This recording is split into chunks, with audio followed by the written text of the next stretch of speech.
Yuwu chapter 41 to chapter 79. Yu Chenqing smiled and said, Lord Shihe, you've asked the right person. Every year, people in Chonghua would create a ranking list. There are all kinds of lists, and I love to read them. If you want to talk about the most beautiful girl 10 years ago, it must be Su Yuro. She didn't know much about women, and he had no interest in those hidden beauties. Therefore, he only vaguely heard the name Su Yuro, but he couldn't remember who she was. Have you seen her face? Does she look like Miss Hongxiao? Yu Chenqing shook his head and said, Miss Su always covered her face with a veil. Few people have seen her face. I'm a junior, so of course I haven't seen her face. At this point, he sighed regretfully. She asked, then did she marry a cold-tempered man like what China Master said? Oh? Yes. Yu Chenqing thought for a while and said in surprise, her husband's temperament is really like that. Could it be that the master was talking about her? Shi and Murong Chui looked at each other. A woman who could easily recall Yu Chenqing. It was obviously not difficult to find out about her. Li Qingqian must have already asked about her from others. But why didn't he catch her? Shi asked, who did she marry? Yu Chenqing patted his forehead and said, no way. I've already said so much. I thought you already knew whose wife she was. Fourth uncle, Lord Shihe, you guys never read records of Chonghua beauties? Yu Chenqing said helplessly, what about records of Chonghua tycoons? Shi said impatiently, who did she marry? Pharmacist Jiang Fuli. Yu Chenqing was speechless. She's the wife of the richest businessman in Chonghua. Don't you know? Shi's eyes darkened. No wonder. The two most difficult places to enter in Chonghua were Murong Chuyi's tool room and Jiang Yasher's pill room. Shi didn't know much about Miss Su, but she had heard a little about Madame Jiang. It was said that Madame's body was extremely weak, and she spent most of her time in seclusion in the Jiang Manor's pill room to recuperate. She didn't know anything about what happened outside. Li Qingqian had been cautious before and did not dare to attack the Jiang family. But now that his sword had been damaged and only his violent demonic aura was left, he would definitely try to break into the Jiang family. Thinking of this, Shi immediately got up. Glancing at Gu Meng, who was sleeping among the bamboo warriors in the corridor, he said, I'm going to the Jiang house. Murong, I'll have to trouble you too. Before he could finish, they suddenly heard a deafening explosion. The three of them looked up at the same time and saw that the east market of Chonghua was ablaze. Thick smoke and flames rose into the sky. Yu Chenqing was shocked. What's going on? Shi said, let's go and take a look. Yu Chenqing nodded and followed Shi out. But when she turned around, she saw that Murong Chuyi had not moved. He was still sitting at the stone table and had called a bamboo warrior over and was giving it instructions. Yu Chenqing hesitated. Fourth uncle, aren't you leaving? Murong Chuyi glanced at Gu Meng and said lightly, didn't you hear that Lord Shihe asked me to take care of the criminal? I can't leave. Yu Chenqing thought about it and agreed, so she did not insist. As soon as they left the Yu mansion, Shi and Yu Chenqing encountered a large number of people who were fleeing in panic. There were women, children, the elderly, and the weak. The imperial guards were guiding them on both sides. Go to the security agency. Take them all to the security agency. The fire in the east was burning more and more fiercely. It had already lit up a large area of houses. The imperial guards rode on the wind and on their swords. They were like shooting stars in the night sky, going back and forth to rescue the people from the sea of fire. Although they were far away, they could still hear the cries and shouts of the imperial guards. Capture him. Call for reinforcements. Capture that devil.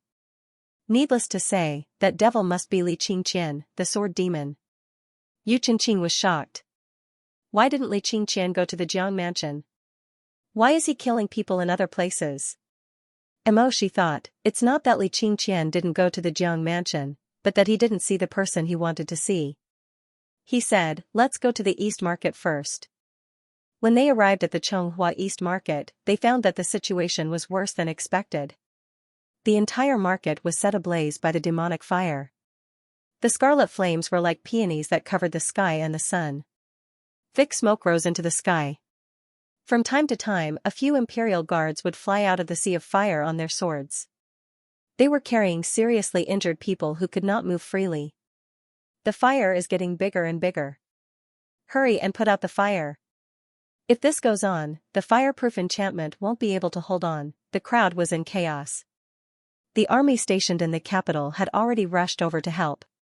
Many soldiers from the northern frontier army were also there. When they saw Mo Shi, these people who originally belonged to the Tortoise army saw him, they happily said, "Marshal Mo." Someone whispered, "He's here, he's here. Stepfather is here." Even after so many years, the former subordinates of the Tortoise army still liked to call Mo Shi stepfather in private. However, from the initial dislike, it had now become a harmless nickname. Their stepfather was dressed in a black robe that fluttered in the wind. His long legs strode towards the scene of the smoke. The flames in the East Market were reflected in his dark eyes. "Father." "Oh, no, Marshal Mo, there's an evil spirit causing trouble here." Mo Shi nodded and said, "Save them yourselves. I'll take care of the rest." Everyone was slightly startled. They didn't know what their father was going to do. Mo Shi was a fire element cultivator. Could he put out the fire? Just as they were in a terrible fix, they suddenly heard Mo Shi say in a low voice, "Summon the sky-swallowing beast." As if a whale's cry pierced through the air from the abyss of the sea, a pure white scepter appeared in Mo Shi's hand. The tip of the scepter was mixed with gold and silver, and was inlaid with a luxurious and dazzling whale soul stone. The blue brilliance overflowed. Xianxia was shocked. The weapon of the sky-swallowing beast? The sky-swallowing beast was Mo Shi's most powerful divine weapon. Usually, with just a command, it could create a force that could move mountains and fill seas. Because the sky-swallowing beast was too domineering, Mo Shi would usually only summon a barrier as a defense. It was rare for him to summon the sky-swallowing scepter. The reason was very simple. As long as the giant whale soul body was used as a defense, it would be enough. But to summon the scepter, one had to prepare to cast a spell. Mo Shi's slender and cold fingers held the scepter. He pointed at the raging sea of fire and said, "Transform into rain." Some Xiao soldiers were shocked and said, "What, F***ck?" Regardless of whether he was a biological father or a stepfather, your father was your father. How could a fire-type cultivator extinguish the fire? A beam of blue light shot out from the scepter and soared into the sky. In an instant, it turned into a giant whale that reached the heavens and the earth. It swept its tail fins and opened its huge mouth to pounce on the fire. In an instant, a strong wind was stirred up, and sand and pebbles were sent flying. Many cultivators couldn't even withstand the strong spiritual current and knelt down on the ground, their faces filled with pain. Even Xianxia was choking and coughing repeatedly. She squinted her eyes and her vision was blurred. The blue giant whale soul body and the dragon-like sea of fire collided, creating waves of water and air. The waves and flames even splashed out hundreds of miles away. The long night was instantly turned into day. Whoosh! The torrential rain swept through the entire Xianxia kingdom in an instant. In the torrential rain, Mo Shi's face was as cold as jade. His eyes reflected the blue light of the water and the fierce red light of the fire. His black imperial army leather coat fluttered in the wind. In the blink of an eye, Fengyi calmed down the waves and the tongues of flames knelt down in front of him like an army of thousands of men and horses. The sea of flames turned into a smoking ruin, no longer able to stir up waves. The cultivators who were fortunate enough to witness this scene looked at his back and were so shocked that they couldn't say a word. They could only sigh with different emotions in their hearts. The male cultivator thought, "It's over. The Xianxia woman is going to go crazy for this guy." The female cultivator thought, "Ah." The cultivators of the Tortoise army thought, "Our stepfather is so tyrannical and scary when he's angry." The ruins collapsed. In the rolling smoke, a figure slowly turned around. Li Qingqian was indeed stirring up trouble in the middle of the fire. At this moment, the evil aura had already crawled all over his face. His eyes were red, as if there were hundreds of red spiders crawling all over them. His expression looked even more twisted and crazy than before. Mo Shi could no longer see the old image of the benevolent sword-cutting water masterly on this face. Sword spirits often assimilated with their sword masters. Li Qingqian was completely covered by the clouds of the state preceptor of Liao. When Li Qingqian saw Mo Shi, he bared his teeth and shouted coldly, Mo Shi. You can protect the Chonghua once, but can you protect it every time? Can you not sleep day and night and guard the city at all times? Hand over that bitch surnamed Su. Otherwise, I'll make your Chonghua never have a day of peace. Yu Chenqing shouted, good, so it's because you don't have the ability to break into the Jiang residence. So you're making a scene here with innocent people. You're so shameless. Li Qingqian raised his head and laughed, I'm shameless? Isn't that bitch surnamed Su the shameless one? She's a femme fatale who once caused so many girls to die in the mountains. Now she's like a coward, hiding in the Jiang residence and refusing to show herself even though the city is burning. Ha ha ha. Hongxiao. Hongxiao died in vain because she looks like this. This bitch, coward. Among the cultivators present, there were also medicine cultivators from the Jiang residence. When they heard what he said, they couldn't help but say angrily, bullshit. My madam is cultivating in seclusion and doesn't know what's going on outside. She's not the kind of person you're talking about. You better watch your mouth. She's not that kind of person? Then what kind of person is she? Li Qingqian laughed wildly, I'd like to see it for myself. What kind of beauty does she have? Why is the state preceptor so concerned about her? The medicine cultivator said angrily, you don't deserve to appear in front of madam. Madam. Haha, what madam?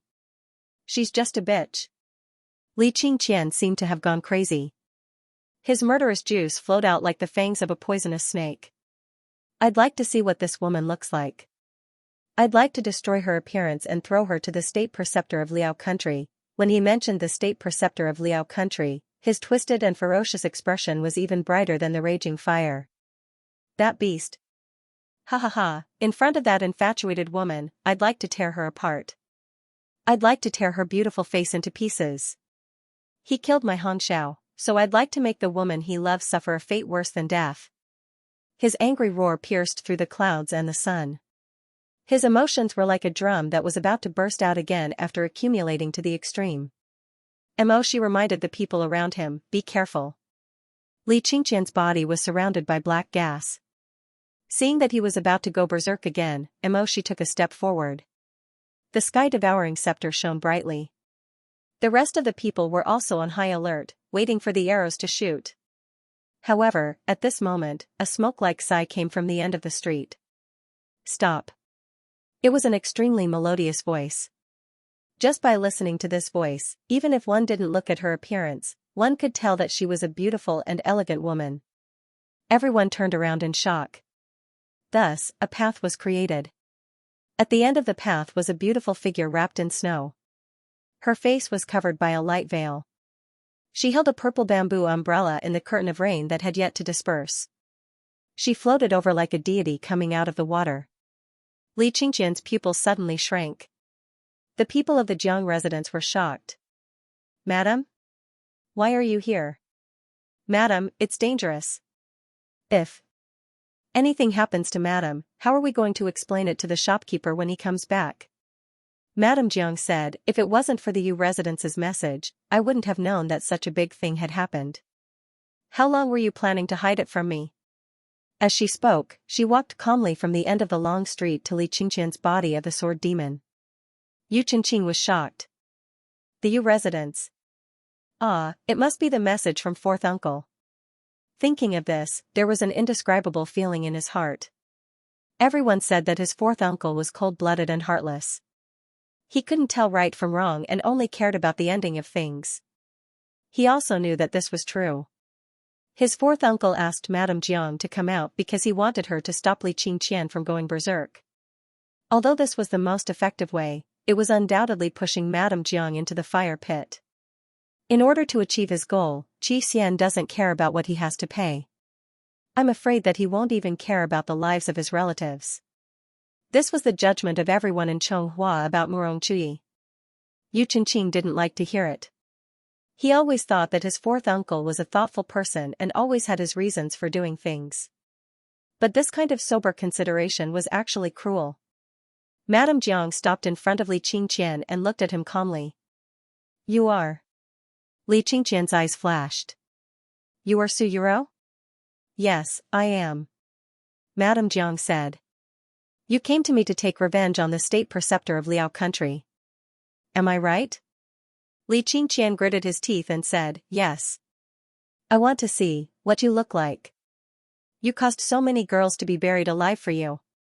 Everyone thought that Madame Jiang would refuse. Unexpectedly, she was silent for a moment and then said, since you want to see my face, I will show it to you.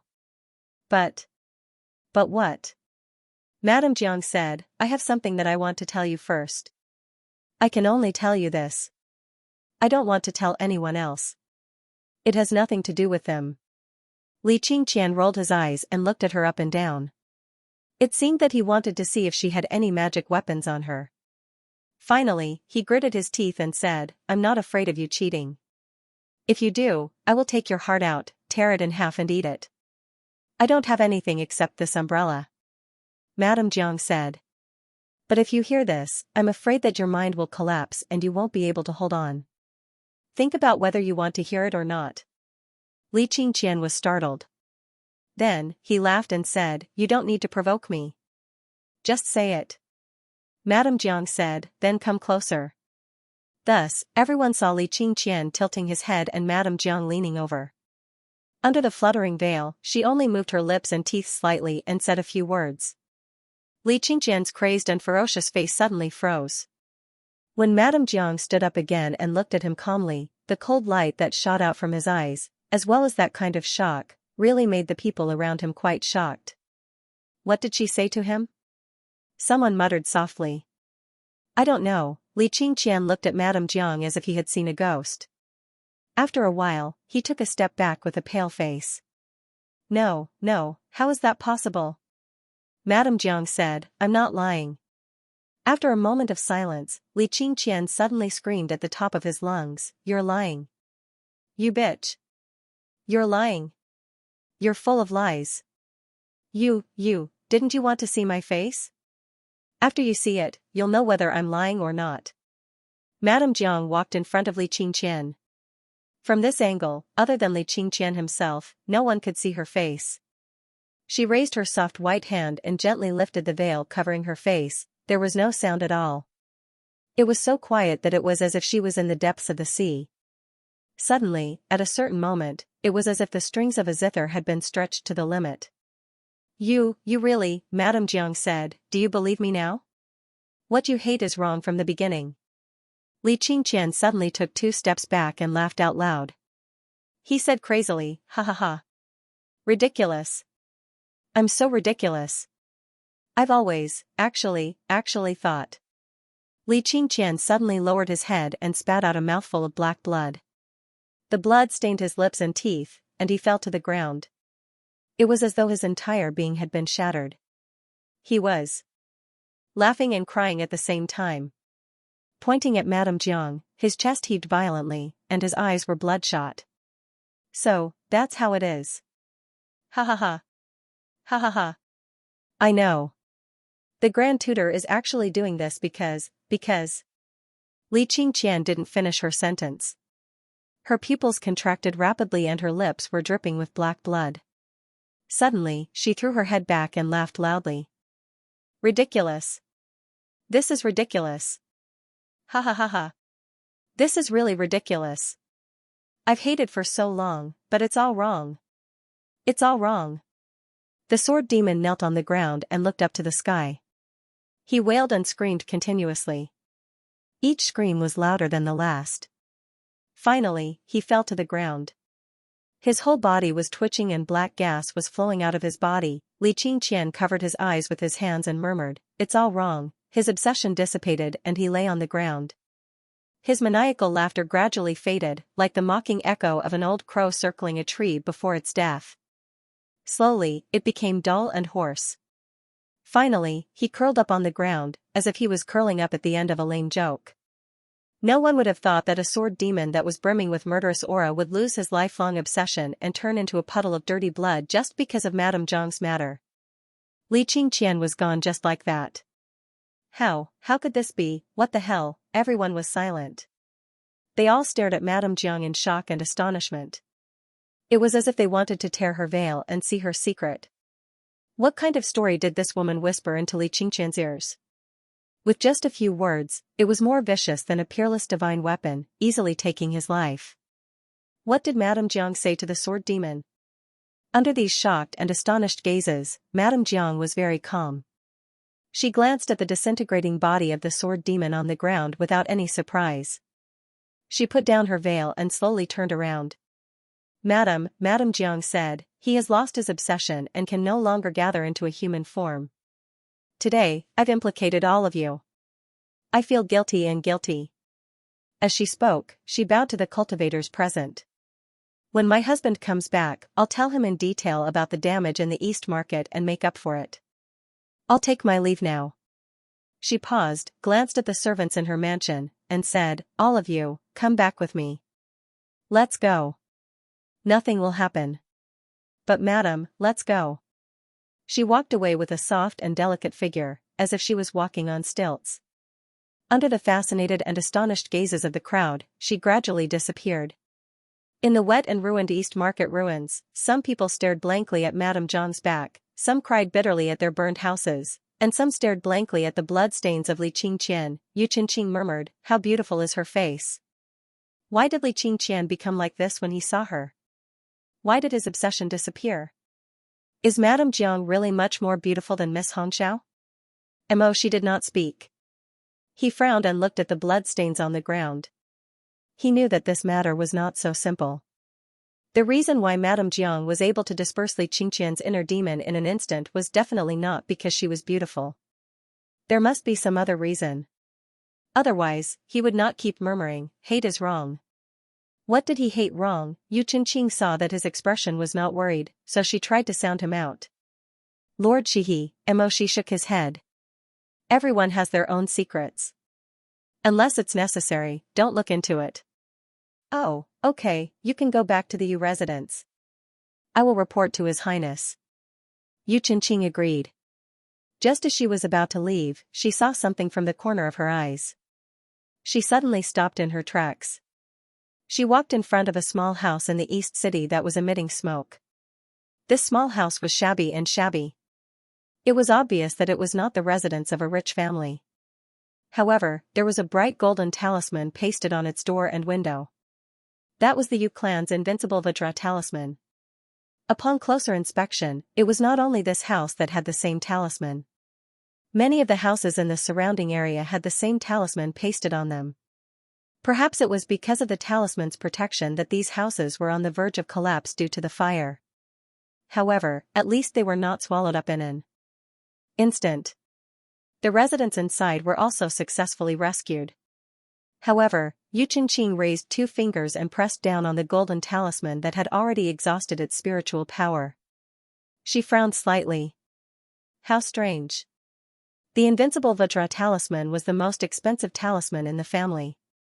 Everyone wanted to buy it when there was a rapist, but not everyone could afford it. His uncle even chased away those Xiaoxiao in the downtown area because of it. His 4th uncle was also too lazy to care. Then these talismans, who gave them these talismans? After thinking for a while, Yu Qingqing thought of a person. A sickly and delicate white figure sat on a wooden wheelchair with a soft blanket covering her knees. Jiang Yeshue. That's right. Jiang Yeshue had always been wishy-washy. He was so soft-hearted that he could not even take care of a sickly person. Those poor people's invincible Vajra talismans must have been made by him. This thought made Yu Qingqing a little uncomfortable. On one hand, he felt that his 4th uncle and father's way of doing things as if they did not have anything to do with them was a little cruel. However, on the other hand, he had heard the people in the residence disdain Jiang Yeshue since he was young. They said that Jiang Yeshue did not have any great abilities and only knew how to sell the Yu clan's secret techniques to win people's hearts and gain prestige. However, if Jiang Yeshue had not kindly given these commoners the invincible Vajra talismans, who knew how many innocent people in the East City would have lost their lives in today's disaster? Under these 2 contradictions, Yu Qingqing did not know how to feel for a moment. However, the noise around him did not stop, causing his thoughts to become even more chaotic. He vaguely thought that between his 4th uncle and Jiang Yeshue this time, could it be that his 4th uncle was really wrong? Although the incident with Li Qingqian was over for now, Emoshi knew that it was far from over. Not to mention what people were guessing, what exactly did Madame Jiang say to Li Qingqian? Even the other details made Emoshi feel that this was only the tip of the iceberg. However, like he said, everyone had their own secrets, and so did he. Putting himself in Madame Jiang's shoes, he didn't want to look for trouble and ask about her past. Moreover, he still had Gu Meng's matter to arrange. Previously, Jun Shang had said that whoever caught the real culprit first would have the right to monitor Gu Meng. However, Li Qingqian's obsession was dispelled by Madame Jiang's mysterious words in the end, and it had nothing to do with Shihi or Wang Shu. Jun Shang was very distressed about this. Do I have to give Gu Meng to the Jiang manor? The extremely wealthy Jiang manor sent someone to answer. We can't afford to raise him, and the landlord doesn't have any extra food, so no. Therefore, Jun Shang thought that since Madame Jiang was invited by Murong Chuyi, then she should be handed over to Murong Chuyi. Murong Chuyi's reply was only one word, poor. Jun Shang was so angry that he fell backwards. These two families, one selling medicine and the other refining weapons, were among the wealthiest in Chonghua. Now that both sides refused to accept Gu Meng, it was obvious that they didn't want to be involved in the fight between Wang Shu and Shihi. In the end, he had to be the one to offend others. After careful consideration, Jun Shang finally gave an order to allow Emoshi to bring the person back to his manor, and the beast on the altar finally moved to a new home. Therefore, Emoshi went to the Yu manor to pick up the person. When he arrived, he saw Murong Chuyi standing by the well railing, looking at the falling flowers with his hands behind his back. His white clothes were like the moonlight, graceful and elegant, but heartless. Seeing him arrive, he glanced at him and didn't show any emotion. He simply said, "He's in the East Wing's bedroom." Emoshi nodded and thanked him. Just as he was about to head to the East Wing, he was stopped by Murong Chuyi. "Lord Shihi, please wait." "What is it?" Murong Chuyi pondered for a while and asked, "Has the Lord Shihi ever doubted whether Gu Meng has really lost his memory?" "Why do you suddenly ask?" Murong Chuyi said, "When I went to see him last night, I heard him talking in his sleep." This was not the first time this had happened. At that time in the Yin prison, Gu Meng had also said that he wanted to have a home. Still, Emoshi's heart skipped a beat. He forced himself to remain calm. "Is that so? What did he say?" Murong Chuyi said, "A name. Lu Zhanqing." Emoshi clenched his fists and his meridians bulged. Lu Zhanqing was Gu Meng's old friend. He was also one of the direct causes of Gu Meng's betrayal. Even though she knew that Lu Zhanqing only loved beautiful women, because his relationship with Gu Meng was too close, Mok had never had a good impression of this man. Now that she heard Gu Meng call out his name in her sleep, her heart couldn't help but stop, and her vision became a little dizzy. However, he was usually very strong. Although his blood was cold, he still nodded and said coldly, "It's indeed suspicious."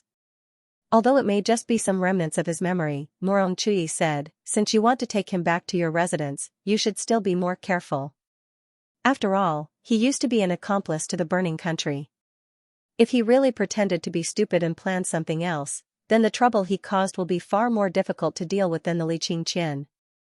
Mu Chuyi didn't need to say this. In fact, Emoshi himself was also very concerned. Whether it was for the sake of Chonghua or for his own selfish reasons, he wanted to find out as soon as possible. Emoshi, accompanied by Murong Chuyi, went to the East Wing room. When they pushed the door open, they found that there was no one in the room. There was only a bamboo warrior standing by the bed in a daze. Emoshi's expression changed. "Where is he?" The bamboo warrior raised his hand and pointed under the bed. The two of them went over to take a look. Sure enough, they saw Gu Meng curled up under the bed and looked at them with a pair of blue eyes. Seeing that they were looking down at him, he asked fiercely, "What are you looking at?" "Emoshi," Murong Chuyi ordered the bamboo warrior, "Get him out." Receiving the order, the warrior's joints cracked and he fell to the side with a thud, drilling into the bed. How could Gu Meng just sit there and wait for death? He kicked away the bamboo warrior's hand that was about to grab him and then quickly jumped out from under the bed. He supported himself with one hand and was about to run out. But before he could run 2 steps, he bumped into a solid chest with a bang. Emoshi said with a dark face, "Come back with me." Gu Meng originally had a good impression of this person. But recently, he was either beaten up or tied up by him. When he met him, he was always unable to fight back. Even the curse mark on his neck was useless. Thus, he naturally didn't want to be controlled by Emoshi. He glared at Emoshi and raised his leg to kick him. Emoshi didn't even blink as he grabbed Gu Meng's ankle with one hand. The dark aura on his face became darker. You've already kicked me like this once. Do you want to do it again? Gu Meng said, get out of the way. His other leg flew into the air, intending to use the force to kick Emoshi to the ground. But who knew that even though he changed his next move, Emoshi was still familiar with his movements. The moment he jumped into the air, Emoshi had already dodged to the side and then raised his elbow to the side of Gu Meng's knee, dissipating most of his strength. Then, his movements were extraordinarily fast and ruthless.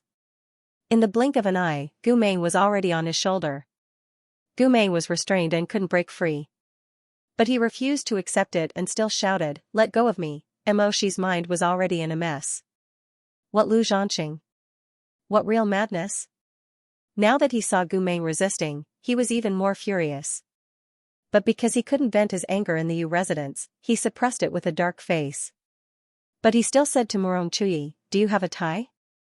I can't tie him up. Don't tie him up. Then what do you want to do? Seal his mouth. Murong Chuyi, naturally, Murong Chuyi wouldn't do such a thing, and Emoshi couldn't let go either. Thus, they could only ask the bamboo warriors to help. The bamboo warrior raised his hand in a daze and stood in front of Gu Meng. He waited for Gu Meng to open his mouth, and the cloth wrapped around Gu Meng's mouth. This method of binding was extremely erotic, but Murong Chuyi had no experience in bed, so he didn't feel anything wrong with it. He even said calmly, Lord Shihi, rest in peace. Therefore, when Emoshi carried Gu Meng out, he was still completely unaware of the bamboo warrior's masterpiece. It wasn't until he threw the man onto his carriage that he realized he was tied up like this. He couldn't help but be startled. He subconsciously said, Gu Meng couldn't speak at all, nor could he completely close his mouth. The coarse cloth was stuck between his teeth, and his hands were tied behind his back. His eyes were filled with anger, and he looked like he was about to die from anger, but at this moment, he couldn't scold or move. He could only lie in the carriage with his clothes disheveled, and look at Emoshi as he gasped for breath. Emoshi's eyes suddenly darkened. He couldn't help but think of some bad things, because his senior brother Gu had always been a very strong person. He wouldn't cry easily because of sadness, but in bed, it was a different matter. Gu Meng's body had always been sensitive, and when he was strongly stimulated, he would instinctively cry. In the past, he had helplessly told Emoshi, don't think that I cry because I'm unhappy. In fact, I can't control myself. What he meant was, big brother, I'm not crying because you ked me, but because my body is weak. At that time, Emoshi held back his laughter and said, okay, I know. Actually, he really liked to see Gu Meng cry in bed, especially when he was so stubborn and tried so hard to hold it in, but still choked with sobs. The ends of his eyes were long, his lips were soft, and tears rolled down his hot cheeks and flowed into his sideburns. Every time at this moment, he would be sure that the fierce beast, his invincible big brother Gu Meng, also had a soft spot that he couldn't touch and couldn't bear. Emoshi used to be so affectionate and infatuated with his senior brother in bed. He was so infatuated that even after so long, when he thought of Gu Meng at that time, he felt that he had already tasted the most extreme sex in the world, and from then on, he couldn't look at anyone else's face. At this time, Gu Meng was just like when they were deeply in love, tightly bound by the cloth. His mouth was moist, his eyes were slightly dazed, and his blue pupils were wet like cumulonimbus clouds. A storm was coming, and old desires were hard to dispel. Emoshi seemed to have been scalded by the steam, and suddenly turned his face away. He was frightened by his own terrible desire, and felt ashamed. How could he be so obsessed with a traitor, and not forget? What he was doing now was not for lust, but for the sake of ending old hatred. How could he have any desire for this body, and sink into it, but a certain part of his body couldn't help but be so hot that it was almost burning.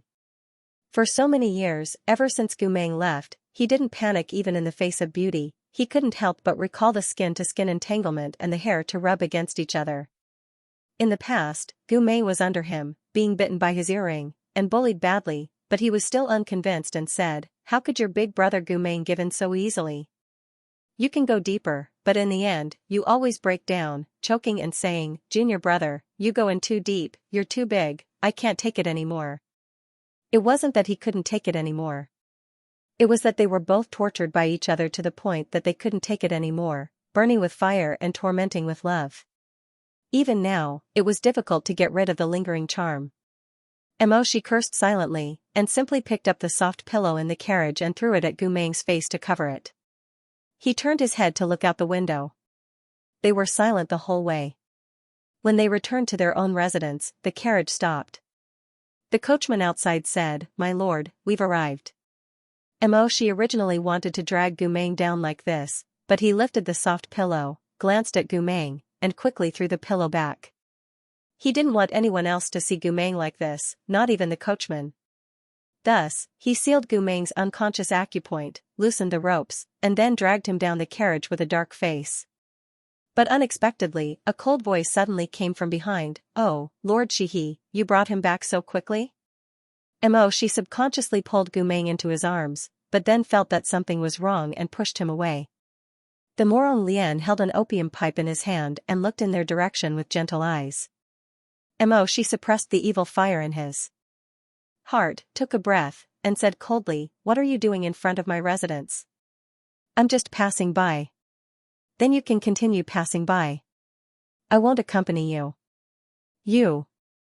The Morong Lian narrowed his peach blossom eyes and gritted his teeth. "You surnamed Mo, let's wait and see. If you want to harbor this evil creature, you'll regret it." It was hard to say whether he would regret it or not, but the trouble was real. She had been thinking about how to deal with Gu Meng since he left the palace. It was impossible to let him live a comfortable life, but it was also impossible to throw him out to serve others like the Morong Lian. Thus, until he returned to his residence, she still hadn't come up with a suitable solution. In the study room, she closed his eyes to rest. Coincidentally, one of his subordinates came in to change the candles, so he called out to him. "Li Wei, don't go yet. I have something to ask you." Although Li Wei was talkative and fussy, he had an iron loyalty.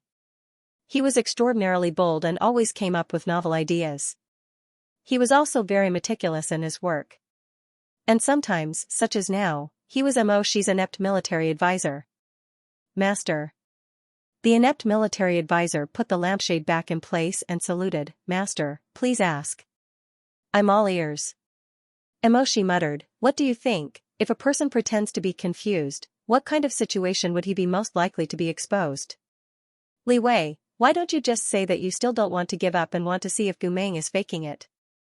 Isn't this question obvious enough? But everyone knew that Shi was proud and arrogant. If his inner thoughts were exposed, this young general would be so angry that he wouldn't speak for several days.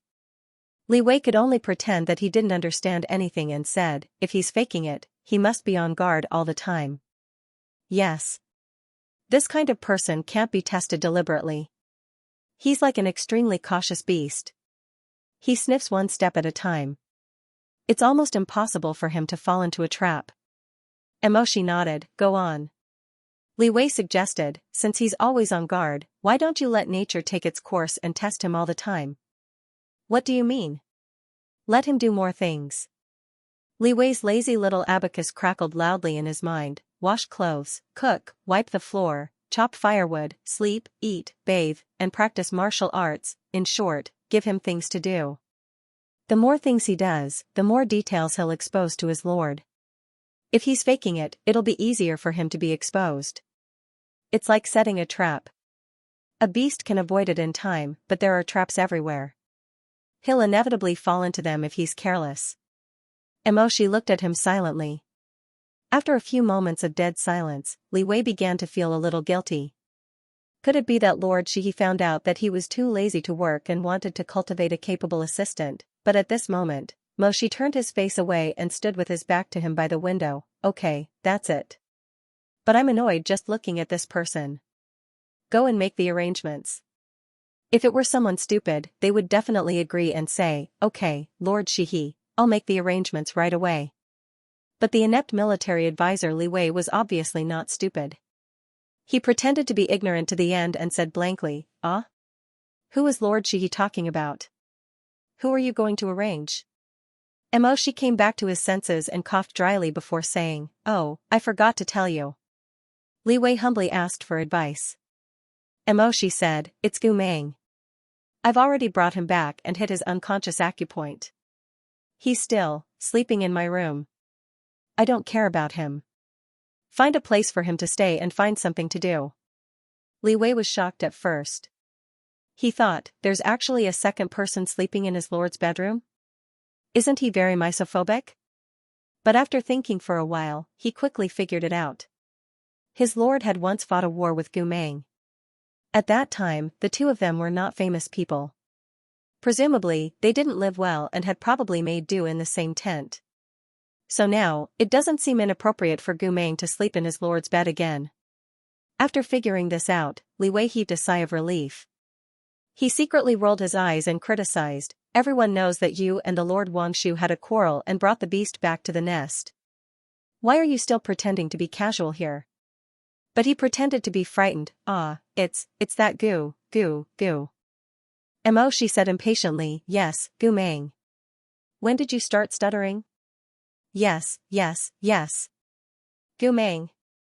Li Wei was simply the reincarnation of a drama master. Heavens, it's actually him. Who in Chonghua doesn't know that he can fight? I'm afraid he's going to kill me. She said, "I've already placed a howling curse on him. If he has any fluctuations of spiritual power, I'll know immediately. You don't have to worry. Go." Li Wei confirmed several times and thanked him profusely until Shi's eyebrows were burning and his fingers were clenched into fists. Only then did he say obsequiously, "Yes, then I'll act boldly." Shi had already lost all patience. He waved his hand to chase him away. "Get out." Li Wei immediately slipped away and began to arrange Gu Meng's life in Shihi's residence. Li Wei's arrangement for Gu Meng for the first few days was no arrangement. Shi was very dissatisfied with this and said with a dark face, "Why did I bring him back to the residence? I didn't ask him to come to Shihi's residence to rest. Give him something to do today." Li Wei hurriedly said, "Not today." "Why not? Did you accept a bribe from him?" "How could I?" Li Wei said, "Besides, Gu Meng doesn't know what a bribe means." Seeing Lord Shi's aloof and handsome face as stiff as a block of ice that had been frozen for an entire winter, Li Wei helplessly explained, "My lord, although Gu Meng learned some rules at Fallen Plum Gardens, he's still a beast at heart. He was at a disadvantage when you fought him earlier and was already wary of you.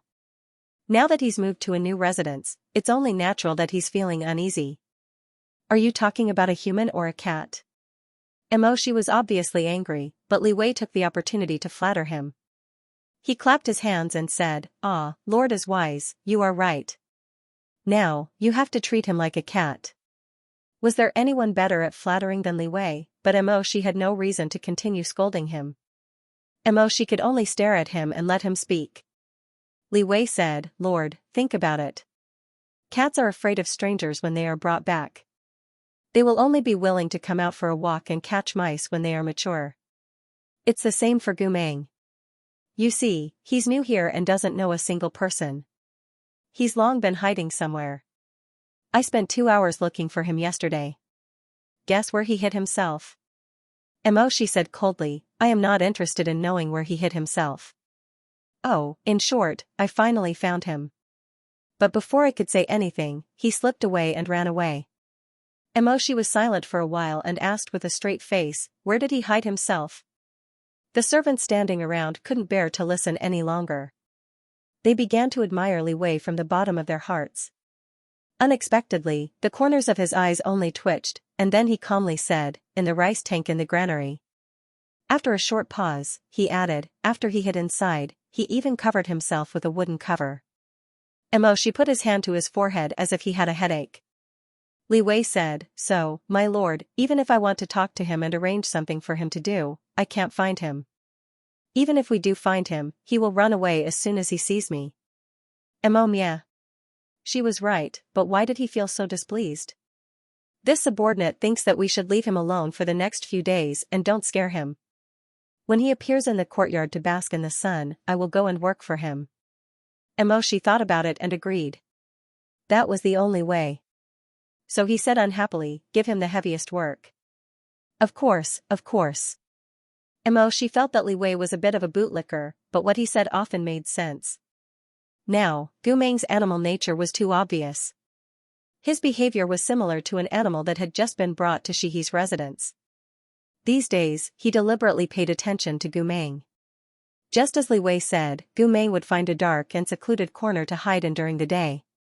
He would show a pair of dark and shining eyes and vigilantly stare at everyone who passed by. Emoshi found that there were two hiding places that Gu Meng liked the most. One was the rice tank in the granary. Once, he couldn't help but move a corner of the wooden cover of the rice tank with a gloomy face.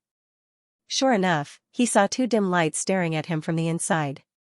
Emoshi and the two dim lights stared at each other for a while, speechless and embarrassed. So he pulled the wooden cover back again. But Gu Meng obviously thought that the rice tank was no longer a complete nest. So before Emoshi took 2 steps, he heard the sound of the cover being moved again. He turned around and saw Gu Meng climb out of the rice tank in a way that he thought was quiet. But before he landed, Gu Meng leaned against the side of the tank and turned his head to meet Emoshi's eyes. Gu Meng, Emoshi. After a moment of silence, Gu Meng suddenly and quickly crawled back into the tank and pulled the wooden cover back.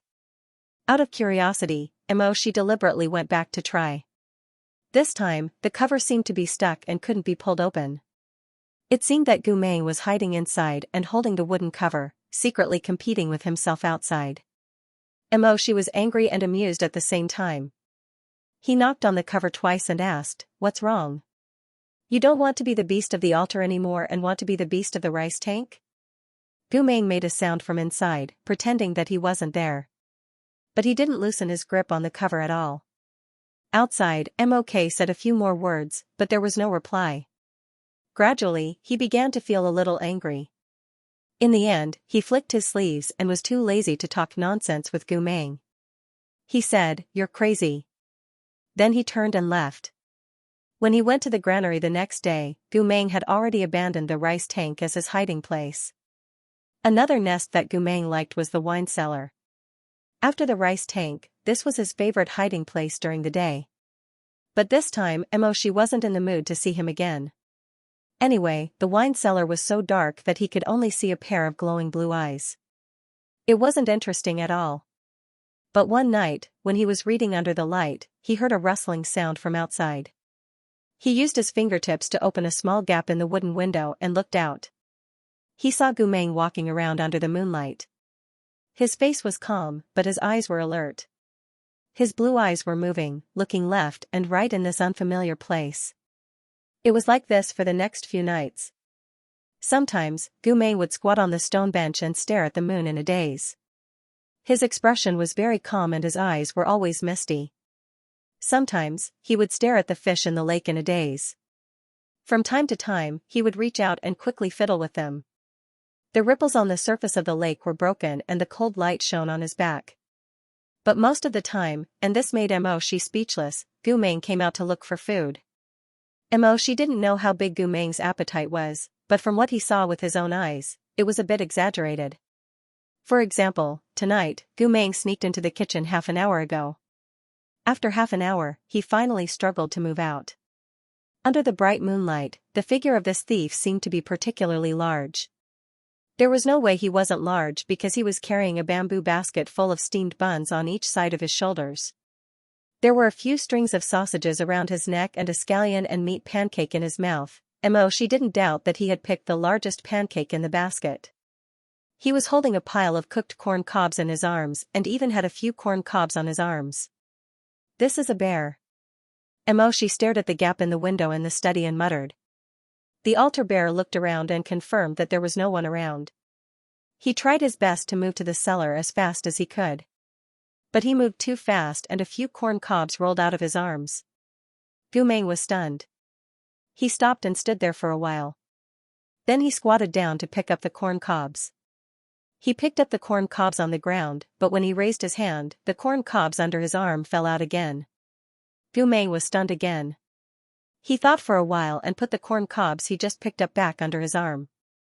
Then he calmly picked up the corn cobs on the ground. He picked up the corn cobs on the ground, then the corn cobs under his arm fell out again. He picked them up again, dropped them again, picked them up again, dropped them again. If Gu Meng was pretending, Moshi felt that he didn't need to work hard to be a general. He could go to the pear garden to sing opera. On the other side, Gu Meng stood in the courtyard. He was completely stunned and didn't know what to do for a while. Then he reached out his trembling hand again and carefully tried to pick up the corn cobs on the ground. Good. He picked them up, the corn cobs under his arm fell out again. Gu Meng really didn't know what was going on. He scratched his head in confusion. It didn't matter if he scratched his head, but a few more corn cobs rolled out of his arms. Emoshi, perhaps it was because he really couldn't bear to see such a stupid scene, or perhaps he felt that Gu Meng's act was too perfect. Or perhaps it was because he faintly felt that Gu Meng might really be an idiot and wasn't lying at all. In any case, an evil fire rose up in Mok's chest, forcing him to open the window and curse, "Are you an idiot? Are you a pig? Can't you stuff a few corn cobs into the basket behind you?" The servants who were sleeping soundly in the surrounding houses were awakened. They opened the windows with sleepy eyes. Some of them even shouted, "What's going on? What's going on? Is there a monster? Is there a monster?" In the end, they saw this scene. In an instant, there was complete silence. Emoshi's anger was boundless. "You don't even know how to pick up corn cobs. I'm annoyed just looking at you." Gu Meng even dropped the meat loaf in his mouth. He turned around and stared at Emoshi with wide eyes. He saw that Emoshi's expression was unkind and fierce. He actually, with a cold face, he picked up a corn cob and directly threw it at Emoshi, who was cursing with the window open. Emoshi said angrily, "You dare to hit me?" Gu Meng smash missed, so he turned around and ran with the dirt on his back. In the end, because he ran too fast, he almost stumbled and fell. But at this moment, he suddenly showed his kung fu foundation. Before his face hit the ground, he pushed himself up with one hand and quickly dived into the cellar. The whole series of movements flowed smoothly like flowing water. It was extremely neat. Under the moonlight, the ground was covered with golden corn cobs. All the servants, Emoshi, Li Wei's reaction was the fastest. He immediately slammed the window down and turned off the lights in his room at lightning speed, pretending that he didn't see anything. The others were not so lucky. They all received a stern reprimand from General Mo. "What are you looking at? Why aren't you sleeping?" The anger of being hit with corn cobs in public didn't dissipate so easily. Emoshi was angry for the whole night. The next day, he threw fireballs and burned 10 baskets of corn cobs before he could barely suppress his anger. But he was still a little unhappy. When he stood by the pond to feed the fish, he gritted his teeth and said to Li Wei, "How dare he hit me?" Li Wei sighed and lamented in his heart. Their Lord Shihi was good at everything, but he was too awkward and had a bad temper. Thus, he peeled some fruit for Emoshi and nagged, "Oh, my lord, don't be angry. If you get sick from anger, no one will take care of you. It's just a corn cob. If you get sick from anger, who will take care of you? Besides, there's a cycle of karma in the world. Today he hits you, tomorrow you hit him. Just bear with it for a while. Come, my lord, have some pears." Emoshi thought for a while. It seemed that there was really no other way. He could only take the pears with a frosty face and remain silent. Just like raising some animals, as time passed, Gu Meng's vigilance towards the people in Shihi's residence gradually decreased. Occasionally, he would come out during the day and look for a corner to carefully observe the plants and trees in silence. When there was no one in the courtyard, he would sit by the pond and quietly bask in the sun for a while. One fine afternoon, Emoshi was meditating under a tree. However, there was probably a squirrel on the tree storing food for the winter. Not only were the leaves rustling, but there were also fruit pits falling from time to time. At first, Emoshi didn't pay much attention to it. He was just annoyed. However, suddenly, with a dong sound, a fruit pit hit Emoshi on the head. He had never seen such a daring scoundrel. Emoshi suddenly opened his eyes and raised his head in anger. High up on the trunk, among the dancing leaves, Gu Meng hugged the trunk and sat. He was busy stuffing berries into his pocket and stuffing one into his mouth. He was a little clumsy, grabbing a handful with each grab. Sometimes, the berries would slip through the gaps between his fingers and fall to the ground like small coral beads. That was probably how the berry that hit Mok's head came about. Moshi was speechless and angry at the same time. He was speechless and angry, so he simply lifted his long leg and kicked the trunk. With a bang, a lot of berries fell. Moshi stood in the rain of berries and shouted angrily, "Gu Meng!" Gu Meng, who was happily picking the berries, realized that there was someone under the tree. He immediately lowered his head and his eyes met Moshi's. They stared at each other for a long time. Gu Meng was silent. Suddenly, his cheeks moved. There was a small bump on his cheeks. It seemed that there was more than one berry in his mouth. Moshi said coldly, "Come down." Gu Meng moved his cheeks again and suddenly hung the small cloth bag he used to store the berries around his neck. Then, using both his hands and feet, he climbed higher into the denser branches and carefully hid himself. Moshi was so angry that he almost fainted. "Good. You're very good. Aren't you afraid of falling to your death?" In response, Gu Meng smashed the core of a berry with a dong sound. Moshi, he gritted his teeth and endured for a long time until the weather turned cold. One morning, Moshi got out of bed and saw that Li Wei was already waiting outside. When he saw Moshi push the door open, he bowed to him and said, "Master." Moshi glanced at him. Today was Chonghua's day off. Li Wei wouldn't wait outside for him for no reason, so he asked calmly, "Is there something wrong with the military bureau?" Li Wei smiled flatteringly, "No, there's another piece of good news to report to you." When Moshi arrived at the main hall, Gu Meng was already there. "I spoke to him this morning. Although he was indifferent, at least he didn't run away." Li Wei said, "It seems like he's used to it. From tomorrow onwards, I'll arrange something for him to do."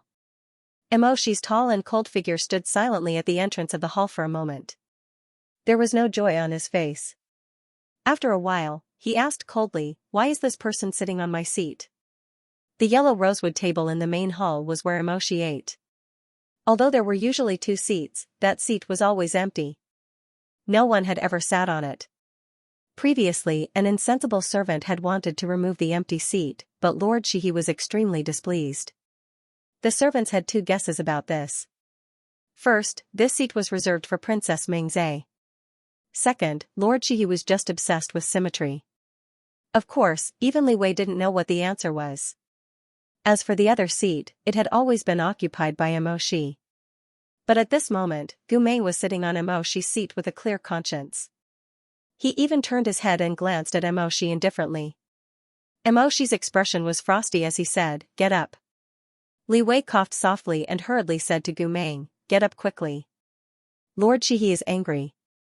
Gu Meng frowned slightly. He didn't quite understand what Lord meant. There were only servants and stewards in Luomei Resort. He looked at Moshi for a while and thought that Moshi's name was Lord. So he asked, "Are you calling Lord Shihi?" Looking at his untainted appearance, Moshi's eyebrows flared up even more.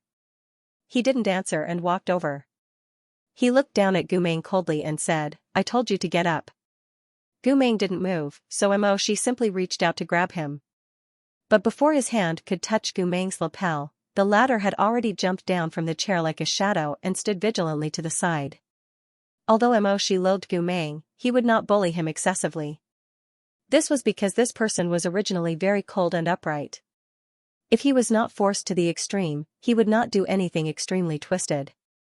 Moreover, he disdained to do something like the Murong Lian who would send people to the wasteland. However, he was still in a bad mood when he woke up, so his attitude towards Gu Meng was naturally worse than usual. Upon seeing this, Li Wei was afraid that the 2 of them would cause more trouble, so he rushed to reprimand Gu Meng, "Look at you. Of all places to sit in such a big mansion, you just had to sit in the Lord Shihi's seat. Who do you think you are? Learn the rules from me in the future." "Stupid." Moshi frowned in annoyance. "Take him away." "Yes." However, Gu Meng refused. "I want to sit here." As he spoke, he pulled out the chair opposite Moshi, intending to sit in it. Moshi's eyes flickered slightly, as if he had been touched on something deep in his heart. He suddenly said angrily, that's not something you can sit in. Why do you have to stay here? Gu Meng pointed at the table. Food. I've seen it. Food will appear here every day. Gu Meng said, someone will bring it to you. It's delicious. He calmly met Emoshi's cold gaze. I'll wait. Emoshi said with a gloomy face, you'll wait here for food? Gu Meng nodded. Emoshi looked at him silently for a moment, then suddenly sneered. Gu Meng, who do you think you are? With that, he turned around and sat down. As he adjusted the hidden weapon box in his sleeve, he said without looking up, Li Wei, tell him to get lost. Yes, Lord. Li Wei paused, then asked hesitantly, what about the food? Isn't there a pile of corn cobs in his cellar? Tell him to get lost and eat them. This time, before Li Wei could speak, Gu Meng said, no. Emoshi, Gu Meng said, finished. Emoshi looked up. You even moved 2 baskets of steamed buns, 4 or 5 sausages, and 7 pancakes. I ate them. I don't know the people in the kitchen. There are too many people, so I can't go in. Gu Meng said slowly, his eyes clear and cold. I can only come here. Why can you come here? Because I know you. You gave me water.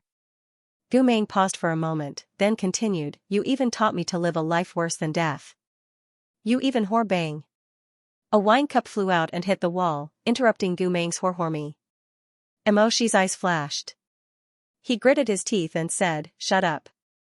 Gu Meng didn't say anything. Li Wei stood at the side, looking at one person and then at the other. For the first time, he didn't know how to smooth things over. Emoshi crossed his arms and sat at the table with a cold face. He looked at Gu Meng with an uncertain expression.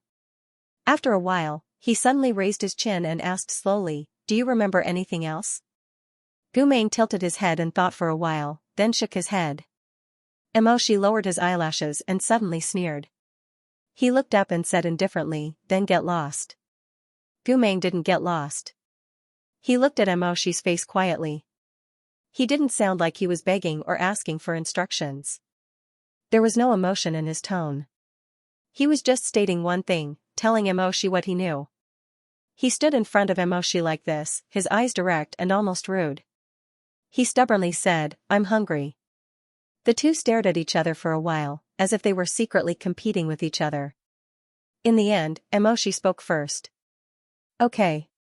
But you've been in Luomei Resort for 2 years. You should know that there's no free lunch in the sky. If you want to eat, you have to do something. His body leaned forward slightly, his sharp gaze like a knife cutting across Gu Meng's pale face. Suddenly, the light of the knife and the shadow of the sword pierced into the shell, about to stab into the tender flesh that no one could reach.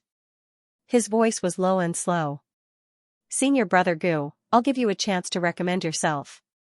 Tell me, what can you do for me? His black eyes stared at the blue eyes. There was a gloss of suppressed hatred in his black eyes. What do you want to do for me? What can you do for me? If you say it well, I'll agree to your request. Say it yourself. Gu Meng looked at him without saying a word. After a while, he suddenly stretched out his hand. Emoshi's eyes moved slightly. What do you mean? I'll let you beat me. I won't die anyway, Gu Meng said expressionlessly, but you can't just beat me and not eat. Emoshi said, is it the rule of Luomei Resort again? Yes. Emoshi straightened up and turned his face away. Then he said, remember. This is Shihi's residence, not Wangshu's residence, and definitely not Luomei Resort. I have no interest in humiliating you. Then what are you interested in about me? A strange ripple appeared on Mok's handsome face, as if he was recalling something from the past that he found hard to talk about. However, he quickly regained his composure and said with a cold and arrogant expression, how would I know? You might as well recommend yourself. Gu Meng was confused. Mouse Wei, Emoshi's face darkened, you said it yourself. Gu Meng thought for a while and continued to show his use, then do you like to scold people? Why was it either beating or scolding, Emoshi? Suddenly felt a little angry at being looked down upon. He angrily turned back, do I look like that kind of person? Li Wei, Gu Meng then thought for a while. This time he thought for a long time. Then he seemed to be at a loss. I don't know. I don't know what else I can do. He looked at Moshi with his honest and somewhat irritating blue eyes. His handsome face, which had always been calm, was now somewhat nervous. But I don't want to go back to Luomei Resort. I don't want to go back. Seeing him like this, Moshi was furious, but he didn't know how to scold him. Just as he was suppressing his anger, he suddenly heard Gumeng recommend himself, I can also sleep and eat. Are you interested? Seeing that Moshi didn't answer, Gumeng continued, I can also, but he tried hard to think of what he could do. His face turned red, but he didn't know what else he could do. He used to be so valiant, so smart. He used to be the most outstanding young general in Chonghua. He was like a burning fire, bursting with inspiration, power, hope, and love at all times. In Moshi's eyes, the former Gumeng was practically omnipotent. But his soul was destroyed, his mind was damaged, and his fire was extinguished. He was just a piece of scorched earth left behind after Gumeng was burned to ashes. I can't do anything else, he finally said slowly. He looked up at Moshi, as if he had accepted his fate, I only have these. Gumeng's expression was like a poor child who longed to buy a steamed bun, but he could only find a mottled shell coin. He didn't know if it would be useful, but he still bit his lip and handed over the coin with trembling hands. Do you want to use me? He thought for a while and felt that it would be better to add Moshi's name, so he added sincerely. My lord? Moshi was still fiddling with the hidden weapon box on his cuff. Hearing this, he almost cut his finger. He couldn't speak for a long time. He felt that somewhere in his heart was a little numb and itchy. Something wasn't right. He vaguely knew what this feeling was. It felt dangerous, so he immediately looked away from Gumeng's face and said with a sullen face, Don't call me that. You used to know me. My name is Moshi. After thinking for a while, he said impatiently, Just call me Lord Shihi. Moshi fastened the hidden weapon box. After a while, he looked at Gumeng's face again and said straightforwardly, Listen carefully. Shihi's residence is different from Luomei Resort.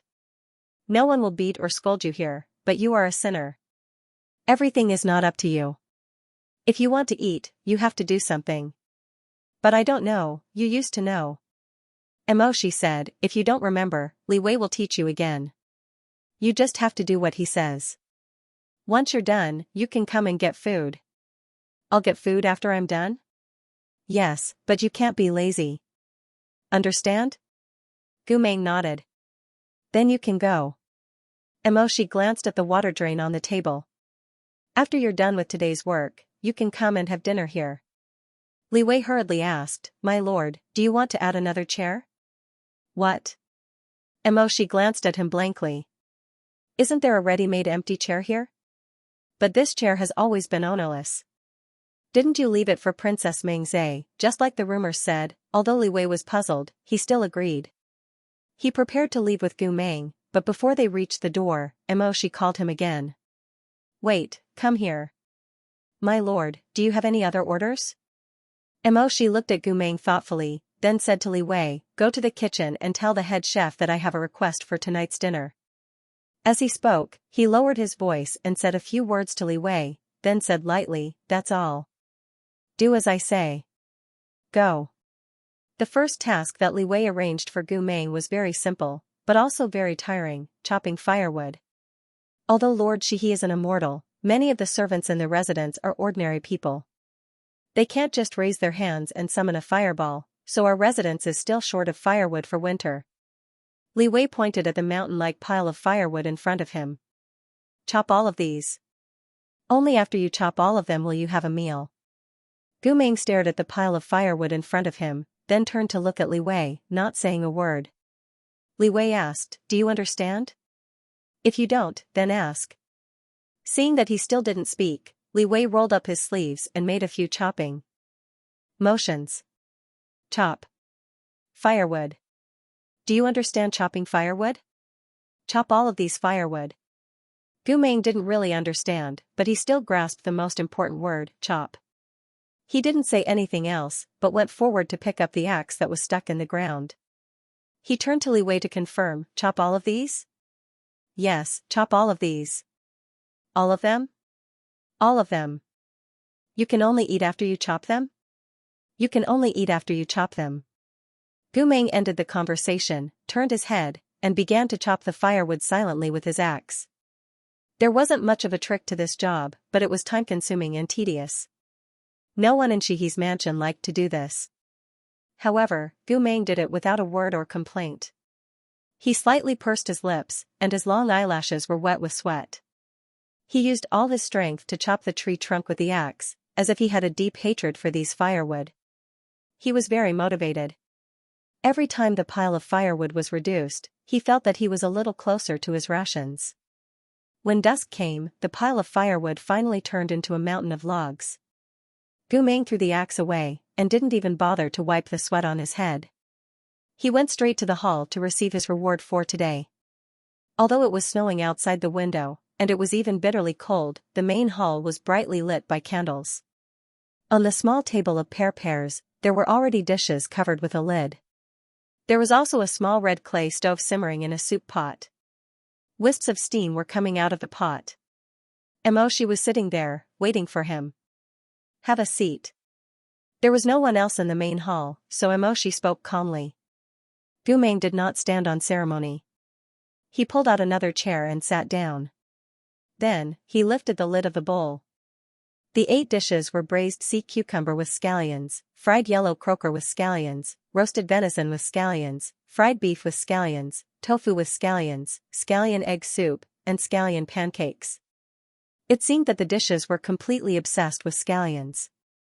The only dish that was not green was a roast goose placed on the charcoal fire by the table. After a whole day of swinging axes, Gu Meng was already famished. He did not care about Emoshi's reaction at all. He sat down and started eating with his hands. He ignored the jade plates on the table and grabbed a yellow croaker to take a big bite. However, after chewing for a while, he spat it out. It's disgusting, Gu Meng said. Emoshi did not bat an eyelid. He crossed his hands and sat at the other end of the table.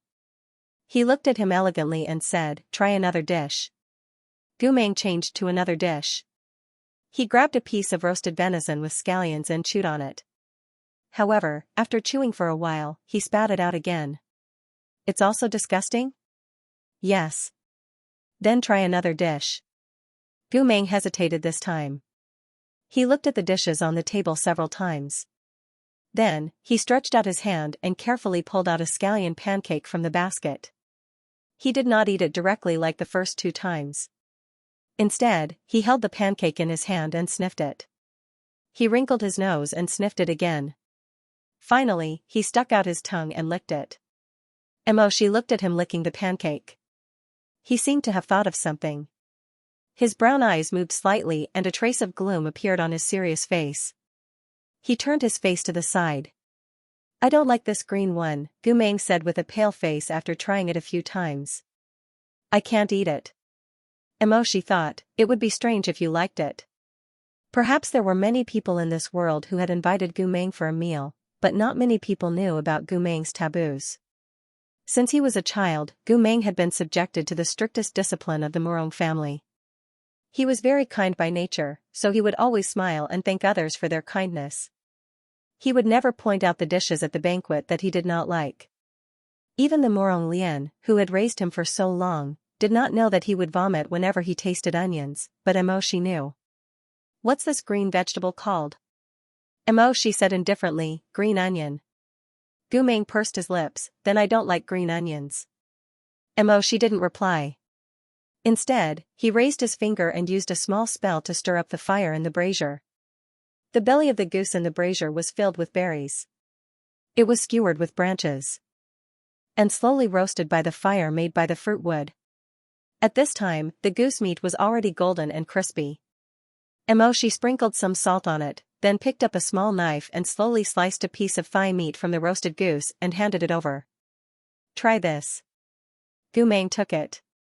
After experiencing the nightmare of green onion, he was very cautious before eating. He held the roasted goose leg and looked back and forth for a long time. Seeing that it was greasy, golden, and still steaming, the aroma of the meat and the smoke of the fruit wood, his Adam's apple couldn't help but move up and down. But he still asked cautiously, no green onion? No. so he took a bite. The golden crispy skin instantly made a crunching sound between his lips and teeth. The hot gravy and oil soaked the texture of the goose meat, and the moment it fell onto the tip of his tongue, his cheeks were fragrant. Gu Meng finished the goose leg in a few bites and licked his fingers. Then he stared at the roasted goose in the fire pit with shining eyes. More. Gu Meng requested. Emoshi was rare today. He didn't mind being ordered around like a cook, and even considerately pushed a cup of roasted goose sauce made with green plums in front of him to Gu Meng. He gave Gu Meng a plate full of roasted goose slices. Watching Gu Meng eat happily, he didn't eat a single bite. Do you like this roasted goose? Gu Meng puffed up his cheeks and said vaguely, yes. Emoshi said lightly, that's very good. The other dishes on the table were all made by other cooks.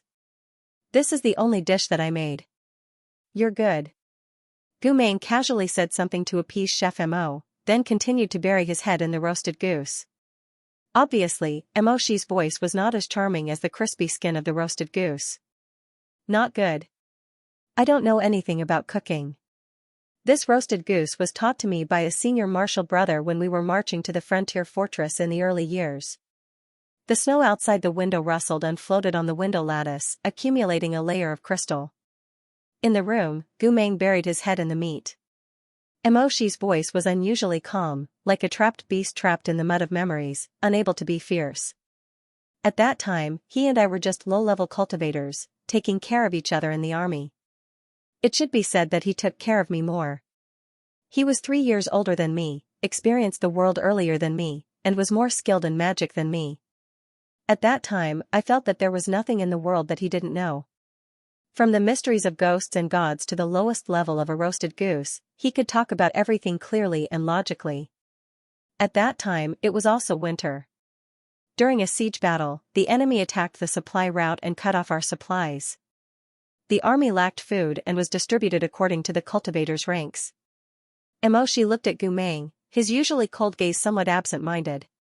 He said softly, neither he nor I had enough to eat. One night, we were on night duty together, patrolling the 2 sides of the camp. And I don't know how he did it, but he hunted a fat goose in the heavy snow. He could have eaten it all by himself, but instead, he happily called me over.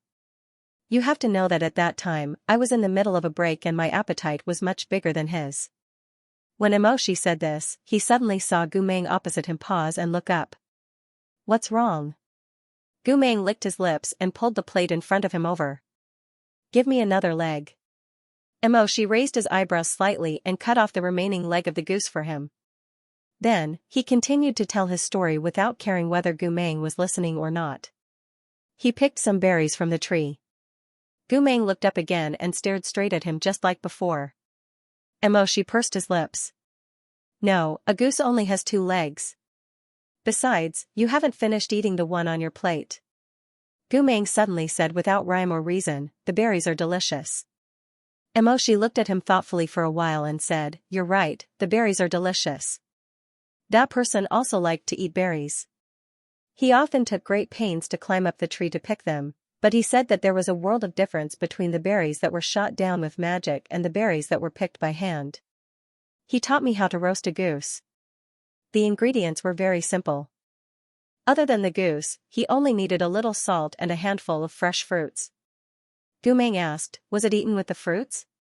No, it was stuffed in the belly of a cleaned goose.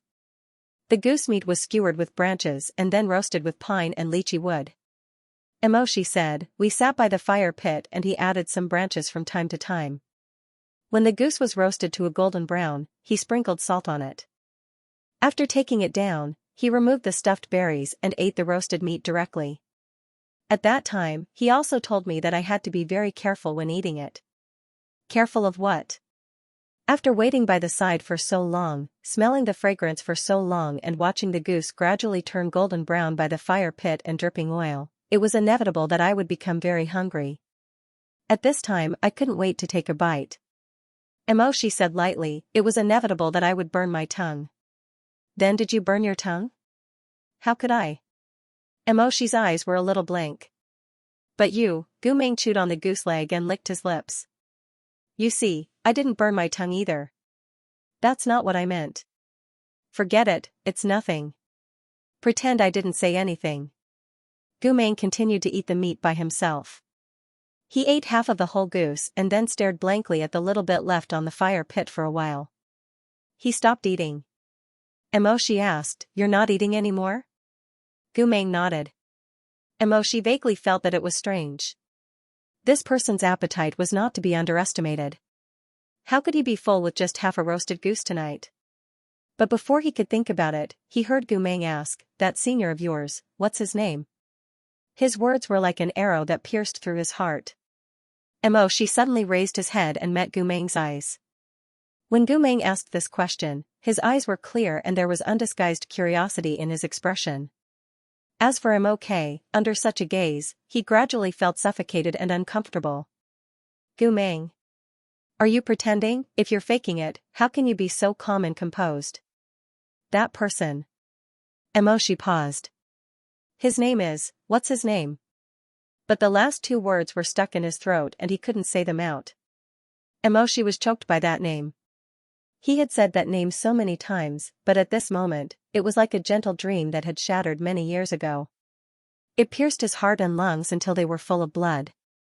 He couldn't say Gu Meng's name, but because of extreme forbearance, his eyes gradually turned red. Emo, she suddenly turned his face to the side and his tone suddenly became fiercer than ever before. What are you asking? What does it have to do with you? Gu Meng. After Gu Meng left, Emoshi's gaze fell on the green plum dipping sauce beside Gu Meng's elbow. He didn't explain to Gu Meng how to use it during the meal, so the dipping sauce was left untouched and was completely ignored. Emoshi closed his eyes and he seemed to hear a familiar voice. Shitty, it's not fun to just eat roast goose. Try this dipping sauce made with plums. It's sweet and sour, and when you bite into it with crispy skin. Wow.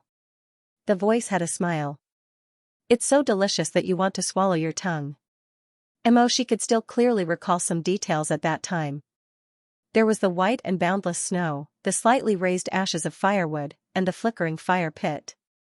There was also Gu Meng sitting beside him at that time, laughing and fiddling with the pine branches with a tree branch. Gu Meng turned his head. His eyes were so dark and bright in the warm orange light of the fire. Come, try this piece of mine. This piece is covered with green plum dipping sauce. How is it? Is it delicious? Ha ha ha, of course. When has your brother Gu Meng ever lied to you?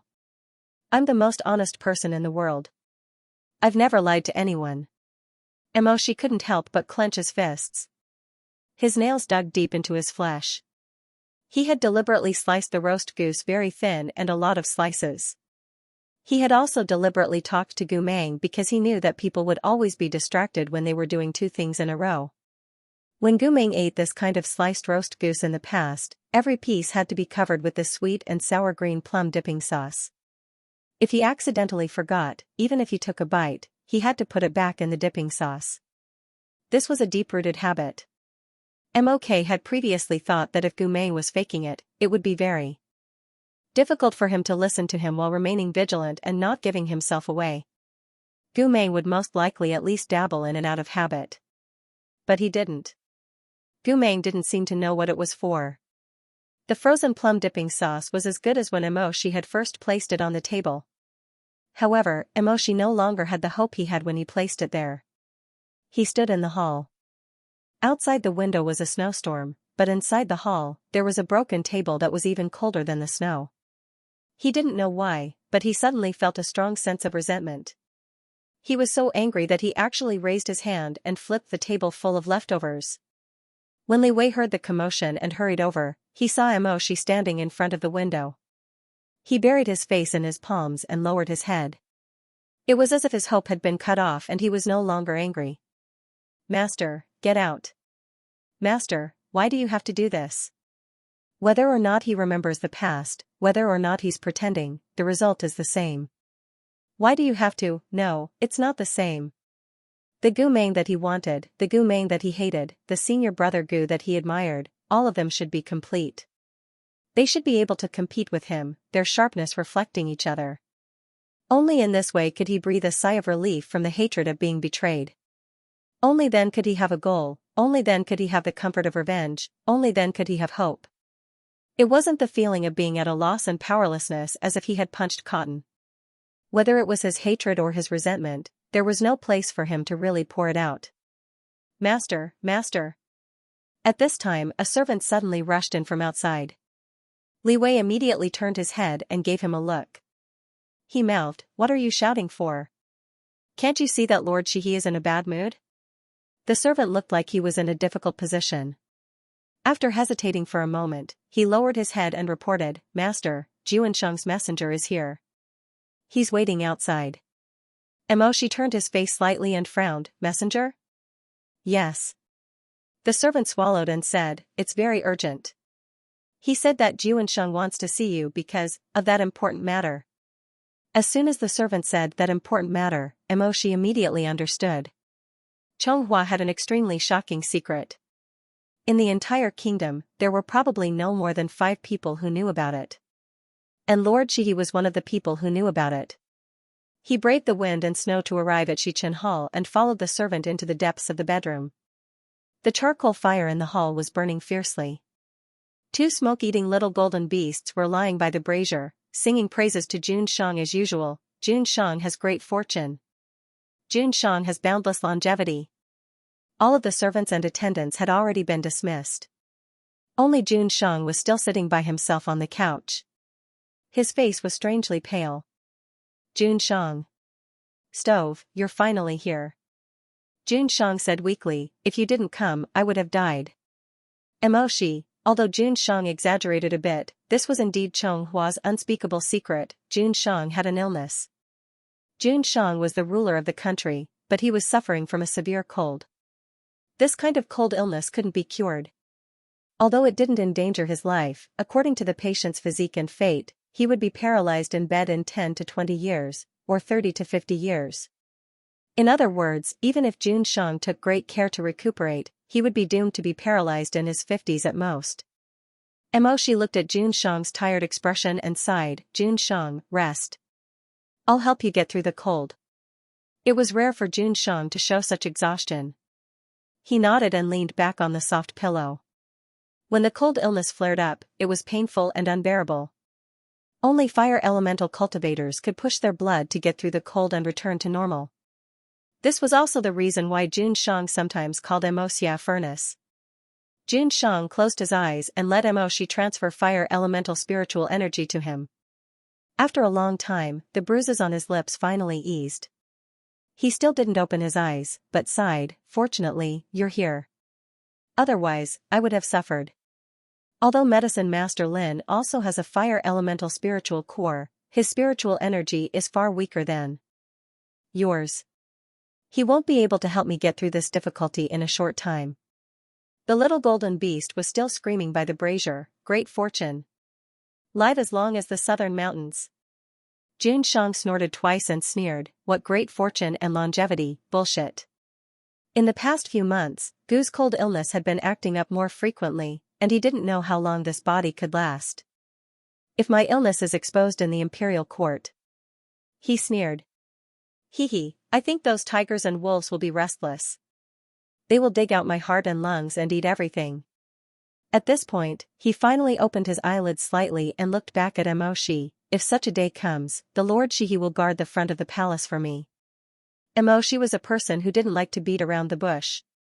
He knew that Juansheng was testing his intentions, so he said directly, "The oath of the heavenly tribulation has already been made. What else is there that Juansheng is worried about?" Juansheng smiled, this monarch was just casually chatting. But Emoshi knew that he wasn't just chatting. Juansheng's position wasn't easy to come by, so he was wary of everyone. That year, Juansheng's birth mother bribed the imperial physician in order to keep this a secret. But when the old lord was about to pass away, this matter was exposed again. The late emperor was concerned about the Chonghua nation. He was worried that if this son was weak while on the throne, it would be difficult for him to escape external and internal troubles. But the late emperor was weak. He only had this one son, as well as 2 daughters, Yan Ping and Meng Zhe. When he was on his deathbed, could it be that he wanted to make his daughter queen? It was too absurd. There were 28 countries in Jiuzhou, and no one had ever heard of a country having a female monarch. As for the adoption of other children with the surname Murong, the late emperor had also considered it. It was said that at that time, he wanted to test this child, the Murong Lian.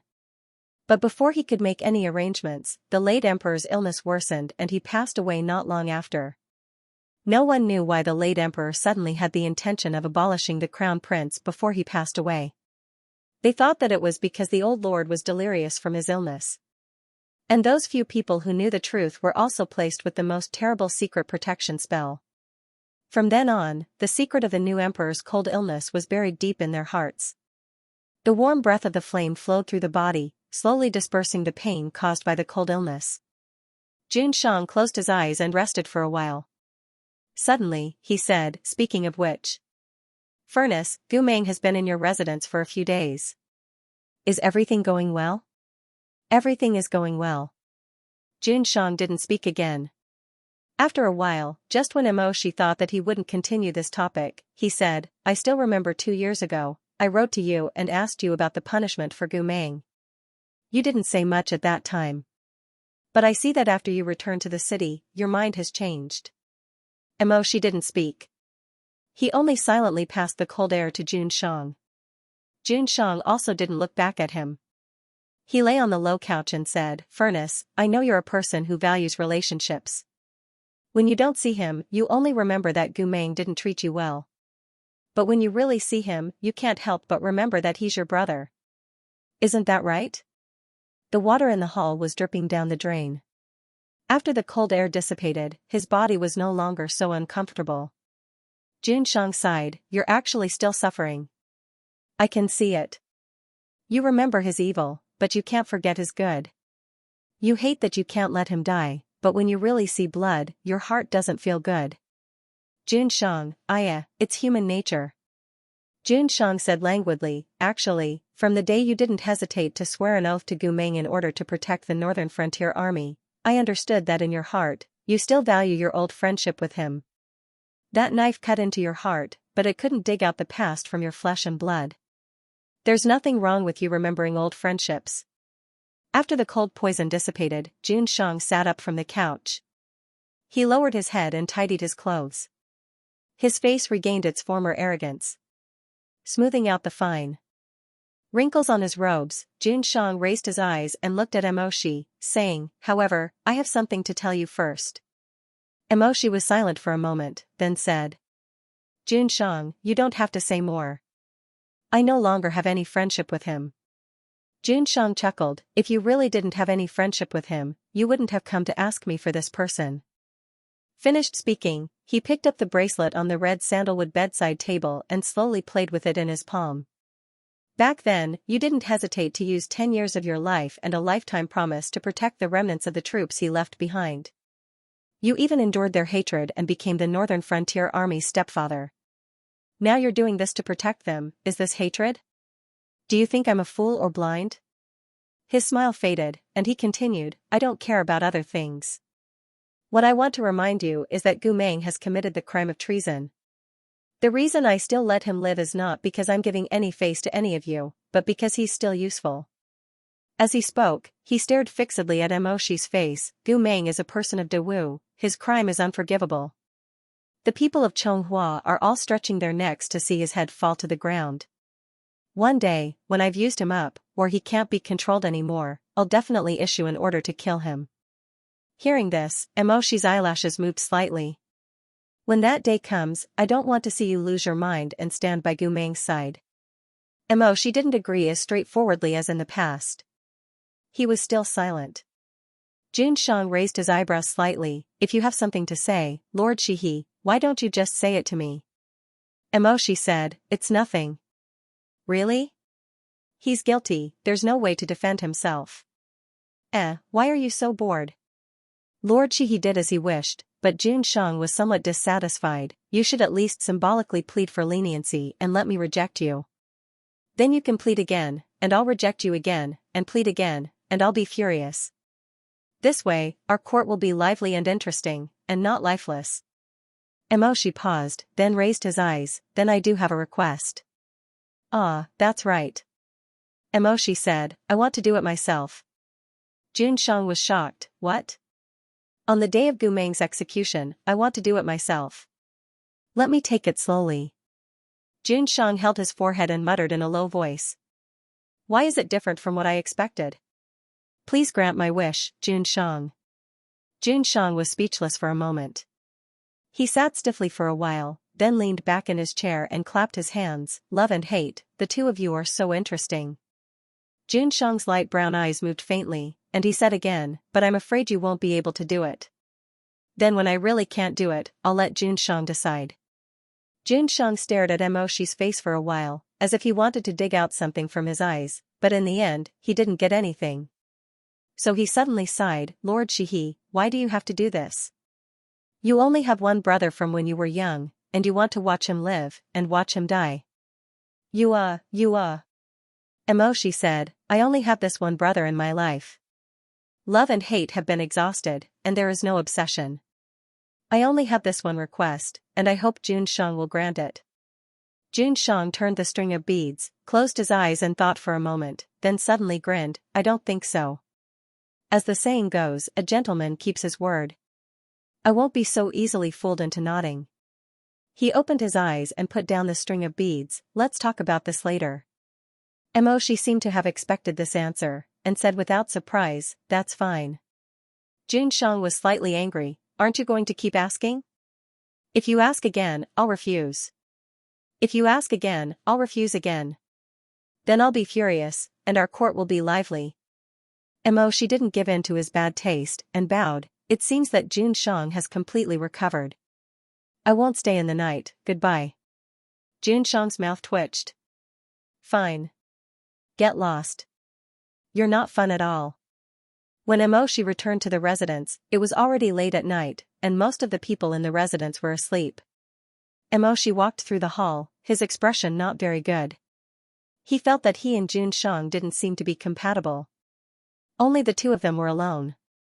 Together, and in the end it would always make each other unhappy. He was irritated, and with a gloomy face, he kicked open the door to his bedroom. He was about to wash up and sleep, but the moment he looked up, he froze, Li Wei. An angry roar resounded through the entire Shihi residence, and the flowers and leaves rustled, and the fish in the pond sank into the water. Come here. Li Wei was worried about his dog head, and ran over to greet him, Aya, master is back. This subordinate was feeding the horses in the stables and came late. Master is magnanimous, please don't blame me. Mo Shi turned his head gloomily, and a pair of knife-like eyes coldly scraped Li Wei's body, and finally landed on his face. He turned sideways to let Li Wei see the situation in his room clearly. Explain. Mo Shi's expression was gloomy, and he said coldly, I just went to the Imperial Palace, what's going on? Li Wei poked his head out to take a look. Wow, what a guy. The entire room. What should he say? One must know that Mo Shi had severe obsessive-compulsive disorder and mild misophobia, and the place he lived in was always meticulous. Not to mention the things that were placed haphazardly, even the edges and corners of the folded bedding were not messed up.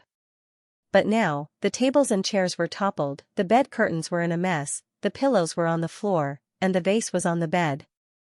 In short, it was as if a thief had sneaked in, then rolled around, danced, and went crazy in this room. Li Wei trembled as he turned his head, and saw Mo Shi's pale face. He couldn't help but feel a chill on the back of his neck. He stammered, I'll go and investigate the situation. Mo Shi gritted his teeth and said, get out. Li Wei quickly left, and in less than a cup of tea's time, he rolled back smoothly. At this time Mo Shi was standing in the room, staring at his bed in a daze. Seeing him come back, he turned around and said stiffly, what did you say? A ghost. Li Wei wiped the fine sweat from his forehead and couldn't help but mutter, I really saw a ghost. As he spoke, he swallowed, his Adam's apple bobbing up and down. Several times, he wanted to speak, but when the words reached his mouth, he didn't know what to say. In the end, before Mo Shi was about to explode again, he slapped his thigh and said, everything you say is empty. Master, come with me to take a look, it's really a ghost. Mo Shi couldn't stand his exaggerated tone, so he followed him to the firewood shed in the backyard. If that could still be called a firewood shed. Mo Shi, Li Wei was still sighing, really a ghost. He saw that more than 10 pieces of Taihu stone had been piled up outside the originally normal little house. She found a few of them quite familiar, as if they had been taken from the fish pond. On top of these stones, there were also tables, chairs, and benches of suitable sizes that had been collected from all over Shihi's residence. The 4 legs were facing the sky, making the entrance look like a hedgehog with sharp needles all over its body. In such a short period of time, someone had forcibly turned Shihi's firewood shed into an impenetrable beast's den. You don't even have to use your toes to guess who did this masterpiece. Li Wei's eyes were sharp. He pointed at the thick quilt hanging at the entrance and asked curiously, "Eh? Isn't this Lord Shihi's bed?" Yes, of course it was on his bed. It was the snow silk quilt that he would fold neatly every day after waking up. At this moment, it had become the warm curtain that covered the entrance of Heifeng village. Li Wei was afraid that he would fall ill from anger, so he hurriedly said, "Oh, master, this is a good thing." She felt dizzy. He gritted his teeth and said, "What's good about it?" Think about it, Gu Meng had been looking for rice vats and cellars to hide in before. What does this mean? It means that he is ready to slip away at any time and is not ready to listen to your orders. Master, you can't order him around. Then now? Now. Li Wei cleared his throat and said seriously, Gu Meng spent a lot of effort to arrange a bedroom in Shihi's residence according to his own preferences. She held his throbbing forehead and interrupted him. When did you become blind? Ah, right, it's not a bedroom. Li Wei looked at the fortress-like Taihu stones and thought for a while to think of a more suitable word, nest. He built a nest for himself. Animals build nests, birds build nests, it's the same as people building homes, they have to live in the same place for a long time. Li Wei analyzed, on the surface, Gu Meng has been tamed by the wise and great master. From then on, he has the self-awareness of living under someone else's roof. If master tells him to go east, he doesn't dare to go west. If master tells him to stop, he doesn't dare to continue walking even if master breaks his legs. While he was flattering Emoshi, he suddenly heard a rustling sound behind him. The 2 of them turned around and saw Gu Meng carrying a large pile of mattresses into the courtyard. There was a big black dog at his feet. It looked like the dog that he had depended on in Luomei Villa. At some point, that dog had slipped out of Fallen Plum Gardens and returned to Gu Meng's side after a long search for its owner. The 3 of them and the dog unexpectedly bumped into each other. Gu Meng, who had stolen the mattresses, was stunned. She also stood in the same place. After a few moments of silence, Gu Meng spread out the mattress and covered his head. Then he asked calmly, "Can you still see me?" She. What do you think? The person under the mattress moved uneasily. Suddenly, he turned around and ran. The black dog also ran happily beside him, barking as it ran. Seeing that the man and the dog were about to disappear around the corner, She was angry and speechless. He shouted, "Come back here." He didn't listen. Gu Meng ran even faster. She looked coldly at Li Wei, who was enjoying the show. He gritted his teeth and said, "If I tell him to go east, he won't go west. If I tell him to stop, he won't walk?" Li Wei said guiltily, that. After all, Gu Meng was a beast on the altar in the past. Even if his brain is damaged, he's still a little wild.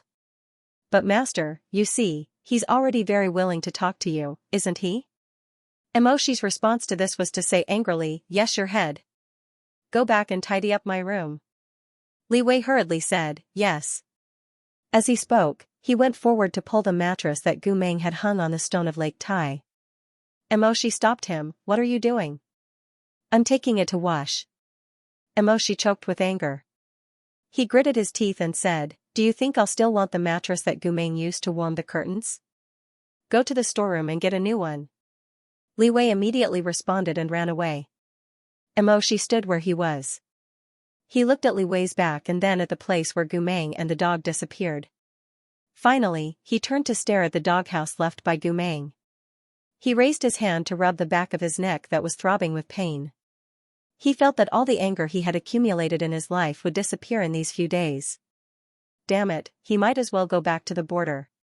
If he continued to be annoyed like this, he would probably become a Buddha. However, she and Jun Moshwai were probably still too young. He was a straightforward person who didn't like to be long-winded. His emotions were written all over his face. The court was different from the military. Here, iron blood and loyal hearts would disperse like the tide. What went against the current was scheming and scheming against each other. The annoyance after returning to the capital had only just begun. Just a few days later, a new round of troublesome matters came. Several old nobles who were usually as timid as mice thought that Lord Shihi was busy with official business and couldn't keep an eye on Gumeng all day long. What if this bastard was used by people like Li Qingqian or had ulterior motives? It would be too dangerous. Therefore, those old nobles jointly wrote a petition to His Majesty, hoping that he would be locked up in the Yin prison. She said coldly, he's in the Yin prison. Didn't Li Qingqian have a way to help him escape? That's because the security wasn't tight enough. If we increase the security, we can definitely what? His Majesty interrupted, I've already agreed to Lord Shihi's request. If I were to break it so easily, what kind of person would I be? However, those old nobles were fuming with anger and didn't let it go. They cried and complained again. His Majesty was annoyed and said irritably, fine, you're so annoying. Then why don't we break it? Lord Shihi, take Gumeng with you another day and put a slave imprint on him to prevent him from escaping. It's also to give them some relief. Hearing about the slave imprint, Emoshi's heart skipped a beat. He looked up at the man on the throne. His Majesty raised his eyebrows slightly, what? Lord Shihi, do you have something to say? No. Emoshi answered in a low voice and closed his eyes. The so-called slave imprint was to put a slave ring on him. According to Chonghua's rules, whether it was putting a ring on a slave or removing it, it had to be approved by His Majesty and operated by a weaponsmith. Therefore, when the Morong Lian put a ring on Gumeng without permission, it was actually against the rules. Later, when Gumeng made a great contribution, the old lord issued a decree to remove his slave imprint. Naturally, the slave ring on his neck was also removed. The Morong Lian was even scolded by the old lord because of this. That day, it was Emoshi who accompanied Gumeng to the weaponsmith to remove the necklace from his neck. He was sincerely happy for his senior martial brother. He thought that his senior martial brother was so good, he should be free for the rest of his life. At that time, Emoshi never thought that one day, as Gumeng's new master, he would put the slave ring back on his senior martial brother Gu's neck, which symbolized humiliation and occupation. The next day, the imperial court was closed. Emoshi brought Gumeng to register as a slave. In most countries, slaves were lowly. They couldn't cultivate or study and were called untouchables. Although Chonghua wasn't fundamentally different from them, at least their attitude was slightly gentler. Ever since the late emperor inherited the throne, Chonghua abolished the harsh term untouchables and allowed slaves with decent qualifications to enter the cultivation school and cultivate their spiritual cores. The late emperor even appointed slaves as generals and allowed them to form an army to serve the country. These things had caused a huge uproar in Chonghua. The old nobles all remonstrated, saying that this was a lesson learned from the mistakes of the past and that the ambitions of wolves were unfathomable. If the emperor gave the slaves power, they would desire more. The implication was that if the slaves were allowed to cultivate and establish themselves, it was hard to guarantee that they wouldn't covet the throne and overthrow the government. Who wanted to be trampled underfoot, but the old emperor didn't listen. He felt that the flames of war were rising everywhere in the Jiuzhou. The wars between countries were getting more and more intense. Anyone with the ability should be mobilized. Otherwise, the internal affairs would be stable, but external troubles would be inevitable. Gumeng and his army of tortoises rose under these circumstances. However, a new monarch had his own officials. After the new monarch ascended the throne, he felt that internal affairs were more important than external troubles, so he made an example of Gumeng, reducing his power and demoting him to appease the old nobility. This led to today's situation. We're here. The carriage stopped outside a small shop next to the cultivation school. Emoshi went forward and knocked on the half-closed door. This was an old shop with a cramped entrance. It had been in disrepair for a long time. There was a wooden board lazily thrown outside the shop with the words Xixin Smelting Shop written on it. The red paint next to the word smelting had already fallen off. Gumeng asked, "Where is this?" She didn't answer. He just pushed open the old, shaky wooden door and led Gumeng inside. The lighting in the shop was not good, and the sunlight outside could not shine in for a long time. The shop was filled with a strong smell of rotten wood.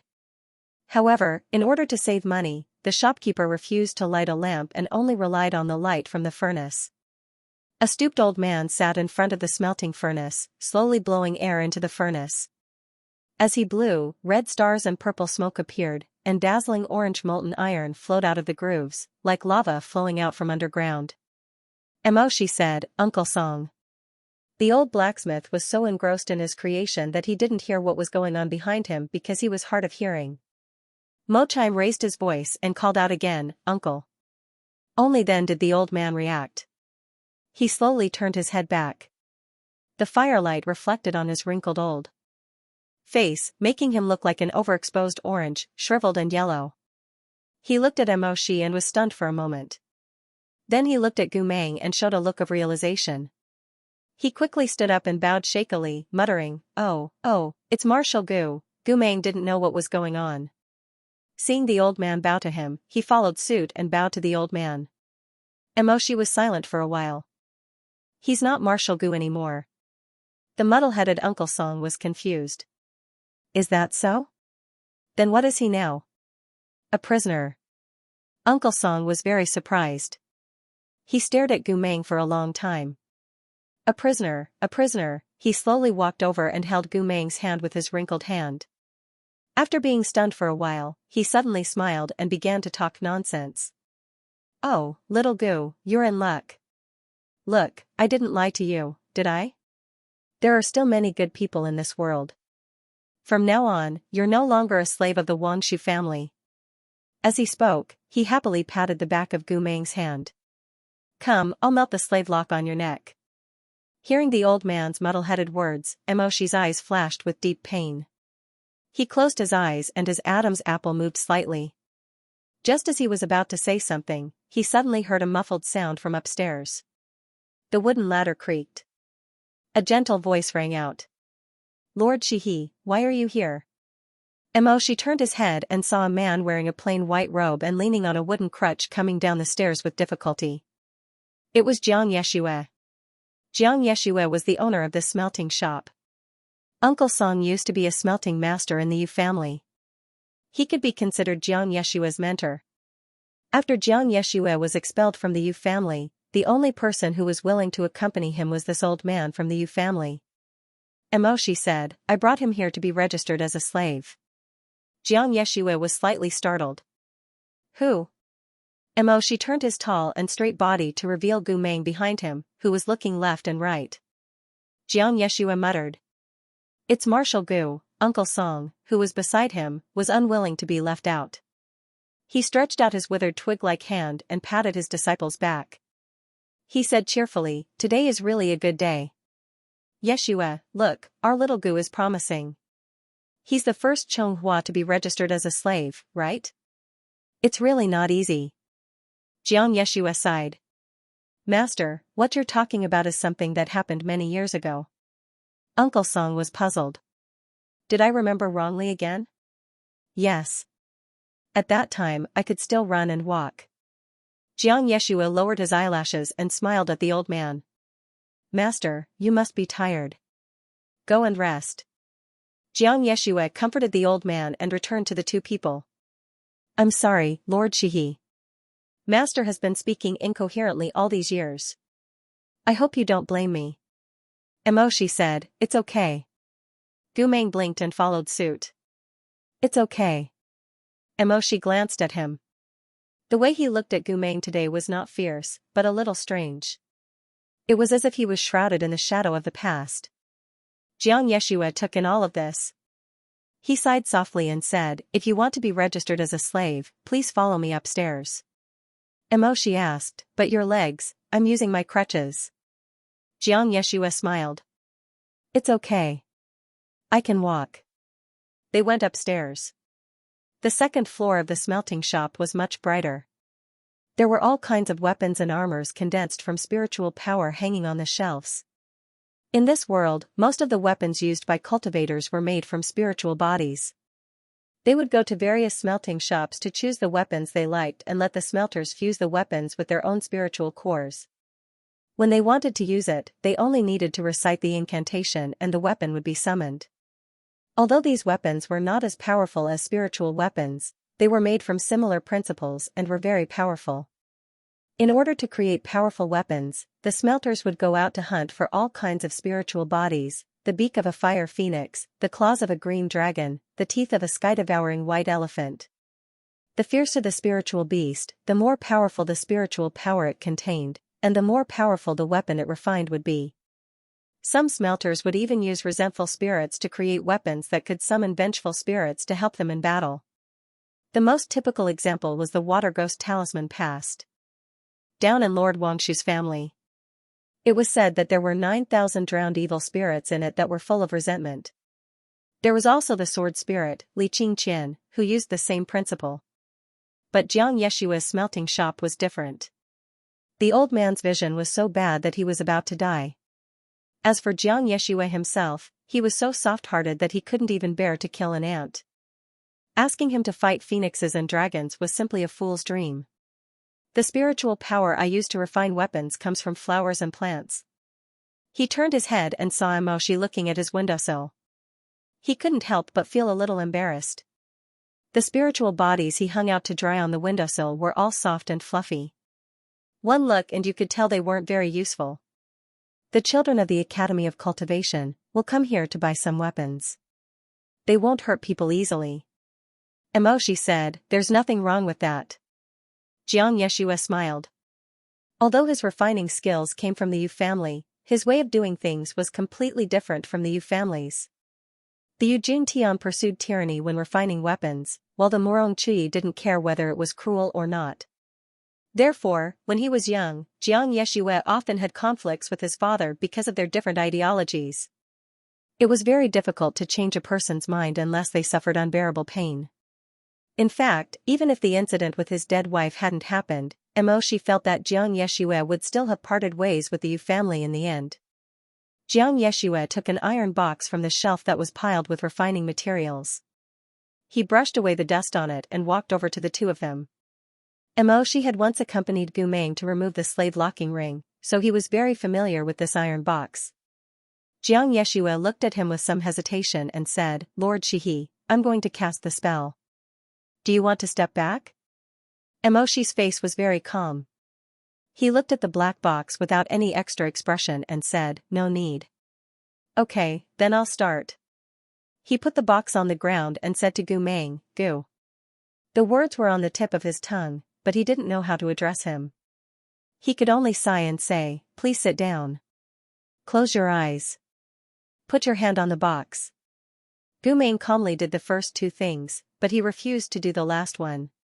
He opened his eyes again and stared at the box for a while, murmuring, "I don't like this thing." Then he looked up at Emoshi and said, "I'm leaving." "Sit down." "I'm leaving." Emoshi said, "If you still want to stay in Shihi's residence, you must do as he says." Gu Meng had no choice but to curl his lips. He looked a little wronged and a little vigilant. But after hesitating for a while, he still put his hand on the box. Emoshi said to Jiang Yeshua, "Cast the spell." Jiang Yeshua nodded. It was actually wrong to do what the Morong Lian did in the past. The slave locking ring itself was very powerful. If it was casually buckled, it could cause the wearer's spiritual flow to go berserk, or even accidentally die. But at that time, the group of youths didn't understand this principle. The refiner Jiang Yeshua lowered his eyes and silently recited the incantation. Soon, a dark spiritual flow flowed out of the hole in the iron box. That spiritual flow climbed up Gu Meng's arm like a snake, from his forearm, to his shoulder, to his collarbone. It circled around his neck, and finally condensed into a black iron ring. With the lingering charm of the smoke, it turned into a small token hanging on the iron ring. "It's done." Gu Meng opened his eyes and touched his neck. He didn't speak after touching it the first time. But soon he touched it a second time.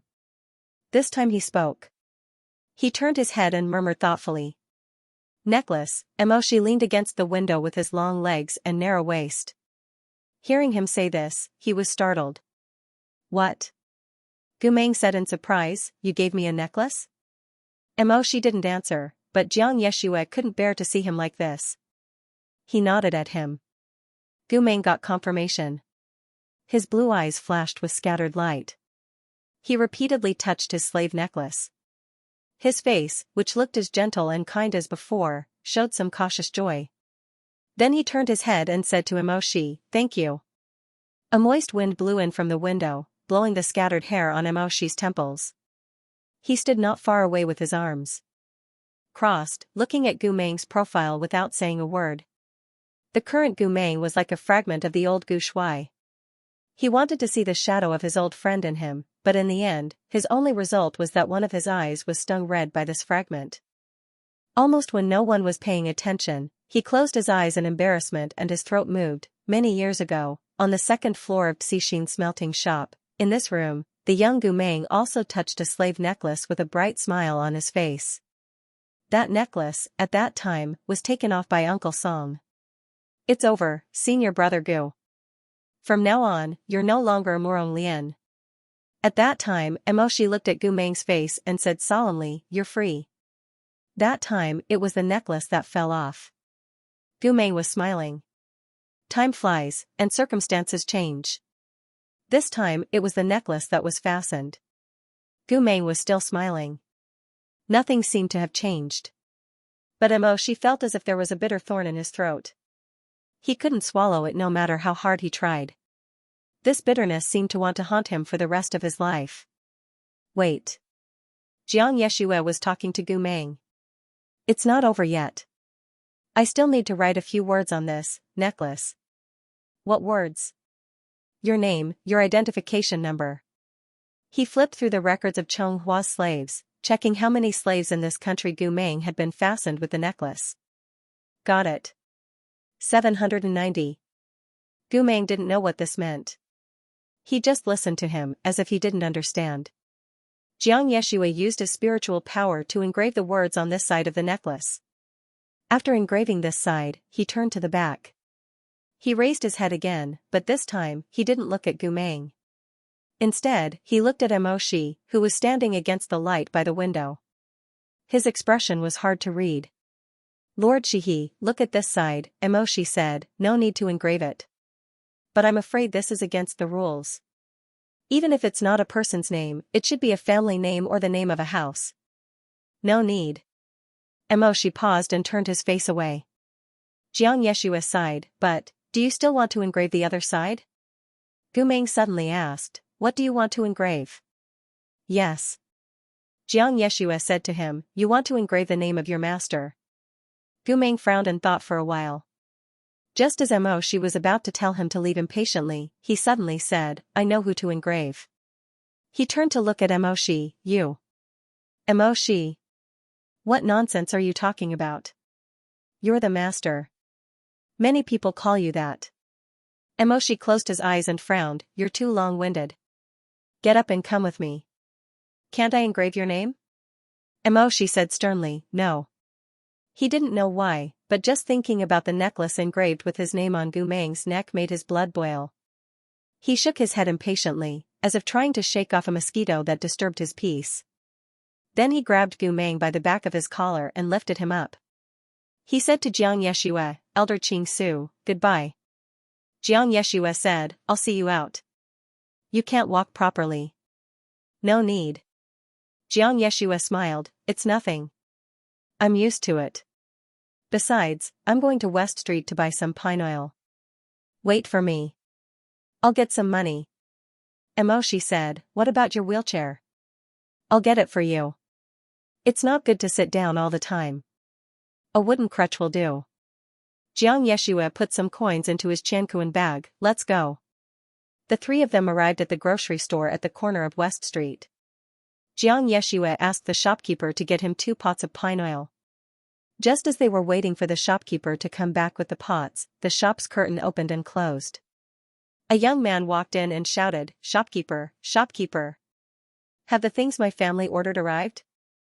Then, another cold and dignified voice rang out, Yu Chinqing, don't jump around like an unreasonable prance.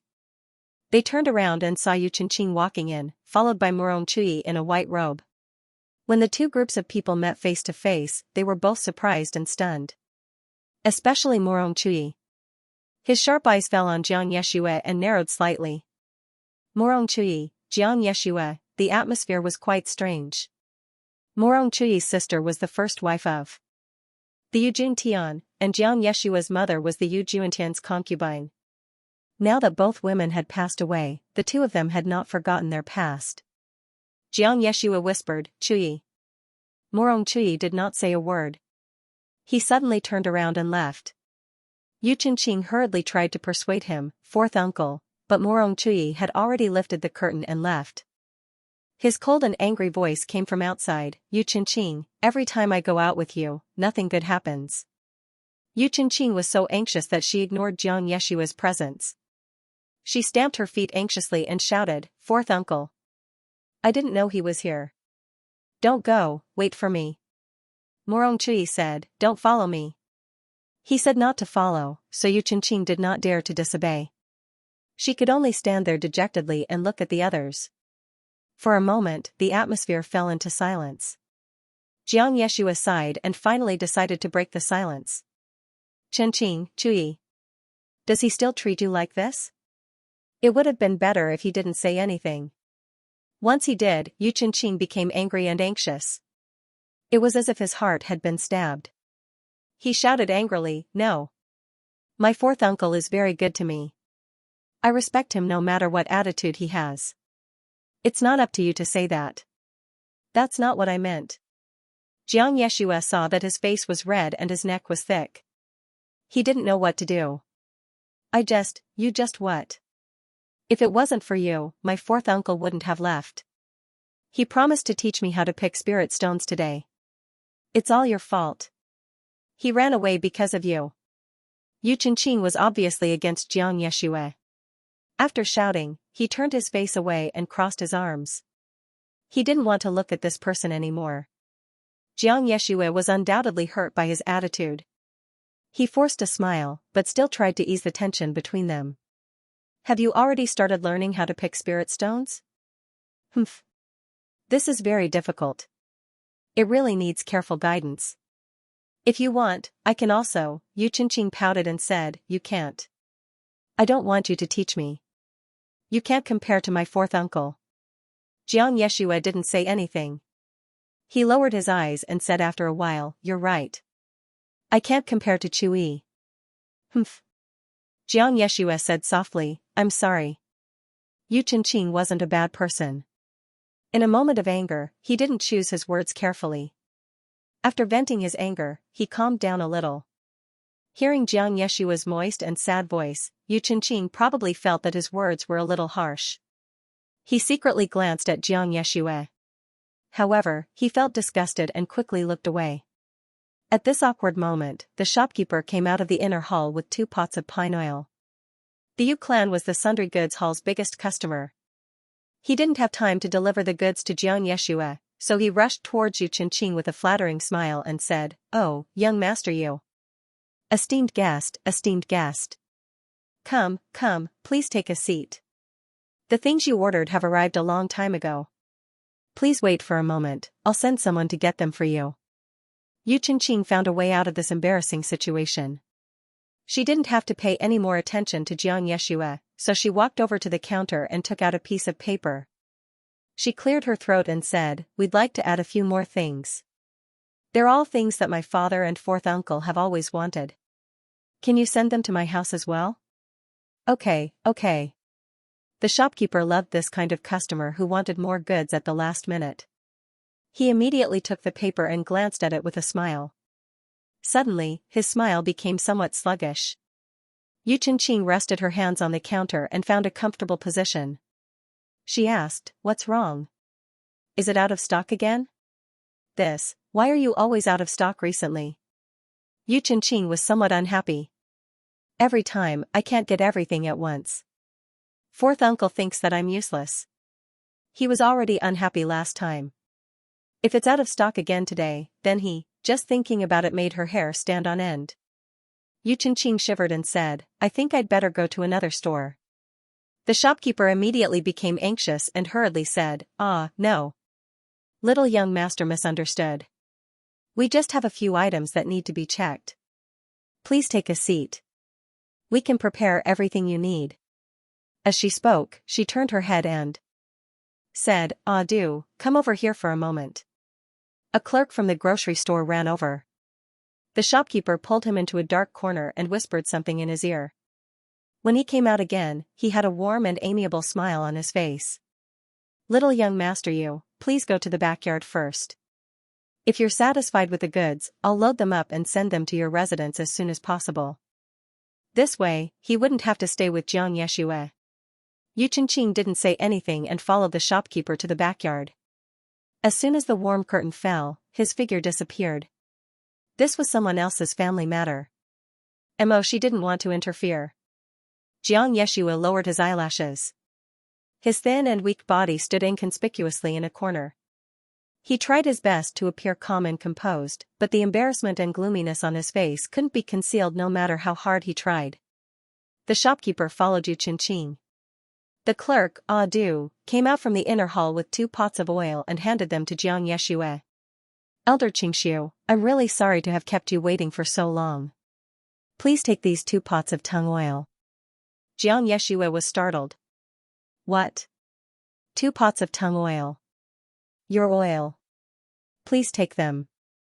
Xianxia said, but I want pine oil. The surprise on Adu's face was extremely clumsy. He probably wasn't good at lying. Halfway through his words, his face turned red. Is that so? Just now, the shopkeeper clearly said tung oil. Did I hear wrongly? Xianxia didn't understand and said, then I'll have to trouble you to change it again. Adu looked troubled. You want pine oil? Today, we're all sold out. Why don't you change it another day? With his legs, how many times do you want him to run? Suddenly, a deep and cold voice interrupted him. She walked over from behind and stared at him with an angry expression. Lord Shihi, Shi's eyes were cold. He said coldly, did you hear wrongly, or did the U residents happen to need pine oil, so you sold it to him instead? The shop assistant didn't dare to lie to Shi. His face turned redder and redder, and he didn't say anything. At this point, how could Xianxia not understand? He sighed and said to Shi, forget it. Anyway, my shop is close to here. I'll give it to Xianxia so that he won't run around. The weather is too cold. It's not easy for him to come here. Besides, I know Jiyi's temper. Gumeng looked left and right. He touched the slave lock around his neck, as if he was thinking that Xianxia was a good person who helped to give him the necklace. Then, he suddenly ran to the backyard and pulled Xianxia out before anyone could stop him. Xianxia's face turned red when he was pulled by the collar of his fur coat. He coughed and said, cough cough. What are you doing? You little turtle, let go of me. Gumeng dragged him to Xianxia before letting go. Xianxia rubbed his neck and said sadly, what are you doing? Gumeng copied him and said, I want pine oil. You want pine oil? Gumeng pointed at the embarrassed Xianxia and said, he wants it. I don't want it. Xianxia couldn't help but look up at Xianxia. But after a glance, he looked away and muttered, no, that's what my 4th uncle wants. Gumeng said, he came first. The customers who came first are in front. The shopkeeper also ran out. When he saw the situation, he was at a loss for what to do.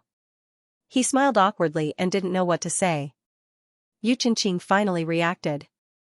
He wasn't an unreasonable person. He immediately turned around and stared at the shopkeeper. Shopkeeper, you can't be serious, right? You already promised to sell the pine oil to him, but you're afraid that I'll leave if there's not enough, so you went back on your word? The shopkeeper hurriedly said, no, I just misheard. Xianxia saw that he was flustered and understood. He said angrily, you're still lying. You're a big bad dog. Xianxia didn't like to cause trouble. He shook his head and said, it doesn't matter, I'm not in a hurry to use it. Young master, you can keep it. I'll take my leave first. As he said this, he picked up his walking stick and slowly walked out with his head lowered. After making Xianxia suffer so many grievances, Xianxia's conscience finally couldn't take it anymore. He stood there in a daze for a while. His expression didn't look too good. Seeing that Xianxia was about to push open the door and leave, he couldn't help but shout, "Hey!" The moment he shouted, Xianxia regretted it. Damn it, his father and uncles didn't like this person. If they found out that he talked too much to him, they would skin him alive. However, Xianxia had already stopped in his tracks. Xianxia could only brace himself and stutter. That. What do you want this pine oil for? To make some talismans. Oh. Xianxia tilted his head. After a while, he couldn't help but ask curiously, that. When Li Qingqian was causing trouble, those talismans in the city, were you the one who sent them to the poor? Xianxia didn't say anything. Xianxia glanced at him awkwardly. Xianxia sighed and said, "It's getting cold. Don't run around anymore. You should go back early. Don't make your fourth uncle angry." After saying this, he lifted the curtain and left the shop. Only Xianxia was left standing there in a daze. When he met Emoshi's gaze, Xianxia felt wronged and muttered blankly, "Lord Shihi, It wasn't convenient for Emoshi to get involved in the Yu family's affairs, so he didn't say much. He only shook his head and left with Xianxia. They accompanied Xianxia back to the smelting shop. When they said goodbye, it was almost evening. On the way back, Gumeng suddenly asked, "Emoshi, that Xianxia, why did he give the pine oil to White Bird?" "White Bird? The one who called me a little turtle." Emoshi realized that Gumeng was talking about Xianxia. Xianxia wore a thick white fur coat with a circle of fluff around his collar. That was why Gumeng called him White Bird. Emoshi explained, because Xianxia is his big brother. So he gave the oil to someone else because he's his big brother? Emoshi was silent for a while and said, "No. It's because he thinks you're important that he's willing to give the oil to someone else. Just like the senior who gave you roast goose?" Emoshi's heart skipped a beat. "You think that senior thinks I'm important?" Gumeng thought for a while and said, "Roast goose is delicious. He gave it to you. You're important." Emoshi looked at him strangely and didn't say anything. After a while, he said, "Then the person who gave you the sachet, do you think he's important to you?" Gumeng said without hesitation, "He's important." Emoshi's face darkened. He gritted his teeth and said, "You think he's important, but that doesn't mean he's interested in you. I've taken you in for so long, but no one in Wanqing cares about you." Gumeng lowered his head and didn't say anything. Mochime was hurt by the stab, so he retaliated by biting back at the person who had stabbed him. "You think too highly of yourself. A sachet is enough to send you away. If that person really thinks you're important, he should have come to find you. You've been in trouble several times, he should have come to save you." "Did he come?" Gumeng said dryly, "No." "If he didn't come, then you still think he's important?" "Yes, he's important." Emoshi was silent for a while and sneered with resentment. "Interesting. Which hero is he? Why don't you introduce him to me?" This time, Gumeng shook his head dejectedly. He lowered his eyes and didn't argue anymore. He looked hurt. The two didn't talk to each other anymore. They walked side by side for a while. When they were about to reach the downtown area, Emoshi finally spoke to him again. He said, "There are too many people here. Put on your cloak." Gumeng did as he was told. As they walked, Emoshi was still thinking about Gumeng's words. He was restless. When they passed by a tea stall, he went to buy a bowl of herbal tea and stood there to drink. Gradually, there were more and more rustling sounds around them. "Aya, look, it's Lord Shihi, my husband, woo-woo." "Nonsense. He's obviously my husband." Although this was Wanqing and Emoshi wasn't someone who didn't go out all day, the girls who passed by couldn't help but look at him. Emoshi was born handsome, especially his lips. Although they were thin, the shape of his lips was very sexy. It was the kind of perfect color that made people want to kiss him. Unfortunately, although he had such attractive lips, he had cold eyes that looked like they were covered in snow. He looked impatient and had a face of abstinence. But even so, it could not quench the girl's desire for him. Also, Chonghua did not know when it started, but there was a saying that Lord Shi looked cold and arrogant, but look at his broad shoulders, narrow waist, and long legs, and then look at the kind of ruthlessness that would not go against his words when his temper exploded. TSK, TSK, TSK. They just knew how he could make people want to die in bed. For example, at this moment, there was a group of pretty women gathered on the second floor of a brothel on the street. They only received guests at night and were lazy during the day. At this moment, they were eating snacks and chatting under the veranda on the second floor. When they saw Emoshi, they couldn't help but whisper to each other. I can say that when this man gets in bed, he won't be a polite person. The brothel's procuress guessed as she ate melon seeds and waved her fan. The girls around her giggled. One of the girls said, "Godmother, you're talking nonsense. Lord Shihi keeps himself clean and never enters the brothel. How would you know what he's like in bed? TSK, you're too young and don't know much about people. Godmother, I'm not good at other things, but I have a sharp eye for men."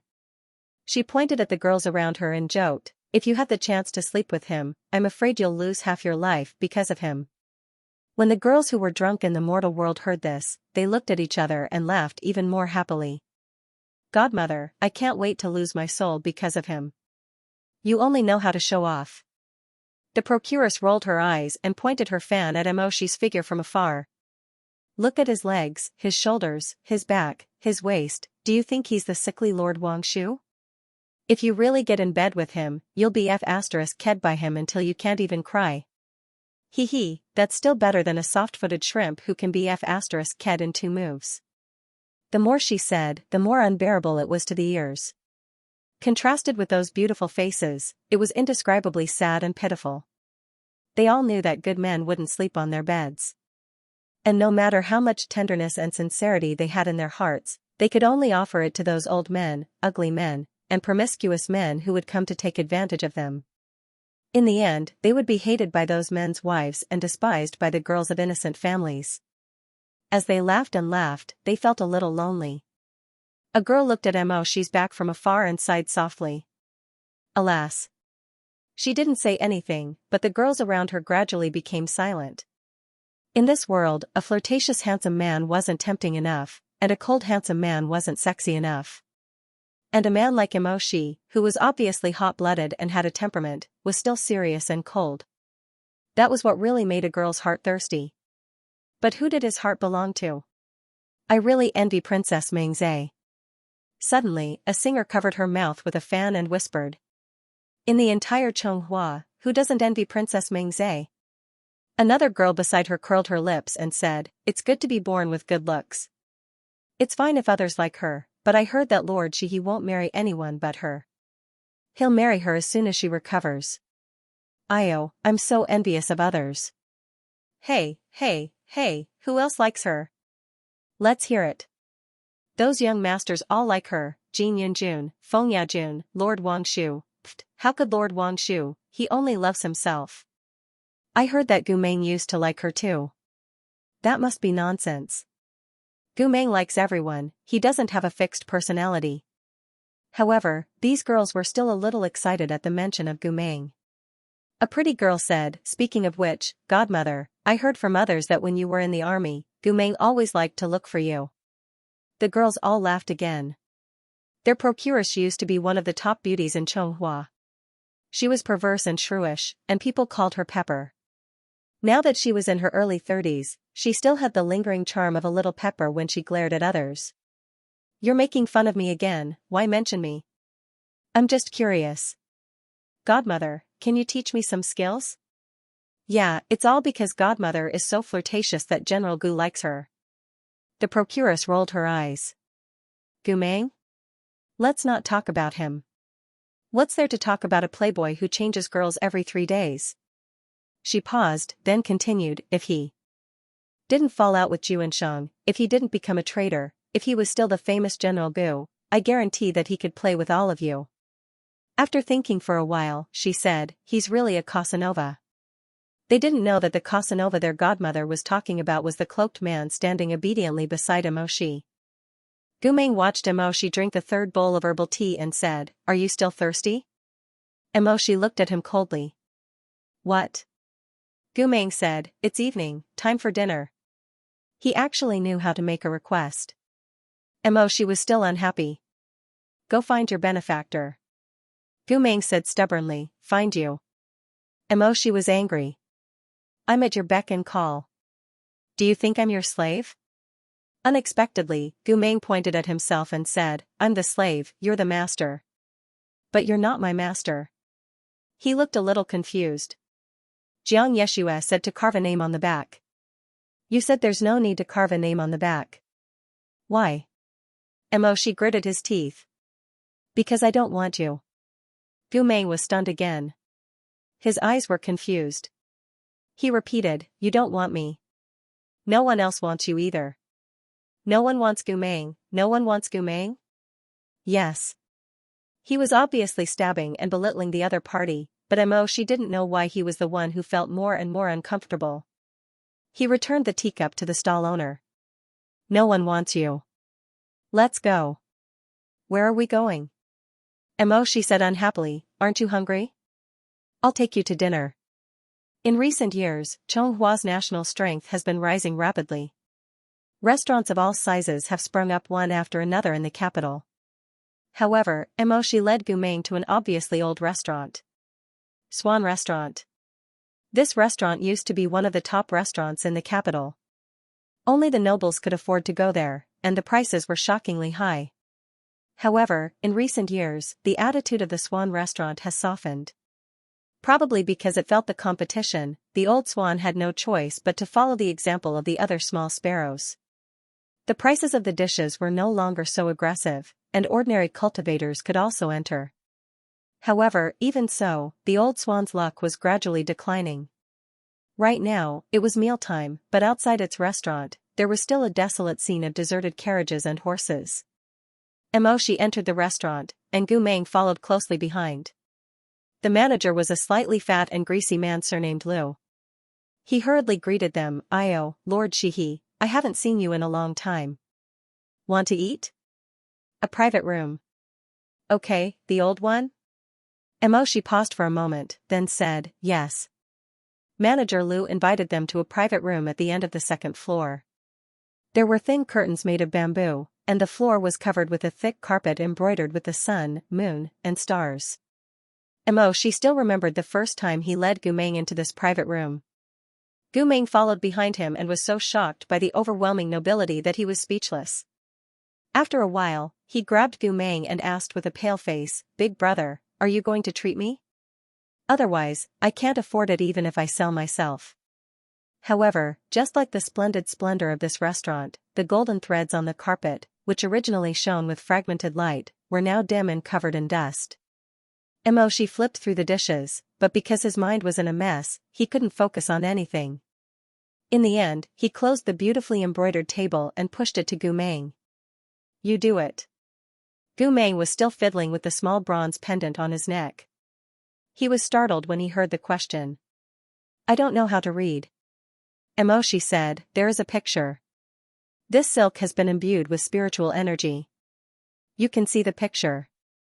Hearing his words, Gu Meng opened the kitchen table, hugged it to his chest and looked at it carefully.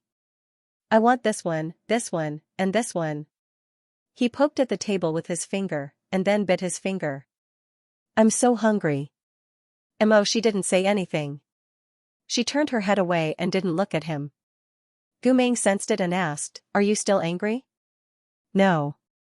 Gu Meng thought for a moment and suddenly said, don't be angry. You're important too. She's heart skipped a beat, but he kept a straight face and said coldly. Why do you have to flatter me? I don't have a sachet to give you. Gu Meng laughed, but you gave me a necklace. If She's eyes were originally filled with jealousy and hatred, the moment he said this, the jealousy and hatred immediately faded and became dim. He glanced at the black slave locking bracelet on Gu Meng's neck and couldn't get angry anymore. After all, the major turning point in his life was given to him by Gu Meng. If it wasn't for the Gu Meng of the past, She wouldn't be who he was today. Putting aside the national enmity, what else could he blame Gu Meng for? When his family met with misfortune, it was Gu Meng who reached out to him. When he was unknown, it was Gu Meng who accompanied him. When he was helpless, it was Gu Meng who smiled and encouraged him. Gu Meng was his benefactor. Don't worry. Everything will be fine. So what if it's worse? Even if your uncle cheated you badly, you're still a noble. Look at me, I'm a slave. I'm not worried, so what are you worried about? If one day you're really forced into a corner by your uncle, I'll give you half of my house and half of my food, okay? You still have me. How many things had Gu Meng done for him, when Emoshi's future was uncertain and he was ostracized? Only Gu Meng paid attention to his mood and whether he had enough to eat. Emoshi had a cold and stubborn personality. At that time, the nobles who lived with him all looked down on him. They thought that Emoshi's situation would be extremely miserable when she got pregnant because he had lost his father in his early years and his mother had married someone else despite the scandal. They would even deliberately spoil his rations on the ground. It was Gu Meng who couldn't bear to see his young master being bullied, so he would always share his rations with him. However, the slave soldier's rations didn't taste good. Gu Meng could see that although Emoshi didn't say anything, it was extremely painful for him to eat. Therefore, he pondered. Every now and then, he would use the excuse of buying jewelry and rouge for the girl to ask his brothers for some money. Then, he would silently buy a few more snacks for his little junior brother, so as to coax this little pitiful boy. At that time, the people in the army all said that Gu Meng was too fickle. His brothers also mocked him for being unfaithful. The day before yesterday, he said that he wanted to buy a jade hairpin for Xiaolan. Today, he's asking for money again, saying that he wants to buy a flower hairpin for Xiao Dai. Sigh, what a playboy. Gu Meng's best friend at that time, Lu Zhanqing, also said, "Ah Meng, what's wrong with you? I've never seen you so extravagant before. Have you become wild after you joined the army?" Gu Meng's response was to shamelessly stretch out his hand. "Brother, can you give me some reward? I'll wash your clothes for a month." Lu Zhanqing was shocked. "Which girl have you taken a fancy to?" Gu Meng made up a story, the daughter of old Wang from the neighboring village. "She's only 6 years old." "You're crazy." No one knew the truth. No one knew that Gu Meng, who was crazy to spend money to chase girls, was actually using the excuse of visiting a brothel to sneak into the kitchen of a small brothel in the nearby city to wash the dishes. Gu Meng had used a disguise technique and changed his clothes. No one could tell that he was a soldier from the garrison. He washed the piles of soup and rice bowls. Even the shopkeeper had a whole new level of respect for him when he saw how busy he was. "Young man, do you want to come and work for me? I'll pay you this much?" Gu Meng, who was in disguise, still had bright eyes, like the stars in a summer night. "Thank you, shopkeeper, but I have other things to do. I can't leave." "Ah, that's a pity." The shopkeeper patted his head. "It's rare to see such a diligent young man like you." In order to take care of him, his senior brother Gu suffered unknown hardships and endured unknown tiredness. But Emoshi didn't know at first. Later, when he saw the blood-stained letter from his comrade, he realized that he was in love with this man who was 3 years older than him. He braved the wind and snow to confess to Gu Meng, but only Lu Zhanqing was in the tent. Lu Zhanqing told him, "Gu Meng?" Gu Meng was dragged to the brothel in the city to play. "It's a waste of youth if you're not a romantic." Ha ha ha. At that moment, Emoshi felt as if he had been hit on the head by a stick. He calmed down for a long time but still couldn't control his emotions. So he rode his horse to the brothel that Lu Zhanqing mentioned. But he found Gu Meng's friends, but he didn't see Gu Meng. He didn't give up. It was as if there was a fire burning in his chest that couldn't be extinguished. He went to the shops in the small town near the encampment. Finally, he saw Gu Meng in the kitchen of a small restaurant, who was visiting the brothel. Gu Meng was in disguise. Originally, Emoshi shouldn't have been able to recognize him. But at that time, he was careful. When Gu Meng looked up from the basin, Emoshi caught the man's gaze. With just one glance, Emoshi recognized that he was the senior brother Gu he was looking for. From the disappointment when he heard that Gu Meng went to the brothel to the shock when he saw Gu Meng washing the dishes. At that time, Emoshi's heart really hurt terribly. He suddenly didn't know how to express his feelings. Hot blood surged in his heart, making him look at Gu Meng with a burning gaze. But as the saying goes, the first drum builds up the spirit, the second will weaken, and the third will be exhausted. When he wanted to confess, he went to the tent, but didn't find this person. When he angrily rushed to the brothel and wanted to drag Gu Meng out possessively, he still didn't find this person. When he really found him, that reckless passion was no longer so impulsive. Panting in the wind and snow, he pushed open the wooden gate with large strides, causing the chicks in the backyard of the restaurant to run around. He walked straight to Gu Meng, who didn't know where he was. He saw Gu Meng's hand submerged in the water. It was a cold day, and in order to prevent the shopkeeper from discovering that he was a cultivator, he couldn't use magic either. Gu Meng's hand was frostbitten. She suddenly felt a lump in his throat. He didn't know what right he had to say that he liked Gu Meng with his current status. What right did he have to ask for more from him? He silently pulled Gu Meng up from the small stool. His long eyelashes drooped down. He held Gu Meng's cold fingers. He held his senior brother's hand in his palm, rubbed it, and asked softly, "Does it hurt?" Gu Meng smiled and said it was okay. "This frostbitten is nothing. You're a real man, you'll look better if you're rougher." Gu Meng scratched his head with his hand that was swollen like a radish. He grinned, revealing his small canine teeth. "Your brother Gu Meng is the most handsome." This was too ridiculous. No one would think that two frozen radish fingers were handsome. But Gu Meng didn't listen. What he meant was, since you came to the army and were in the same team as me, and you're my junior brother, then I can't let you suffer. She had tried to persuade Gu Meng. He told Gu Meng that Gu Meng had given him too much, and his future was uncertain. He might not be able to repay these favors. But senior brother Gu, this military ruffian, only laughed. In the winter night, his long eyelashes were covered with snow. "Who wants you to repay me? Since you're in my team, you're my brother. I have to protect you."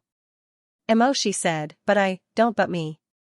If you feel bad, take a scroll and write it down. Write down everything you owe me.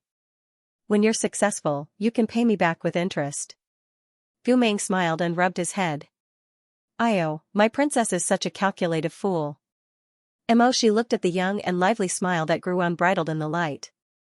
At that time, he secretly made up his mind to return the best to Gu Meng in the future. Not only would he return it, he would also give him all the rare treasures in the world. He wanted to treat him well for the rest of his life. But in the end, Gu Meng gave She redemption, but what She returned to him was a black shackle on his neck.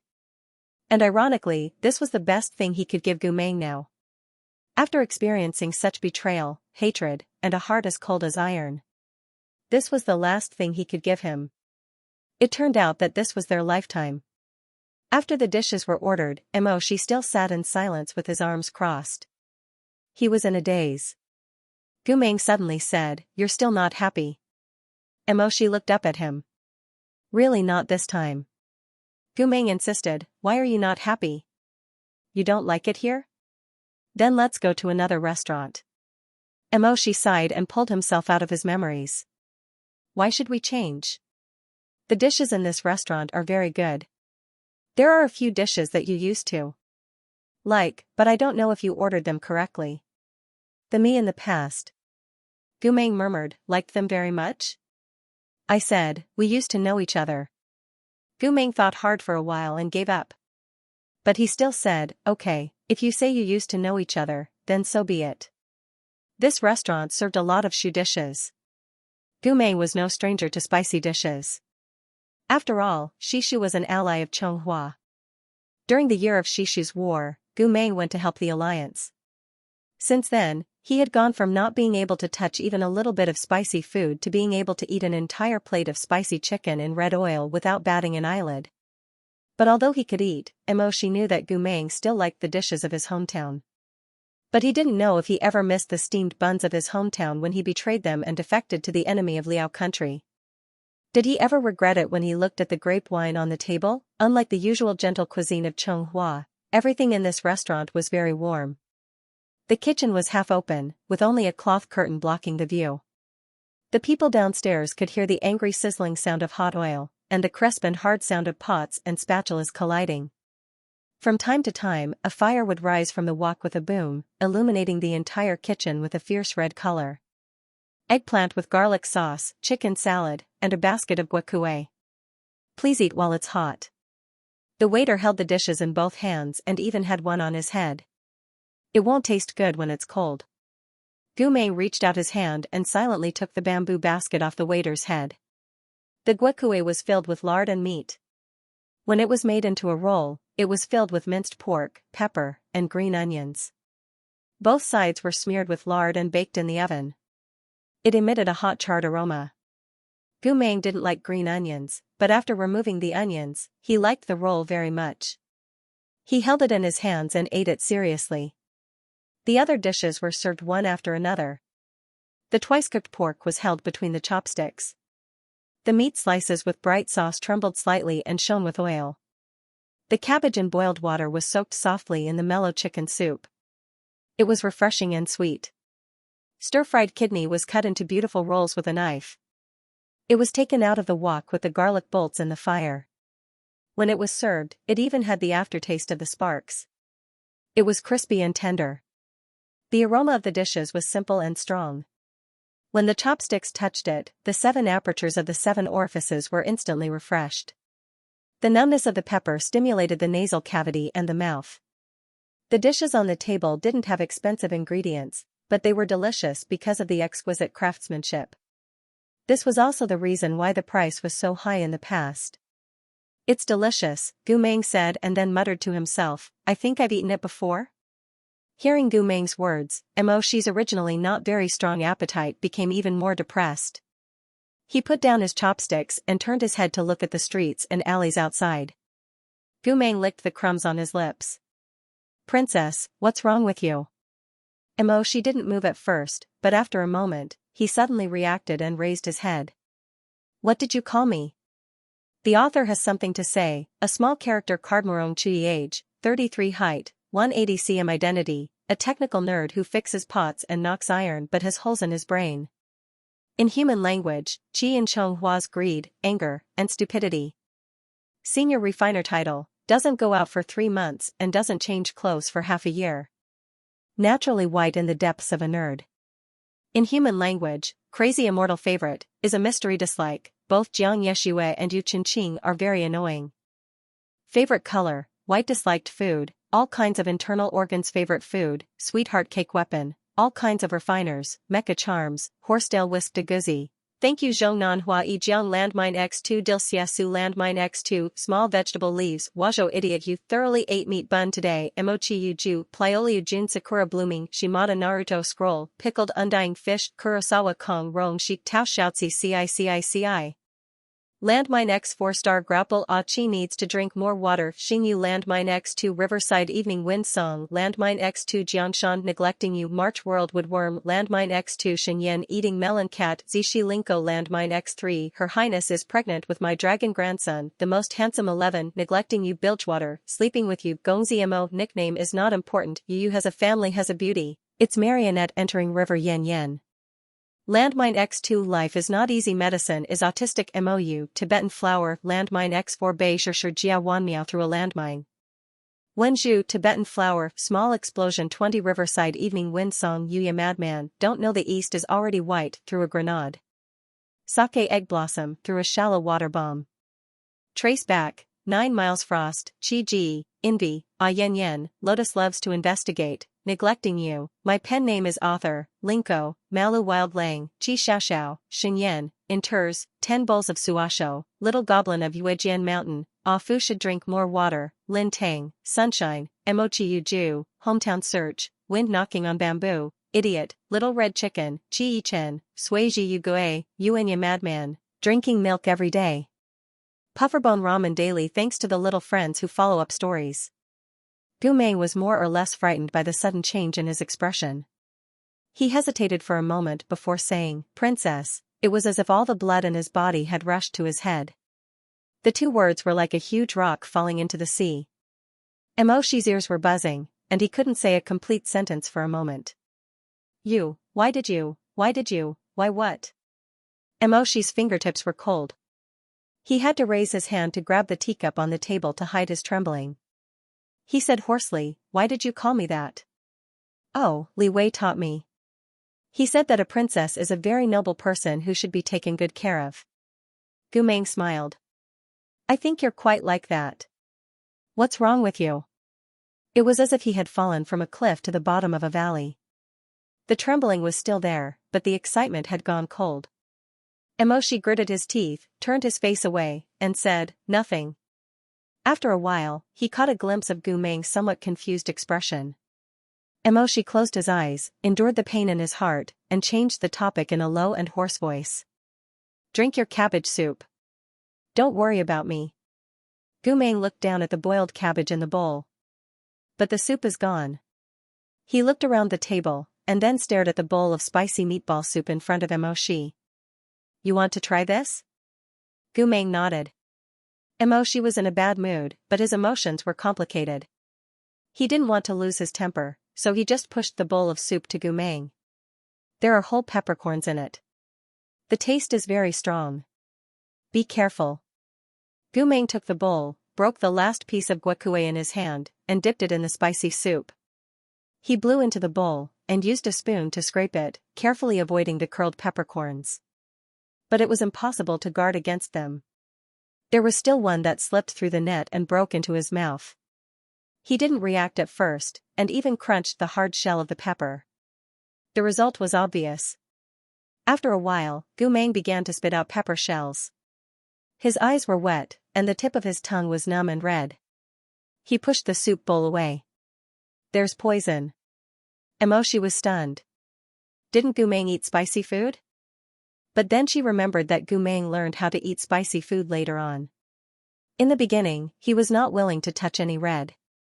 When burning country had destroyed his consciousness, it had probably destroyed the tolerance that Gu Meng had cultivated over the years.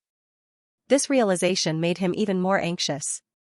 Until now, he still had a glimmer of hope that Gu Meng's confusion was all an act. But after being together for so many days, Gu Meng's every move told him that it was not the case. The ferocious beast of the past was really dead. The only thing Emoshi had, the only thing he could hate and take revenge on, was the embers in front of him. Emoshi looked at him speechlessly. "There's no poison." Gu Meng opened his mouth and stuck out his tongue. He looked aggrieved. "I'm poisoned." There was no point in explaining to him. Emoshi poured a cup of jasmine herbal tea and handed it to him. "Drink it slowly. The poison will be cured." Gu Meng took the teacup suspiciously. He frowned and drank little by little. "Do you feel better?" "Yes." Gu Meng nodded, but looked at the whole table of dishes hesitantly. "I don't want to eat any more." Emoshi said, "It's fine as long as you don't eat poisonous food." Gu Meng suddenly curled his lips and said unhappily, "This is not good. I won't come here next time." Emoshi looked at his lips that were red from the numbness. An inexplicable impulse surged in his heart. He suddenly said, "Gu Meng." "Yes?" "This is the first time I invited someone to a meal. Do you know who that person is?" Gu Meng thought for a while. "It's me?" Emoshi's eyes lit up for a moment, but he soon saw the confusion in Gu Meng's eyes. He heard the question in Gu Meng's voice. Gu Meng said, "Did I guess correctly?" Emoshi did not speak again. He closed his eyes silently, sighed softly, and did not answer. After dinner, the two former friends, who were now enemies, strolled by the Rouge Lake at night. Red lanterns hung on the covered bridge, casting a dreamlike gentle glow on the surface of the river.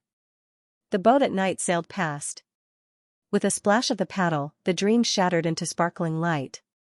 Gu Meng walked beside Emoshi, chewing on the sanding bun that Emoshi had bought for him impatiently by the roadside. His cheeks were bulging. Emoshi stopped and looked at the river. After a while, he suddenly seemed to hold on to the last glimmer of hope, but also seemed to be just a meaningless whisper. "If Lu Zhanqing hadn't died, would you have gone to that step?" "What step?" Emoshi looked at the sparkling water and said, "Nothing. It doesn't matter if you don't remember. Anyway, you're still alive. There will always be a turn for the better." "Yes." "What do you mean yes?" "The nanny in Luo Mei Villa said that when I say yes, it means I agree with someone else. If I agree with something else, that person will be happy." Emoshi said, "Why do you want to make me happy?" Gu Meng took another bite of the bun and said, "Because you're a good person." Emoshi was stunned and then said indifferently, "You really don't know how to read a person's mood." Gu Meng swallowed the bun and looked at Emoshi with a pair of pure and innocent eyes. Yes. Can you not even agree with this? Yes. Forget it. After a while, he turned back unwillingly. What's so good about me? Wait. As Gu Meng said, he moved his nose closer and sniffed Emoshi's face, neck, and ears like a puppy. If the women who adored Emoshi saw this scene, they would be stunned. The unreasonable Lord Shihi actually allowed someone to get so close to him and did such a strange and intimate action. Didn't he usually give people a back throw and break their ribs, but they only knew one thing and didn't know the other? Emoshi didn't like to be touched by strangers, but Gu Meng must be an exception. It wasn't just because Gu Meng was too simple now. He didn't have a purpose in whatever he did. He just followed his childlike nature. If he was curious about something, he would put it in his mouth to taste it. If he wanted to understand something, he would move closer to smell it. It was also because Emoshi and Gu Meng had been the closest people since a long time ago. He had long been used to him. You have a smell, Gu Meng said finally, it's different from others. Emoshi glanced at him. What smell? Gu Meng shook his head. I don't know. But. He paused, as if trying to find some decent words to describe it in his pitiful mind. But. Obviously, he failed in the end. He said, it's very sweet. You smell like a spoonful of honey. Emoshi obviously didn't want to continue this strange conversation with him. He asked, what else? Gu Meng held the half-eaten bun with both hands. Only you would buy this for me. As he spoke, he looked at Emoshi with some confusion. Why do you care so much? Emoshi was slightly stunned. It turned out that the care on his face was so obvious. In the shadows of the lantern, Gu Meng's large and long eyes gazed at him. They were so peaceful and peaceful. Emoshi shook his head and didn't answer. He just said, you are the second person in the world to say that I am good. Who is the first person? Emoshi looked at him silently for a while and said, it's also you. Gu Meng was a little surprised. There are two of me? That's not what I mean. Forget it, it's useless to tell you. Gu Meng was surprised and said, then you should ask more people. There will be many people who say that you are good. There was no one else. From a long time ago, he wouldn't speak like this to another person, and no one could open their heart to him like this. His indifference and alienation were bone-chilling. He had already pushed one person after another who tried to get close to him to the edge of the cliff. Emoshi thought of himself when he was a teenager. He thought of Gu Meng who washed dishes in a small restaurant. He thought of Xianjun and Meng Zhe. Finally, he thought of the year when Dongting Lake was full of war. He knelt in the smoke like a beggar and begged Gu Meng to turn back. He thought so much that the old scar on his chest began to ache. Those who betrayed him, or those he betrayed, were all washed in the autumn water of Rouge Lake at this moment. He closed his eyes and felt very bitter in his heart. When he spoke, his voice was so hoarse that even he was shocked. Gu Meng, do you know? In fact, we have a lot of secrets between us that we haven't told anyone. He suddenly stopped talking. He hadn't done this for almost 10 years, so the words were stuck in his throat and he couldn't spit them out. Slowly, his impulse disappeared. He was like a malicious ghost whose tongue had been pulled out because he had done many evil things. All the bitterness could only be swallowed, and he was used to swallowing it.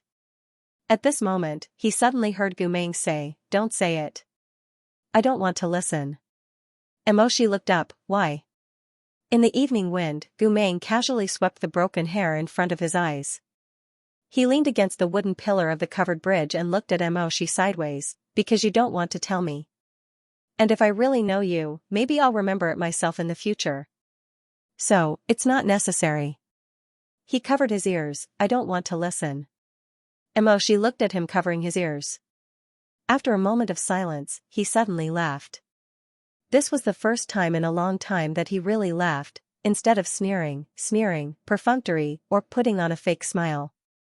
Emoshi leaned against the wooden pillar and laughed for a long time. Gu Meng looked at him. Slowly, hesitantly, he put down his hands that were covering his ears, but then he raised them again. But this time, he raised his hands to touch Emoshi's face. It was slightly cold to the touch. Logically speaking, MOK should be reprimanding and dodging. But in the shadows of the oars, in the sound of the oars, in the pain that had tormented him for a whole day, or maybe more than a whole day, ever since Gu Meng betrayed him, his eyelashes only trembled slightly, but he couldn't say anything harsh. He even felt that the corners of his eyes were a little wet. Princess. Finally, Gu Meng suddenly said in a low voice, "Can your name be on the back of the sign? Because I seem to be a good person?" Unexpectedly, Gu Meng shook his head this time. "No." He said, "Because I seem to really know you." She only felt that his whole heart was clenched by a sharp claw. Even breathing was difficult. Gu Meng said, "I don't know what a master is. But, it sounds good. I want you to be the master."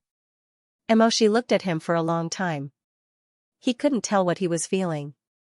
His heart was 1,000 times more complicated than a bottle of 5 different emotions. In the end, he probably used more than 1,000 times more restraint to say slowly, "You are far from qualified." "What do you mean by qualified?" She simply changed his words. "I mean, you can't." Gu Meng thought for a while. "Then what do I have to do to be qualified?" She couldn't answer. He stared at him for a while and only asked, "Can't you see that I hate you?" Gu Meng said in a daze, "What is hate?" "Look into my eyes. I hate that I can't eat your blood, skin you, and personally torture you until you are hovering between life and death. I want you to be in so much pain that you wish you were dead." She stared at him with cold eyes and said word by word, "This is hate." Gu Meng really looked into his eyes. The distance between them was very close. Their eyes stared at each other, and their breaths lingered around each other. She vaguely felt that something was wrong. Just as he was about to push him away, he heard Gu Meng say, "But, you look very uncomfortable, very painful. Does hating me make you feel very painful? Will it hurt you to hate me?" She suddenly closed his eyes. He felt as if his heart had been pierced by an invisible knife, and his blood flowed to his chest. The ground was colorful. Ever since Gu Meng returned to Chonghua, he had only seen faces full of hatred, anger, and trouble. He had never seen an expression like Shi's. He hurriedly said, "Then I don't want you to be my master anymore. Don't be unhappy. Don't hate me. If you don't hate me, will it not hurt?" The water on the lake blew apart the fine ripples, and the broken shadows of the lanterns twinkled like stars. "It's too late." After a long time, Shi answered him hoarsely, "Gu Meng, one day, you will die in my hands. You and I are destined to be different people." I swore. He turned his head. His handsome face was blurry in the red light of the swaying lanterns. "And I'm not a good person at all. Senior Marshal Brother has misjudged me from the very beginning." Gu Meng listened to him. He ate the last bit of the bun in 2 bites, and then reached out to touch his body. Shi looked at his strange actions and asked, "What are you doing?" Gu Meng touched his lapels, and then looked up and said, "It's dry." Then he pulled Shi's hand, wanting Shi to touch it too. Shi naturally refused. He flung his hand away and frowned. "What are you doing?" "Strange. I'm dry." "Why did you call me wet?" Actually, Mochime was right. He wasn't a perfect person.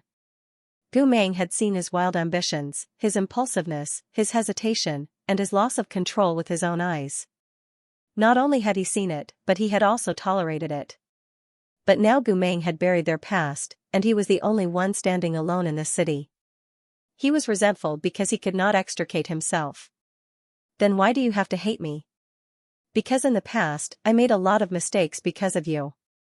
On the way back that day, as they chatted idly, Mok said to Gu Meng, "You're ridiculously wrong." But when Gu Meng asked him what he did wrong, he did not say anything. Actually, he did not do a lot of things like he said. When it came to Gu Meng, there was only one thing that he felt he did wrong. That was to fall in love with Gu Meng. This was a crime that should not be punished, but he repeated the mistake many times. Like a hopeless fool, he reminded himself angrily that he could not do it again, but at the same time, he hung himself on the same tree countless times. That night, Shi lay on the bed and stared at the dark curtains. Why didn't he just kill Gu Meng? Why didn't he just cut the Gordian knot? What was he trying to achieve by acting like this? Later, he thought it through. He hoped that Gumeng could remember the past. Perhaps it was not only because he wanted Gumeng to give an answer to the betrayal back then, but also because he wanted to hear Gumeng regret seeing Gumeng cry. He probably also wanted Gumeng to question him and ask him about some secrets that only the two of them knew. To shout at him angrily, to roar at him, even if they had to fight to the death. It was better than having to carry the memories of two people on his own shoulders. Gumeng. In this silent and empty tent, a sigh was almost inaudible. In the end, you are still more ruthless than me. Just like that, a few days passed. Emoshi paid attention to everything, but he did not see any trace of Gumeng's disguise. His hope became more and more uncertain. He gradually became disheartened and became more and more annoyed with Gumeng. In the past, whenever Gumeng appeared, Lord would stare at him. Now, whenever Gumeng appears, Lord will turn his face away. Lackey Li Wei concluded, Lord is very anxious. Needless to say, the entire Shihi mansion could feel Emoshi's anxiety. It was said that repression made people abnormal. Emoshi suppressed his resentment for a long time, and his harsh criticism of Gumeng gradually became abnormal. Why do you have to eat with your hands? You don't know how to wash clothes, then how do you know how to wear clothes? Li Wei taught you how to cook lotus root porridge 3 times, but you still can't tell the difference between salt and sugar. Are you blind or have your tongue spoiled? More and more chores were piled on Gumeng, but his demands were getting higher and higher. The more Emoshi felt that Gumeng had no hope of recovering his consciousness, the more irritated he became. In the end, even the servants who used to serve Emoshi felt that it was inconceivable. Although Lord is usually expressionless, he never gets angry with us for no reason, and never deliberately makes things difficult for us. But he treats Gumeng, sigh, it seems that he really hates Gumeng. After a period of time, Emoshi's servants were all idle. It was not because of anything else, but because their twisted Lord Shihi had given all the personal tasks to Gumeng. It had to be said that Gumeng was actually very smart. Although his consciousness had been damaged once, his abilities were not damaged. After a month, he was already able to take care of all the tasks that Li Wei taught him in an orderly manner. Moreover, he had good stamina and was fast.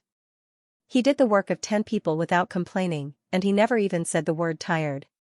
Look at what kind of days he's living. The servants gathered together and murmured. He gets up in the middle of the night to chop wood, starts a fire to cook in the middle of the night, and when Lord wakes up, cleans the room. No matter how well he cleans it, he will be scolded. After the scolding, he will have breakfast. During breakfast, he will still be scolded by Lord. Then, when Lord goes to court, he will have to wash and dry the clothes, clean the floor tiles of the hall and kitchen until they are shiny, then go to the backyard to feed the fish and weed, and prepare dinner. My God, how does he feel? How does he feel? No one would believe it if he said it out loud. In fact, Gumeng did not feel anything at all. His vocabulary was too poor. When Emoshi scolded him, he could at most understand simple words like "Are you a pig?" Moreover, because he did not understand etiquette, justice, integrity, and shame, he did not feel that there was anything to be angry about. His animal nature made him used to looking at things like an animal. Although Emoshi did not always treat him well, and when he was nagging, Gumeng did not dislike him. Because Emoshi gave him good food every day. In Gumeng's eyes, Shihi's residence was like the territory of a pack of wolves. Emoshi was very powerful, and he was the alpha wolf. He went outside every day and then received a salary, which could be exchanged for food and clothes. Therefore, Gumeng felt that Emoshi was a good wolf who was especially good at hunting, just that he was a little bit of a wolf. However, seeing that he was so capable, Gumeng decided not to dislike him. The division of labor in a pack of wolves was clear. Since Emoshi wanted to go outside to hunt, there was nothing wrong with letting him patrol, clean the territory. There was also cooking. Although cooking was a little complicated, and it took him more than 10 days to memorize the words on the bottles and jars, he was very proud because now he not only knew the words sugar and salt, he even knew how to write rice, noodles, and oil. He felt that he was very good, and this was all thanks to Emoshi's howl. As for vinegar and sauce, they were too difficult. He did not know how to write them for the time being, and did not plan to learn them. Anyway, the smell of vinegar was so strong that he wrinkled his nose whenever he smelled it. He would never mistake it for the rest of his life. He shared the prey with Emoshi every day, and gradually, he regarded Emoshi as his partner in his heart. Every time Emoshi scolded him, although he did not say anything, he felt a little anxious. He felt that a bad-tempered wolf would easily fall into a trap. Even if it did not fall into the trap, it would be easy for it to lose a lot of fur because of anger. If it lost too much fur, it would be easy for it to fall ill, and if it fell ill, it would be easy for it to die. He did not want Emoshi to die because Emoshi was the only one who was willing to share the prey with him after he came to Xianxia. He wanted to comfort Emoshi several times and ask him not to be so angry, but after walking around Emoshi twice, he really did not know how to calm him down. In the end, he could only stand aside and listen to Emoshi scolding while silently wishing Emoshi a long life. Only then would he have food to eat. These were Gu Meng's thoughts. Fortunately, Emoshi did not know. Otherwise, he would really be angered to death. It was the end of the year, and the military department was very busy. Emoshi returned home very late for several days in a row. On this day, when he returned from a banquet, it was already late at night. Even Li Wei had already gone to bed. Emoshi raised his slender and cold white hand, loosened his tightly pressed collar, and strode into the residence with his long legs. He had just drunk some wine at the banquet, and his expression was a little tired. His deep-set face looked even more impatient than usual. However, he had always been self-disciplined. He drank only for politeness, not for pleasure, and would not indulge himself in getting drunk. It was just that his chest felt a little warm, and it was not very comfortable. He had originally planned to wash up and sleep, but when he passed by the osmanthus hall, he saw Gu Meng squatting by the well, rolling up his sleeves to bathe the big black dog. "Good boy, you'll look better when you're clean." However, the black dog was not obedient as soon as it saw Emoshi. It broke free from Gu Meng's hand and disappeared in an instant. Gu Meng stood up, his arm dripping with water. Gu Meng raised his arm to wipe his face. He did not wipe it clean, and there was still a pinch of foam on his nose. He grinned and said, "You're back." Emoshi closed his eyes. After a while, he could not help but curse, "Are you a pig?" He looked at his hands, which were a little red from the cold. He thought of Gu Meng, who used to wash dishes behind everyone's back to make money to give him preferential treatment. He felt even more irritated. "Don't you know how to go to the woodshed to boil water before washing it? My rice pocket doesn't like hot water." "Who?" Gu Meng used his sleeve to wipe off the water droplets that were dripping down. "My rice pocket." Emoshi understood that he was talking about the black dog that had been with him since Luomei Garden. Emoshi was speechless for a moment. Gu Meng had always taken care of what others liked first. He was used to accommodating others and enduring all kinds of inconveniences that came with it. Now, he only had this dog as a brother. Therefore, he was tolerant of this dog's emotions, just like how he was tolerant of humans. Under the cold night sky Missouri looked at Gu Meng's face. He looked at the bright moon that shone on his clean face, his pure expression, and his peaceful blue eyes. Emoshi wanted to say, "Why do you have to do this?" However, when he moved his lips, he only said, "You're really a saint." He took a bath, washed up, and lay on the bed with his clothes on. However, he tossed and turned, unable to fall asleep. Emoshi felt that he was becoming more and more obsessed. He who couldn't get an answer was like a malicious spirit that couldn't be released from purgatory. His heart was burning more and more. Sometimes, he even thought that it would be better for Gu Meng to die. It would be better for him to die. It would be better than this day and night of guessing and tossing and turning. In the latter half of the night, it started to snow. Emoshi opened his withered eyes and stared at the endless night. His fingers unconsciously dug into the quilt. Suddenly, his blood rushed up. He couldn't hold it in anymore. With a whoosh, he brushed the curtain aside and went out. He didn't even bother to put on his shoes and stepped on the white and soft snow. Gu Meng.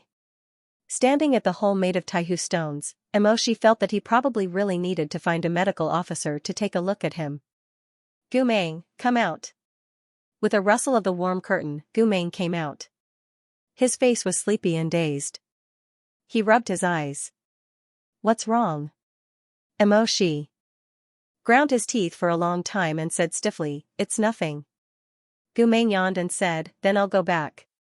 Mo Shi said, "Stop. What's wrong now?" "There's something." Gu Meng blinked. "What's the matter?" Mo Shi said with a dark face, "I can't sleep." After a pause, he gritted his teeth and said, "If I can't sleep, you can't sleep either." If it were any other normal person, they would definitely turn pale with fright and shout, "You're crazy," as if they had seen a ghost. However, Gu Meng was obviously not a normal person. Therefore, he just stared blankly for a while. His eyes were still a little unfocused. Then, he said calmly, "Oh." His "oh" was as calm as the water in an ancient well.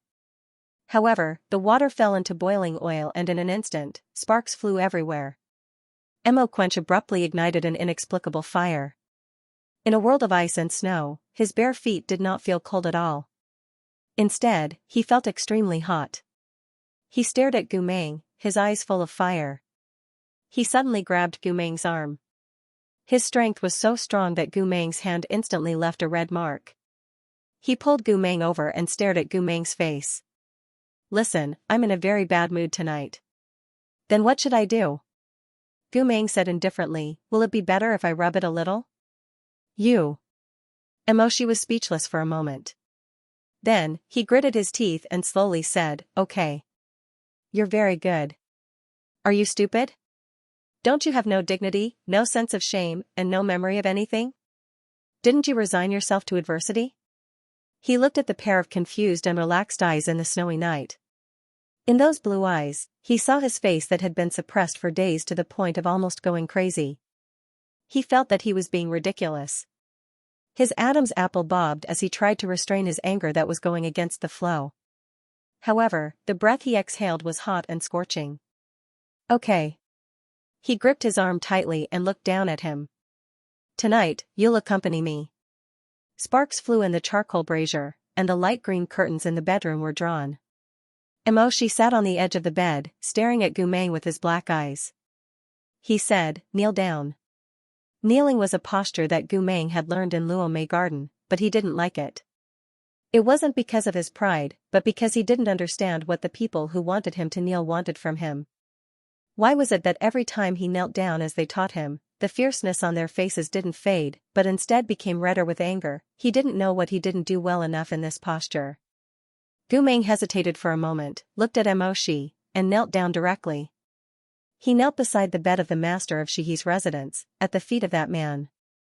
He didn't care much about whether others were satisfied with him, but the person in front of him was his rice bowl, related to the chicken, duck, and fish on the table tomorrow, so he always hoped that he could be happy.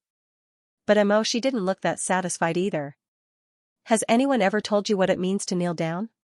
Mo Mia suddenly narrowed his eyes and asked coldly. Gu Meng shook his head. "When you kneel, it means submission, humility, and respect." Mo Shi stared at his face, "But you don't have any of these on your face. You just bent your knees, but your back is straight." Gu Meng didn't say anything, as if he didn't know what to say. He just continued to kneel, blinking in confusion and helplessness. He was so honest that it was almost rude. Yes, this was the reason why he angered everyone who wanted him to kneel. Because although he was kneeling, there was no embarrassment on his face. In the past 2 years, so many people wanted to see him in a sorry state, to see him live a life worse than death. But no one was able to do it. Gu Meng was like a blank piece of paper, calmly accepting all the curses and insults. His ignorance had become his greatest barrier. Mo Shi was suddenly enraged. He grabbed Gu Meng's cheeks and bent down to look into Gu Meng's eyes. His aggressiveness was like a sword unsheathed and almost pierced through Gu Meng's entire body. "Gu Meng, do you really think that I can't do anything to you?" Gu Meng stared at him for a while before replying, "Have you been drinking?" Mo Shi was stunned. Then, as if he had thought of something, he abruptly released the 2 fingers that were pinching Gu Meng as if he had been scalded. His strength was so great that Gu Meng's porcelain cheeks were branded with 2 bright red marks by his ruthlessness. Mo Shi turned his face and said gloomily, "What does it have to do with you?" Gu Meng touched his cheeks. There were many people drinking in Luo Mei Villa.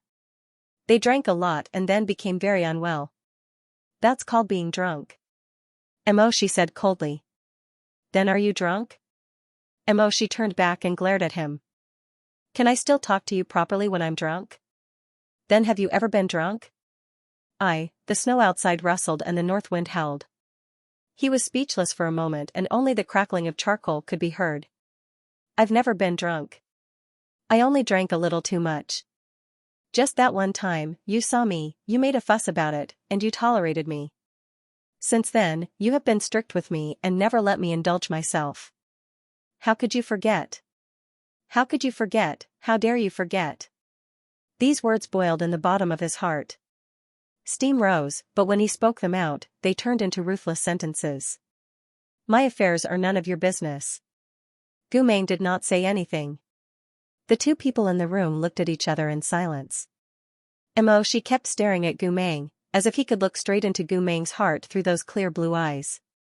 Then she thought that it would be great if he could really look straight into Gu Meng's heart. It would be great if he could really tear him apart, pierce through him, poke through him, and see the secrets in his bones, the flow of his blood, and his dirty soul. As long as he could see clearly how dirty the man kneeling in front of him was, he would not be reluctant to leave. Gu Meng moved his bare toes and suddenly asked, You want me to accompany you, just to accompany you to look at each other? She glared at him. You wish. Then what do you want me to do? So she began to think seriously and viciously, and deliberately stopped staring at Gu Meng. Tonight, you'll accompany me. This sentence was obviously a little intimate and didn't sound that serious. But the two people in the room did not think about it in that way. She really did not want Gu Meng to fall asleep because he could not sleep. Gu Meng also really adhered to the friendly spirit of sleeping together to keep his job. How about this, you read and I'll sleep. She looked in front of the bookshelf for a while and threw him a volume of Fuzhou's Heavenly Calamity. I can't read, didn't Li Wei teach you for a month? She waved his hand in annoyance and lay down on the bed. You can read the words you know. Oh. Gu Meng took the book and began to read the title aloud. Canine Warrior. She almost threw a pillow at his face. After listening to Gu Meng recite for an entire night, the conclusion he came to was that he didn't understand a single word of the record of Fuzhou's Heavenly Tribulation, which Gu Meng had memorized since he was 5 years old. Gu Meng read it as though it was a book he had never heard of before. So in the latter half of the night, Shi, who still could not sleep, got up with 2 dark circles under his eyes. He stared at Gu Meng for a long time with a murderous look on his face and suddenly reached out to pull him up. Gu Meng, where are we going? Shi, the study. Gu Meng had been kneeling for a long time. When he was suddenly lifted up, his legs were numb and he could not move. He staggered 2 steps and fell back to the ground. When he fell, he instinctively wanted to hold on to something. In his panic, the closest person to him was Shi. So he hugged Shi's waist. Although it was the middle of winter, the charcoal in the bedroom was burning well. Mok was also a man with a strong and healthy blood, so he wore very thin clothes. Gu Meng's hug was like a thin layer of undergarments, wrapping around his narrow and slender waist. Shi's abdominal muscles moved up and down as he breathed. His usually neat robe was also pulled askew by him, faintly revealing his well-proportioned chest. Shi turned around and looked at him with a gloomy expression. In fact, if it were any normal woman or even some men, if they were in Gu Meng's position, they would have been dazzled by Lord Shihi's overpowering aura and physique. But Gu Meng's old love was gone, and as a wolf, he did not seem to have fully awakened. So he did not feel that the body of the man in front of him was anything to look at. If he had to describe what he felt, it would probably be that it was hard and hot, and vaguely gave him a sense of danger. She squeezed out 2 words from between his teeth, let go. Gu Meng hugged his waist, looked up at him with his blue eyes, and said honestly, I can't stand up. He pointed to his leg again, it's broken. Shi's expression became more and more gloomy, it's numb, not broken. I told you to let go of me. Gu Meng saw his unfriendly expression and thought that this person was really easy to get angry. He did not know how to take care of his companions at all. He was not as good as his rice bag. Thinking of this, he silently let go of his hand and struggled to stand up from the ground. She pushed open the door almost as soon as he let go of his hand, and walked towards the study under the veranda without looking back. The study was quiet and secluded with few decorations. As for the brazier, that was even more out of the question. She originally had a fire attribute spirit nucleus, and with his hot blood and vigor, he did not care about the cold at all. He only wore a single layer of clothing and walked to the desk. He glanced at Gu Meng, who was pacing back and forth at the door, and said, "Get in here." Gu Meng hesitated for a moment, then lay down on the ground. "What are you doing?" Gu Meng began to roll around the threshold, 1 round, 2 rounds. Emoshi's handsome face was distorted with anger. "I told you to get out, and you really did?" Gu Meng sat up from the ground and sighed. "Then tell me, what do you want?" If it wasn't for the calm and peaceful expression on his face, She would almost have thought that this was the old rogue army ruffian laughing at him. She suppressed his irritation and said, "Come here." Gu Meng did not seem to want to provoke this explosive companion of his, so he asked, "You don't want to roll over here, right? Walk over here." Gu Meng then got up from the ground and walked to Emoshi's side. He looked at him quietly, waiting for him to continue. Emoshi looked through the bookcase, but did not find any suitable books to teach people how to read and write. He frowned and simply took out a brush, ink, paper and an inkstone, and spread them out on the rosewood table. "How many words did Li Wei teach you?" Gu Meng counted with his fingers. After inputting all 10 of his fingers, his bare feet twitched. He was even counting with his toes. After doing this, he discovered that he actually knew more words than all the toes on his hands and feet combined. He couldn't help but say with some pride, "A lot."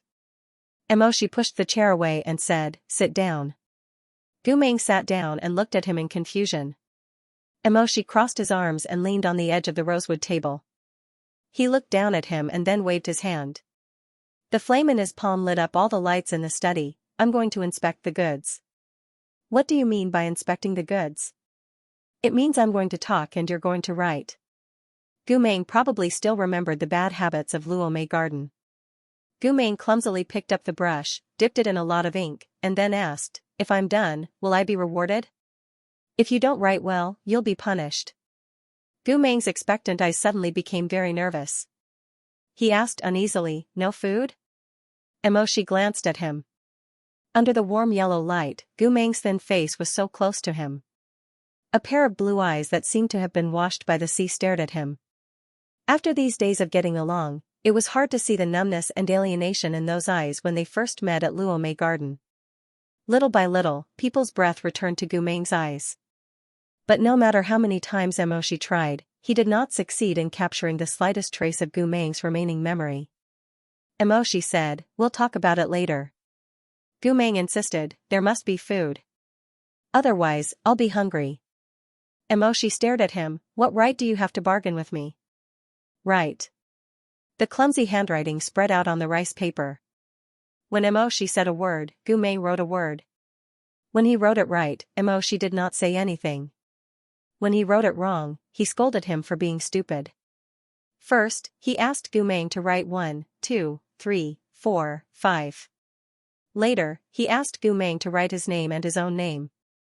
Later, even though he was insatiably greedy and absent-minded, he asked Gu Meng to write, "In life, we should return to each other, in death, we should long for each other."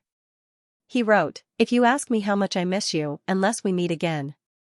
In the end, he wrote words that Gu Meng definitely did not know. But he did not let him go. He insisted on nailing him to the chair and not letting him leave. Gu Meng almost felt wronged. "I don't know, the lights were dim and the snow was bleak." Emoshi looked at the crooked words on the paper. One sentence of longing was wrong. He closed his eyes and walked behind Gu Meng. He took the pen and said, "I'll teach you." Snowflakes hit the window. Gu Meng sat on the chair. Emoshi's tall figure bent down. Every stroke was beautiful and long. As he wrote, Gu Meng followed suit. Halfway through, he suddenly could not help but sneeze softly. Emoshi stopped writing and looked down at him. "Cold?" Gu Meng did not want to cause trouble for others. Besides, the other party was a male and he was also a male. He had a competitive instinct. So he shook his head and sneezed again.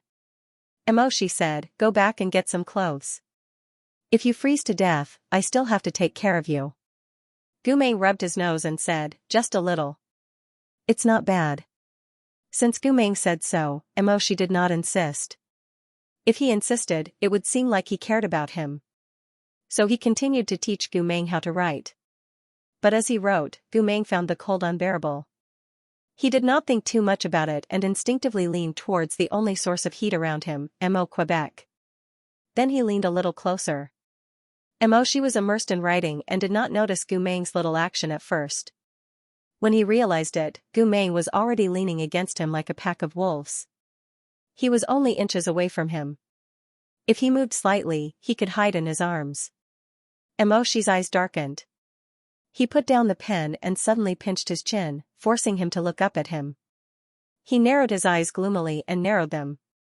I told you to go back and change your clothes. You didn't change.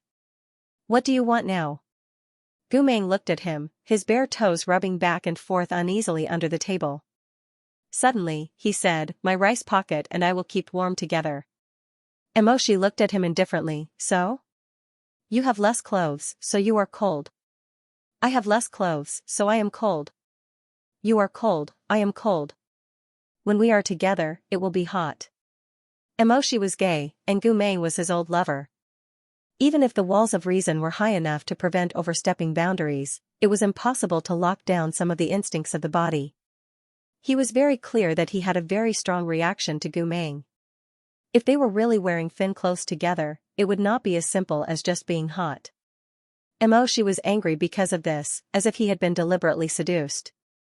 Although this seduction could be said to be his own wild imagination, his face clearly darkened. He stared at Gu Meng for a while, and suddenly released the fingers that were pinching his chin. Almost in disgust, he pulled a piece of rice paper and wiped it. He said coldly, don't think too highly of yourself. Can't I? Who do you think you are? Hearing this, Gu Meng did not look sad at all. He just looked back at Mo, she, and all his emotions were written clearly on his face. Mo, she could easily see confusion, and fear in his eyes, but there was no emotion that made him feel happy. If Gu Meng could be hurt by his harsh words, even if it was just a little bit, Mo, she felt that he would not be so irritable. Gu Meng answered, I thought I was a companion.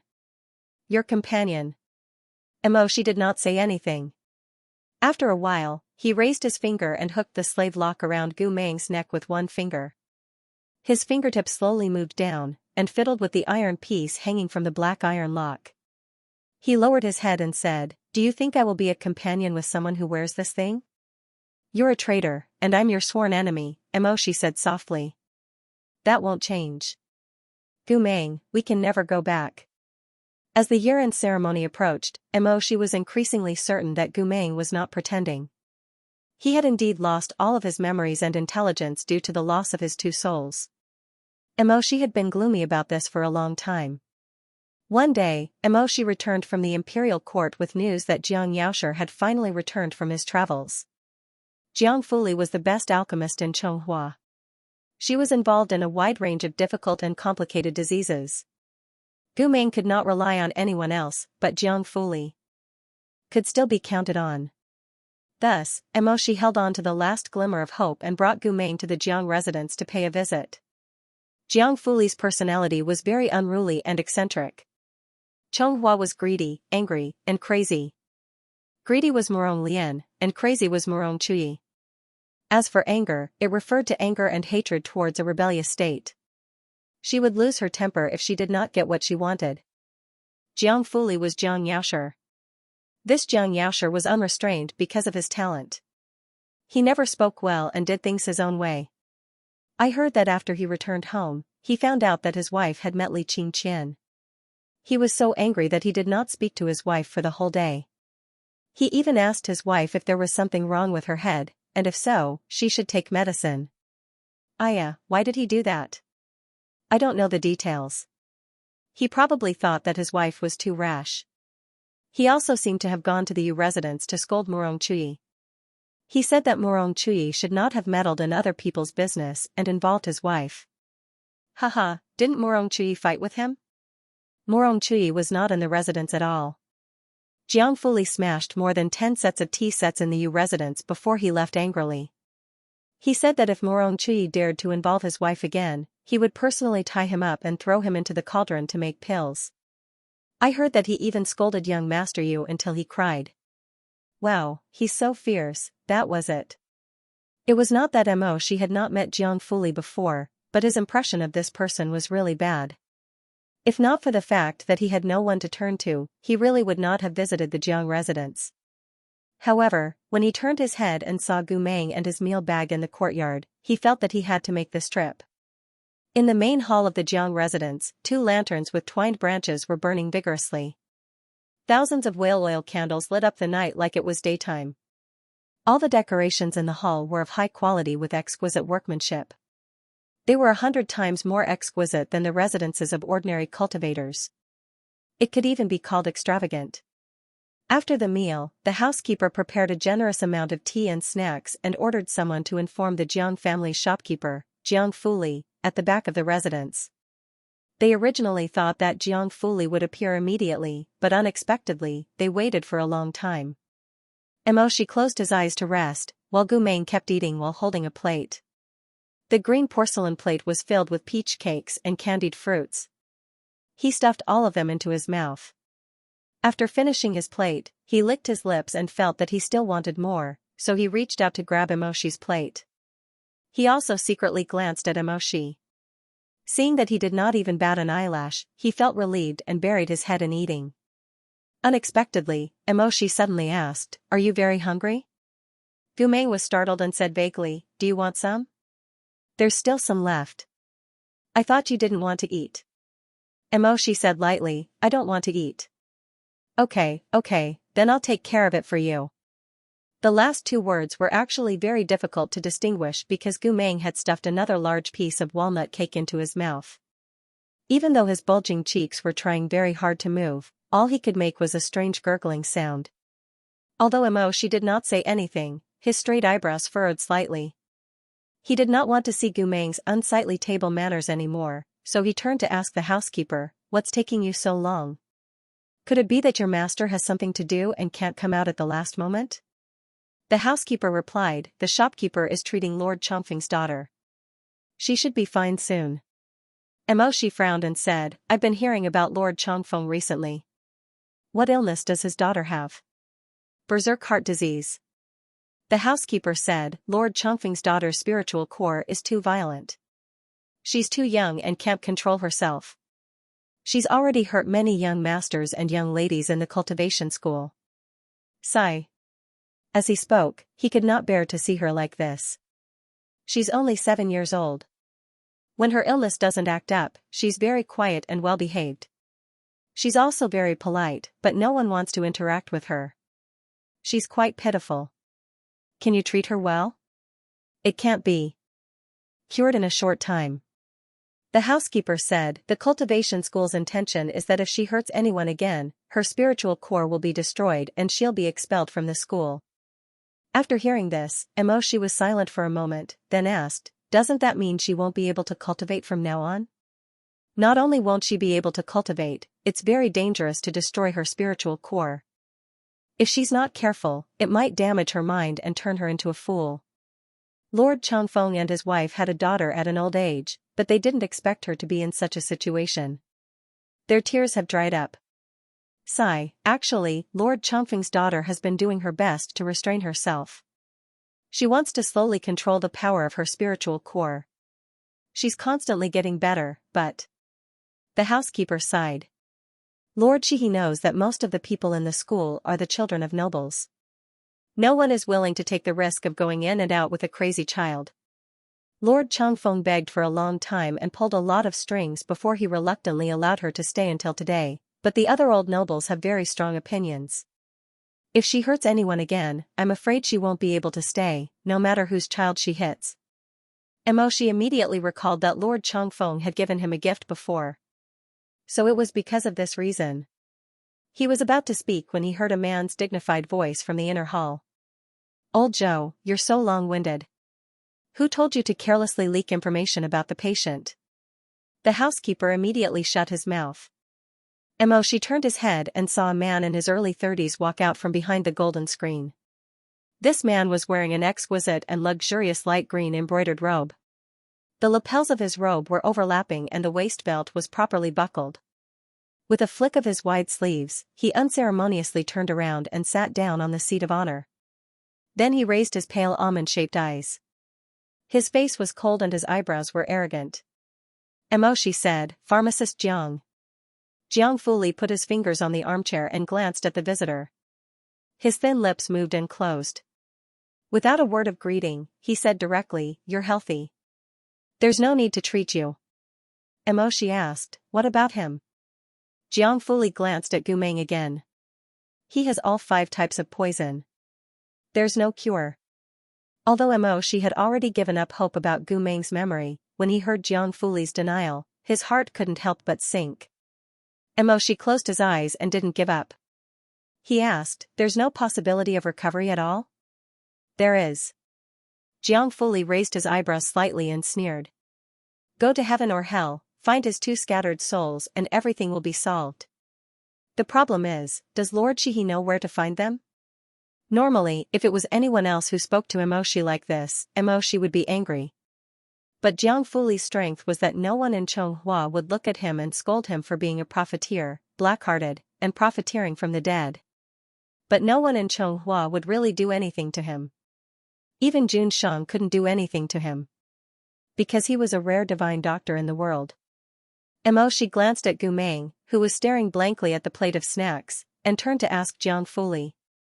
"Pharmacist Jiang, is there any other way to at least make him remember a little?" "If you only want him to remember a little, there's no need to do anything." Jiang Fuli said straightforwardly, "A part of his memory has been taken away, but it doesn't mean that he has forgotten everything. As time goes by, he will naturally recover a little." Shi's heart suddenly skipped a beat. "How much can he recover?" "It depends on his luck." Jiang Fuli said, "But if the 2 missing souls aren't restored, he won't be able to remember most things." Seeing Shi's eyes dim for a moment, Jiang Fuli sneered and said, "Actually, when it comes to things like memory, it's best to either recover it completely or forget it completely. There are only some scattered fragments left. That's the most torturous thing. If I were him, I'd rather be lost like this and avoid a lot of pain." The candlelight crackled. Jiang Fuli changed into a more comfortable position and leaned against the cushion. She said lazily, "Besides, a person's divine sense is erratic. Who knows what past he will suddenly remember." Jiang Fuli's words made Shi's heart skip a beat.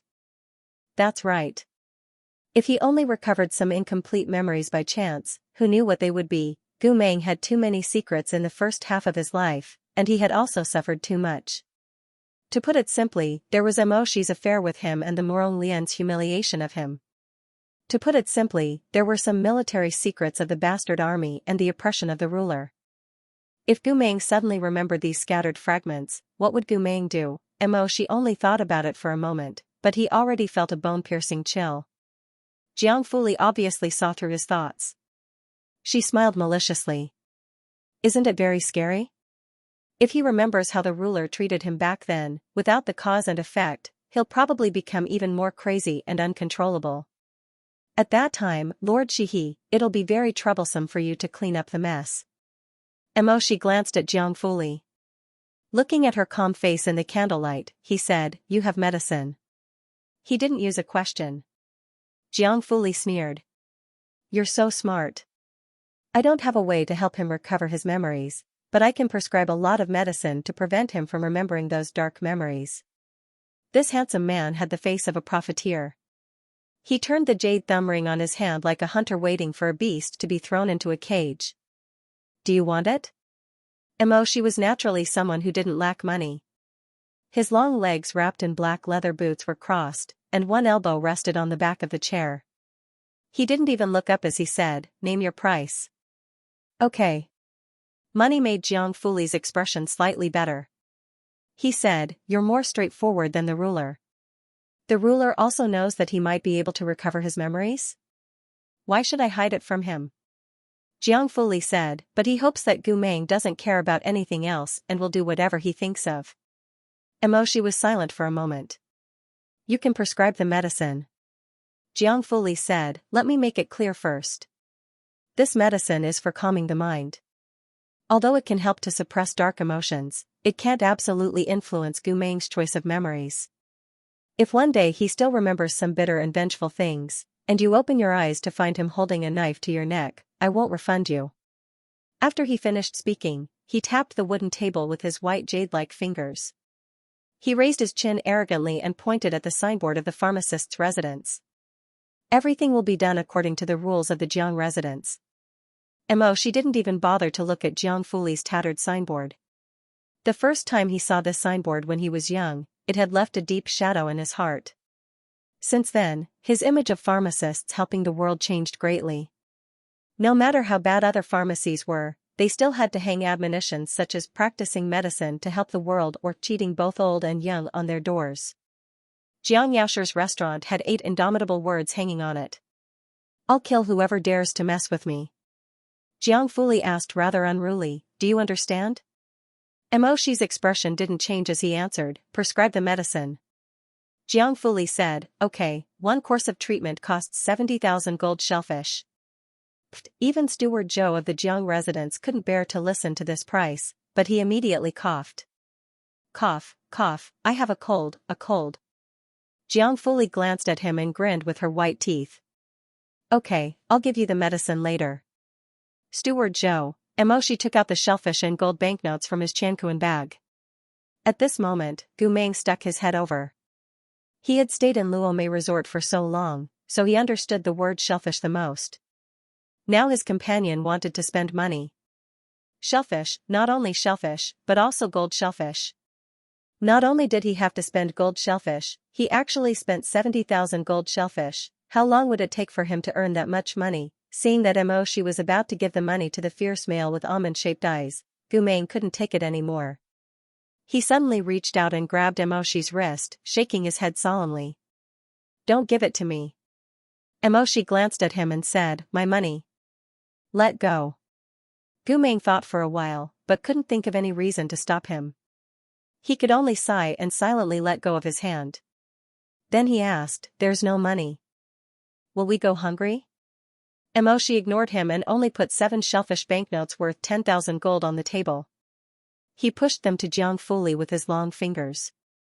Jiang Fuli probably didn't even look at his wife with such a kind gaze. He took the shellfish banknotes and ordered the steward to bring a pen and paper. Then he pulled a fine red sandalwood box from the table and took out a clear crystal spectacle from inside. He placed it in front of his left eye and started writing with a writing brush. It was probably because the days were no longer so gloomy after leaving Fallen Plum Villa that Gu Meng's bloodthirstiness began to gradually recover. He was no longer in that indifferent state.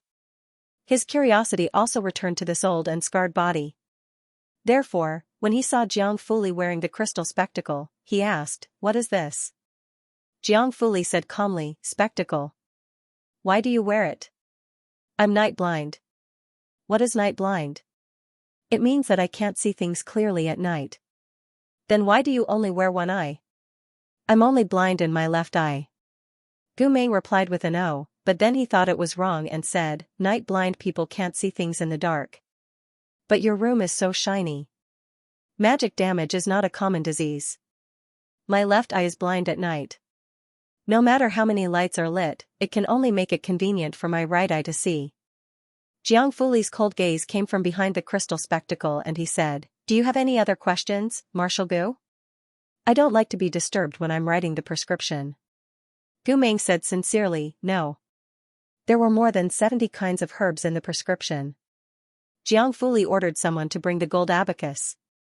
His white fingers moved quickly on the abacus. He checked the price list and checked if there was any danger of conflict between the herbs. This is the prescription. Keep it well. Jiang Fuli said, come to me tomorrow to get the herbs. Moshi took the prescription. There was nothing more to talk about with Jiang Fuli. It was about time for them to leave. But at this time, Jiang Fuli stopped him and said, wait a minute. The pharmacist still has instructions? There's one more thing. Jiang Fuli looked at the servants around him and said, you can leave first. Yes. Everyone left and only the three of them were left in the hall. Jiang Fuli slowly finished the tea in his cup and then looked up and said, Lord Shihi, I'm just asking a trivial question. That day when the Li Qingqian sword spirit came to look for my wife, were you there? Emoshi nodded. Jiang Fuli's expression was unnatural for a moment. He asked, did you hear what my wife said to him? Madame Zhang's voice was very soft. I didn't hear anything. Jiang Fuli seemed to be quite dissatisfied with this answer. His thin lips moved slightly, as if he was secretly cursing someone. After cursing, he asked again, are there any remaining parts of the red peony sword? There's a sword hilt. Jiang Fuli's eyes suddenly sharpened. Who has it? Morong Chui. Why are you asking this? Jiang Fuli didn't answer. But when he heard the name Morong Chui, he cursed. He thought for a while with a gloomy face and said, forget it. There's nothing to investigate further. After saying this, he stood up and tidied his clothes. Then he pointed at Gu Mei with the tip of his chin and said, by the way, Lord Shihi, I have something to tell you. If you don't want this person to remember the messy past, besides taking his medicine on time, there's something else that is very important. Please consult the pharmacist. Jiang Fuli raised a finger and waved it twice. He said, don't let him see anything related to the past. A person's thoughts are the most difficult to understand. Perhaps memories that can't be recalled no matter how hard you try, can be recalled with a whiff of a scent. You must remember my words. Gu Meng did not like to drink the medicine prescribed by Jiang Fuli.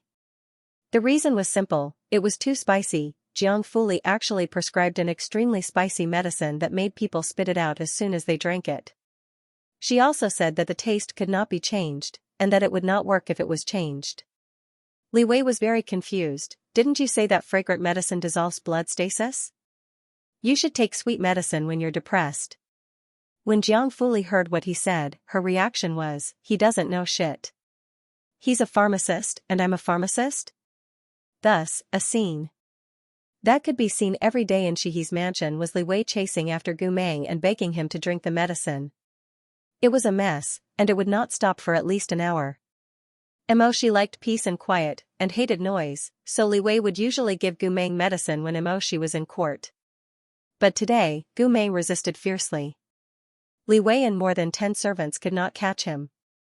Instead, they were kicked in the chest by him, and the medicine jar was almost smashed. Seeing that Gu Meng was about to run out of the courtyard, Li Wei shouted, catch him, catch him. Use the bundling rope. F*CKU. He chased after him. Gu Meng looked back as he ran, and suddenly hit a hard and hot wall with a bang. Ouch. Gu Meng covered his aching forehead, raised his head, and met Emoshi's deep black eyes, looking down at him coldly. What are you doing? Emoshi asked condescendingly.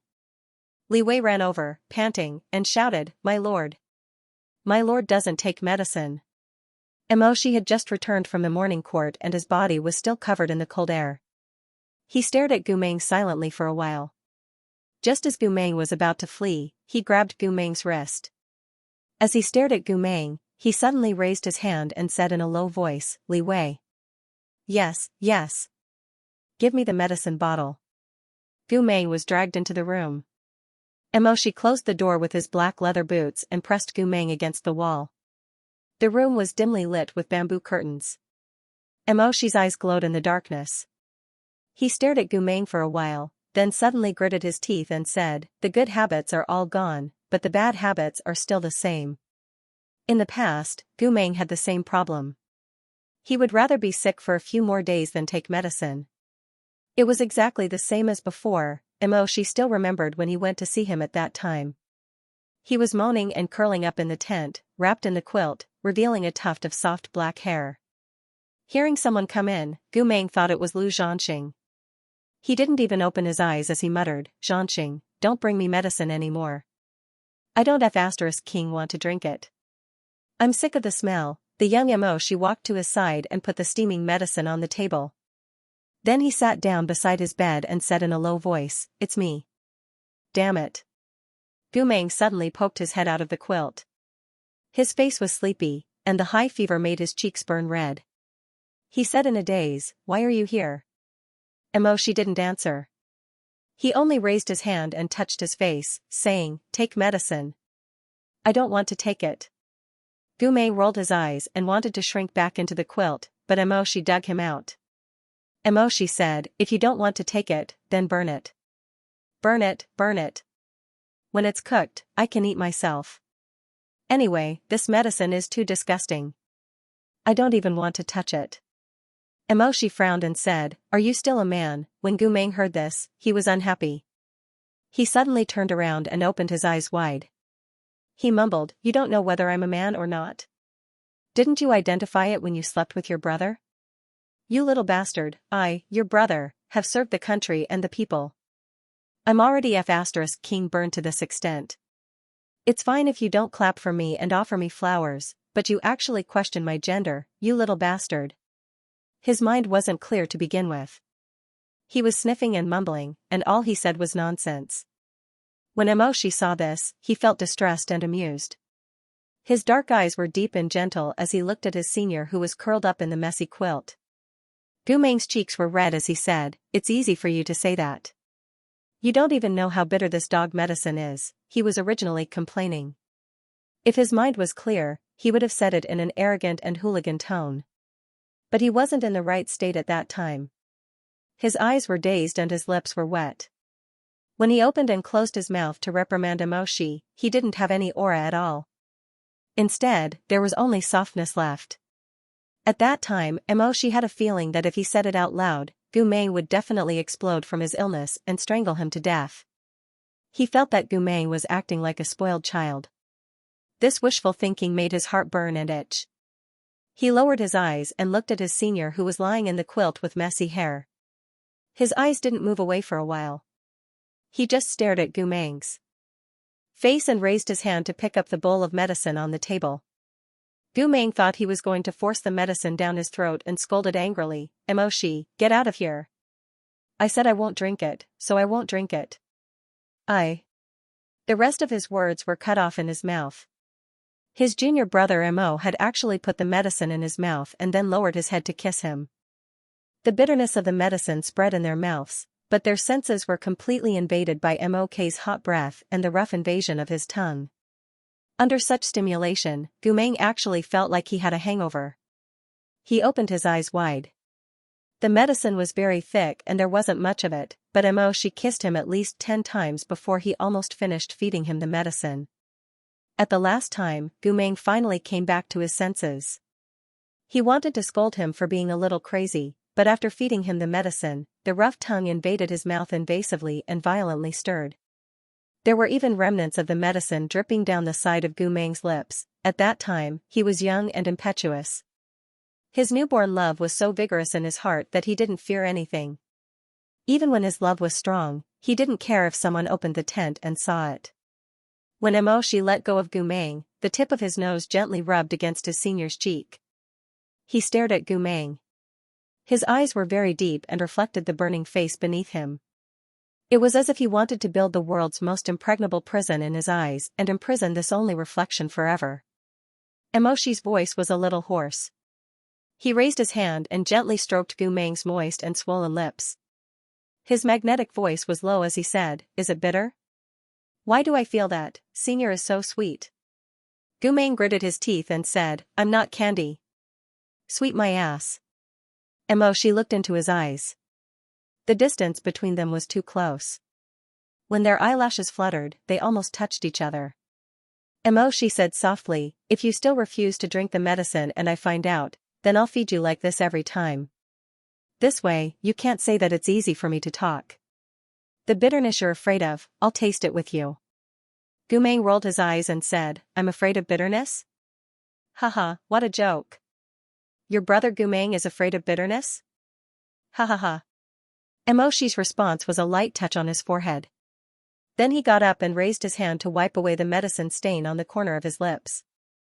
Gumeng narrowed his eyes and looked at him. After a while, he suddenly laughed evilly and said, "I realize that you're not really serious. Although you're boring, you have a lot of tricks up your sleeves." The young Emoshi was, after all, thin-skinned. Although he still forced himself to remain calm, his ears were a little red. Gu Meng said, whoever you marry in the future, it'll be the girl's fortune. She suddenly turned his head and glared at him. At that time, he wanted to say to Gu Meng, no, if I have my eyes on someone, then it must be that person for the rest of my life.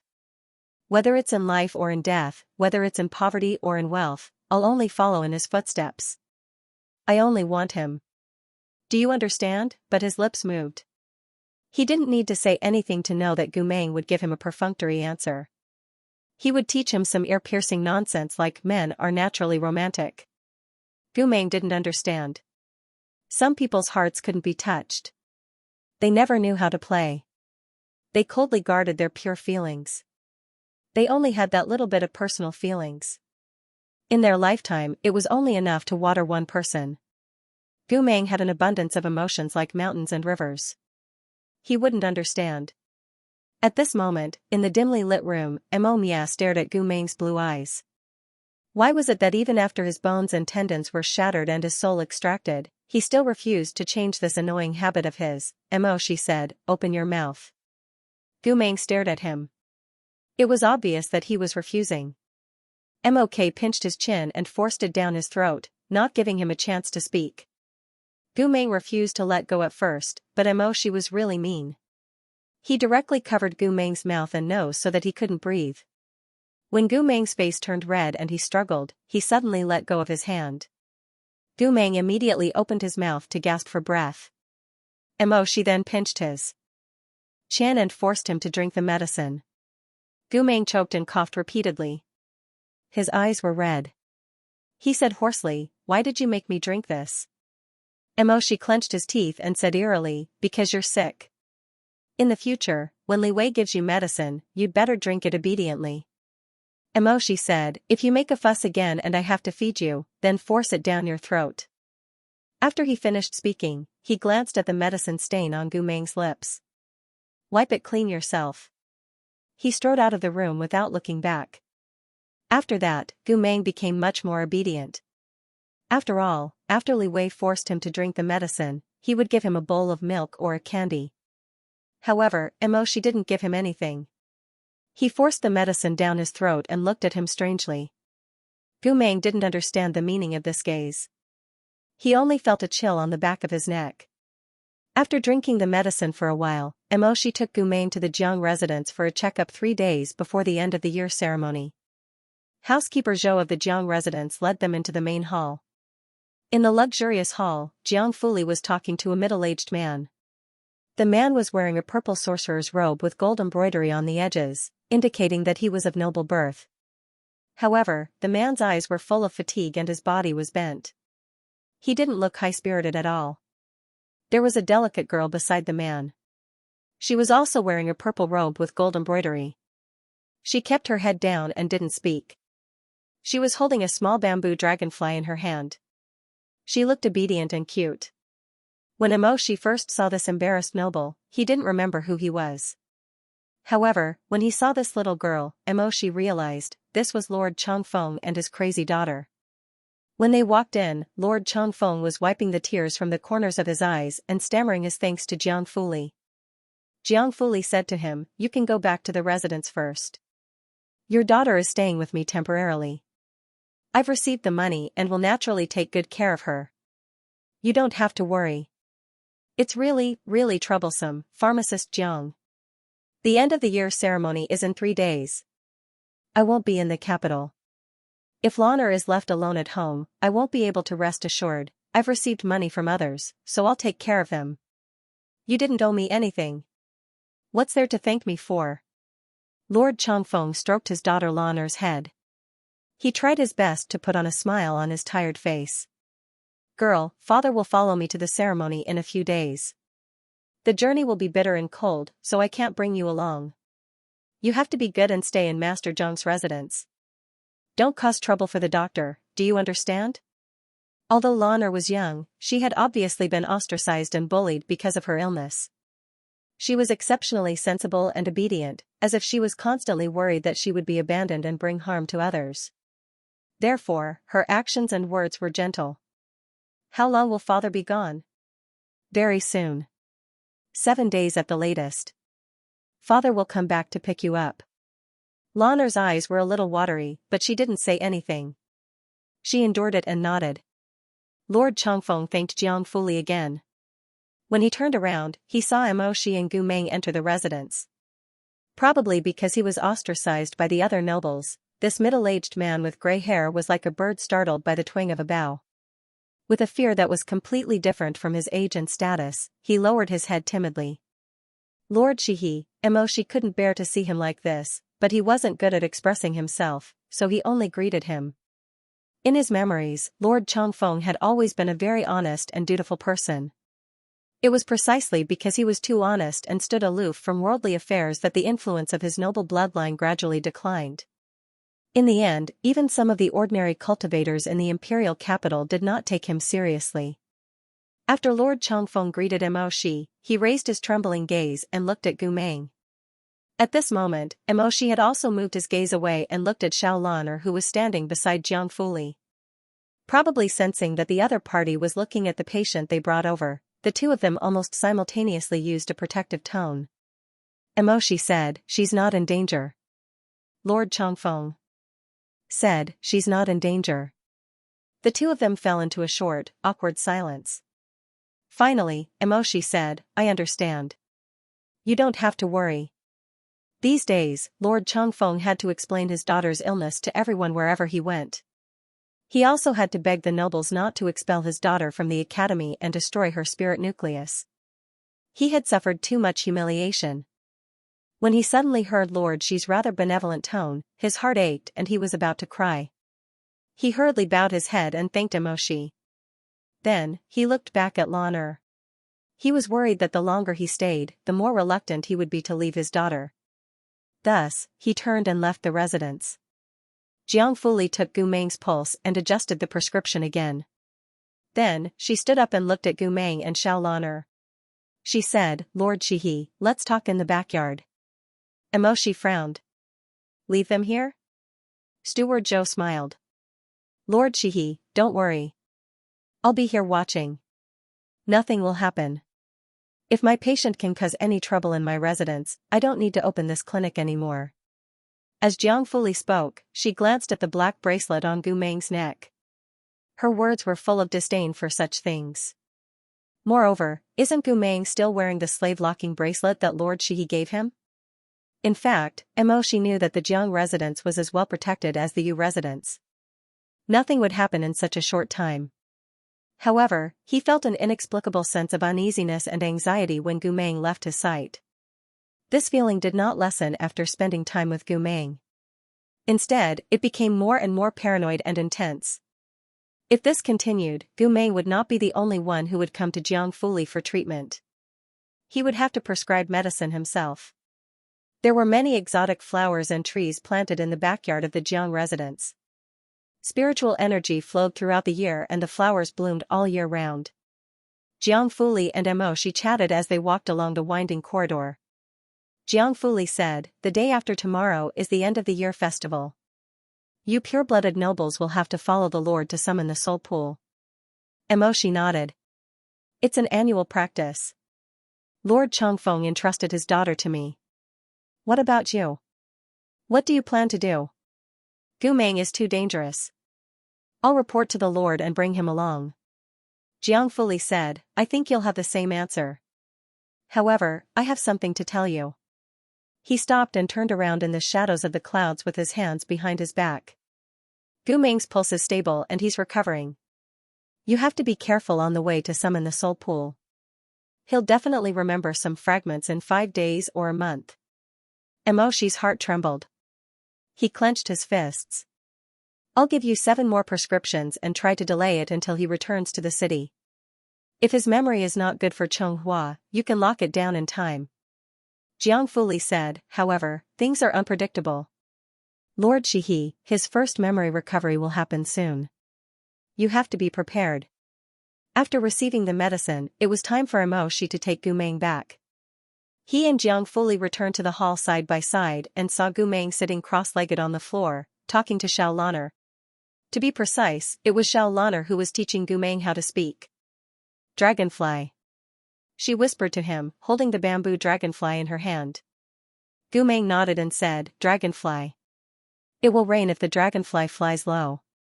Gu Meng nodded again, his blue eyes staring at the bamboo dragonfly without blinking. Xiao Lan'er saw his longing eyes, tilted her head and thought for a while, then handed the bamboo dragonfly to him. Big brother, if you like it, this is for you. Gu Meng's eyes widened, and he was stunned. For me? This little girl hadn't talked to anyone for a long time, and her tender little face showed a gentle and shy smile, with dimples on her cheeks. Yes, it's for you. Gu Meng's eyes lit up, and he took the bamboo dragonfly in surprise and joy, as if he had received a rare treasure. He held it in his palm and looked at it for a while, then raised it up and made a flying motion in front of Xiao Lan'er. Both of them laughed. They were so engrossed in playing that they didn't notice that Jiang Fuli and Mo Shi had come back. Gu Meng smiled and put the bamboo dragonfly in Xiao Lan'er's hair, saying, "It looks very good like this." "It looks good on Big Brother's head too." Gu Meng really put it on her head, and the two laughed for a while. Gu Meng thought for a while, and still put the bamboo dragonfly back into Xiao Lan'er's hand. "I'm done playing with it, and I'll give it back to you." Xiao Lan'er was stunned. "Why?" "I can't take things from other people. There's a very fierce, very fierce person in my family." Gu Meng gestured with his hands a few times, as if he wanted to use his extremely poor language and body movements to prove how fierce that person was. "Very fierce. I'm in his territory, so I have to listen to him. When I didn't listen to him, he fed me very spicy medicine." "Why are you shouting at me?" Emoshi, little Lan'er couldn't help but reveal a pitiful expression. She reached out her little hand and patted Gu Meng's head. "Big brother is so pitiful." She paused for a moment, then continued, "But this dragonfly is small and not expensive, so he won't blame you. I'll give it to you. Next time, can you come and play with me again?" Gu Meng said sincerely, "I like to play with you. However, I can't accept the dragonfly." When the little girl heard the first half of the sentence, she was very happy. However, when she heard the second half, her face revealed some disappointment. She whispered, "It's really not expensive, you have to do something in order to exchange things. This is the rule of Shihi's residence." Gu Meng said, "Or, you have to prostitute me, only then can you." Before he could finish, he was pulled up by Mo Shi. Mo Shi glared at him and said angrily, "You want a 7-year-old girl to prostitute you? Do you have any shame? Let's go, come back with me." Behind the two of them, Jiang Fuli pulled up her sleeves and said leisurely, "Lord Shihi, don't forget what I said to you." Chonghua's end-of-year ceremony referred to paying respects to the martyrs of the past dynasties. At the southeast border of Chonghua, there was a deep abyss. At the bottom of the abyss, there was a deep and quiet river that flowed all the way to the White Emperor city of Shishu. People said that this river would continue to flow forward, through the Jiuzhou continent, all the way to the depths of the Soul River in the underworld. This was the only connection between the world of the dead and the world of the living. Chonghua was a country that attached great importance to mourning and honor, and its rules were strict. Every year before New Year's Eve, the emperor would lead the officials to this abyss river to pay respects, and this year was no exception. The night before the departure, Li Wei found Mo Shi's ceremonial robes according to the rules and knocked on the door of Mo Shi's study room. "Come in." Li Wei entered the room. By the purple bamboo window under the full moon, Mo Shi was reading a book. No matter how many times Li Wei read, he would sigh with emotion that his master was a rare beauty. There was no doubt that Mo Mia was very tall and heroic.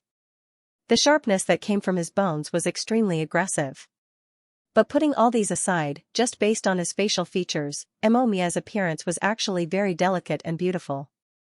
Although he was already 30 years old, he looked very elegant and young when he took off his imperial army robes and wore ordinary clothes to read under the light. However, this was not surprising. He was the empire's god of war, and had always maintained the most effective tempering. He was strict with himself, and the temptation of drunken stupor had never invaded his eyes. Therefore, he was always full of energy, clear-headed, and as tall and straight as a pine tree. This man gave people the feeling that he was at the peak of his condition, and that he would continue to be in this state forever. Li Wei did not admire men, but when he looked at him, he would often be dazed by his beauty. Mo Shi flipped a page and scanned 2 lines. Before Li Wei could speak, he turned around and asked with a frown, "What's wrong?" Oh. Li Wei hurriedly shook his head and came back to his senses. My lord, it's getting late. You should wake up tomorrow at 3 in the morning. You should take an early bath. Emoshi glanced at the hourglass. It was indeed getting late, so he got up and said, okay. After a pause, he suddenly thought of something and asked, where did Gumeng go? My lord, didn't you want to bring him to the tail offering ceremony? Therefore, this subordinate sent him to tidy himself up a little. Emoshi nodded. Li Wei had always been meticulous, so he did not have to worry too much. In the deepest courtyard of Shihi's residence, there was a hot spring where Emoshi usually bathed. Chonghua had many hot springs. Almost every noble's residence had a hot spring like this. It was said that Wangshu residence's hot spring was the most extravagant. It had a sleeping couch, stepping stone, aromatherapy table, and so on. There was even a bat totem carved into the side of the hot spring. It was molten with gold and dazzling. Emoshi did not have the mind to enjoy himself. His hot spring was the most natural in the entire Chonghua. It was made of rocks, springs, flowers, and trees. It was as it was when it was dug out. He did not bother to repair it. Moreover, the hot spring in Shihi's residence differed greatly from the other nobles. There were servants. Other masters bathed, servants, healers, and even Pipa played. Everything was available. However, Emoshi never allowed anyone to enter with him to serve him. Years of war had made him instinctively wary of people. As long as someone was by his side, he could not completely relax, even if it was a loyal servant who had served him for many years. The hot spring garden was misty. Falling flowers floated on the bluestone path. Emoshi walked to the purple bamboo pavilion where he changed his clothes. The pavilion's furnishings were extremely simple. There was only a table, a stone bench, a bamboo rack for clothes, and a large bronze mirror made by the Yu residents. It was as tall as a person. Emoshi lifted his hands and took off his clothes one by one. He folded them neatly on the table, then took off his ink shawl and tied his hair into a high ponytail. He walked towards the hot spring. The water was clear and the night was quiet. The moon was white and the flowers were fragrant. He dived into the hot spring, causing ripples to ripple and spread in all directions. The hot spring was planted with spiritual water to support hibiscus. Some of the flowers were as red as the sunset, while others were as white as jade. However, none of them could compare to Lord Shihi's clear face. Not to mention, the steam made his face even clearer. He slowly relaxed his muscles and leaned against the hot spring stone. He closed his eyes slightly. The surroundings were very quiet. Only the sound of flowing water, the soft sound of flowers falling on the water, and gulu, gulu, gulu, poo. Mok abruptly opened his eyes. Caught off guard, water splashed all over his face. He couldn't believe what he was seeing. Gumeng had swum out of nowhere and emerged from the water with a splash. His blue eyes were dark and moist, like satin brocade. There was even a lotus leaf on his head. Seeing Emoshi's almost pale face, Gumeng wiped the water off his face and said calmly, "Lord, you're here to bathe too?" "You." Emoshi felt his chest tighten. He couldn't say anything for a moment. He stared at the man in front of him. His ears were buzzing. He was extremely angry, but he didn't know what to do. After a while, he gritted his teeth and said, "Why are you here?" "Li Wei wanted me to bathe." Gumeng said, "I was looking for a place to bathe and found this place. Get out of here right now." Gumeng said, "But I haven't finished bathing, get out." Gumeng knew that he was angry and didn't want to argue with him. Therefore, he didn't say anything else. He stood up from the pool with the lotus leaf on his head and walked up the stairs. Unlike Emoshi had the habit of leaving her undergarments on when she soaked in the hot spring. Gumeng took off all his clothes. Emoshi saw him coming out of the water and caught a glimpse of his long and firm legs in the warm mist, as if he had been scalded by something. Emoshi turned his face away. Even the tips of his ears turned red. "Put on your clothes quickly." "Oh." Gumeng went ashore and his footsteps went away. Perhaps because he wasn't mentally sound, he was always forgetful when doing things. After he went ashore, he forgot where he had left his clothes. He looked around and saw Emoshi's ceremonial robes neatly arranged in the purple bamboo pavilion. His clothes were clothes, and Emoshi's clothes were also clothes. He couldn't find them anywhere, so he might as well pick up a ready-made one and wear Emoshi's clothes. Gumeng thought so, scratched his head and walked over. His white robes fluttered as he put them on one by one. Inner robes, waist belt, silk belt. After he put them all on, Gumeng's gaze fell on the silk belt. He held the silk belt in his hand and was a little dazed. He didn't know where to put it. Silk belt, where should I wear it? He stood in front of the dim bronze mirror and gestured with the handkerchief. He tried to use it as a belt, but it was too thin. He tried to tie his hair, but it seemed too thick. After being in a daze for a while, Gumeng suddenly felt a sharp pain in the side of his head. He raised his hand to support his forehead, but some scattered fragments related to the silk belt flashed in front of his eyes. It was a familiar scene. On the deck, a man with a blurred face stood in front of him and said hoarsely, "Gumeng, turn back." Turn back. He didn't know why such a strange scene suddenly appeared in his mind, but he vaguely felt that he was wearing a blue-gold handkerchief in front of his forehead. He heard himself sneering and saying to the man who had come to look for him in despair, "This is a pure-blood aristocrat's handkerchief. No matter how hard I fought in your country, no matter how many achievements and fame I built, it will never belong to me. Because of my family background, I will never get it." The man's voice was full of blood, sorrow, and anger. It was really strange. A person who was holding back so many emotions and carrying so many contradictions could still speak so calmly and stubbornly. The man said, "That is a belt that only the sons of heroes who sacrificed their ancestors can wear. Take it off." "Is that so?" "This was worn by a young Xianxia. My subordinate cut off his head with a knife. I think this belt is exquisite and beautiful. It's a pity to wear it on a dead person's head, so." "So what?" The scene flashed by, and Gumeng came back to his senses. On one hand, he was surprised by the conversation that suddenly appeared in his mind, and on the other hand, he was startled by the familiarity of this silk belt. He looked at the bronze mirror for a while, hesitating. Finally, in front of the mirror, he wore the handkerchief in a crooked position on his forehead. Yes, it was this position. There seemed to be a dormant desire in his heart, an indescribable bitterness and urgency. He seemed to have been looking forward to wearing this silk belt for a very, very long time. During this process, Emoshi didn't look back. When Gumeng finished dressing, he walked back to the pool and asked, "I'm done. Should I wait for you?" Emoshi pursed his lips and turned his face to the side with a gloomy expression. With this one glance, he was suddenly stunned. Immediately after, a surge of anger and hatred mixed with an indescribable blazing current rushed straight to his head like the wind and the rain. Gumeng, in the moonlight, Gumeng was wearing a priest's long robe that pierced the snow, with gold hanging from the sleeves. 3 layers of belts were tied around the waist, and the robe dragged on the ground. But these were nothing. What made Emoshi's eyes turn red was the blue gold handkerchief on Gumeng's forehead. That was the formal ornament of the son of a hero of Xianxia, the ornament of spirit. And the Emo family had done meritorious deeds for generations. Naturally, this was an important part of the ceremony. The one Gumeng was wearing privately was a relic left behind by his father. Emoshi's heart felt like it was being stabbed by a sharp knife. The pain of his flesh being torn apart rushed over from many years ago. Emoshi was almost furious. "You, how dare you?" Gumeng was stunned for a moment. "What? Who allowed you to touch these things?" Emoshi said sternly, "Take off the ornament on your head."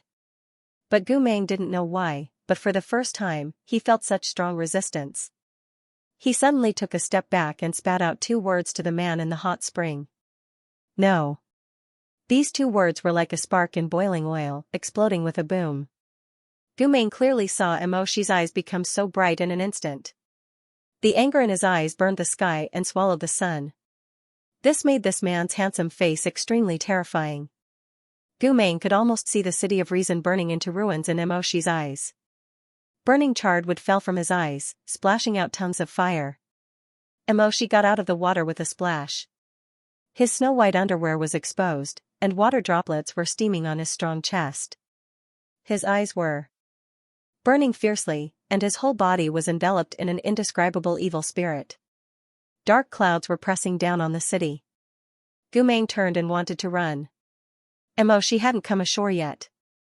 Half of his body was standing in the hot spring. He raised his hand and grabbed Gu Meng's wrist. Suddenly, water splashed everywhere. Gu Meng was pushed into the hot spring by him.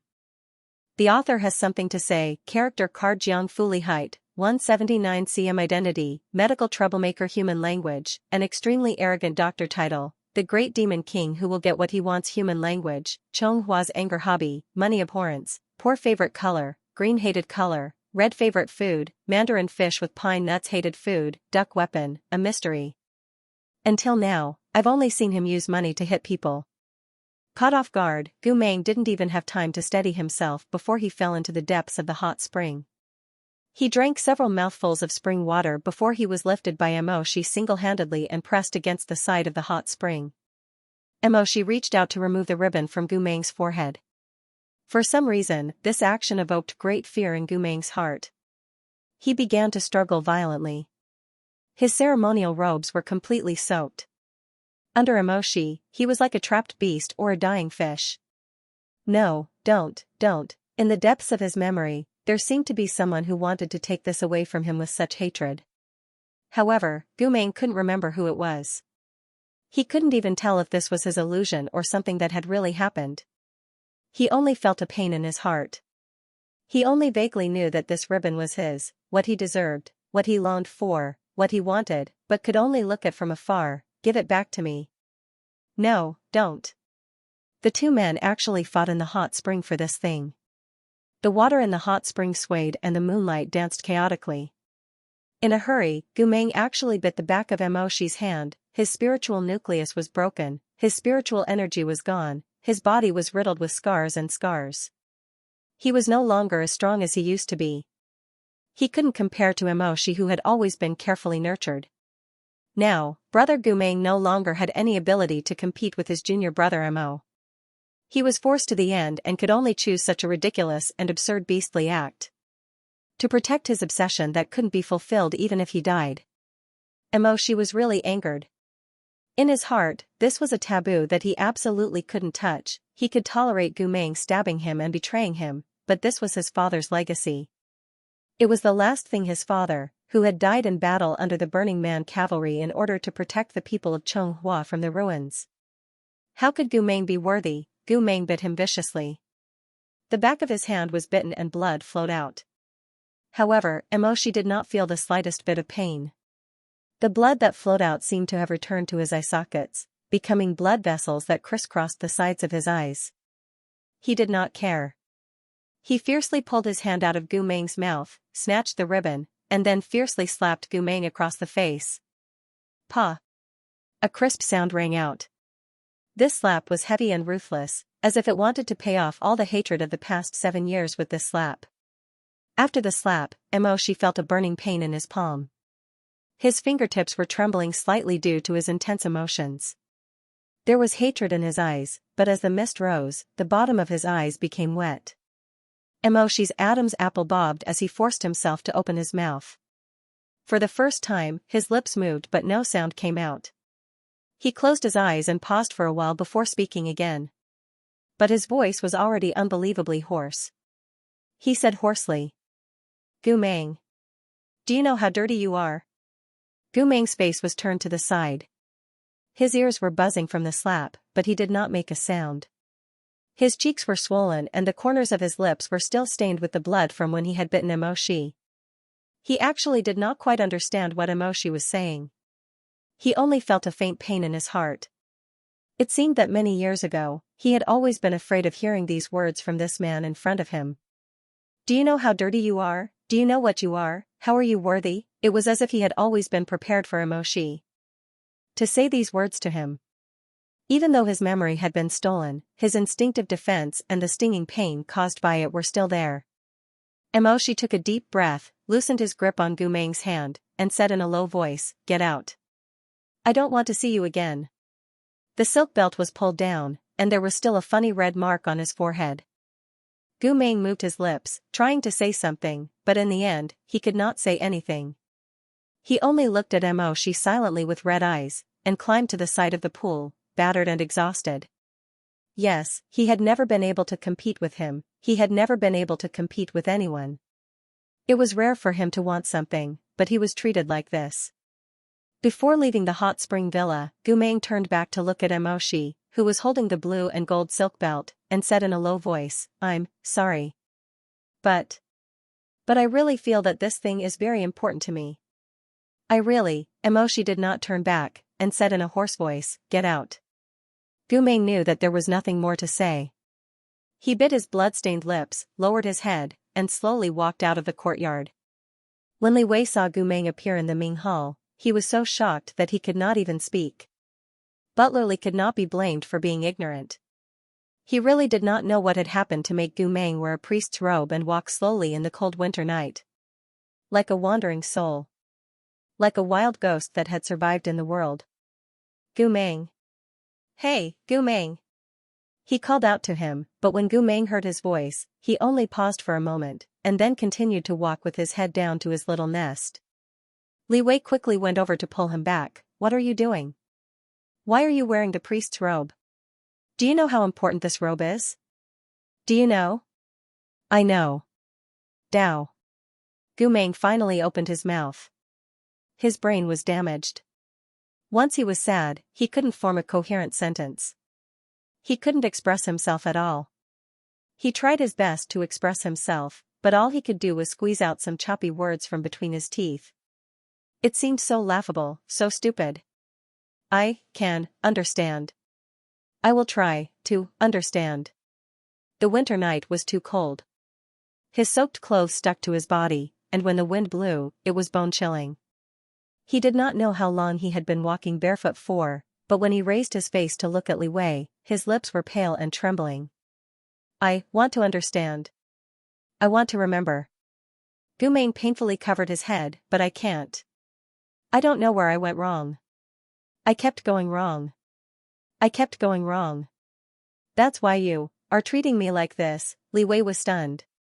What was going on? Why was there a red mark on his face, blood between his lips and teeth, and still talking like this? Li Wei quivered and said involuntarily, "I told you to take a bath. Did you run to the hot spring behind to take a bath?" Gumeng did not say anything, and his lips were tightly pursed. "Are you crazy? That is the place where the Lord takes a bath. Didn't I tell you that he is obsessed with cleanliness? Do you know what your identity is?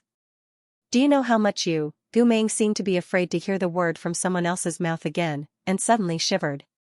He grabbed Li Wei's hand and interrupted Li Wei. Gumeng trembled. He tried to keep a straight face, like an alpha wolf trying to regain his dignity in a bloody defeat. But when he blinked his blue eyes, there were tears in them. Gumeng trembled. "Yes. I know. I am dirty. In the future, I won't meet again. But..." His eyes hesitated, and his eyelashes fluttered. Suddenly, he choked. He did not even know why he was so sad. He suddenly squatted down and curled up into a small ball. After so many years, he had won, lost, been loyal, and betrayed, but he still could not change his lowly nature. Other than a body full of scars and a world full of crimes, he still had nothing. He would still suffer the most painful humiliation if he even touched the ribbon that symbolized the blood of the martyrs. He buried himself in the dust, and his neck was so deep, as if he was crushed by something that he had forgotten. Gumeng choked. "You don't understand, you don't understand. I should have. Li Wei was completely at a loss. Although he was a bit of a gossip and had a bad mouth, his heart had always been warm. He did not have any direct hatred with Gumeng. So when he saw this miserable man curl up in front of him and suddenly cry, he did not know what to say.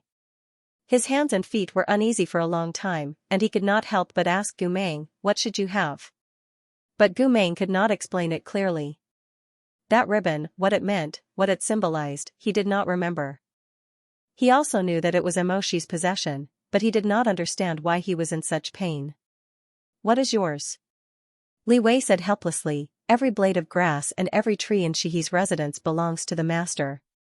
Even me, even you, we all belong to the master. What can you and I have?" He sighed and patted Gumeng's shoulder. "Get up, quickly go and change out of these clothes." If other people see you wearing the ceremonial robe of a first-rank official, Shihi's residents will be in trouble with you. Gu Meng returned to the nest he made with a tattered mattress, an old table, and a chair. He did not have any obsession with the cold clothes on his body. He went in and took off all his clothes, changed into his only wrinkled cotton robe, and returned the ceremonial robe to Li Wei. Li Wei took the clothes, and originally wanted to say a few more words to him, but seeing him like this, he felt that he really did not know what to say. He could only sigh, turn around and leave. As he walked, he muttered, "Fortunately, there are 2 sets of ceremonial robes, otherwise, I would have caused trouble." Gu Meng sat down in the dark room. Dinnerbag woke up, and the big black dog came over. As if it could smell his sadness, it used its warm head to nudge him, whining, and licked his cheek. Gu Meng hugged it, and said in a low voice, "You don't think I'm dirty? Am I right?"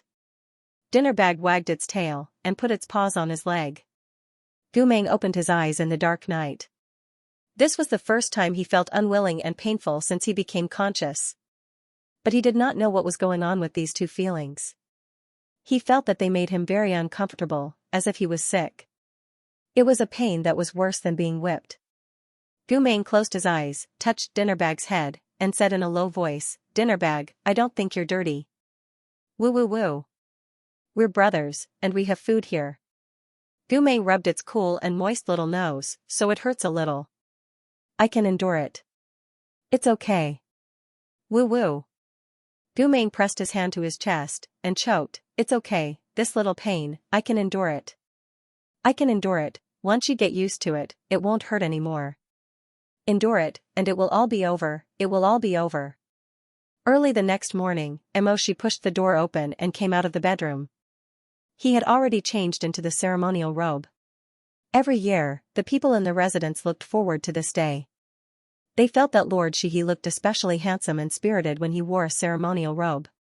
But this year, when he came to the hall, the servants who were waiting there were slightly startled when they saw him. Lord Shihi obviously did not sleep the whole night. His expression was very bad, and there was even a slight hint of youthfulness in his eyes. He sat at the table. Li Wei had already prepared the dishes. As usual, he did not want to be extravagant. There were 2 steamers of 3 delicacies: soup dumplings, a bowl of casserole fish porridge, a plate of sweet and sour crispy fish, pickled radish and vinegar, cold pickled fern in sesame oil, crystal tofu, and a plate of colorful snacks. Emoshi sat at the table for a while and did not eat. Li Wei asked tentatively, "Lord?" Emoshi glanced at the empty seat opposite him, and did not say anything. After a while, he scooped a bowl of porridge and ate it silently. The water on the side table was dripping. Emoshi ate a little, and then stopped eating, as if his appetite was not very good. He looked up at Li Wei and said, "It's about time. We need to go to the East City Gate and prepare to leave. You." He paused, and then said stiffly, "Call him out and let him go with the honor guard of Shihi's residence." "I'll go first." Li Wei agreed, but in his heart, he thought that Gu Meng must have done something yesterday that angered Lord, and it angered him greatly. According to Lord's original intention, he wanted to give the position of personal guard to Gu Meng, so that he could keep an eye on him at all times. But now, Emoshi did not seem to care, and did not want to see Gu Meng that much. He was casually thrown into the honor guard, as long as he did not cause trouble under Lord Shi's nose. Could he be so angry just because he entered a hot spring? Li Wei's heart was beating like a drum, but he did not dare to guess. He was a smart person, and he knew very well that there were some things that would be more painful to know than not. Curiosity was not the most unbearable thing in the world. Keeping secrets was. Li Wei held the mentality that he was willing to be a fool, and threw these inexplicable wild and fanciful thoughts to the back of his mind. He went to the rear courtyard as ordered, and called Gu Meng out of his nest. Gu Meng listened to his arrangements, and did not have any reaction to new problems. Being mentally handicapped also had its benefits. After a night, he had calmed down a lot. When he heard Li Wei tell him to go with the honor guard, he did so without any objections. However, Li Wei was not at ease. After he led him to the guard, he gave a few instructions to the guard captain, and then handed the decoction flask to the guard captain. He reminded him, "This is the calming medicine prescribed by pharmacist Jiang. I reckon that lord will watch him drink it, but that may not be the case. In any case, you are in charge. If Gu Meng does not drink it, force it down his throat. This thing is not a joke. The guard captain agreed, and took the flask. The group then set off. The procession of the emperor's army was solemn and dignified. They headed east from the capital towards the soul-summoning abyss. The journey would take about 3 days. On the evening of the first day, they arrived at the Yushui River. The servants began to set up camp and tidy up the living quarters for their masters. The nobles were summoned to the king's tent for dinner. When Emoshi entered, most of the nobles had already arrived. There were more than 100 tables set up in the huge tent created by magic. A maid led him to his seat. He glanced across and saw the Morong Lian looking at him across the aisle. Like all the other nobles, the Morong Lian was also dressed in ceremonial robes. His intricate sapphire blue ceremonial robes were embroidered with bat-shaped totems. A blue-gold scarf was tied neatly around his neck, making his face look sickly pale. Wangshu Mansion and the Emo family were both famous families that produced many heroes. With the blessing of the Morong Lian ancestors, it was understandable that he was qualified to wear a scarf. However, everyone present had a ruler in their hearts. Which family's descendant was worthy of the glory of the martyrs, and which family's descendant had ruined the blood of their ancestors. Everyone was clear about this. After waiting for everyone to arrive, Jun Sheng opened his mouth and said, "You've been on the road for a whole day, so you must be tired. Pass the dishes." The palace maids carried plates and cups in and knelt gracefully in front of the corresponding nobles. They began to pour wine and serve the dishes.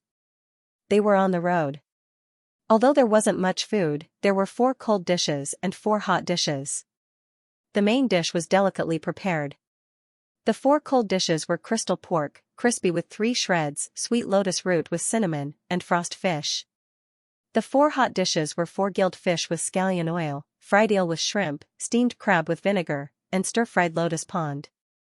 As for the main dish, it was the imperial chef's signature soup dumplings with crab powder. Emoshi had a quarrel with Gu Meng yesterday and was in a bad mood. He couldn't eat anything at all. Instead, he drank a few more cups of wine than usual. In fact, the annual end-of-the-year ceremony of the Chonghua was not so much a form of worship, but rather an explanation for the deceased. How many battles had they won this year, what kind of magic weapons had they obtained, and whether the country was prosperous and the people were at peace. If the past year had not gone smoothly, then the atmosphere at the end of the ceremony would have been very heavy. If Chonghua had been prosperous, then it would have been more like comforting the souls of the fallen heroes. Everyone at the banquet would have been very happy. This year, I stopped fighting and recuperated. Although there were some twists and turns, it was still a good year. Haha, that's right. The eastern region also recovered a piece of lost land. It's a happy occasion. Yu Qingqing, on the other hand, was pestering his youngest uncle not far away. He said, fourth uncle, this sweet lotus root is your favorite. If it's not enough, I can give you what I have." His father, the Yujun Tian, had returned to the city not long ago. Naturally, he would also be present at the end of the ceremony. When he saw his son pestering the Murong Chui to curry favor, he could not help but feel a little embarrassed. He coughed twice and gave Yu Qingqing a warning look. When Emoshi saw this scene, he could not help but remember the first time Gu Meng had participated in this kind of ceremony. At that time, Gu Meng had just been conferred the title by the old lord. He was in high spirits and even made an exception to allow him to participate in this ceremony, which was originally only allowed to be attended by relatives and nobles. At that time, Gu Meng was overjoyed because of this special honor. His seat was right next to Emoshi. He could not help but be excited and kept talking to Emoshi. At that time, he was also as excited as Yu Qingqing.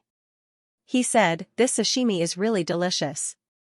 I heard that it was made from fresh carp slices that the imperial chef fished out from the water. Try it and see if you like it." Emoshi closed his eyes and drank the strong liquor. Until the end of the banquet, he did not touch the frosty sky fish on the table. When he returned to his own tent area, Emoshi was preparing to rest and sleep. However, he saw the guard captain that he had brought with him anxiously walking back and forth in the wind. When he saw him, he immediately went over and said anxiously, "Master." Emoshi looked up and said, "What's wrong?" "I chiefly ordered me to watch Gumeng and give him the medicine. But I just went to his tent to look for him. I couldn't find him. He didn't even eat dinner with us. I don't know where he went." Emoshi was not too nervous. The slave locking bracelet was on Gumeng's body. He could sense that Gumeng was in this camp. He sighed and said, "Give me the medicine pot. Go and rest." But you, do you want to personally take care of such a trivial matter?" Emoshi did not want to say more. He only repeated, "Go." Since he had already said so, even if the guard captain felt that it was inappropriate, he would not say anything more. He respectfully handed the medicine pot to Emoshi and left as ordered. At night, by the river, the wind was very strong. Emoshi stood in place for a while to sober up. Then, he walked around this camp that belonged to him. Gumeng was indeed still here. He was sitting behind a metasequoia tree, curled up into a ball and asleep. Emoshi looked down at him for a while. Then, he slowly bent down and half knelt in front of him. The anger from last night had not subsided. The atmosphere between the two was very awkward. Emoshi was silent for a long time. Then, he said, "Wake up. Go back to the tent and sleep." He really did not understand why everyone had a tent and had already set it up. But Gumeng had to run under the tree and use the sky as a cover and the ground as a mat. "Wake up." He called several times, but Gumeng did not move. Emoshi could not help but feel a little annoyed. He raised his hand and pushed him. But unexpectedly, with this push, Gumeng fell to the ground like a scarecrow. The moonlight shone through the scattered needles of the metasequoia forest and shone on Gumeng's face. His face was completely covered with a sickly red flush, and his originally pale skin looked as if it had been steamed in a warm mist. His eyes were tightly shut, and his long eyelashes were fluttering.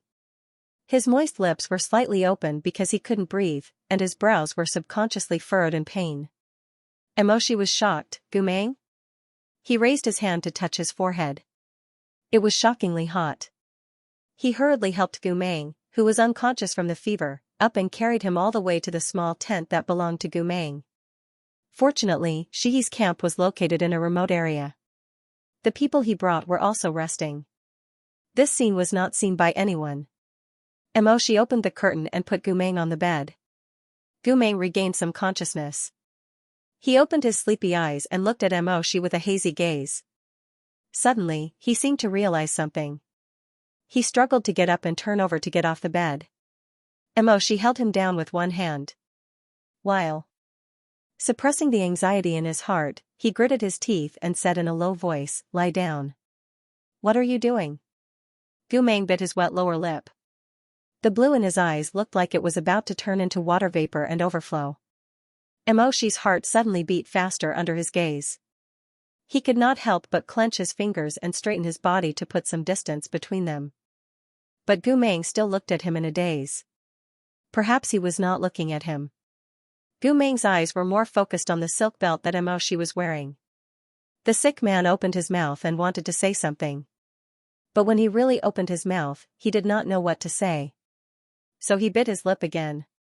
After a while, he suddenly wanted to get up again. Emoshi held him down. "What are you doing?" Gumeng was in a daze from the fever. He grabbed Emoshi's clothes and stubbornly wanted to climb down to the ground. Emoshi said sternly, "Gumeng." His name seemed to call back some of his consciousness. Gumeng shivered and his body became even more bent. It could even be called wretched. He was almost like a lump of mud, clinging to the edge of the bed and rolling down. But he was restrained by Emoshi. He was blocked by Emoshi. He was in a daze for a while. Suddenly, he muttered, "Let me down. I beg you, let me down, you have a fever. Lie down. Let me down, I don't want to. I don't want to be here." Emoshi's heart was filled with pain and hatred. He was annoyed and hot. He helped Gumeng up again and tried to make him lie down. But Gumeng did not listen. This time, Gumeng grabbed Emoshi's clothes tightly and pressed his burning forehead against Emoshi's waist. "I don't want to sleep here." His cervical vertebra, which had never been willing to really fall, now looked like it would break at any moment. Gu Meng lay on top of him. He was in a daze from the fever. He wanted to push Emoshi away, but he felt like he was hugging something warm. It was like a person drifting in a frozen river suddenly hugging a piece of driftwood. He pushed, but in the end, he was helplessly hugging. Gu Meng hugged Emoshi's waist and pressed his face against Emoshi's waist. He whispered hoarsely, "Your bed is too clean." Emoshi was stunned for a moment. "What?" Gu Meng suddenly choked. "I'm dirty." Emoshi felt as if his chest had been hit by a blunt object. It was so painful. But the person who was hugging him was still trembling intermittently. He didn't know if it was because of the pain of the heat or because he was afraid of something else. He hugged him, and his voice was almost broken and whimpering. "I don't know. I don't know how to sleep, so I won't get dirty, so, let me go, let me go." Emoshi said softly, "Where are you going?" Gu Meng seemed to have been hit by this question. He opened his eyes blankly and his voice was almost sobbing. I don't know." Emoshi's throat seemed to be choked. He lowered his head and looked at him. For a moment, he could not say anything. "I'm dirty and covered in filth. I don't know where I should go. I don't know where I should go." Emoshi's heart was throbbing. He lowered his head and looked at Gu Meng. From this angle, he could vaguely see half of Gu Meng's cheek and the redness from his slap yesterday. He really did not hold back at all. "Do you know how dirty you are?" The sound was still in his ears. Did he regret it? No, no. His heart was as firm as a rock. He did not regret it. It was just that, he did not know why a bright smiling face suddenly appeared in front of him. It was from a certain year when they were still young. At that time, they had not developed any soft love. He was just an ordinary comrade. He was ambushed and trapped in the enemy's territory. He waited bitterly for reinforcements. He waited for a long time until death was near. In the end, the world turned scarlet. It was his senior brother Gu in his silver armor. The armor shone brightly as he rode towards him. Gu Meng dismounted his horse and hugged his injured junior brother tightly in his arms. Emoshi's body was covered in the venom of the Liao country's evil beasts. His dry lips opened and closed. He said hoarsely, "Let go, junior brother." Emoshi gasped. "Don't touch me. I'm dirty, full of poisonous blood, very dirty. It will stain you too. It will make you sick too. You and I, we just fought together. We are not related. Why do you have to get hurt with me?" But what did Gu Meng say to him at that time? This dusty, distant memory that he had always been unwilling to look back on overflowed like crazy. Gu Meng said, "Don't be afraid. Senior brother will accompany you. There will always be someone who is not afraid of death to save you from the poisonous blood. It's okay. I'm not afraid. Since I've chosen this path, since I've stepped onto the battlefield, I don't plan to come back safe and sound. No matter if I'm a noble, a slave, or a commoner, you and I are comrades. In this disaster, I'll live and die with you. I, Gu Meng, am a slave. This is the first time I have such a chance to prove myself. I'm not afraid of death. I just want to let Chonghua see, let Jun Shang see, let you all understand, even a lowly slave is the same as you. We all have the same passion and loyalty, and we talk about loyalty in life and death. I'm worthy of you calling me senior brother, calling me brother. Stain my body with your blood. Give me your hand. If you get dirty again, I'll hug you. If you get hurt again, I'll accompany you. If you get hurt again, I'll bring you home." Emoshi's heart seemed to be grabbed by an invisible claw and torn apart. On one side was the national enmity, on the other was the deep gratitude. Why? Why was it that the person who gave him the most pain and love was the same person? He was forced to a dead end. He couldn't breathe. In the dim candlelight, he stared at Gu Meng's face. So much hate, so much love, so much that it was better to die. "Hug me. It's okay. I'm not afraid. I'm not afraid." Emoshi suddenly closed his eyes. There was dead silence. Suddenly, the candlelight flickered. He bent down and carried Gu Meng in his arms. He walked out of the small tent and into his own tent.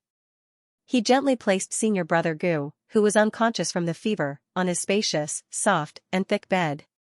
He raised his hand and hesitated for a moment. In the end, he still touched Gu Meng's hot cheek. It was just a light touch, but Gu Meng seemed to be scared by the slap yesterday. He closed his eyes and instinctively shivered. She slowly put his hand down. He sat on the edge of the bed. After a long while, he buried his face between his slender palms. The candlelight in the tent flowed. His figure was so tired, as if he was about to be torn apart by countless heavy and contradictory feelings. After a while, Gu Meng couldn't hold on anymore and fell asleep. She turned around to look at the man curled up and sleeping beside him. He was in a daze for a long time. He felt that he had gone crazy. The sacrificial ceremony, for the sacrificed souls. For the souls of the dead who died under Gu Meng's hands. But what was he doing, taking care of a traitor? He closed his eyes, got up, and walked out of the tent. The medicine pot was still beside him. He originally wanted to let Gu Meng drink it just now, but now, it was better to wait for Gu Meng to sleep for a while before giving it to him. She stood outside and felt the night wind for a while. His heart was in a mess. Although he didn't want to have any soft feelings with Gu Meng, he still couldn't forget the guard captain saying that Gu Meng hadn't even eaten dinner. He hesitated for a long time, but finally walked towards the camp where the imperial chef was. She didn't know how to cook, so he asked the imperial chef to cook some food for him. The place where they were stationed was close to the water, so there was a lot of fresh carp. The chef didn't dare to be negligent. He carefully cooked a bowl of fish porridge for Lord Shihi and steamed a basket of crab roe. When he was about to add more dishes, She said, "No need, I can't eat too much."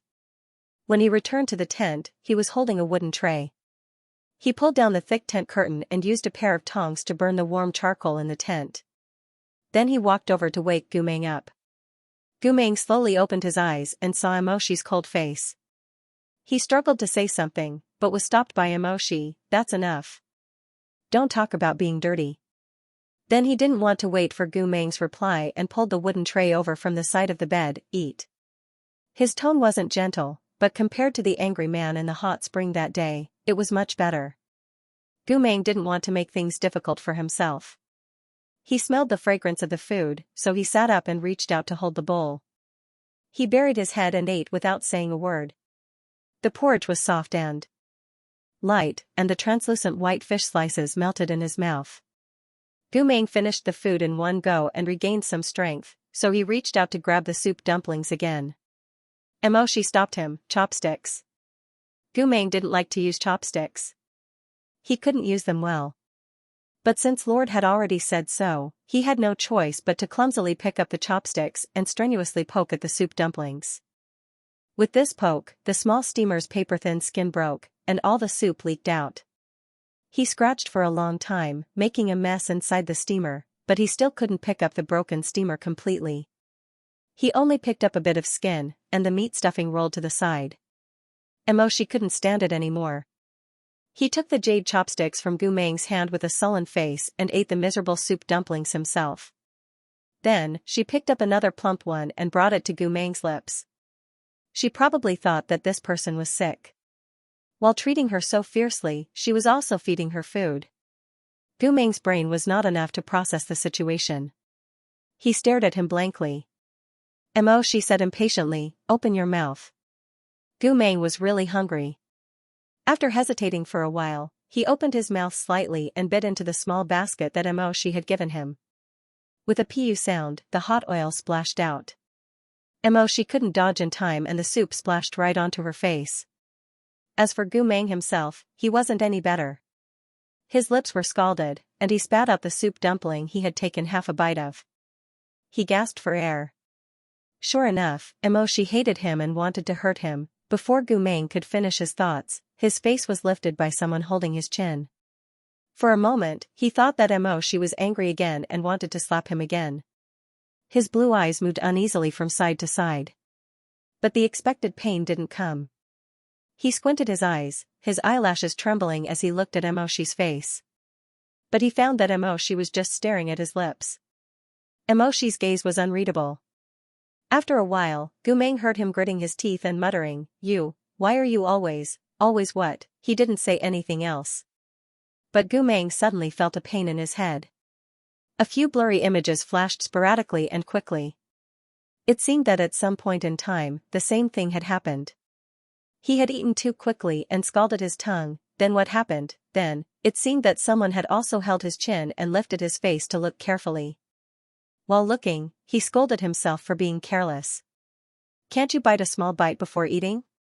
No one's going to snatch it from you. Let me see if you've scalded your skin. Later on, for some reason, that person suddenly leaned over and kissed him on the lips without any warning. Her cool lips wrapped around his hot and sensitive tongue. This scene made Gu Meng's heart throb and he subconsciously licked his lips. This action seemed to set a fire in Emoshi's heart. The fire burned brightly in his chest, but his eyes darkened. Emoshi was silent for a moment, then slowly loosened his grip on Gu Meng's hand. He turned his fair and handsome face away. After eating, he stared at Gu Meng and made him drink the medicine. Gu Meng knew that he couldn't deny it, so he quickly drank the medicine. He thought that was the end of it, but he didn't expect that Emoshi would give him another medicine pot. Gu Meng's eyes widened. Antipyretic, Emoshi said indifferently. I just asked the accompanying pharmacist to prepare it. Drink it. Gu Meng had no choice but to drink the entire pot of medicine. His expression was very ugly. Emoshi tidied up the things and said, go to sleep. Gu Meng said slowly, this is your bed. Yesterday you said that I don't want to talk about what happened yesterday, Emoshi interrupted. I'm not taking care of you because I feel guilty.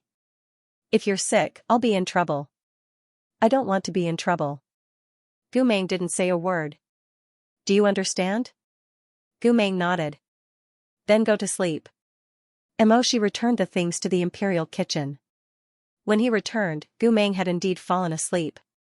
However, probably because he was frightened by him at the hot spring last night, Gu Meng didn't dare to be too presumptuous. He curled up in a small corner of the bed. Emoshi stared at him expressionlessly for a while. Then he picked up the felt blanket and unfolded it to cover Gu Meng. Probably because he slept on Emoshi's bed, Gu Meng could smell his scent every time he woke up. Gu Meng frowned. He didn't sleep well. Some scenes kept flashing through his mind intermittently. At first, those scenes were very blurry and disjointed. However, in the end, it was like a restless river rushing out. A vivid memory returned to Gu Meng's burning brain. It was a memory. It was related to the day when Emoshi turned 20. This memory was incomplete. It started from when he wandered around the market alone.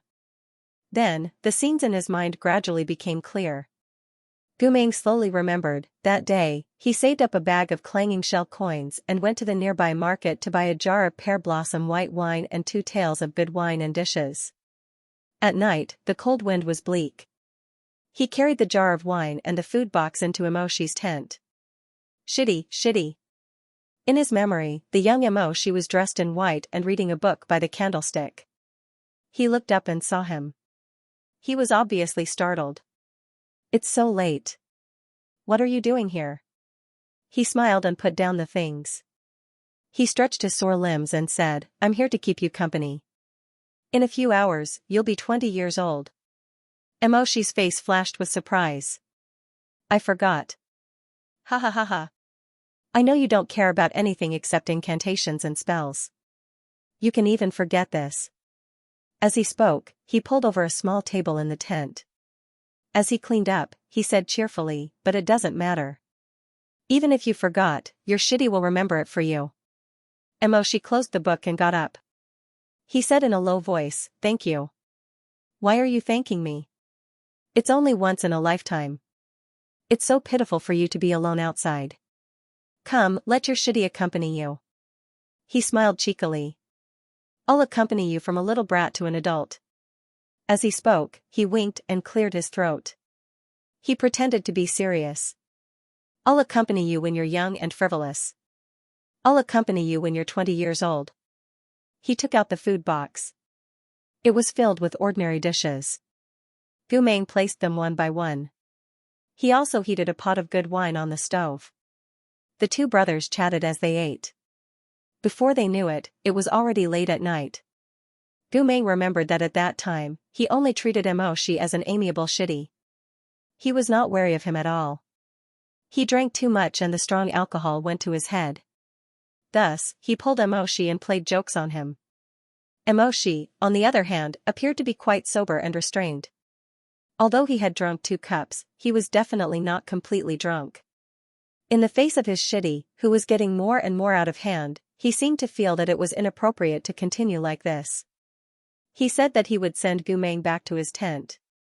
Gu Meng was having a good time and was not willing to leave. He smiled and put his arm around Emoshi's shoulder. He intimately leaned over and said, "No, no, no. Brother, why would I go back so early?" Emoshi said, "You drank too much." As he spoke, he broke free from Gu Meng's arm and tried to help Gu Meng up from the table. Gu Meng cooperated and stood up. However, he had no intention of leaving. He walked around the table twice. Suddenly, he laughed and threw himself into Emoshi's arms. He began to pat Emoshi's back. "Shitty, we're good brothers. Good brothers. Ha ha, ha ha ha." As he laughed, his hot cheeks turned and rubbed against Emoshi's neck. "The first time I saw you in the academy, you weren't even as tall as I am. You had a straight face." Gu Meng chuckled. He did not notice the redness on Emoshi's neck. "In the blink of an eye, you've become a man who is stronger and taller than your senior brother." As he spoke, he struggled to stand up and held Emoshi's face. He smiled and said, "Yes, but your facial features haven't changed. When you're not fierce, you're very delicate and pretty." Fortunately, he was so drunk that he didn't notice how complicated Emosia's expression was at that time. It seemed to be the most vigorous lust, the most thirsty lust, the deepest desire for pity. All of these rose one by one, but were forcefully suppressed by the coldest restraint. Emoshi looked away. He did not want to look at Gu Meng's face. He only said in a low voice, "Senior brother, it's time to sleep. I'll help you back." Oh, sleep sleep sleep." Gu Meng smiled. He tried very hard to stand up straight, but before Emoshi could take him away, his waist went limp again. Like a drunk crab, he leaned sideways and fell back onto Emoshi.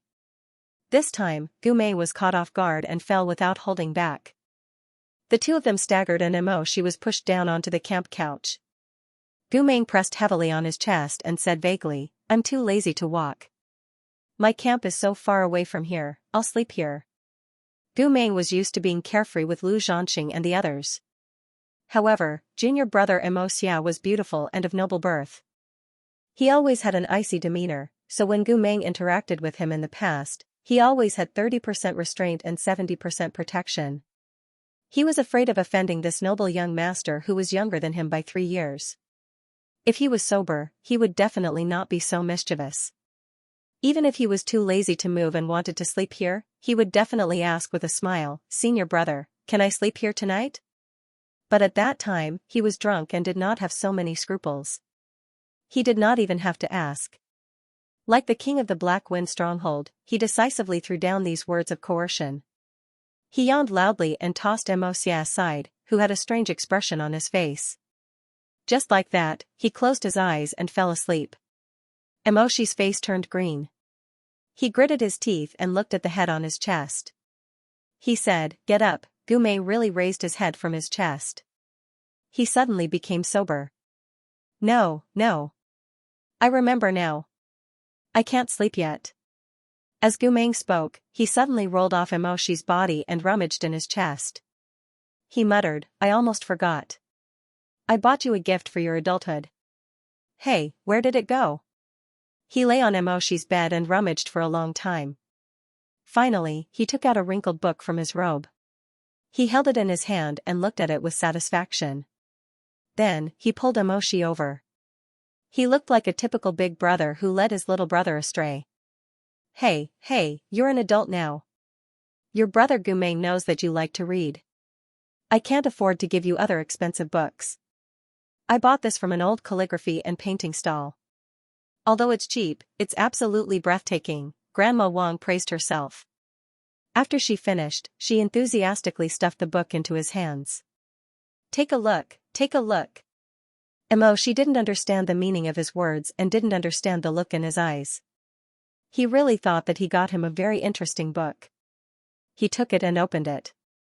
He didn't understand it at first glance. He looked at it again. He felt that there were many mysterious patterns, but he still couldn't understand them.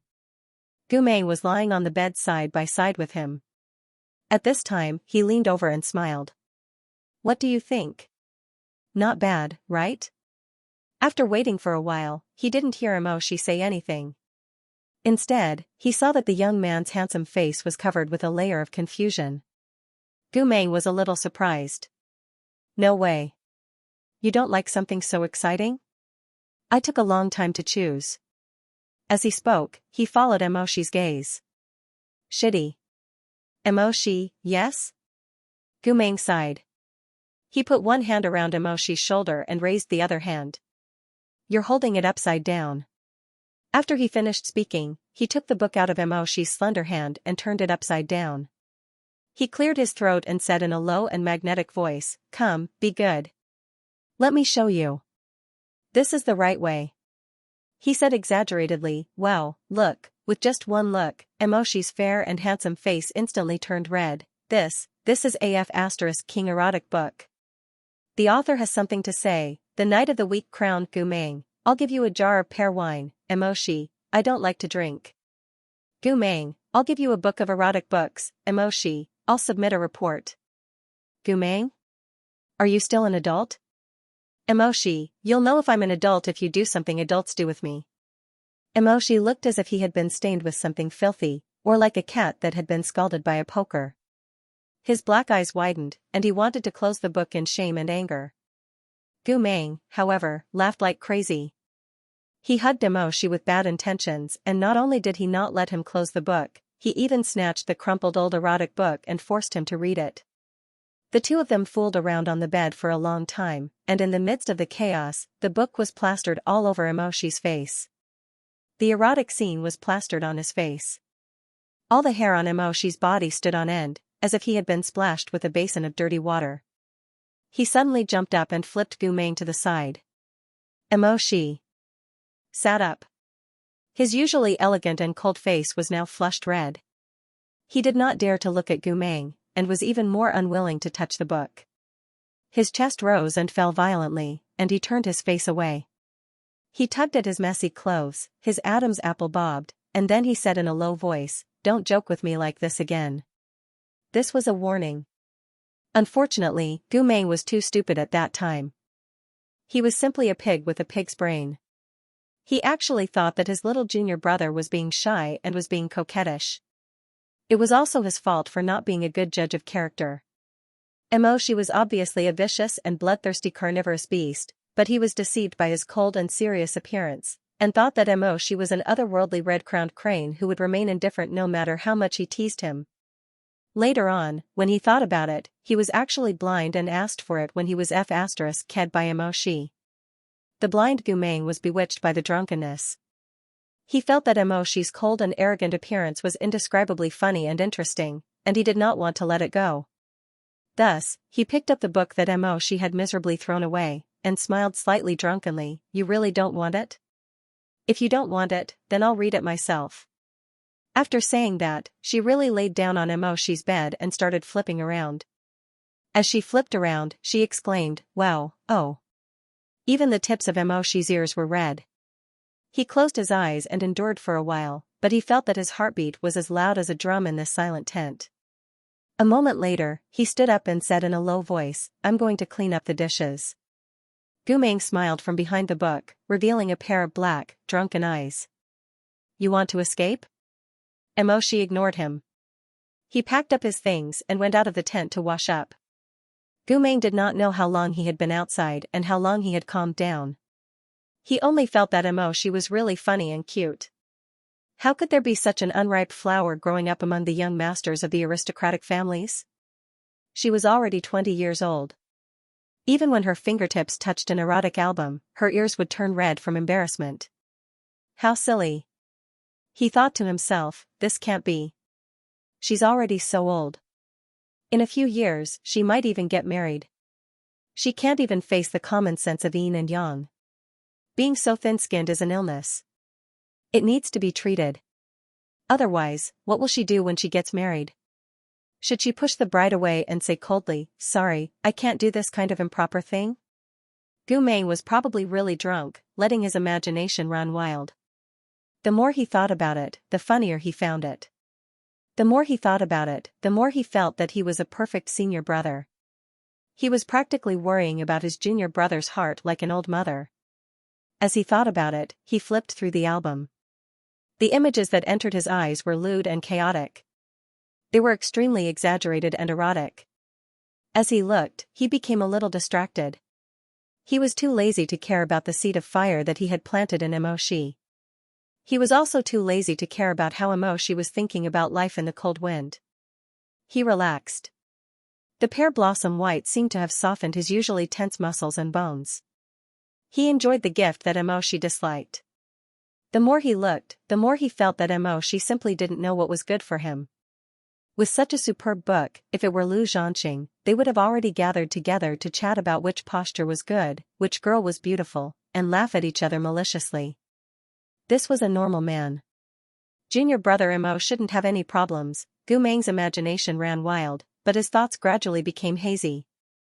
The fine brushwork was more stimulating and seductive than the previous one. As he looked, the images in the book made his heart burn even more. He couldn't help but feel a little thirsty. His body soaked in wine was easily ignited by desire, burning his blood until it was hot. In fact, he hadn't vented for a long time. When he went to the brothel with his brothers, he could hug the girls and chat with them happily. However, he couldn't get past the last hurdle. Gu Meng himself couldn't explain why. Perhaps it was because he felt that sex without love was not so satisfying. Or perhaps it was because he was orphaned when he was young.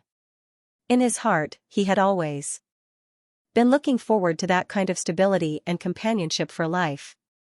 Or perhaps these reasons were all wrong and too hypocritical. He just felt that the girls he hugged were too soft, like fragile porcelain. He undoubtedly admired their beauty, but he couldn't have too much desire. For example, in this pornographic picture, although the women in the picture were charming and seductive, but he was more willing to admire the men who had sex with them. Those hard and strong bodies that couldn't be broken. Thinking of this, Gu Meng felt that he was probably sick.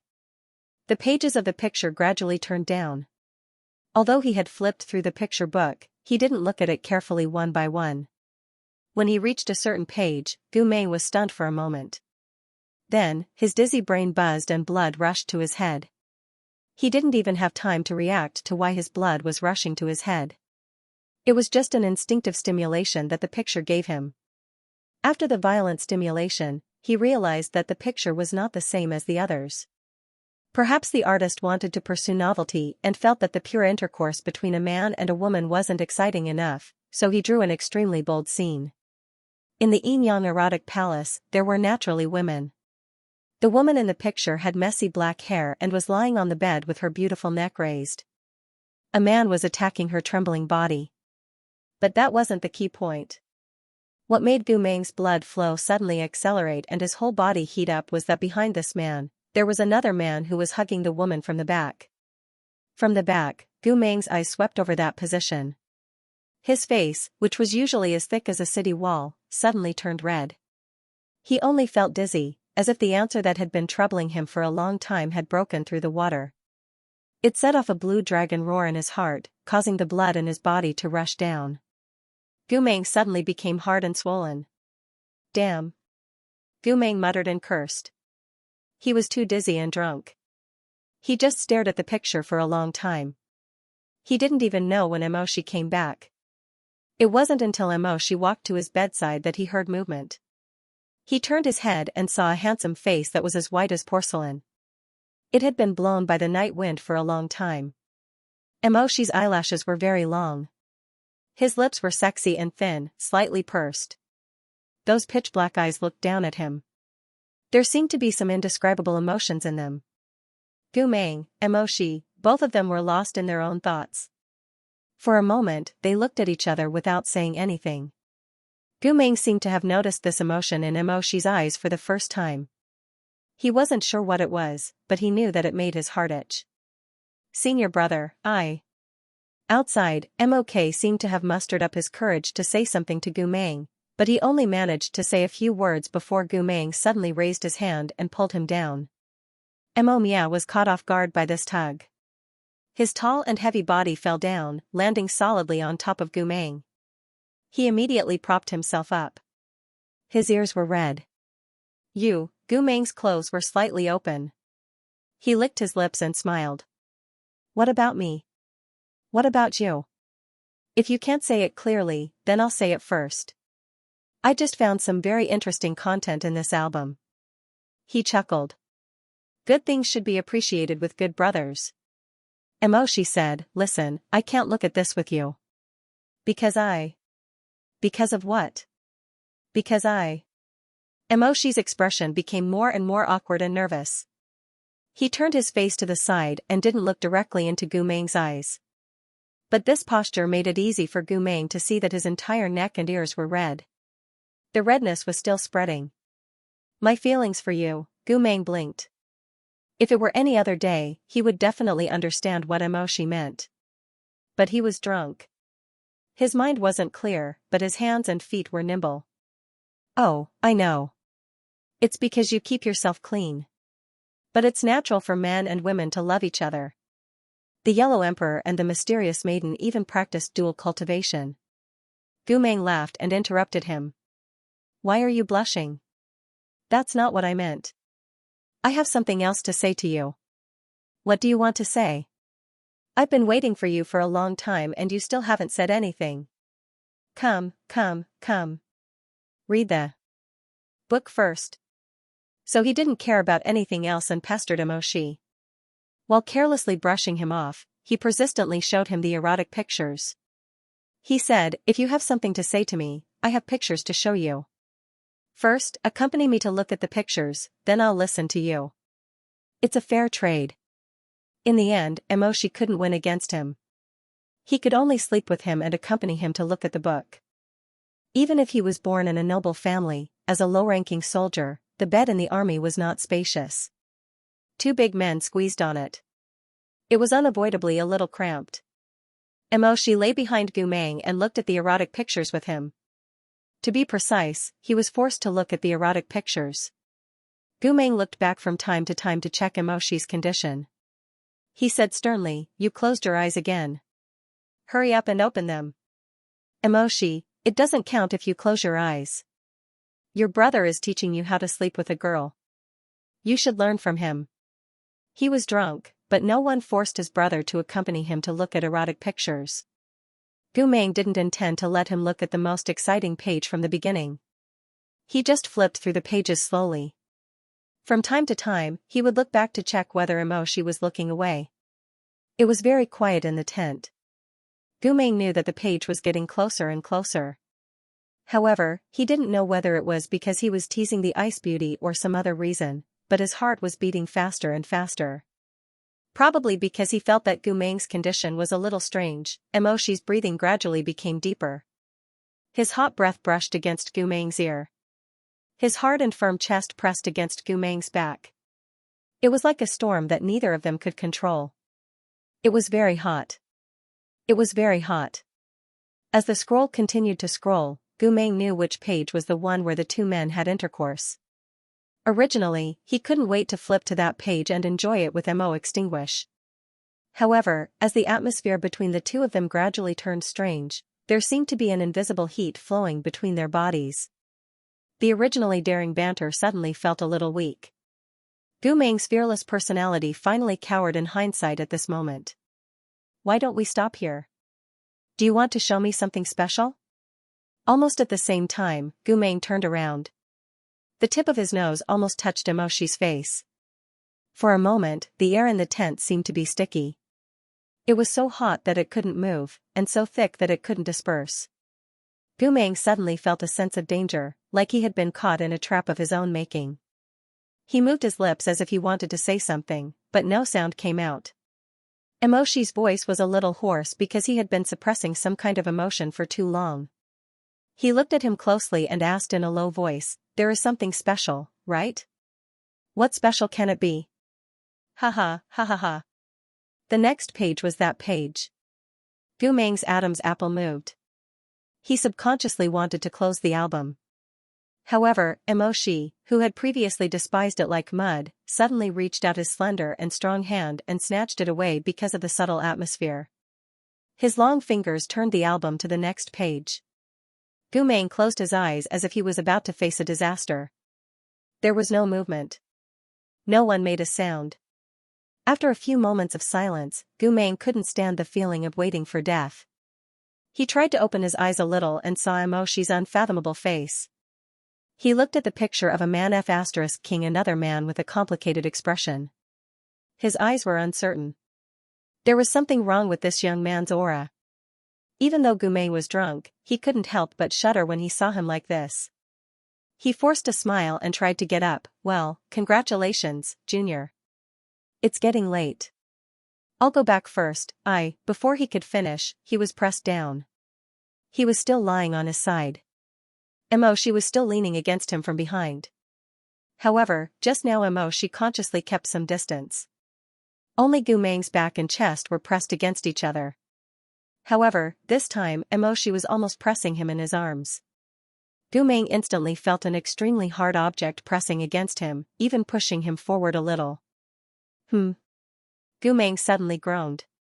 Drunkenness, unfamiliar stimulation, terrifying taboos, and accumulated desire. These things made him so sensitive. A hot and moist voice pressed against the back of his ear. The hoarse and deep desire in the voice almost made his soft body tremble. He and that voice were both very unfamiliar. Mo Qi's deep breaths were right beside his ear. Senior brother, is that what you mean? The feeling of having his back pressed against was too creepy, and his spine went soft. Gu Meng hurriedly shouted, Are you King crazy? You're drunk too. Let go of me. It was senior brother who forced me to read it. No. Gu Meng only said a few words before his earlobe was sucked by a hot and moist mouth. Then, a rough tongue reached into his earlobe and sucked and licked. Gu Meng's waist suddenly went soft. The stimulation he had never felt before made him involuntarily cry out, Ah! This cry seemed to give the young man behind him a lot of courage. The young man suddenly hugged him tightly. His strong arms circled around his waist and held him tightly in his arms. He restrained himself, but it seemed that he had restrained himself for too long. Instead, his desire flowed into a mess. He sucked deeper and deeper, hotter and hotter, sucking on his earlobe. So you're willing to do it, right? No. Mo Shi, that's not what I meant. But no matter what he said at this time, his voice was unreasonably soft. No matter how one listened to it, it sounded like he wanted to reject but was actually welcoming. Mo Shi obviously misunderstood.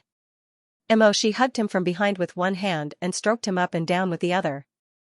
When he felt Gu Meng's desire, he suddenly stopped. For a moment, the atmosphere was extremely heavy.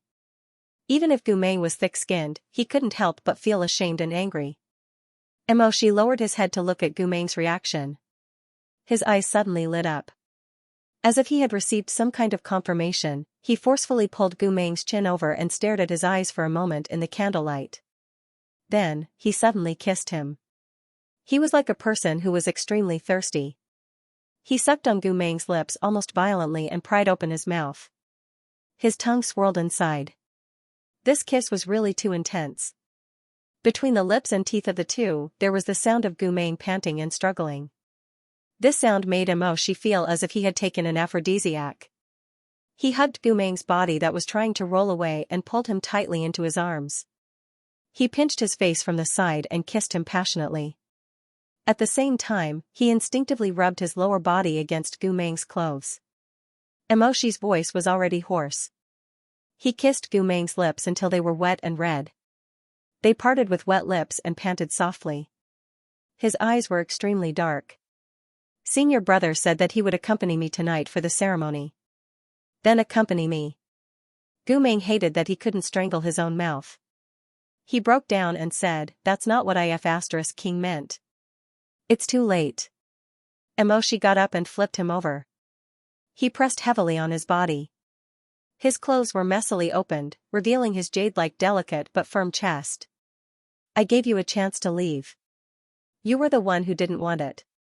He threw the erotic pictures aside, pinched Gu Meng's chin and lifted his face. Her slender black eyes looked at him in a daze, unfocused. I'm okay, you're simply fooling around. Emo's throat moved. He reached down and undid Gu Meng's waist belt. He said in a low voice, yes, fooling around. Senior brother is the most experienced. The color in his eyes was frighteningly dark. He looked inch by inch at Gu Meng's flushed skin under his body. Finally, he bent down. He spat out 4 words in a muffled voice, Senior brother, teach me? The author had something to say. Sister extinguish, I'll count to 3. Take your book and leave immediately. Gu Meng, scared of you? What can you do to me, you little prude? At most, you'll tear up my collector's edition album. The next day, Gu Meng, I'll count to 3. Stop immediately. Sister extinguish, scared of you? What can a fake gangster like you do to me? Senior brother, why don't you teach me again? Senior brother, teach me? Gu Meng suddenly opened his eyes. His blue eyes glowed with moisture in the dark night. It was very quiet in the tent. His chest rose and fell violently and his back was soaked with sweat. He heard his own heart beating loudly in the stillness of the night. He swallowed his throat. What did he dream of just now? The last image was of Xianxia pressing down on him and sucking on his lips. The boiling heat was completely different from the man's usual cold demeanor. He could almost feel the overflowing emotions pouring out from the dream, covering the sky and covering the earth as they annihilated him. But what were these feelings? He didn't understand. He only felt that they had an amazing heat and terrifying tenacity. They could actually cross between waking and dreaming, making his heart beat wildly and his blood boil. It was too sweet and too dangerous. Gu Meng subconsciously raised his hand to touch his lips and then turned over. He saw Emoshi sitting on the chair beside his bed, sleeping with his face turned sideways. His face was clearly different from the young man in his dream. He was no longer so young and naive. He was no longer so reckless. He was even no longer so sincere. Time didn't take away the beauty of his facial features, but it stripped away the frivolity and naivety of his youthful appearance. Gu Meng looked at him and remembered that when they first met, Emoshi said, we used to know each other. Gu Meng didn't take these words seriously before, but now he was suddenly at a loss. They used to know each other, right? They seemed to be very close. They hugged and laughed together, rolled around on the bed. At that time, Emoshi was like a rice bag and didn't mind that he was dirty at all. Were these all real? And the last one, the intimacy of lips touching lips. He didn't know what it meant, but when he thought of that feeling, his heart felt very hot, even though there was pain in the heat. But he was really curious about what this feeling was and what would happen next after their lips touched. He longed to know, but after waking up from the dream, he couldn't remember anymore. Gu Meng's clear blue eyes blinked. He really couldn't chew on these things that were too thin. In the end, he stretched out his hand and leaned over the bed. He hesitated for a moment, then curiously touched Emoshi's thin lips with his fingertips. How strange. Why was it so cold? It wasn't as hot as it was in the dream. Or maybe the dream was fake. Before he could finish his thoughts, he saw Emoshi being awakened by his touch. His eyelashes fluttered and he opened his eyes slightly. Emoshi was probably still in a deep sleep. His eyes were unfocused and he looked at Gu Meng for a while. When he lowered his eyes and saw Gu Meng touching his lips, he felt that he was still dreaming. He sighed softly, almost sorrowfully. He held Gu Meng's hand, brought it to his lips, and kissed it gently. Senior brother. I dreamt of you again. It's only in a dream that you won't be angry with me and will stay with me obediently like this. Emoshi's soft and cool lips rubbed against the back of his hand. He lowered his head and seemed to be choking. Gu Meng stared blankly at him. Ever since they'd met, this person had never been so soft and gentle. Looking at him like this, Gu Meng didn't know why, but his heart suddenly ached. Why did it hurt so much? This person had just hit him yesterday, chased him away, and said that he was dirty. But he just felt that something was wrong. He felt that their hearts weren't like this. The two of them shouldn't be like this. Gu Meng hesitated for a while and said softly, I dreamt of you. Emoshi was stunned and slowly looked up. The hazy feeling brought by the candlelight and the long night was fading away. Emoshi's dark eyes gradually focused and became clear. Gu Meng watched helplessly as the confusion and tenderness in his eyes faded away. What was exposed was a large area of shock and pain. He suddenly let go of Gu Meng's hand. Emoshi woke up. He suddenly stood up and stared at Gu Meng for a while. His face was full of different colors, but he didn't speak immediately. He held his forehead and closed his eyes. After a while, he gritted his teeth and said, "I'm sorry, don't take it seriously. My mind wasn't clear just now, Gu Meng interrupted him, "I dreamt of you." Emoshi probably thought that he was talking about a messy dream, so he didn't care. Seeing that he insisted on talking about this, he asked, "What did you dream of me?" Gu Meng sat up. He knelt on the bed and looked at the man in front of the bed who was much taller than him. His gaze wandered unabashedly on Emoshi's lips and finally fell on Emoshi's eyes. "When I dreamt that you were warm, you would also smile. When I dreamt of you, I wasn't as sad as I am now. You called me senior brother." Emoshi's pupils suddenly contracted. His fingertips were trembling. He held the back of Gu Meng's head, forcing him to not turn his head, forcing him to only look at him like this, forcing him to sacrifice all his expressions to his eyes. Emoshi's voice trembled violently. "What did you say? You're still young. I'm young too." Together, in the tent. Gu Meng thought for a while and said softly, "You're 20 years old, I'll accompany you." Emoshi's face was frighteningly pale. Gu Meng softly said the sentence he remembered, "I'll accompany you when you're young and frivolous, I'll accompany you when you're 20 years old." Suddenly, he felt as if lightning had struck his body and his muscles and bones were trembling. Blood seemed to rush to his head. The waves were so strong that his vision turned black and his limbs were ice cold. Emoshi's eyes were frighteningly bright, but his expression was frighteningly dark. He seemed to be torn into contradictory pieces by the rapid current. Did Gu Meng remember? Was this Gu Meng's first memory when he came back? He remembered the night when he was 20 years old, when they risked universal condemnation and did that kind of thing. "I'll accompany you." Machi took a step back. The emotion he should have felt was shock, or perhaps he should have let out a sigh of relief. But he didn't expect to be caught off guard and hear these affectionate and gentle words from back then. He thought he would never hear it again in his life. He thought he would never hear it again in his life. He had to rely on his pitiful memories to suppress the pain of not being able to get what he wanted in his life. Why did Gu Meng say it? The sweet words of the past were like a heavy hammer, hitting his heart so hard that he almost subconsciously bent down.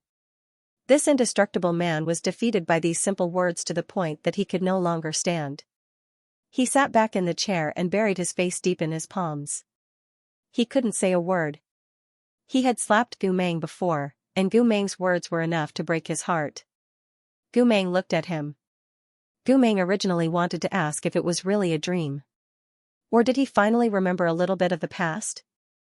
But seeing Emoshi's current state, no matter how much he didn't care, he also understood. It was real. They really did have that kind of time, but it was abandoned in the past when they were still young and fearless.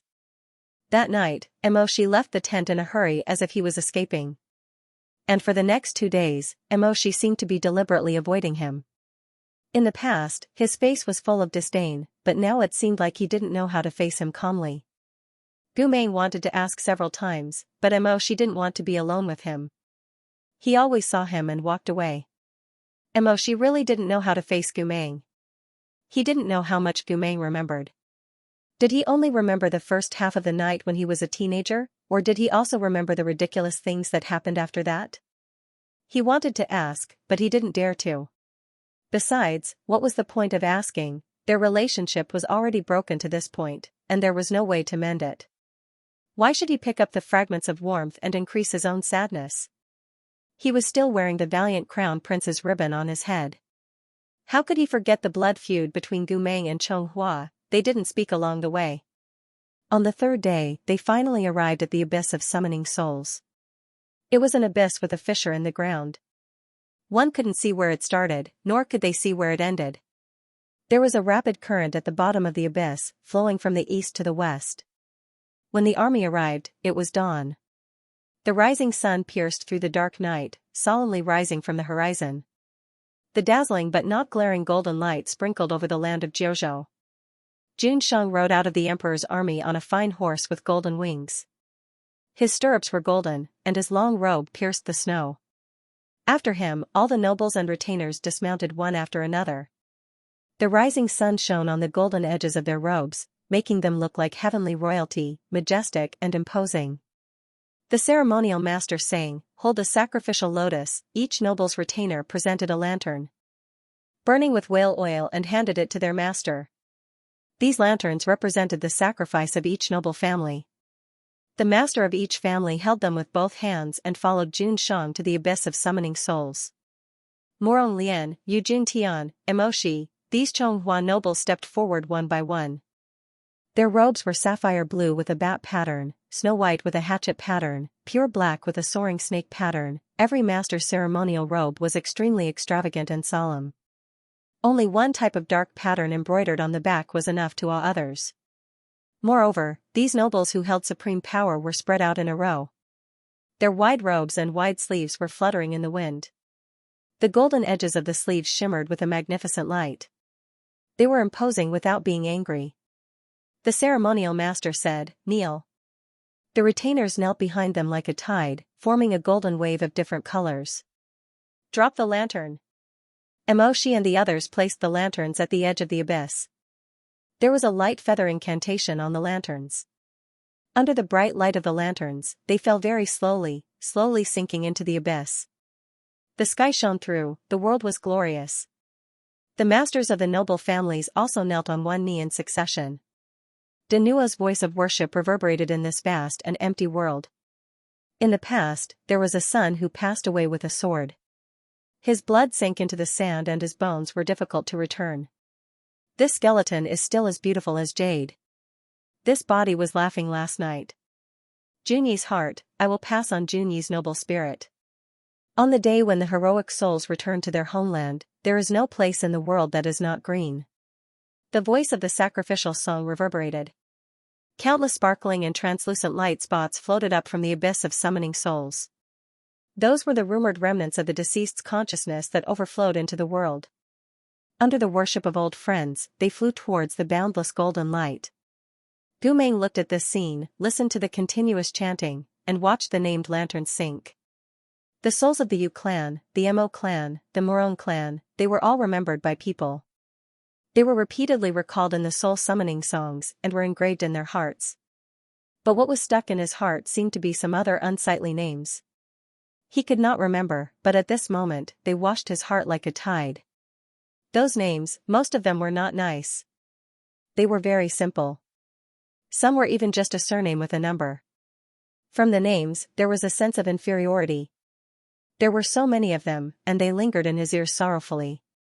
Like the dead nameless pawns, calling him from the bottom of the abyss, scolding him, complaining about him. Gu Meng, Gu Meng. You said that if we called you Gu Meng, you would bring us out of hell. You would bring us home. You would give us a name, but you lied.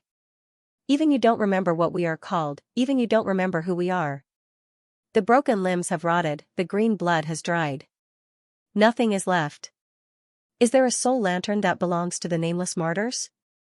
Guide us back to the old land that we once protected, to see where the old friends are, the mountains and rivers on the surface. Gu Meng. Gu Meng, my name is.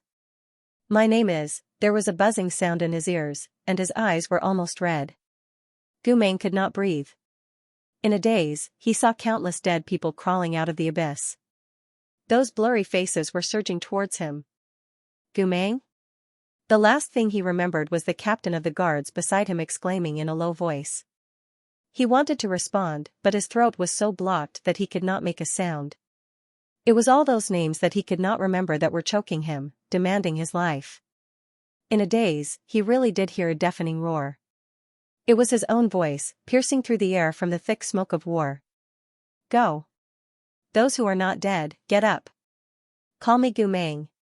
Those who are dead, I will erect a monument for you. Those who are alive, I will bring you home. Go. That voice was dripping with blood, piercing the bottom of his heart. He felt guilty, he felt pain.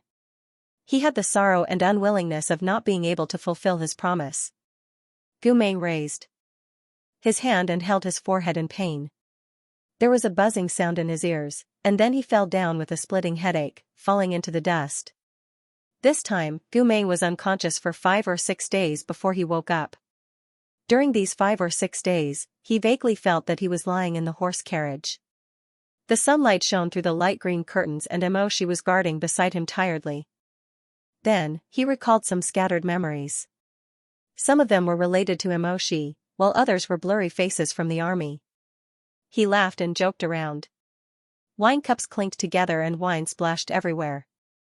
From time to time, he would hear the words Marshal Gu. Then, he would hear Emoshi's soft sigh and call him Senior Marshal Brother. In his dreams, the soul-summoning sacrificial songs sung by Nua Nua floated in his mind. Once upon a time, a man passed away with a sword in his arms. His jade-colored blood sank into the sand and his bones were hard to return. This skeleton was still as beautiful as ever. This body had laughed and chatted last night. Yes, those bones by the Wooding River seemed to have gathered around him yesterday. They watched him point out the rivers and mountains, listened to his passionate words, listened to him say that slaves could also have ambitions and a future. Those reverent, passionate, and trusting faces. Why couldn't he remember them clearly? Those names that he had tried so hard to engrave in his heart. Those names that no one would pay attention to in a sea of people. Why couldn't he remember them? He had forgotten everything. But the guilt could not be erased. It was almost draining his heart dry.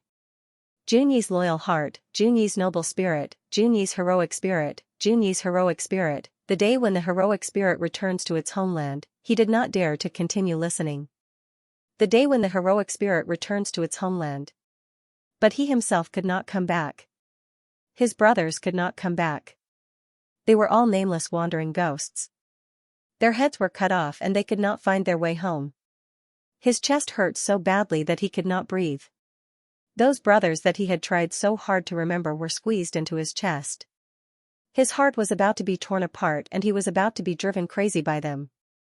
He was like a person who was about to drown in a pile of dead souls. He curled up and choked with sobs. Don't hate me. I tried my best. I really tried my best. I beg you. I beg you to forgive me. I beg you to not join the army in your next life. I hope you will be born in a royal family and spend your life fighting cocks and riding horses. I beg you to not work under a general like me in your next life. I am too cowardly, too naive, too stupid. I am really too stupid. It is I who caused you to die in vain. It is I who was not strong enough and caused you to die. I beg you. I beg you. He wept at the moving shadows in his dream, and in those shadows, he suddenly saw the figure of a person. Tall, flamboyant, rebellious, and always brilliant. She turned around and smiled at him. Gu Meng's heart suddenly burned, and a forgotten name suddenly floated up from his throat. He knelt in the dreamland of heaven and earth and shouted at his dead brother. Xianxia. Lu Xianxia smiled and didn't say anything. He only winked at him, turned around and disappeared into the rushing crowd. Gu Meng wanted to catch up with him. He wanted to hold him back. He wanted to talk to him a lot. But like every dead soul, Lu Xianxia also disappeared in the end. A large expanse of gloomy darkness poured down. In this overwhelming night, the Chonghua soul-calling song was softly sung, mourning for the souls that would never come back. In the past, there was a man who passed away with a sword. His blood was deep in the sand and his bones were hard to return. This skeleton is still as beautiful as jade. This body used to laugh last night. Gu Meng knelt on the ground in his dream, curled up into a ball, and his throat was a hoarse call. He was calling for his friends, his army, and his determination and enthusiasm when he was young. In a trance, someone held his hand, touched his hair, sighed softly to comfort him, and whispered in his ear, "Don't cry, Gu Meng, don't cry." He didn't know who that person was, but he felt that the hand was so warm and so strong. Holding him, it was as if he wanted to swim ashore from the dead sea of his soul. Gu Meng choked. He held the hand and vaguely felt that the light breath of the skin was so familiar. It was enough for him to trust. So he held the hand tightly, clasped the 5 fingers tightly, and cried, "They can't come back, they can't come back." Because of his background. His people, his soldiers, in the end, they couldn't wait for a word. The day when the heroic souls returned to their hometown, there was no place in the world that was not green. They couldn't come back. "Why did you leave me alone?" Gu Meng cried bitterly. He held the hand as if he was holding a life-saving floating grass. He sobbed, "Why did you force me to this step? Why?" Why, in a trance, that person also held his hand tightly. She squeezed his hand so tightly and forcefully. It was as if he was using this power to whisper something that he could never talk about again. "You still have me. You still have me, I'll be with you." In this way, Gu Meng was in a daze until the 5th day, when he struggled to wake up from the wet dream. His eyelashes fluttered, and he slowly opened his eyes. They had returned from the soul-summoning abyss, and the tail sacrifice was over. He was lying on a big bed covered with a thick fox fur blanket. Separated by a thin layer of ink-colored cloud-patterned gauze curtain, he could see the lush sky outside and a crackling charcoal fire in the room. It was Shihi's mansion. He had returned to Shihi's mansion. Gu Meng got up, raised his hand to lift the curtain, and sat on the big bed in a daze for a while. He was sweating, and the sad feeling in the dream had not dissipated. He stared straight at the burning charcoal fire, murmuring the name that he recalled. Xianxia. Lu Xianxia. He remembered that it was his brother, but he couldn't remember anything else, such as how they met, or how Lu Xianxia left in the end. His brain was like a cotton yarn that had been drained of water, and nothing could be squeezed out. And the figures in the dream. His army. He used to have an army, didn't he? Gu Meng held his broken head and sat on the edge of the bed. For the first time, he felt so confused and depressed. While he was in a daze, the door of the side room was suddenly pushed open with a creak. Li Wei came in with medicine and snacks. When he saw Gu Meng holding his head and sitting in a daze, he said in surprise, "Oh, you're awake." Gu Meng whispered, "Yes." "Since you're awake, drink the medicine." Li Wei came to his side with a wooden tray. "Here, 2 bowls, one for fever reduction, and one for heart calming." Gu Meng glanced at the 2 bowls of thick medicine, but his attention was attracted by a small celadone plate beside the medicine bowl. There were 2 pieces of pink flour cakes in the porcelain plate. The rose glutinous rice flour and the skin were sparkling and soft, wrapping the bean paste filling inside. Li Wei saw him staring at the 2 flour cakes and said with a smile, "Master ordered me to prepare these for you. Your body has been too weak these past few days, and you vomit every time you drink the medicine. Take the flour cakes to get rid of the bitterness, and you can still drink them." "Master?" Gu Meng was startled. "Emoshi?"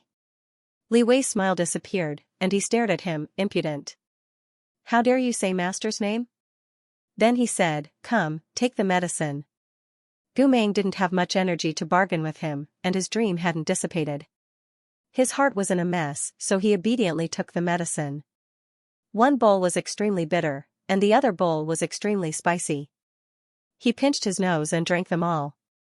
When he finished, he smacked his lips and stuffed a flour cake into his mouth. Probably to make it easier for him to swallow in his daze, the flour cakes were unusually soft, like snow. They melted easily in his mouth without chewing. Gu Meng ate one, licked his lips, and raised his head to ask, "Where is he?" Li Wei was startled. "Who? He's not here?" Li Wei finally realized that Gu Meng was asking about Emoshi's whereabouts. He couldn't help but feel angry and amused, and scolded, "What do you mean he or him? Call him Master, or Lord Shihi. How many times have I taught you the rules?" He paused, and asked curiously, "Why are you asking if Master is here? Are you looking for him?" Gu Meng nodded, "I'll give him half of the flour cakes." Li Wei laughed, "Master doesn't want to eat this kind of thing. Why do you want to give him half?" Gu Meng thought for a while. Ever since he recalled the ceremony, he thought of Emoshi, and there was always an inexplicable feeling in his heart. Gu Meng said, "I'm staying at his place, so I'll give him what he deserves." Li Wei rubbed his chin and muttered with interest, "How strange, could this be caused by the wolf pack's hierarchy? Are the wolves trying to curry favor with the alpha?" Before he could finish muttering, he heard a cold voice behind him. What alpha wolf? Li Wei turned around and saw Emoshi, dressed in a black military uniform, push open the door and walk in. Li Wei immediately said guiltily, "Aha, ah ha ha ha, nothing. Master is back from the morning assembly? So early today. It's almost New Year's Eve, so it's still quite leisurely." Emoshi glanced at Gu Meng, who was sitting on the edge of the bed, and said to Li Wei without turning his head, "Go out, I want to talk to him alone for a while." The carved wooden door opened and closed, and Li Wei went out. Emoshi walked to Gu Meng's bedside, pulled a chair over, and sat down. Gu Meng opened his mouth hesitantly. Before he could finish, Emoshi raised his hand and touched his forehead. It was really strange, he had a lot of physical contact with this man before, pinching his chin, pushing him against the wall, and pushing him on the floor. Touching his head was nothing. Why did he suddenly feel the organ in his chest tremble violently? He was actually a little flustered. It's not burning anymore. Emoshi did not notice Gu Meng's slight abnormality. He put his hand down, and his expression was as cold and indifferent as before. Say it. What did you think of these past few days? Gu Meng said uncertainly, I didn't, you better not lie in front of me. Emoshi said. At this time, Gu Meng noticed some dark circles under Emoshi's eyes, obviously caused by staying up too late. I've been by your side for the past few days. I more or less heard a little of your sleep talk. After Emoshi finished speaking, he turned his cold and white face expressionlessly to the side, waiting for Gu Meng's answer. Gu Meng thought for a while and said, I don't know. It's just some trivial things. Emoshi did not say a word. He seemed to be trying his best to restrain and suppress something, but this restraint and suppression had reached a critical point, and suddenly he could not suppress it anymore. He suddenly raised his eyes, and his sharp gaze pierced Gu Meng's heart and lungs, as if he wanted to peel off this person's bones and flesh and lay him out in front of his eyes. He stared at Gu Meng like a hunter for a while, and suddenly gritted his teeth and said, I heard you call his name. Gu Meng. Emoshi's next sentence was almost squeezed out from his molars, with an indescribable unwillingness and hatred. Gu Meng did not know if it was an illusion, but there was a hint of jealousy. Emoshi said gloomily, You still can't forget him, you still can't forget Lu Zhanxing. Am I right? Sister Extinguish, you still can't forget him, you still can't forget Lu Zhanxing. Gu Meng, no, wasn't the first thing I thought of related to you, Sister Extinguish, you still can't forget him, you still can't forget Lu Zhanxing. Gu Meng. The first thing I thought of was related to you, okay. Sister Extinguish, you still can't forget him, you still can't forget Lu Zhanxing. Gu Meng, F***ck. That's my friend, okay? You don't allow me to remember other people? Sister Extinguish, you still can't forget him, you still can't forget Lu Zhanxing. Gu Meng. Fine, forget it. Human nature is a repeater. Gu Meng, crab autumn doesn't eat fart peach, enter river yen yen landmine x2 Shimada Naruto scroll, Siasu landmine x2 Shimada Naruto scroll, dill, falling into river landmine x2 Wajo, Waluki, bandits, Chi Yichen, Linko landmine x3 Sweeties P representative, Bao holding hot pot, crazy, neglecting you, Linchon, Fumi, Bilgewater, it's a little gorilla, Yuxing Yen landmine x2 spicy crayfish, back time so sauce, Vic Nancy landmine x2 Hua. Geo, throw a landmine, 358399110, send yearning. It's shamaness, false, Shinyan, autumn doesn't eat fart peach. Deguzi, thank you, Huajio, Chingue, freedom in the end, eternal life, Muriel, pufferbone ramen, meow ben, difficult to calm down, mua mua, take a deep breath on Wanning's shoulder, Prometheus, I don't eat corn, ASCII degree, Chiba Li Xiao, end, sesame sesame you don't bloom, Terences, fox talk, Lingchi, black pomelo, mosquito brother, please shut up, Song Songyun, Linko, crazy words, hometown search, nickname is not important. Autumn wind listens to the rain, Qi Ji, Yuan Shuli, Xiaochen, antagonist, Xinyan, Baobun's wife, Vixen return my grandfather, greedy for pleasure, tea polyphenol pickled chicken, irrigation nutrient solution daily thanks to friends. His voice was not loud, but it was full of gloominess and pressure. Lu Zhanxing. Gu Meng murmured, Zhanxing. This overly intimate way of addressing him ignited the fire in Emoshi's heart. His sword-like eyebrows were raised in anger. He gritted his teeth and said in a low voice, Gu Meng, in your heart, he is indeed much more important than me. Gu Meng searched his pitiful memories and said, he is my brother. She felt a sudden stab of pain. Yes. He is your brother. When he said this, his voice was very low, as if he was holding back his disgust and trying hard to admit a truth that made him feel nauseous. He breathed softly and raised his hand to support his forehead. He rubbed it and said in a low voice, you are absolutely right. Lu Zhanqing is a good-for-nothing. That impulsive stupid pig, he is your brother. Gu Meng felt uncomfortable in the depths of his consciousness. He frowned and said, you can't scold him. He is not a stupid pig, nor is he a good-for-nothing. She did not say anything. He stopped rubbing his forehead, but his hand was still supporting his forehead, making it difficult to see the emotions on his face. After a while, he said, your brain is damaged, but you still don't forget to protect him?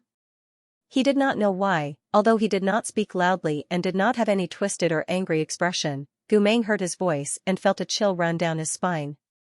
Marshal Gu, you're really righteous and loyal. You're so affectionate. She let go of his hand and looked up. His eyes were dark and deep, flashing with light spots. He stared at Gu Meng for a long time without saying a word. There was an unfathomable and uncertain expression on his face. He suddenly said, tell me about it. About your good brother, what do you remember about him? She's gaze was too heavy. Gu Meng lowered his head and looked at his knees. He thought for a while and said, I first saw a lot of people, and they were all blaming me. He blamed me for not doing what I promised and said that I forgot their names. Gu Meng was in a daze. Then, I saw Zhanqing. She's heart tightened, but his face remained calm. What did he do to you? He was smiling at me. He turned around and smiled at me. Then he turned around and left. I wanted to run after him, but I could not. He disappeared into the shadows, said Gu Meng. Then I remembered that I once had such a brother. She remained silent. Gu Meng raised his head and asked hesitantly, did I have an army like you in the past? Yes. That Zhanqing, is he also from the army? She said expressionlessly, yes.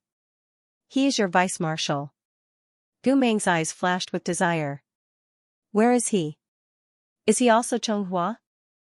She turned his face to look at the window. There were magpie birds chirping outside the window. The sky was mottled and broken through the window lattice. He said, you will never see him again. Don't think about him. Gu Meng was stunned. Why? She's expression was cold and harsh. He said lightly, he is dead. After a moment of silence, Gu Meng asked blankly, what? He is dead. He was beheaded and executed in East City. His body was hung for 3 days. Gu Meng did not know what kind of hatred made this man, who had always been upright, so vicious. Venom bubbled up from the bottom of his heart and lingered between his lips and teeth. She did not look at Gu Meng's face. He continued to look at the window and the scattered light spots under the window. He said, I'm sorry, but this person has long disappeared from the world. You're thinking in vain. You're wasting your feelings and brain. Gu Meng's eyes widened. He now knew a lot of words, so he understood all of She's words. But at this moment, he suddenly wished that he was still the person in Luo Mei Villa who could only understand the simplest sentences. He did not want to understand She's meaning at all. Gu Meng's lips moved. He wanted to say something, but his heart was torn apart. He was not too shocked. It seemed that he knew subconsciously that Lu Zhanqing was dead. It seemed that he had experienced this kind of separation and pain many, many years ago. But he did not expect that this old wound would be dug out by She and mercilessly torn apart. He suddenly lowered his head. His vision was a little blurry. She suddenly turned his face. He gritted his teeth and said, why are you crying? I don't know. It's been so long. Why are you still sad for him? She's chest was bleeding. He was still suppressing himself, but his eyes were bloodshot. Gu Meng, you're King crazy. Gu Meng just held his head and murmured, you don't understand. You don't understand. What don't I understand? Gu Meng's instinctive protection made Emoshi's heart stop. He suddenly became angry. He swept the bowls and cups on the bed. The broken porcelain smashed all over the floor. Emoshi suddenly got up. He grabbed Gu Meng's hair and forced him to raise his head and look at him. Do you know what kind of person Lu Xianxia is? He almost gnashed his teeth. Do you know what kind of trash he is? Yes, he's your brother. Emoshi's gaze almost reached down and dug out Gu Meng's heart and lungs. He wanted to crush it in his hands so that he wouldn't be sad for others. He was so angry, so thirsty, and so at a loss. So much so that his hands were trembling. Emoshi said angrily in a low voice, but it was your good brother who impulsively killed the envoys on the battlefield. It was him who caused the disaster and ignited the anger of the other two neutral countries. It was him who led the disaster to Xianxia. Many innocent people died because of him. You can't remember all these, right? Fine. Let me remind you. Let me tell you. Yours. Mine. Our comrades were besieged because of his anger. Xianghua's millions of people were destroyed because of his anger. Your brother. It's all because you spoiled him. You protected him. Emoshi's anger, which had been suppressed for so many years, was ignited overnight. The anger almost burned through Gu Meng. What brother? For a moment of pleasure, he disregarded your orders and killed the envoys who came to negotiate. Is this a brother? He pushed you into the fire pit and caused you to be trapped internally and externally. Is this a brother? Your long-cherished wish in life is to be a slave and to be able to make a name for yourself. You've worked so hard for so long, through wind and rain, hovering between life and death. He ruined all your efforts on impulse. What kind of brother is this? As Emoshi spoke, the veins on his hands bulged. His face was filled with blood and the blood vessels on his neck were throbbing. He stared at Gu Meng's eyes, pouring all of his hatred and unwillingness onto him. Gu Meng shouted angrily, Gu Meng, you'd better remember this clearly. If it weren't for that bastard, nothing would have happened back then. The nobles wouldn't have had any evidence against you and the ruler wouldn't have had the chance to take away your power. So many innocent cultivators, common people, wouldn't have died. You wouldn't have. He gasped and couldn't continue speaking. He slowly loosened his grip on Gu Meng's hand. His eyes were filled with hatred and endless tears. He turned his face away and quickly wiped away the tears in his eyes. The bitterness in his throat blocked the rest of his sentence. These years, it was too hard to endure. It was too hard to endure, it was really too hard. If there was no Lu Xianxia, you wouldn't have been forced into a corner.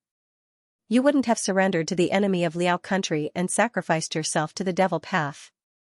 We wouldn't have come to this point. That's it, you still can't forget him. You still treat him as a brother. Emoshi's face was covered with a thin layer of sarcasm, suppressing all his sadness. He murmured, you still won't let me scold him. Okay, I know. Emoshi lowered his eyelids and sneered softly, in the past, now, and in the future, no matter when, no matter what he does wrong or right, no matter if he's alive or dead, I can't compare to him. His lips trembled and suddenly pursed. He was speechless. He was so arrogant and had already dug out his heart and lungs to give everything, but he was still dumped. He still became a pawn in Gu Meng's life. How could he summon up the courage to tell Gu Meng his complete feelings? Emoshi tried his best to suppress his trembling emotions. He was afraid that if he continued speaking, he would lose control. His Adam's apple moved. After a while, he slowly and hoarsely spat out a sentence, almost like a sigh, Gu Meng. He's your brother, then what about me? Then what about me? What am I in your heart? You once abandoned me for your brother. For your ideals, you abandoned me. For your comrade, you pushed me to the depths of hell. It's been 7 years. I've been wandering in this hell for 7 years. Did you ever think of me when you risked everything for them? Do you want me to fight with the people I once loved the most, or do you want me to go far away with you and leave behind the Xianxia that the Emo family has been guarding for generations? When you left in anger because of them, did you ever think about what I should do? Just because I care about you and cherish you, you didn't hesitate to hurt me again and again and put me at the bottom of your consideration. Is that so? Gu Meng looked at the man who was trying his best to support himself, but his expression was almost broken. He didn't know what to feel. He just felt very sad. He was very sad when he heard that Lu Zhanqing had died. He was very sad when he heard the soldiers in his dream call him Marshal Gu. But looking at Mo Shi's current appearance, there was a different kind of pain in his heart. This kind of pain made him raise his hand uncontrollably. He hesitated, but in the end, he still trembled and held Mo Shi's face. No. You're my what? The answer seemed to be on his lips, but he couldn't say it. It was as if the intimate memory of yesterday was in his heart, but he couldn't dig it out. Mo Shi turned his face, as if waiting for Gu Meng to finish this sentence. But after a long time of looking at each other, Gu Meng's throat was still blocked, and he didn't say anything. In this kind of silence and waiting, Mok's eyes slowly turned red with tears. He pushed Gu Meng's hand away and said, "You don't have to think so hard anymore. I'll say it for you. I'm nothing to you. We used to have nothing. You were just acting, and I was stupid and young." He spat out word by word, staring at Gu Meng's face with red eyes. His tone and expression were so fierce, but every word pierced his own heart. Lu Zhanqing is your brother, I'm not. It's your dream to make a name for yourself, I'm not. Thousands of comrades are the blood of your heart, your obsession, the past that you can never abandon and can't let go, I'm not. Gu Meng shook his head slightly. He looked at this extremely powerful but extremely lonely man, and the pain in his heart became deeper and clearer. What you said is wrong. It's not like this. Mo Shi suddenly grabbed his wrist, his eyes trembling, and stared at his face. Then what else can it be? He pulled Gu Meng's hand over with great strength. He forced Gu Meng's hand to the left side of his chest, near the place where his heart was beating. Do you know? I have a scar here. You left it for me. Gu Meng widened his eyes slightly. Mo Shi chuckled almost masochistically. Gu Meng, I've always wanted to ask you, if the person who stopped you back then wasn't me, but Lu Zhanqing, would you still be able to stab him? Did I hurt you? Mo Shi leaned his face close to his ear and whispered, You almost took my life. Just because I loved you without fear of death back then. Gu Meng felt like he was scalded. He wanted to pull his hand back, but Mo Shi pressed it so hard that he couldn't move it away. He could only feel the beating of his heart under his palm. How could he want to kill him? In his memories, he clearly saw how intimate they were. How could he be just putting on a show? Although there were many things that he couldn't remember, he could still recall the joy and warmth of that night. How could it be fake? You're very confused, aren't you? Mo Shi leaned close to his ear, his breath hot and moist. Actually, I don't understand either. 7 years ago, you pushed me into hell. I thought about it for 7 whole years, until today. I still don't understand how you could be so cruel. His voice was so low, but the hatred in his gritted teeth was so high. I don't understand you, Gu Meng. You're trampling on me because you think I'll forgive you again and again without a bottom line. Or because... He paused, his throat moving. Actually, I'm not in your heart at all. So you can trample on my heart like mud under your feet. It doesn't matter that I'm attacked from both sides, I'm in a dilemma, and I can't repay you. Gu Meng was forced into a corner by these bloody questions. He felt that his poor brain was about to be ground down. He only had a scoop of memories, but Mo Shi wanted to scoop out a sea of feelings from him.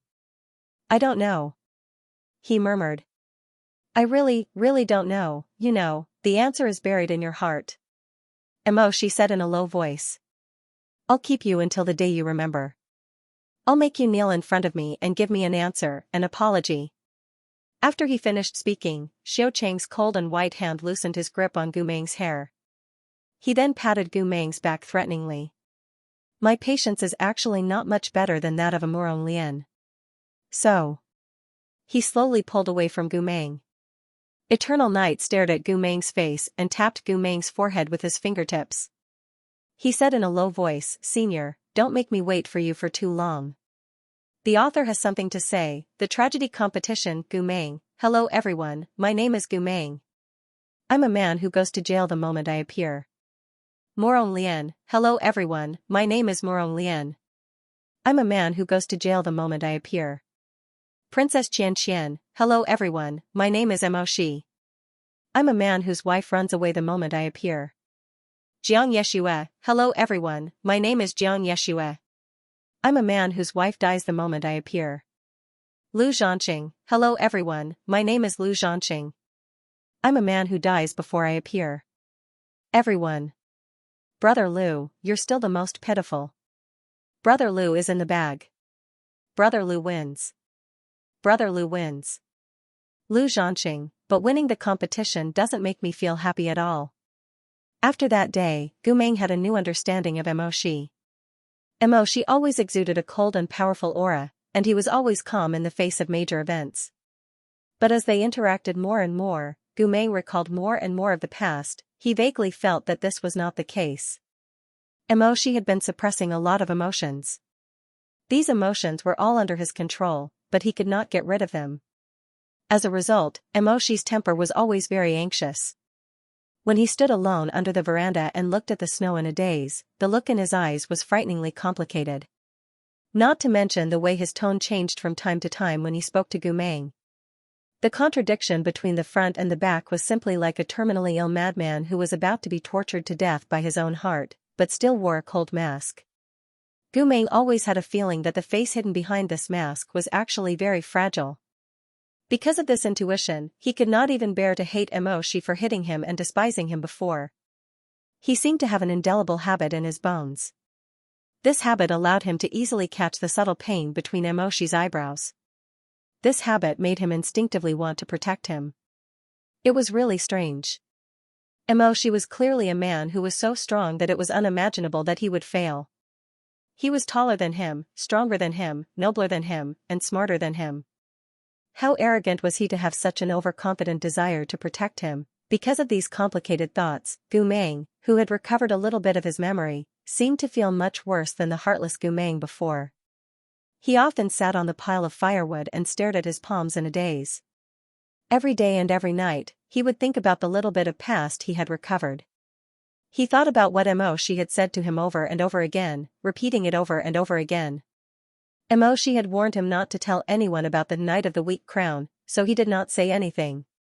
He hoped to rely on himself to sort out the past, but he had too few memories. He could not string the past together. In the end, he could only hold his head and stay in the courtyard for a long time. He also tried to ask Li Wei what kind of person Lu Zhanqing was, what kind of person he used to be, and what the relationship between Mo Shi and him was. Li Wei kept it a secret. He only said, "Don't ask what you shouldn't ask." Sometimes, knowing too much was not a good thing. Look at you. You were so silly before. How good is that? Just like this, the end of the year and New Year's Eve arrived in this state of confusion. On this day, Shihi's mansion was decorated with lanterns and colored banners. The servants were busy changing the peach talismans and hanging up the lanterns.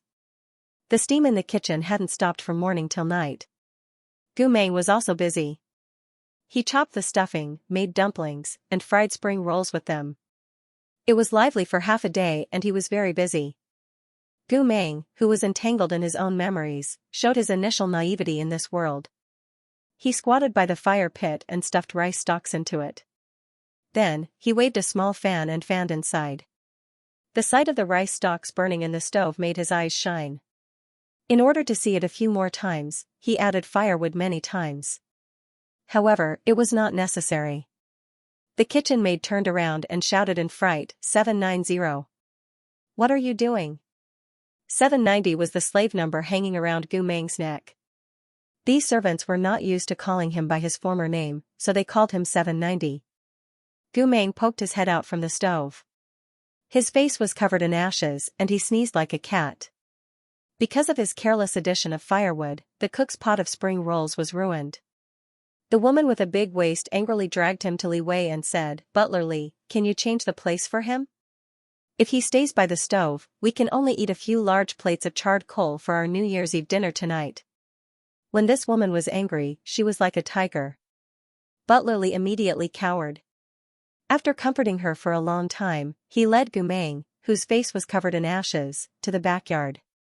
He gave him a broom and said, "You can sweep the floor here." Sweeping the floor was the most comprehensive job, but Gu Meng didn't do it well this time. According to the custom of Chonghua, on New Year's Eve, every family would throw some dried fruits such as peanuts and longans on the ground to get rich and auspicious luck. Li Wei was so busy that he forgot to remind Gu Meng. When he came back, Gu Meng swept all the auspicious things they scattered in the garden. Not only did he sweep them, but he also threw them all away.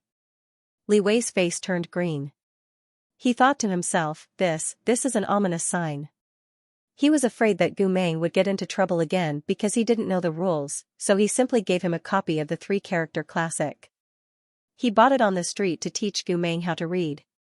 Li Wei pulled him into the study and asked him to sit at the desk obediently. "I'm begging you, Grandpa. Don't go anywhere. Don't do anything. Just stay here and read. Just wait for dinner." Gu Meng was very obedient. "I have to do something." Li Wei didn't know what to do. He gave him a stack of paper, copying books. "Copying books is fine, right? You can do something. After you finish copying 100 pages, come back to eat." Gu Meng nodded, "Okay." After settling this troublemaker, Li Wei breathed a sigh of relief and went out to continue his work.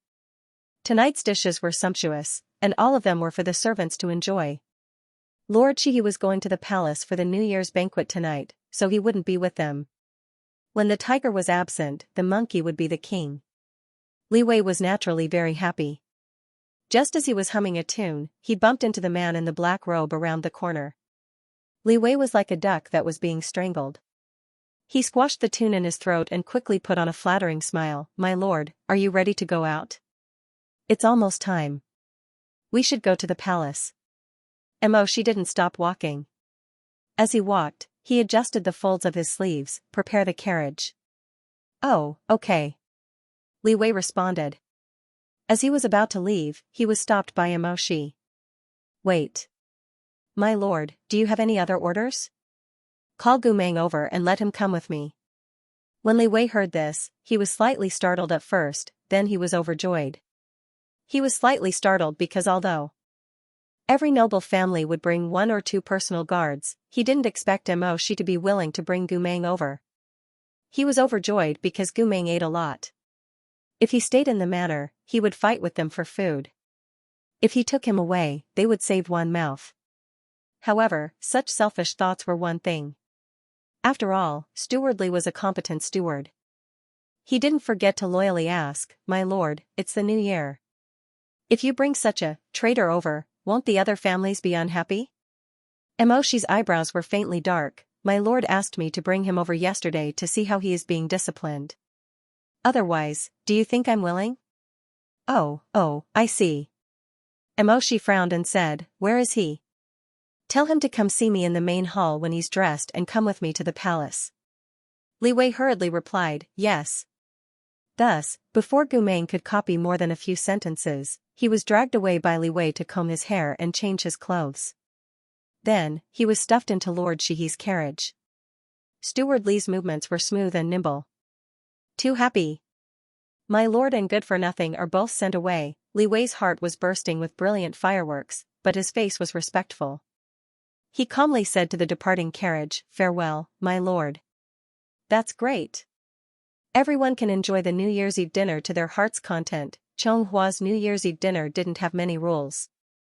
The dishes were already prepared on the kitchen table. It didn't matter whether the nobles came early or late.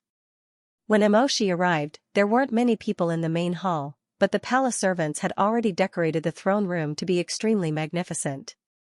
Thousands of Fusho lanterns illuminated the long night, and the floor was covered with a thick red carpet embroidered with peonies. Colorful butterflies and sparrows formed by spiritual power fluttered in the air, scattering bits of light on their wings. Although Shi came in a low-key manner, he had broad shoulders, a narrow waist, and long legs. Beside him was the traitor Gu Meng, who was the center of attention. Naturally, he attracted a lot of attention. The nobles in the main hall all came to greet him one by one. "Lord Shihi, you're early today." "Lord Shihi, Happy New Year." Although the etiquette was done to Shi, 9 out of 10 pairs of eyes were looking at Gu Meng. Those eyes were either curious, hateful, or disgusted, making Gu Meng somewhat uncomfortable. As Emoshi greeted them one by one, Yu Chenqing also arrived. When he turned around and saw Emoshi, he skipped over to him. He looked good today. He wore a golden crown, and his snow-white Yu clan robe was neatly ironed. It made the youth look heroic and vigorous. Handsome Mo. You're here. Happy New Year, Happy New Year. When Emoshi saw his excited and energetic appearance, he knew that his fourth uncle must have come as well. Otherwise, Yu Chenqing, this lazy guy, wouldn't be so happy to be running around. As expected, when he looked past Yu Chenqing, he saw Morong Chui not far away. He was wearing a white robe with silver edges and a silver belt. He was standing by the water table, holding a jug of osmanthus wine and sizing it up. When he felt Emoshi's gaze, he turned his head slightly and nodded at Emoshi. This could be considered a greeting, and then he went to pick his own wine. Xian was cold and unruly. He really lived up to his reputation. Just as he was thinking this, he suddenly heard Yu Chenqing say, "Oh right. Sister Mengzai is here too." When the two words Mengzai entered his ears, it was like a soft thorn piercing Emoshi's heart. He was startled at first, then said, "She's back? She's back. She came back a few days ago." Yu Chenqing blinked and said strangely, "Eh? She didn't tell you?" That soft thorn pierced deeper and deeper into his heart. Princess Mengzai meant a very special feeling to Emoshi. He couldn't tell what it was, but it was probably a mixture of guilt and sentimentality. When it reached its peak, it became a kind of friendship that flowed longer than love.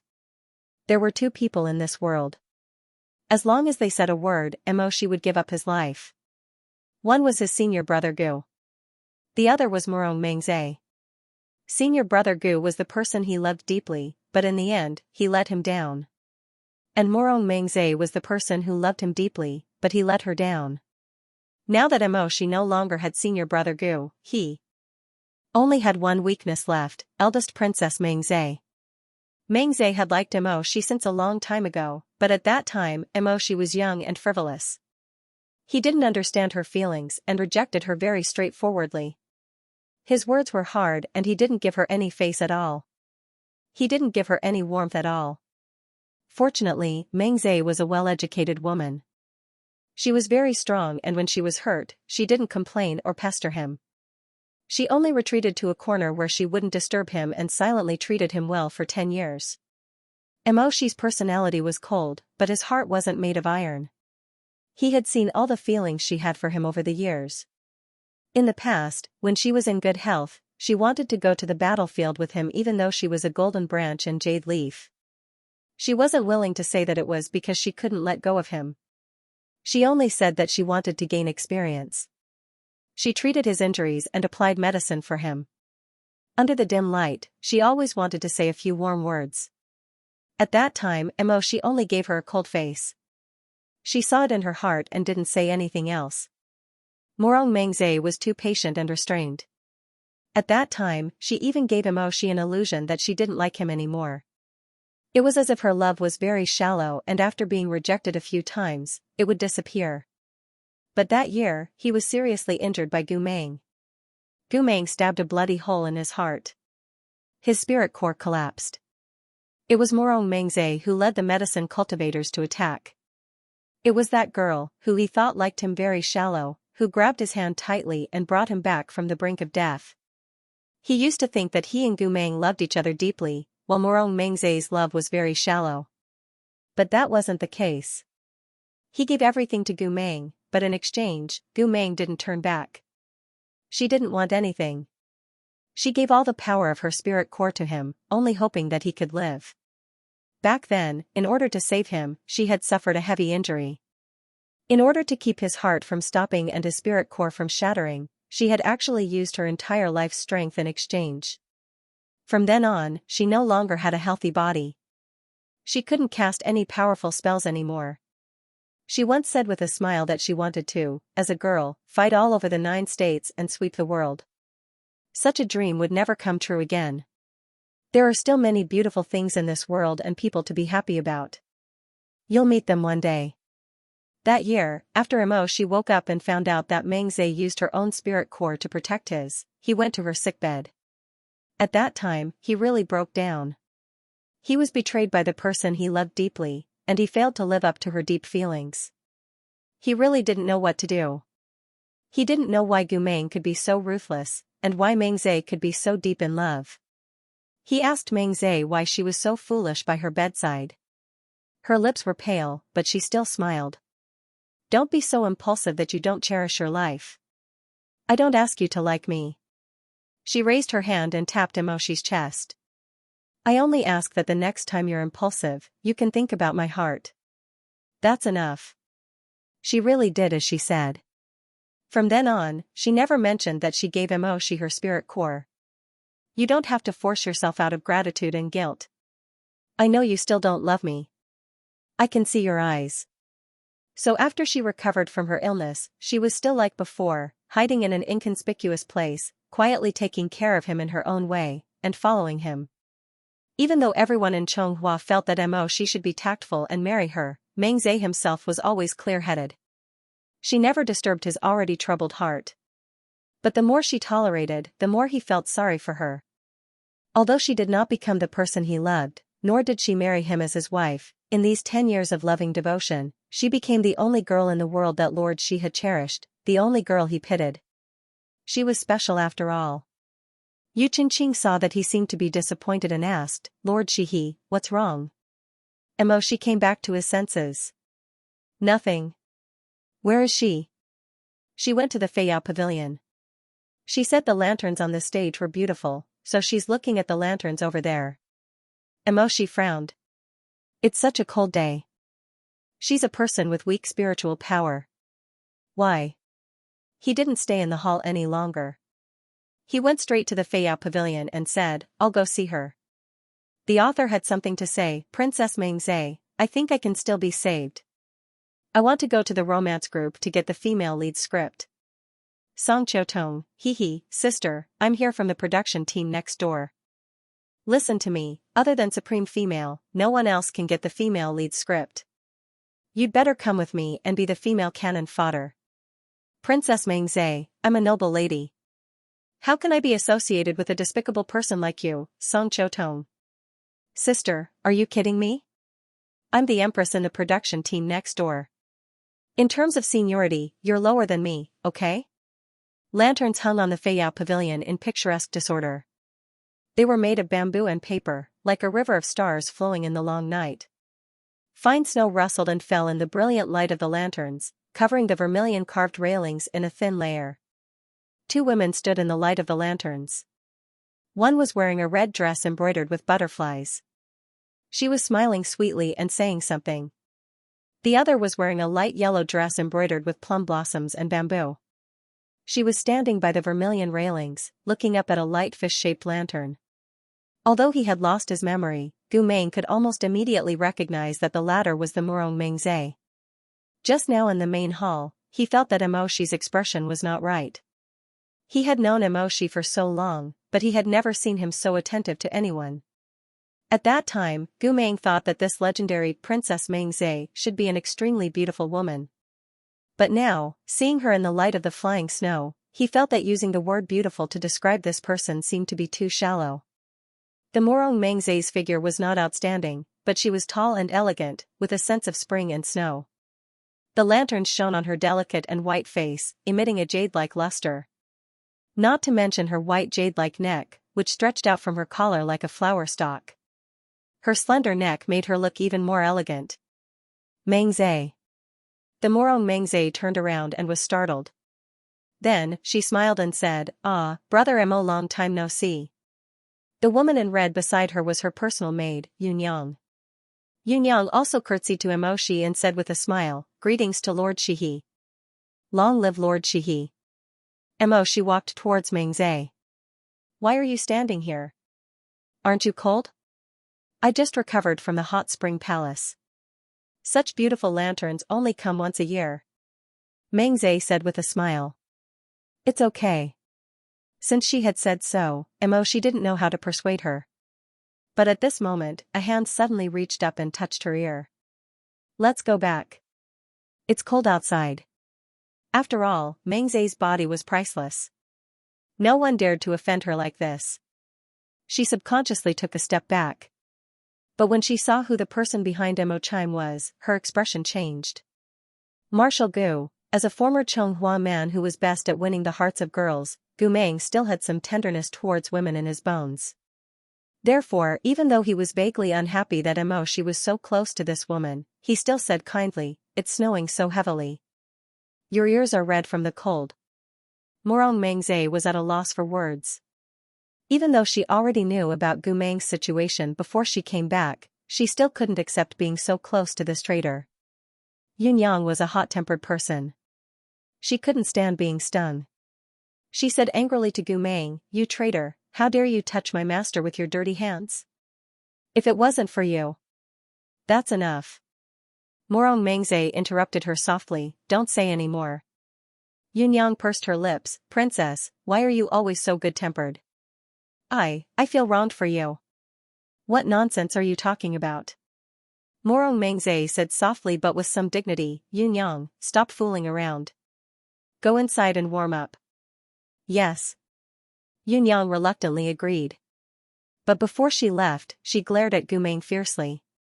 Her cheeks were puffed up with anger. Morong Mengze sent Yun Yang away and turned to ask Shi, "Is he living in your residence now?" It was self-evident who he was referring to.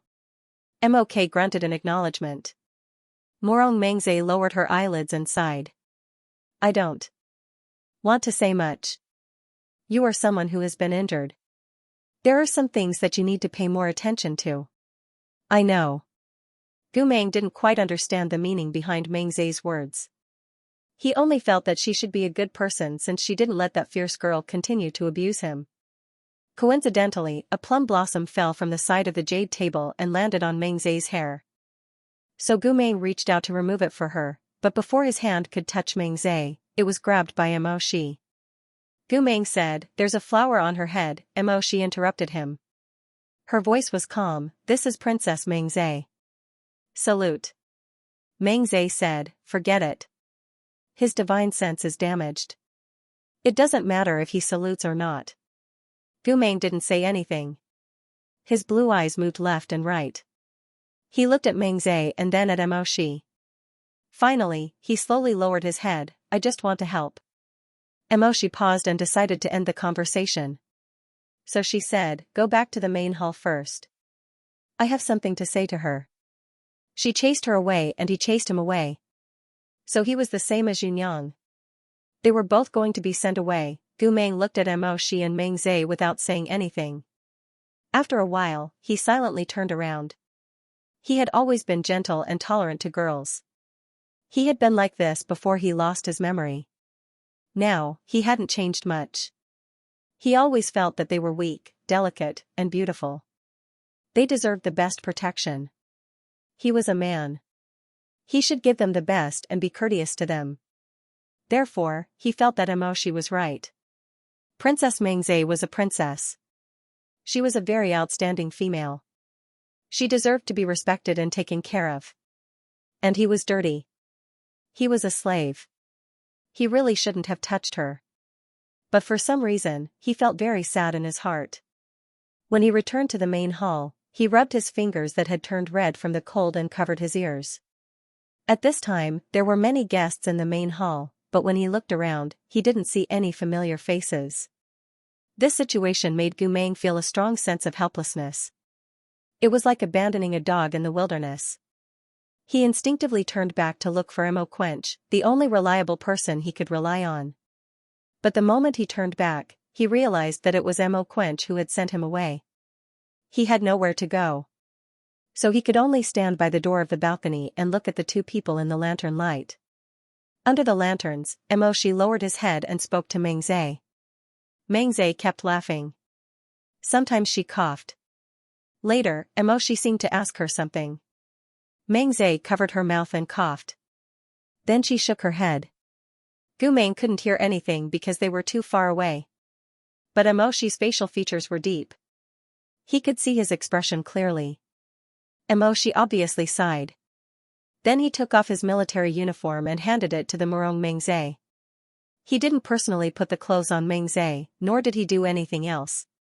But for some reason, when Gu Meng saw this scene, his heart suddenly ached. Gu Meng frowned and pressed his hand to his heart. Before he could figure out what kind of emotion this was, some of Lu Li's strange words flashed through his mind. "Senior brother, I really like you." It was Mo Shi's voice. It was as young and sincere as it was in the dream. "His Majesty has appointed me as Lord Shihi. In the future, I don't have to look at other people's faces. I will do what I promised you. I want to be together with you legally. Gu Meng, I will give you a home. Wait for me, okay?" Believe me, his heart ached more and more. It was as if a thorn had taken root and sprouted, then was suddenly pulled out. The words in his ears hadn't faded, but the beauty in front of him had become a pear. For a moment, Gu Meng's body was bent because of the pain. He held onto the balcony door frame and lowered his head to catch his breath. He couldn't quite understand the meaning of these words that he suddenly remembered. He also couldn't remember the cause and effect of that time, the scene of the covenant. But this pain, and his feelings at that time, were so clearly engraved in his bones. So much so that even his breathing became a little irregular. Subconsciously, he felt that this pain wasn't without warning. It was as if in the past, he had already predicted that this day would come. It was as if he had never taken Mo Shi's promise seriously. Even though the future that Mo Shi had described to him was so good, the young man in his memory seemed to have promised his entire life, his heart, his passion, and all his love in an instant. Gu Meng could feel that he had once wanted to believe it. When he thought of the pain, the trembling, the fragmentation, he wanted to hold Mo Shi's hand. He wanted to throw caution to the wind and believe in him and love him without caring about anything. But when it came to the end, he was still afraid. Mo Shi was a proud son of God, a descendant of the Chonghua nobility, a descendant of 4 generations of generals. And he was just a small figure. This love was too heavy. He couldn't bear it. He knew that Mo Shi would grow up one day. He would understand that his feelings for him were just a moment of impulse in his youth. A lifetime was very long. The person who could accompany him for the rest of his life wouldn't be a lousy and lowly slave. But he didn't seem to have confided these words to Mo Shi back then. But now he remembered, it turned out that he had been afraid at that time. It seemed that if he had said it, he would have lost too badly. He didn't have much to begin with. He couldn't lose his heart. His heart might not mean much to the aristocrats. They could hurt it, play with it, abandon it, or even crush it into powder. However, to him, this tiny little heart was his entire life's worth. So Mo Shi could love him. He could lose his head and play taboo with him. But he couldn't afford to love him. Although he didn't want to admit it, life was like this. He couldn't avoid the truth just by closing his eyes. His life was too short. He couldn't afford to give Mo Shi what he wanted. He couldn't afford to give Mo Shi what he wanted. The best position for him was to stand at the edge of the jade stage, in a dark and inconspicuous corner. He could take a look at the romance that had nothing to do with him. Then he could smile, but Gu Meng couldn't smile. He vaguely knew that he should smile. There was a deep-rooted instinct that protected him. But after all, he was no longer the Gu Meng of the past. He couldn't smile. He turned his head away. He didn't dare to look at the situation on the terrace. He turned and ran to the edge of the flowing banquet table. He stood there and calmed his throbbing heart. After a while, more and more people came to attend the banquet. Gu Meng, a convicted felon, stood there alone. It was inevitable that he attracted a lot of attention. A few people who had blood feuds with Gu Meng stared at him. If it wasn't for the fact that they were in the wrong place, they probably would have rushed up to eat Gu Meng alive. After Gu Meng slowly calmed down, he felt that something wasn't right. He looked around. All he saw were cold and hateful faces. So he hurriedly grabbed something from the flowing banquet table. Like a rat that everyone wanted to beat up, he fled in a hurry. Finally, he found an inconspicuous corner and squatted down. Only then did he realize that the things he grabbed weren't delicious. His foraging ability was really terrible. The table was full of dishes, but he only took 2 pieces of scallion sesame seed cake. There were scallions, and they were cold, but at this point, he couldn't be picky. Gu Meng lowered his head and took small bites of the biscuit. As he ate silently, a warm voice suddenly rang out behind him. "Gu Meng? Why are you here?" Gu Meng turned around with the sesame seed cake in his mouth. He saw Xianxia sitting in a wooden wheelchair. He was looking at him with a slightly surprised expression. It was the man who put on the necklace for him. Gu Meng breathed a sigh of relief. He didn't have much malice towards this person. He even felt that he was friendly. So he bit on the cake and whispered, "It's not an eyesore here." Xianxia knew what kind of attitude other people would have towards him. He sighed, "Where's Lord Shihi?" "He's with the princess." "I see. No wonder he would leave you alone." Gu Meng swallowed a mouthful of sesame seed cake and asked in a low voice, "Why are you here? Are you not likable?" Xianxia smiled and said, "You can say that." He glanced at the distance. Xianxia was talking to his fourth uncle with a smile. He looked radiant, but Morong Chui ignored him as usual. He had an indifferent expression on his face. He didn't know if he was listening or not. Xianxia looked at him for a while, then turned his gaze away and said, "I'm not likable either." Gu Meng moved his seat to make space for him. The two of them silently looked at the fine snow outside the window. Gu Meng suddenly glanced at his legs and asked, "Why are you sitting there?" "I was injured during the war. I can't stand up anymore." Gu Meng didn't speak immediately. He took a few more bites of the sesame seed cake. He couldn't stand the taste of scallion oil, so he suddenly handed the cake to Xianxia. "Do you want to eat?" Xianxia, after a few moments of silence, Xianxia sighed, "You're still the same as before." Gu Meng widened his eyes slightly, "You knew me before?" Xianxia smiled. "Who doesn't know you?" Gu Meng said, "I don't understand." "I did know you before. Me, you, Lord Shi, and Lu Zhanqing often worked together to conquer the north and south." Xianxia glanced at the sesame seed cake in Gu Meng's hand as he spoke. "You also liked to give us things you couldn't eat back then." Gu Meng looked at him in a daze. "So you're saying that you're also my old friend?" "Yes." Xianxia said, "We went through life and death together." He sighed softly, "So I can't hate you." Gu Meng lowered his eyes and said, "But she hates me." Xianxia smiled softly. His black eyes looked at the night sky with a serene and transparent luster. "Although you're right, I'm afraid he's the one who doesn't want to hate you the most in this world." "Is that so?" "Yes." The snowflakes on the window lattice were soaked orange by the light in the hall. Xianxia adjusted the cold clothes on his shoulders and admired the snow with Gu Meng for a while, saying, "He actually treated you well in the past." Gu Meng didn't say anything. Xianxia's voice was slow and deep. "When you were trapped, he wanted to save you even if it meant risking his life. When you were seriously injured and unconscious, he didn't get off the bed for a few days and nights to watch over you. When you received a reward, he was happier than when he received a merit. When you told jokes, he was such a serious person, but he sat among the soldiers and watched you. When you finished telling jokes with joy, he was the first to laugh. But you don't remember any of this. After all, he was a person who had gone through hardships and seen through life and death. He didn't have any heavy emotions mixed in. He just talked about the past calmly as if he was talking to an old friend. His tone and expression were both light. But Gu Meng fell into a trance between his words.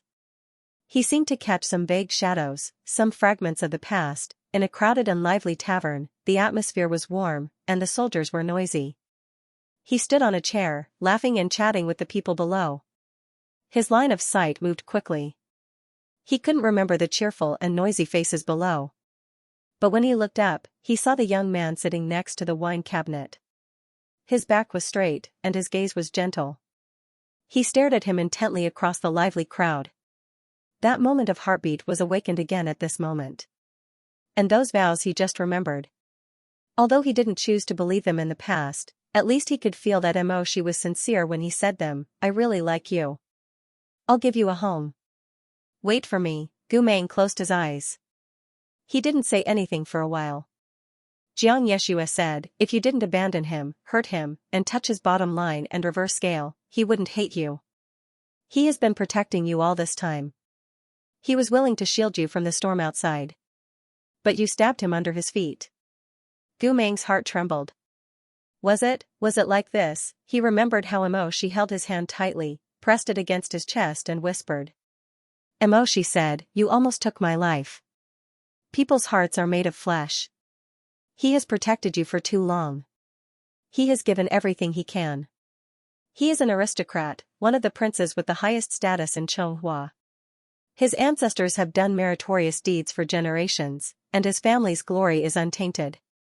But for you, he did almost everything he should and shouldn't have done. It was the last stab you gave him that made him unable to protect you. No one had ever said such things to Gu Meng. Even if someone had said it a few years ago, he wouldn't have believed it. But during this period of contact with Mo Shi, Gu Meng recalled the past and Xianxia's complaint center was in a mess. Gu Meng's blue eyes flickered. Why are you telling me this? Xianxia said, I was your comrade, and also his. He hesitated for a moment, and his gaze was complicated. I don't want to see you hurt each other again. Gu Meng was in a daze for a while, as if he was grasping for the last straw to explain his past mistakes. He said helplessly, but he was also very fierce. He said I was dirty. That's because you don't know that the thing he hates the most in his life is betrayal. Gu Meng was stunned. Why does he hate this the most? Xianxia was silent for a moment, and said, I just wanted to chat with you tonight, but, he paused, and sighed.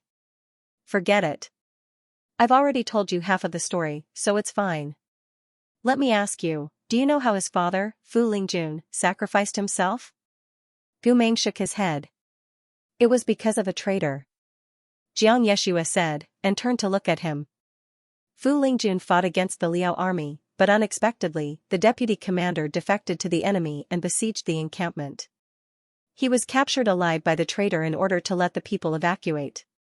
Gu Meng's eyes widened. And then? In order to please Lord Liao, the traitor killed Fu Lingjun with his own hands, cut off his head, took his spirit nucleus, and offered it to the enemy country.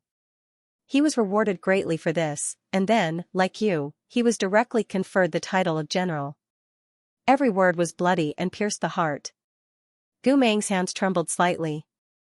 What's even more ironic is that in the letter that Fu Lingjun didn't have time to send, he actually praised the traitor for being loyal and righteous, and said that with such a brother, his family didn't have to worry. Xianxia looked at his knees and sighed.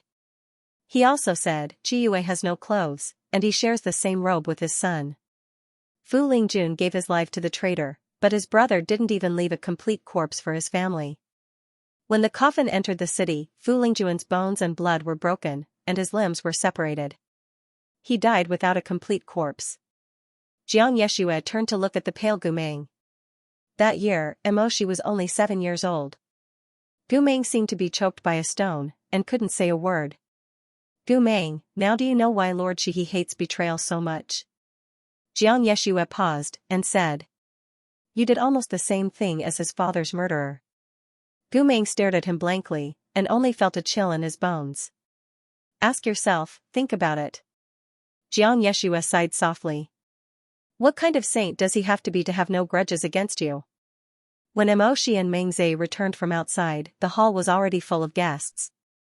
Princess Yanping caught a glimpse of them and immediately ran over. She smiled and said sweetly, Sister, brother-in-law. Peace and joy. Mengze coughed softly and said, Little girl, don't talk nonsense. Emoshi glanced at Princess Yanping. On the day they returned to the city, the matter of Yanping seducing him was still right in front of him. This girl could now pretend that nothing had happened. Her skin was indeed shockingly thick. Yanping winked charmingly at him. Hee, Lord Shihi is always thinking about my sister. The two of you are just short of a betrothal. What's wrong with me calling you brother-in-law? Mengze. Yanping. Alright, I won't disturb you anymore. Yanping then winked at Emoshi. Beautiful brother-in-law, see you later.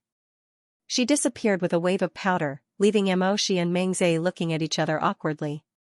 Emoshi paused, looked at the water drop, and said, Ju and Sheng will be here soon. I'll send you to your seat. Mengze smiled and said, No need. I still have to talk to my sisters and greet them. Lord Shihi, go do your own things. With that, she left. Emoshi stood there for a while and looked around, but did not see Gu Meng's figure. He could not help but frown slightly. Where did this person go? Although he could use the slave locking ring to summon him, Emoshi was somewhat repulsed by it. Thus, he walked around with his long legs and finally found Gu Meng, who was talking to Jiang Yeshue in a secluded corner. "Why are you here?" Jiang Yeshue turned around and saw him. He said gently, "We happened to meet by chance. We were just chatting." "What do you have to talk about with him?" Jiang Yeshue smiled and said bluntly, "We talked about you." Emoshi's gaze fell on Gu Meng. He saw Gu Meng's head was lowered, his fingers restlessly rubbing the corners of his sleeves. He was about to say something when suddenly he heard the messenger behind him raise his voice and shout, "Juansheng has arrived." Emoshi did not say anything else. He said to Gu Meng calmly, "Let's go. Follow me back to our seats." As soon as Juansheng arrived, the New Year's Eve banquet officially began. Naturally, it was a glittering and sumptuous feast. Toasting wine and praising Hong, food and dance were bestowed, and the sound of musical instruments could be heard everywhere. After a series of formalities, the banquet became noisy and lively. Everyone toasted each other and chatted with each other. Many people had intoxicated smiles on their faces. Juansheng leisurely leaned against the back of the throne and smiled lazily. "Gentlemen, I only have one request for you tonight." "I'm happy." The ministers toasted and thanked him, wishing for the country to prosper. It was a harmonious and joyful scene. After 3 rounds of wine, the guests began to walk around and greet each other. The Morong Lian leaned back in his chair and smoked a hookah. His peach blossom eyes were drooping, and his face carried a bit of drunkenness and tiredness. When Emoshi turned his head to look at him, he found that he was also staring at Gu Meng with narrowed eyes. Those misty eyes seemed to hide some indescribable and strange emotions. "Come, Lord Shihi, let me toast you." Lord Changfeng had brought along his youngest daughter who had gone berserk. Moxie retracted his gaze and offered a toast to Lord Changfeng. As usual, he said a few words of congratulations to Lord Changfeng before asking, "Is your daughter feeling better?" Lord Changfeng stroked his little daughter Lan Er's head and smiled until the corners of his eyes crinkled. "She's better. Since pharmacist Jiang returned to the city, he has been taking care of her. It's all thanks to pharmacist Jiang." Lan Er's small body was about the same height as the table when she stood in front of the banquet. When she saw Gu Meng, her eyes lit up and she said happily in a small voice, "Big brother." Gu Meng's blue eyes blinked and his eyebrows stretched like spring leaves. He smiled. "Little dragonfly." "Hee, my name is Lan Er." But she couldn't finish her sentence. There were too many people at the banquet, and it wasn't good to talk too much with this kind of public enemy. Lord Changfeng pressed down on his little daughter's head, indicating for her to stop talking. Lan Er was at a loss. "Father?" Gu Meng wasn't as ignorant as before. He now understood that he was a traitor and that being a traitor was shameful. Not to mention the words that Jiang Yeshue had said to him just now. In the past, he didn't have a deep and direct understanding of the word traitor. He only knew that when everyone mentioned it in front of him, their eyes were wrapped in an indescribable hatred. And when Emoshi mentioned this word, other than hatred, there seemed to be a pain deeper than the sea. 7 years old. Just like a wolf cub who didn't know how to hunt, his father ended up in a tragic situation because of his brother's betrayal. He had done the same thing as that person. No wonder everyone was disgusted with him and spurned him. A traitor wolf deserved to be eaten alive. "Big brother, are you unhappy?" Gu Meng's eyes dimmed. He lowered his head and fell into deep thought. He didn't say anything else. Lan Er was young and didn't understand the affairs of the world. She thought that he didn't want to talk to her because of her madness. Her eyes couldn't help but fill with tears. "Big brother, we played together before. All right, Lan Er." Lord Changfeng forced a smile and interrupted her. He brought her to his knees. "Lord Shihi, let's go to another place to toast. Lord Shihi is safe and happy." After saying that, he hurriedly left with his daughter, who kept looking back at him. Emoshi felt that something was wrong with Gu Meng. He turned to look at him. "What's wrong with you?" "Nothing." Gu Meng sniffed and said to Emoshi, "Happy New Year." "I also." He imitated the others and picked up the wine cup from the table. "I also want to toast you." Emoshi, Xianxia, that meddlesome good guy, must have said something to Gu Meng. She didn't take the wine from Gu Meng. Instead, he stared at Gu Meng's blue eyes, as if he wanted to look straight into Gu Meng's bones and flesh. He gritted his teeth and said, "What did you hear?" But before Gu Meng could speak, another group of people came to toast him. She couldn't discuss private matters with him in front of others, so he had to entertain them first. He was a noble general led by Xianxia. That night, many people came to chat with him. After one group left, another group came. Although she wanted to ask Gu Meng for details, he gradually realized that his idea was too naive. Lord Shihi is safe and happy. Come, come, come. Drink this wine. Let's wish Lord Shihi great success in the coming year. There were so many nobles in Xianxia. They came one by one. 1 cup for each person was enough for him to drink until he was dizzy. Shi's alcohol tolerance was not bad. Unlike the other Lord Wangshu, the Morong Lian was already drunk. He leaned back in his seat and sucked on his cigarette with a dazed look in his eyes. But in the second half of the banquet, Shi couldn't hold on any longer. However, there were still old nobles who came to toast him. They were all uncles and elders with white beards. Shi had to give them face, so he endured the discomfort and drank with them. Several high-ranking officers of the Northern Frontier Army at the heroes' table looked from afar and couldn't help but whisper, "They're going to drink stepfather until he faints." Some people laughed and said, "In the past, when Lord Shihi was fighting outside, he spent New Year's Eve at the base. He was the boss. He didn't accept anyone's toast. One year, he even banned alcohol. Now that he's back in the capital, he has no choice. Ha ha ha, who will be spared by the heavens?" Some people didn't mind the commotion and said with shining eyes, "Do you think stepfather will get drunk tonight? Wow. That must be a wonderful scene. I've never seen stepfather drunk until he fainted. Do you think he'll go crazy?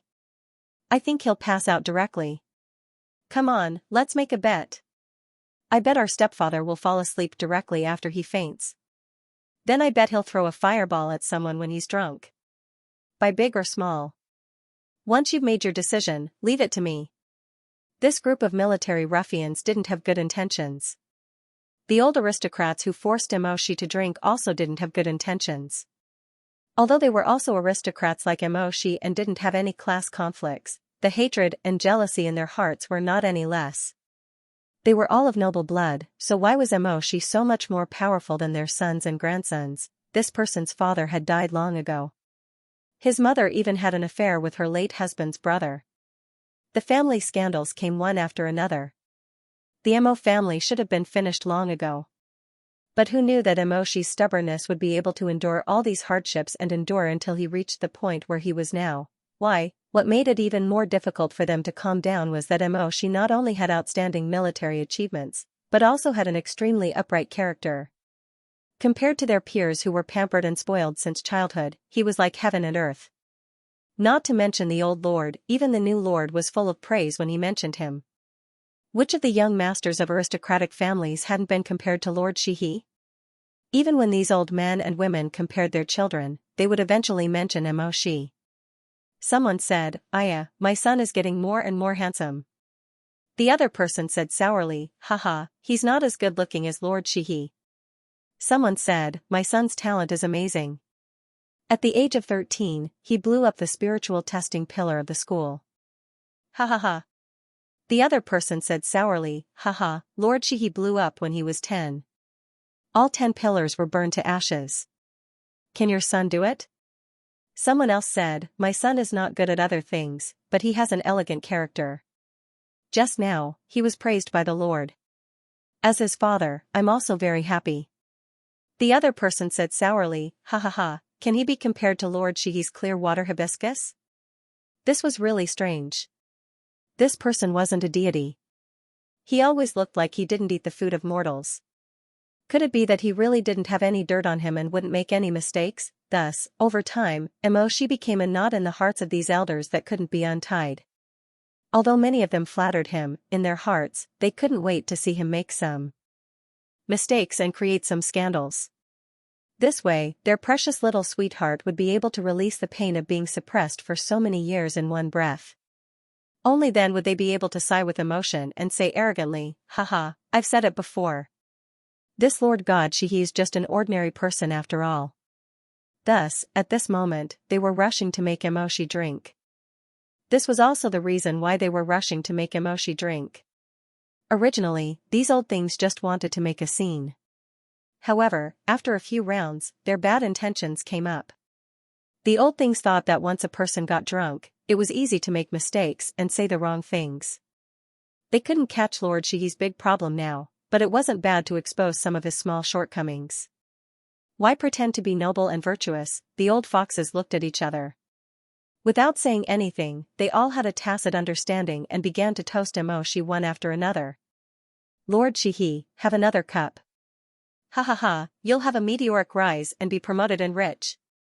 I've been teaching my son to learn from Lord Shihi everywhere. Come, come. Fill up Lord Shihi's cup." Emomia really couldn't take it anymore. If it were someone of the same generation or younger generation, he could naturally reject them. However, these people were of the same age as his father, and all of them had warm smiles on their faces. Logically speaking, he couldn't reject them. After a few rounds, the rims of his eyes turned red from the smell of alcohol. The ruffians of the Northern Frontier Army muttered, "I think stepfather will pass out after 2 more cups." 2 cups? I think 1 cup is enough. It seems like stepfather really can't take it anymore. However, Emoshi held on and drank 6 more cups.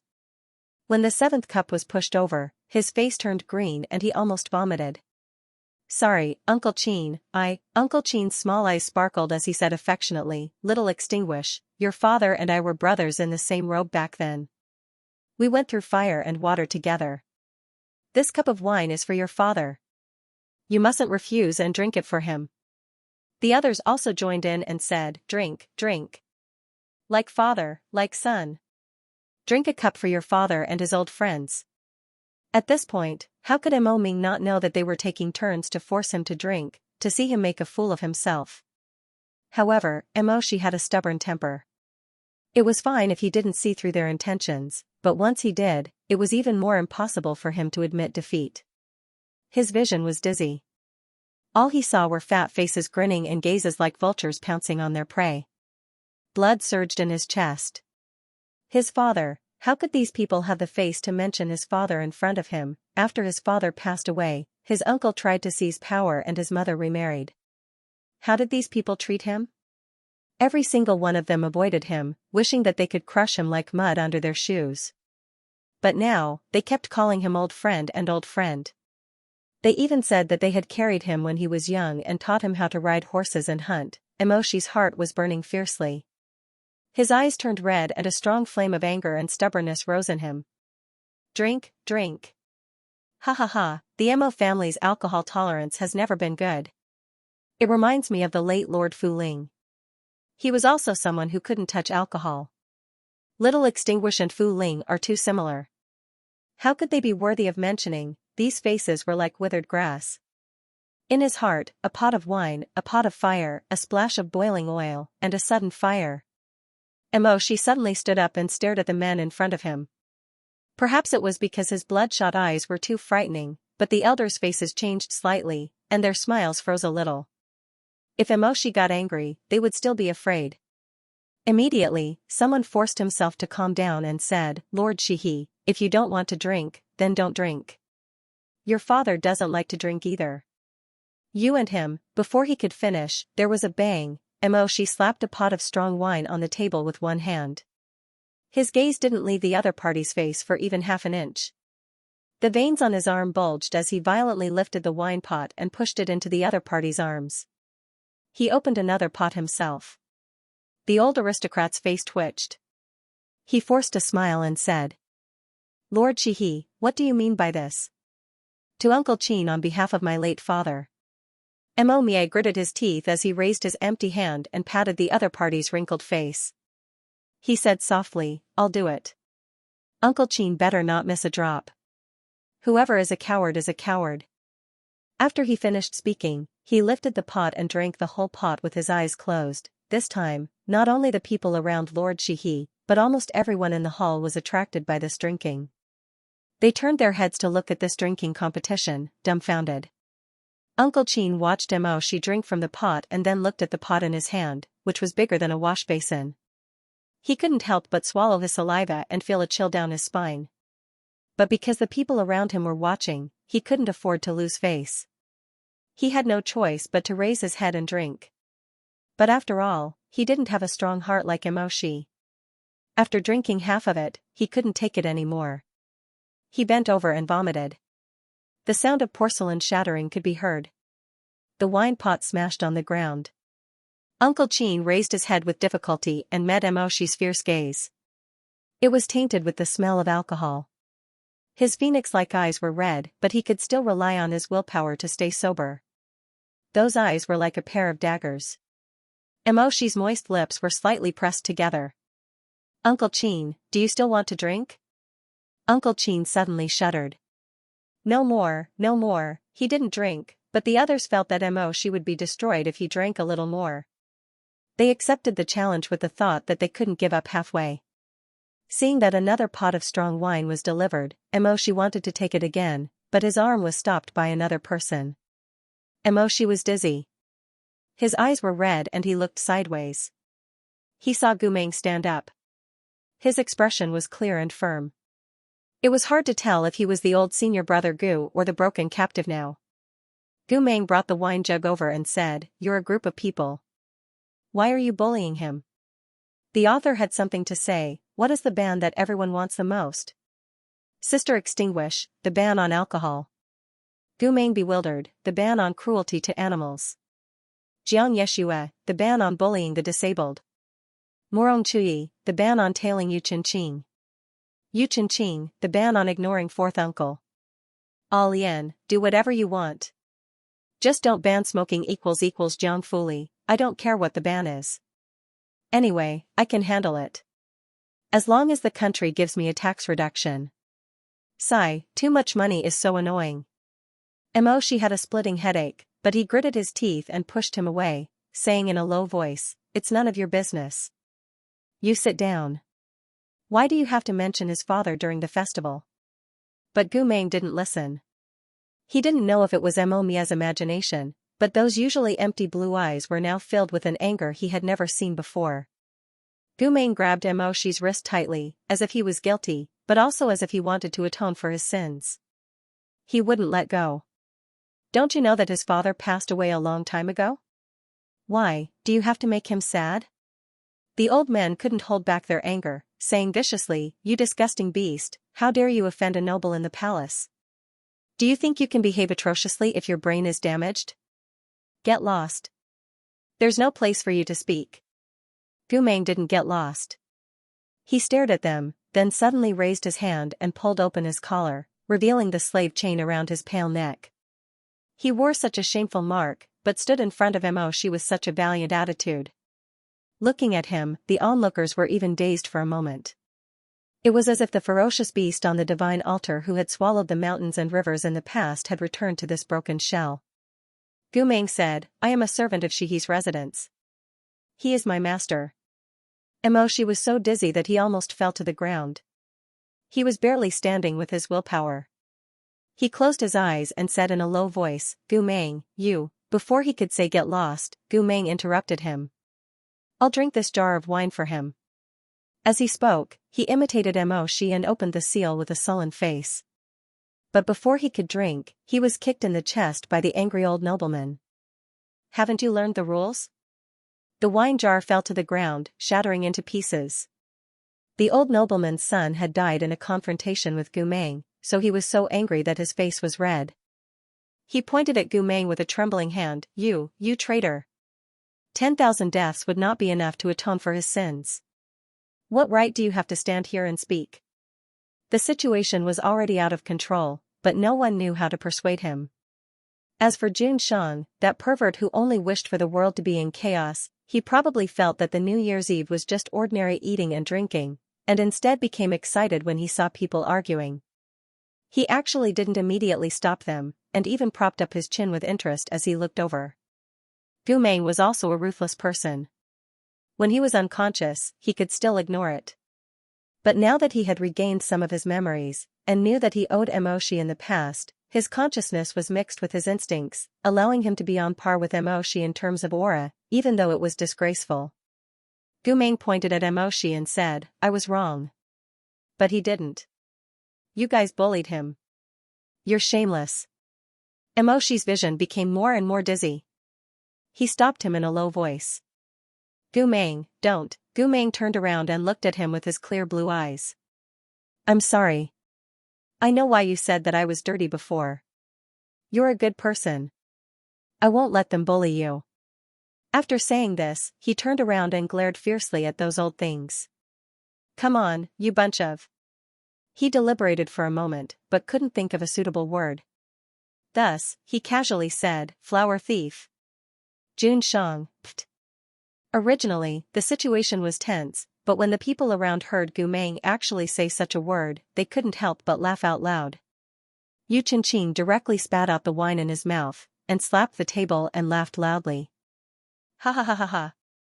But those old men's faces became more and more unsightly, and they raised their hands to hit him. These people were really mad. Their emotions and alcohol rushed to their heads, and they didn't know how to control their strength. Emoshi tried hard to blink his eyes, and shook his head. His brain was a mess, and there was only one kind of instinct, a thread of intelligence. He thought of the red lotus blood curse on Gumeng's neck, and then saw the way Gumeng was beaten by these people. He suddenly felt a strong sense of unwillingness and pain. Why did every person he liked end up in such a broken state? His father died early, Meng Zhe was seriously ill, and Gumeng was no longer the same as before. Was he his life's master, Gu Sha? "Don't hit him." Emoshi's eyes were bloodshot, and a muffled murmur came from his throat. Fortunately, his murmur was very soft, and no one heard it. Just like how he once begged for everlasting love, he couldn't reach the heavens, and couldn't reach the earth. His sincerity, no one believed, and no one knew. "You guys, don't hit him." He was almost choking with sobs, and he protected Gumeng, who was hugging his head and was almost forced to flee wretchedly. His hands were trembling, his voice was trembling, and the world in his eyes was moist and trembling.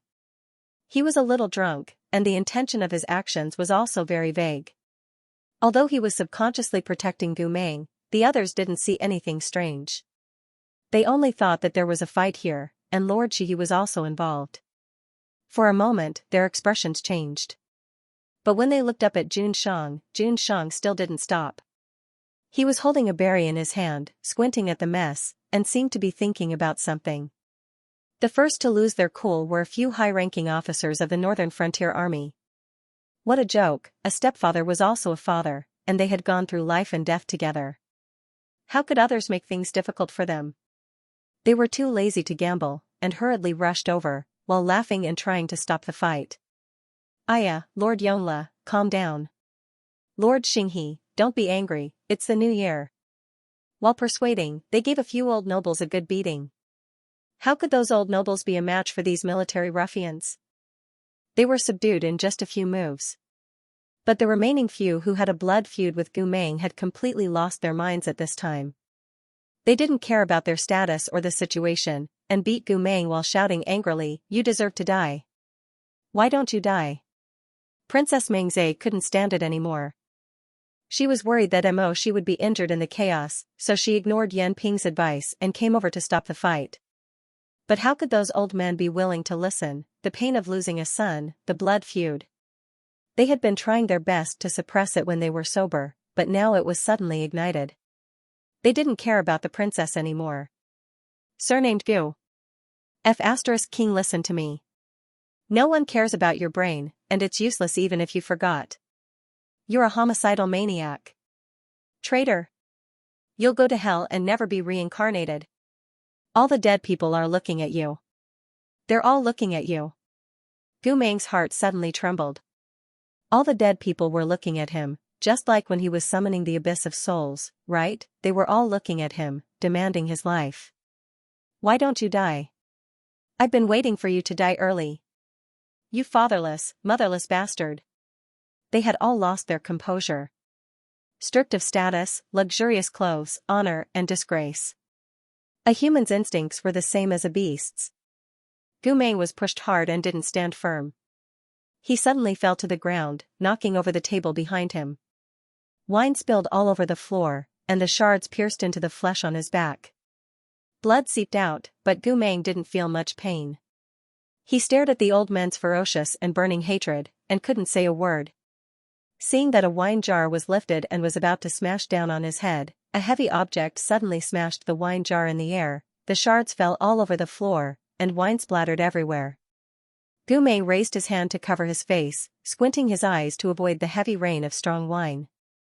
When he opened his eyes, he saw an opium pipe fall beside him. It was this opium pipe that had just smashed the wine jar. He was startled, and turned his head. The one who helped him block the blow was a Morong Lian. The Morong Lian left the table, and grabbed the wrist of the old aristocrat who had lost control. He was quite drunk, and stretched out his hand to flick the old man's head, and said with a lazy smile, "What's wrong, little darling? You want to take advantage of the chaos to take revenge? Who do you think you are? I haven't taken my revenge yet. Get the F***K back in line. Morong Lian. You actually dare to call me that? You this. Oh, you're not satisfied with being called little darling? The Morong Lian licked his lips and smiled, you really know how to act spoiled. Alright, what about little darling? You. Now that He, Wang Shu, and Meng Zhe had all gotten involved, Jun Shang couldn't continue to watch the show. Jun Shang finally cleared his throat on the throne, as if he had just noticed the earth-shattering commotion, and said in a dignified voice, "What are you doing? It's New Year's Eve, it's fine if you don't give me a good luck. But you're still making a scene here? Imperial Guards. Present. Pull them apart for me." Yes. Gu Meng finally broke free from the chaos. He was pulled out by the Imperial Guards, and pulled away from the old aristocrats. He suddenly gasped for air, and subconsciously looked at Mo Shi, only to see that Mo Shi had already been helped to sit down by Meng Zhe.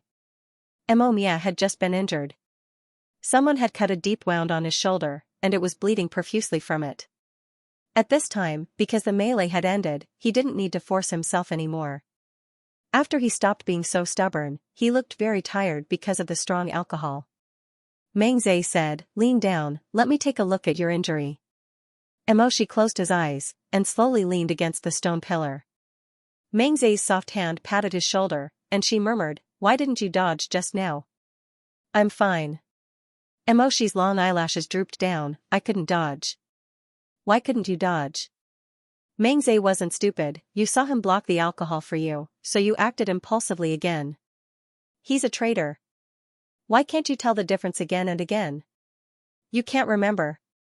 Mo Shi's eyelashes fluttered, and he said in a low voice, "I didn't do it for him." Meng Zhe didn't say anything more to him. She knew his personality, if he was really stubborn, even 10 oxen wouldn't be able to pull him back. Thus, she just covered his wound with her hand. "I'll stop the bleeding for you." Gu Meng, who wasn't far away, saw all of this. During this process, Meng Zhe didn't look at anyone else, and neither did Mo Shi. He suddenly understood why Mo Shi treated him so well. Everyone longed for warmth, and was grateful for tenderness. He gave Mo Shi's wound and pain. And Meng Zhe gave him care and protection. He originally wanted to atone for his sins. He originally wanted to apologize to Mo Shi for those things that he couldn't remember. But now there was a lump in his throat, and he couldn't say anything. The so-called traitor. Was this what it meant to be betrayed by one's own people, and would always bring harm to others? Gu Meng didn't look at Mo Shi and Meng Zhe anymore. He turned his face away, and raised his hand to pull out a sharp piece of broken porcelain that was deeply embedded in his arm, and threw it to the ground. Previously, he had pulled open his collar and said that he was Mo Shi's man, so he could help Mo Shi drink and share her worries. This was simply a great irony, and it made him blush when he thought about it. He slowly, almost wretchedly crouched in a corner, he curled himself into a ball and hugged himself, hoping to avoid the curious and critical gazes of the people in the hall. But he couldn't avoid them.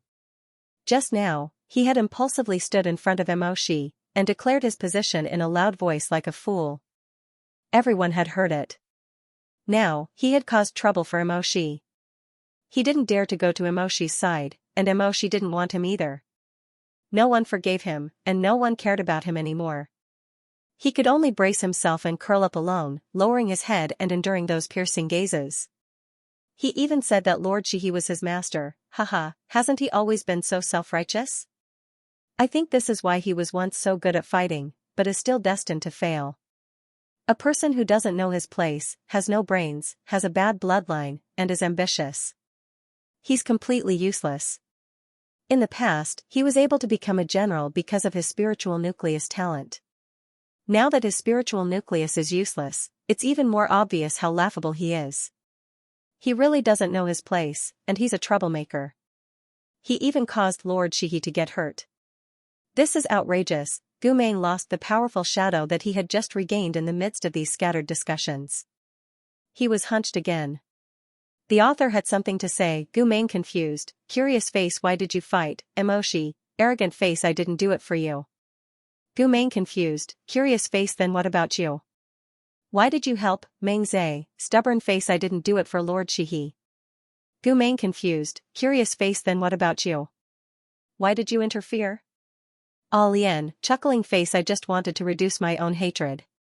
Yu Qingqing, confused face, fourth uncle, why didn't you help? Why didn't you help when you saw injustice? Morong Chuyi, cold face.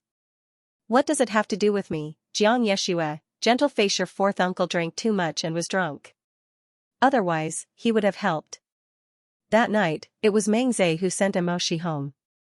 Originally, this was not appropriate for a princess of a country, but Meng Zhe and her brother were the same. They were both people who did not care about worldly views. Gu Meng opened the curtain of the carriage for her and wanted to help Emoshi into the carriage. Meng Zhe looked at him and said, it's fine with me. Gu Meng said hesitantly, I'm sorry. I didn't do it on purpose. I just wanted to block the wine for him. Meng Zhe was not fierce to him, but she was not kind either. She looked at him disdainfully and did not say anything. Yunyang sneered and said harshly, block the wine? Are you qualified? Are you? Gu Meng paused and said, I just found out about some things. I want to make up for it. Yunyang said sharply, make up for it? You've made so many mistakes and hurt others so many times. Now you know you want to make up for it. But what use do we have for your pig heart? What can you make up for? Yunyang did not give up and said, you're a jinx and a liar. You don't say any more. Meng Zhe raised her hand and interrupted her. Then she turned to look at Gu Meng. Under the bright moonlight, Meng Zhe's expression was cold. She did not bully him, but her eyes were cold. Marshal Gu, I know you have good intentions today, but please don't cause trouble for Brother Mo. You've hurt him too much. Meng Zhe said, let him go. She did not say that he was a troublemaker. Meng Zhe could not say such words, but Gu Meng already understood what she meant. He looked at the injury on Emoshi's shoulder and was silent for a while. He did not say anything and turned to walk to the back of the carriage. Meng Zhe and Emoshi entered the carriage, and he followed behind them silently. Back at the mansion, Li Wei, who had already heard about the situation, led a group of servants and Marquis Qi to the door. As soon as they saw Meng Zhe, they hurriedly knelt down and said, Subordinate Li Wei pays respect to Princess Meng Zhe. May the princess live 1,000 years and have 10,000 blessings and peace. Although Meng Zhe was not the mistress of Shihi's residence, almost everyone treated her as such. He respectfully and warmly led her into the house. The decorations in Shihi's residence were all arranged in pairs. Li Wei was the lackey who helped to settle Emoshi in the bedroom. Then, he came out to flatter Meng Zhe, Princess, my master misses you so much that he has reserved a special place for you. I was just waiting for you to come. Meng Zhe sighed, he's just a lazy person. He only wants a pair. What is there to reserve for me? How can that be? As servants, we all know how much the master cares for the princess. Li Wei said and pulled out a yellow rosewood chair in the hall. Princess, please have a seat and have a cup of tea before you leave. Meng Zhe did not refuse. Yunyang smiled and said, if that's the case, then I'll have to trouble Butler Li. It's no trouble at all. Li Wei hurriedly asked the servants to prepare 8 desserts, 8 candied plums, and a pot of the best Biluakun tea for Meng Zhe. He smiled and fawned over her. Princess, look, this tea set only has a pair of cups. The master usually likes to use this set. In the future, you should come to drink tea with him more often and play chess with him. Meng Zhe glanced at the tea set. It was indeed a double-cup tea set made by the Xianxia Imperial Kiln Factory. It only came with 1 pot and 2 cups. It was usually used to entertain close friends or couples. The Imperial Kiln Factory made this kind of standard tea set for the sake of pleasing people. It meant, you and I are deeply in love, and there is no one else. Meng Zhe turned her face away and coughed softly, butlerly, don't talk nonsense. I've never liked porcelain made from pine, bamboo, and plum. If you continue to casually guess the feelings of your master, be careful. I'll tell him when he wakes up. Let's see if he won't punish you. Li Wei said, then I won't dare. I won't dare. Although he said that, the smile in his eyes did not lessen. It was not difficult to guess a girl's feelings. Meng Zhe scolded him verbally, but in her heart, she loved to hear that she missed her, treated her well, and treated her differently from others. Just as he was serving the princess tea and snacks and chatting with her, he caught a glimpse of a person standing in a dark corner, silently watching them. Li Wei's heart skipped a beat. Usually, Meng Zhe's seat was taken by Gu Meng. Meng Zhe's tea set was also used by Gu Meng, but this was all because Gu Meng did not understand etiquette. His master was too lazy to care about him, so he was allowed to do as he pleased. At this moment, Gu Meng did not think that Meng Zhe was occupying his territory and wanted to fall out with Meng Zhe, right? Li Wei beat the snare drum and was about to find a reason to send Gu Meng away. However, he saw Gu Meng staring at Meng Zhe for a while. His gaze was not filled with hatred, but with sadness. He was like a wolf cub who had recognized his position and fate in the pack. After standing there for a while, he turned and left. Many things did not matter when one did not understand, but once one understood, one would understand why others had that kind of reaction. Now, Gu Meng finally understood why she had been so unhappy when he had wanted to sit there. She had said to him, this seat is not reserved for you. Wolves had their own subordinates in the pack, and so did humans. He had thought that the seat beside she was empty, so he had shamelessly sat there. It turned out that it was not. That seat had long been occupied. It was just that she had not returned, so he had kept it for her. It was he who had shamelessly taken Meng Zhe's seat. He could only feel his cheeks burning. Gu Meng seems to have become much more obedient recently. A few days after New Year's Eve, Li Wei rubbed his chin as he stood in the corridor and looked at the diligent figure working. He doesn't cause trouble, doesn't talk back, and doesn't sit anywhere else. He clicked his tongue, then concluded with a smile, Pharmacist Zhang's medicine is really effective. She had asked him several times about what Jian Yeshui had said to him, or if he had remembered anything later, but Gu Meng was not very willing to say. Until one day after the beginning of spring, she changed into a plain white robe and said that she was going to Mount Zhanhuan to burn incense for her father. Hearing this, Gu Meng's eyes flashed with a trace of sadness. She frowned, what's wrong? Gu Meng had worked hard in the past few months, and now his speech was much more coherent. Except for a few words or when he was particularly emotional, he was not much different from a normal person. Gu Meng said, I want to go with you. Can I? What are you going to do? Gu Meng lowered his eyes and said in a low voice, I also want to pay my respects. She's slender fingers that were adjusting the collar stopped. He looked up and stared at him, as if thinking about something. After a while, he said, change into a white robe. I'll wait for you in the front hall. In spring, Mount Zhanhuan was lush with vegetation and fresh flowers. The bitter cold of winter had passed, and the unsealed stream was gurgling. The warm April sun shone on the river, glittering and translucent. From time to time, animals that had just woken up from their hibernation scurried through the vegetation. The two of them, one in front and one behind, silently went up the mountain. In order to show their sincerity, they did not use their swords or lightness skills. They only walked step by step, all the way from the foot of the mountain to the top. It took them more than an hour to finally reach the top of Mount Zhanhuan. Outside the Tomb of Heroes, 2 tomb guards stood. When they saw Mo Shi, they bowed their heads and saluted, the red tassels on their hoods rustling. "Greetings, Lord Shihi." Mo Shi nodded to them and led Gu Meng into the tomb. The courtyard was surrounded by pine trees and cypresses. It was very quiet, as if they were afraid of disturbing the eternal rest of the heroes. Even the chirping of the birds seemed infinitely ethereal. The two of them walked up the long white jade steps. Gu Meng looked left and right, and all he saw were jade tombstones inscribed with golden words. Su Huijuan and Zhou Jingyue, heroes rest in eternal rest. Lord Han Shanju Fengcliff, heroes rest in eternal rest. The higher they went, the more magnificent the tombstones were, and the more praises of the heroes' lives were engraved. Gu Meng's footsteps could not help but stop when he passed by a huge jade tombstone. In front of the tombstone, there were still fresh steamed buns and fruits. The ashes and paper money had just melted not long ago and had not been blown away by the wind in the basin of rebirth. In the incense burner, 3 fragrant plants were burning quietly. He could not help but look up at the words on the tombstone. The line of large words was full and graceful. It was strongly engraved with the words, "The 7th Lord Wang Shu, Morong Xian, heroes rest in eternal rest."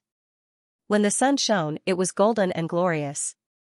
Noticing his movement, Mo Shi glanced back and said, "That's the tomb of the Morong Lian father." After he finished speaking, his gaze swept over the offerings and the incense burner. He sighed, "It seems that the Morong Lian has just left." This was also good. If the Morong Lian and Gu Meng met here, they would inevitably have a battle of words. With so many martyrs watching, it was not appropriate. Gu Meng looked at the tombstone of the Morong Xian for a while, and then turned to ask Mo Shi, "Where's your father's tomb?" "It's at the top of the mountain." "Let's go." The two of them went to the top of the mountain. Looking up, the clouds lingered and the heaven and earth were vast. The city of Chonghua vaguely appeared in the sea of clouds. It was so far away that it seemed like a dream. Looking back, the mountain path they came from was like a long river, connecting the secular world at the bottom of the mountain to the dead city at the top. At the top of War Spirit Mountain, death was far more real than life. Mo Shi walked to a tombstone that was as tall as 3 people and put the basket of offerings in his hand beside it. "Father, I'm here to see you." The mountain breeze blew his white robe. The peak seemed to be so close to the 9th heaven, and the rising sun seemed to be shining directly from above. The golden words on the jade tombstone were floating. Mo Shi's long eyelashes fluttered gently. Facing the dazzling light, he looked at the words inch by inch. Fu Lingjuan's Mo Qing Pool, the Morong Lian's heroic spirit is in eternal sleep. Mo Shi knelt down and lit the incense burner. He arranged the offerings one by one. The golden paper joss paper burned, and the green smoke emitted the fragrance of broken pine and cypress branches. Gu Meng also knelt down beside him. He stretched out his hand hesitantly and looked at Mo Shi questioningly. Seeing that Mo Shi paused, but did not stop him, he also took some paper money and threw it into the brazier. The flame suddenly rolled up, and the heat wave rose. Gu Meng squinted his eyes and coughed softly. Mo Shi used a pair of tongs to move the paper joss paper, igniting them all. One by one, they were reduced to ashes. There was an indescribable feeling in his heart. Many years ago, he had hoped to bring Gu Meng to his father's tomb to pay respects. He wanted to let the only elder he respected see the only person he had given his heart to. But at that time, Gu Meng was not willing. Gu Meng always smiled and refused, "Don't." "Well, with our relationship, if we go to pay respects to Uncle Mo, he will definitely be unhappy. He will scold you from the heavens for fooling around. Or he would say carelessly, 'Shitty, be a good boy. I can accompany you for other things, but not for this. It's too serious. Your wife will be jealous in the future. How can I make a girl sad?'" He knew that he could not hurt a girl's heart, so he stepped on Mo Shi's true feelings as much as he could. Now, Gu Meng obediently followed him. No one taught him, and he also obediently turned into paper joss paper. It was as if his long-cherished wish had come true. But Mo Shi was not happy at all. After the paper joss paper was burned, Mo Shi sighed and said, "Let's go." Gu Meng did not move. He looked at him sideways and suddenly said, "I'm sorry." Mo Shi stopped getting up. His eyes were still on the tombstone. After a while, he said, on New Year's Eve, what Xianxia told you, was it about my father? You guessed it? Looking at your behavior these past few months, I more or less have an idea in my heart. Gu Meng repeated, I'm very sorry. Emoshi looked at him. Well, it was a happy ending. He had wanted to pay respects to this person as his father, and he had come. He had wanted to hear this apology, and he had said it. But things should not be like this. The one who came to pay respects should be his lover, not a traitor's prisoner. The apology should be clear, and not so ignorant. I really can't remember why I betrayed you back then. Gu Meng said sincerely, but I won't do it in the future. Emoshi's Adam's apple bobbed. He closed his eyes and said, Gu Meng, do you think there will be a future between you and me? Gu Meng did not know what to say. He could only say, don't be sad, why do you think I'm sad? Emoshi said, the days when I would be sad for you are long gone. As for your betrayal, it's because you have your ambition and your revenge.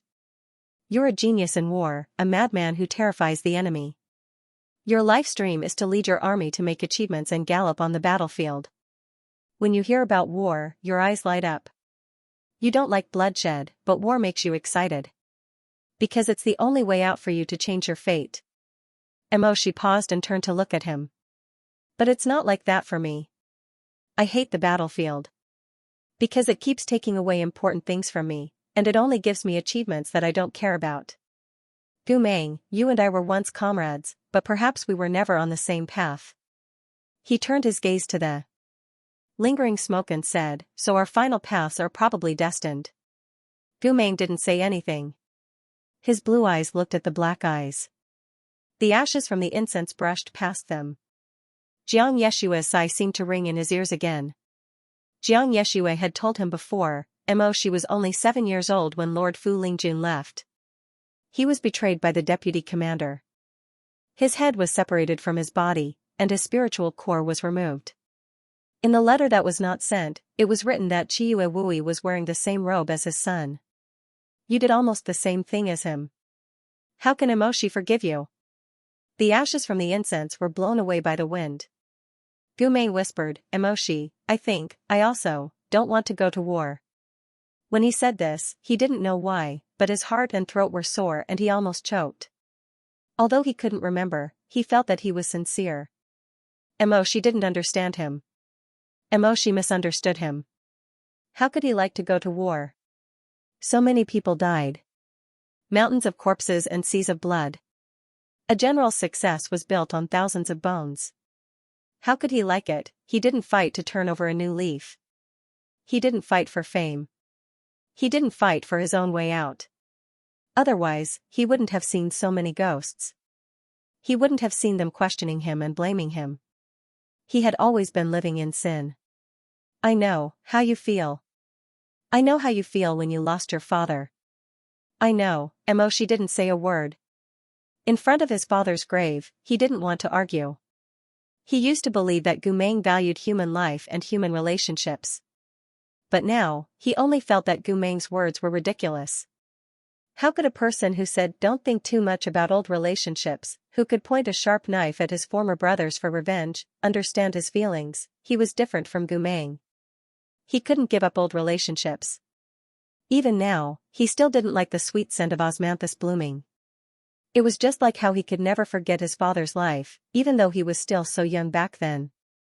But as long as he wanted to, he could see the past when he closed his eyes. She saw Emo Qingqi standing under the laurel tree with his back straight and tall. He couldn't even like his own weapon, because after so many years, he still couldn't forget the question he had asked his father, Father, what is your weapon made of? It was like a curse. Emoshi stared at the line of golden words, Flingjun's Emo crystal pool, where his heroic spirit sleeps forever. He could easily picture every blade of grass and every tree in the backyard of the Emo clan. There was also the agreement between him and his father. He closed his eyes and said, You don't understand. Ever since he was 7 years old, he understood what the flames of war meant. He paid the cruelest price, his father's life. At that time, Emoshi was still young and inexperienced. He didn't know what war meant at first. He only thought that it was awesome. He only thought that the thrill of fighting and killing was indescribably attractive. Therefore, he pestered his father to ask about weapons. He liked the way his father looked in his military uniform. It was dignified and dignified. He liked it when his father went to the battlefield. In his heart, his father would never lose. The flames of war would only bring the Mo family supreme glory. In the end, he was still too naive. He didn't know what the flames of war would take away from him. As for Mo Xianxia, at that time, he probably felt that it was too serious to talk about life and death because of his young age. Therefore, he smiled and replied, I have two. One was made by Shui Ran's soul. It is the family weapon of the Mo family. It will be passed down to you in the future. The other one was obtained when I first entered the cultivation school when I was young. Mo Xi's eyes were full of admiration. He raised his head and grabbed his father's sleeve, saying, I want to see it, I want to see it. Mo Xianxia stood under the laurel tree and picked up the fine flowers on Mo Xi's forehead. Then he raised his palm and said with a smile, Howling Moon, summon. A golden light flew out from his hand and gathered into the shape of a sperm whale. It swam leisurely through the laurel tree. With a sweep of its tail, laurel rain filled the courtyard. The little child stood beside his father's legs and looked up with wide black eyes in surprise. Transform into a blade. At Mo Xianxia's command, the soul of the sperm whale quickly transformed into a golden shield and was held in Mo Xianxia's hand. Mo Xianxia lowered his head and smiled at his son. Howling Moon was made by the soul core of a whale. After transforming into a blade, it became a shield. This is father's second weapon. At that time, he was both envious and curious. He reached out his hand and carefully touched the shield. So the weapons used by cultivators are all transformed by souls? Almost all of them. Mo Xianxia smiled. Weapons made of copper and iron often can't withstand spiritual currents. Also, they can't be summoned by a contract. They must be by your side at all times. Therefore, no one will choose ordinary iron. Mo Xi didn't quite understand. He blinked his eyes in confusion and looked at the shield again. Father, will I have one too? You are the only son of the Mo family. In the future, you will enter the cultivation school. Of course, you will have one too. Mo Xi's mood suddenly became excited. As a newborn calf, he didn't have any reverence for weapons or death. He only felt that this was very powerful. In the future, he also wanted to mount a warhorse like his father and fight all over the world. At that time, he didn't experience life and death. He only recklessly and ignorantly thought that he would definitely like that kind of bloody life. The longbow pierced through the wind and snow, and the corpse was wrapped in the horse's hide. What a heroic dream. Mo Xi couldn't help but touch his father's shield. His eyes flashed and he asked, then what will mine be? Will it be a big fish like father? Mo Xianxia lowered his body and tried his best to be at the same level as his son. He smiled and stroked his soft black hair. The elders of the academy will give you a mission. In that mission, you will summon the divine martial sword closest to your soul. Yes, you may get a big fish like father, or it may be something else. Birds, beasts, spiritual plants, flowers, anything is possible. Will I get one as soon as I enter the school? Something like that. Mo Xianxia smiled. Then let's quickly go to the school of cultivation. He pulled his father's clothes and looked at him eagerly. Can we go tomorrow? Haha, not tomorrow. You have to wait until you are at least 7 years old. The academy will not accept children younger than 7 years old. Mo Xianxia said patiently, when you are 7 years old, I will ask His Majesty to allow you to enter the academy. Then you can accept the commission. After completing the commission, our fireball will be a real Xiaoxiu scholar. Ignorant of worldly affairs, he revealed a happy expression. Suddenly, he seemed to think of something. He was startled and hesitated. Father. That commission, is it difficult? Will I not pass and be driven back? Children of 4 or 5 years old were always nervous. You won't. Mo Xianxia smiled. Even a fool can pass the commission. You can pass it lying down or closing your eyes. You don't have to be afraid. After a pause, he suddenly patted his head. Right, there will be a senior brother or sister accompanying you. If you have any difficulties, they will help you. Only then did he feel relieved. Father's words fascinated him. It seemed that he couldn't wait to grow up quickly so that he could have a weapon of his own. Father said that he would take him when he was 7 years old. So he looked forward to it every day. He counted the days until he was 7 years old. He even took a Xianxia calendar.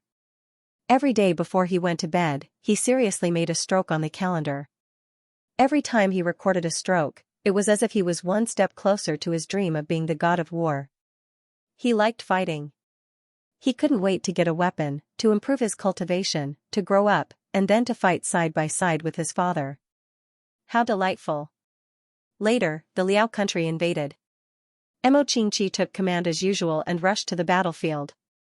That year, Mo Shi finally reached his 7th-year-old. However, what he hoped for was not Linggu, nor was it to enter the school.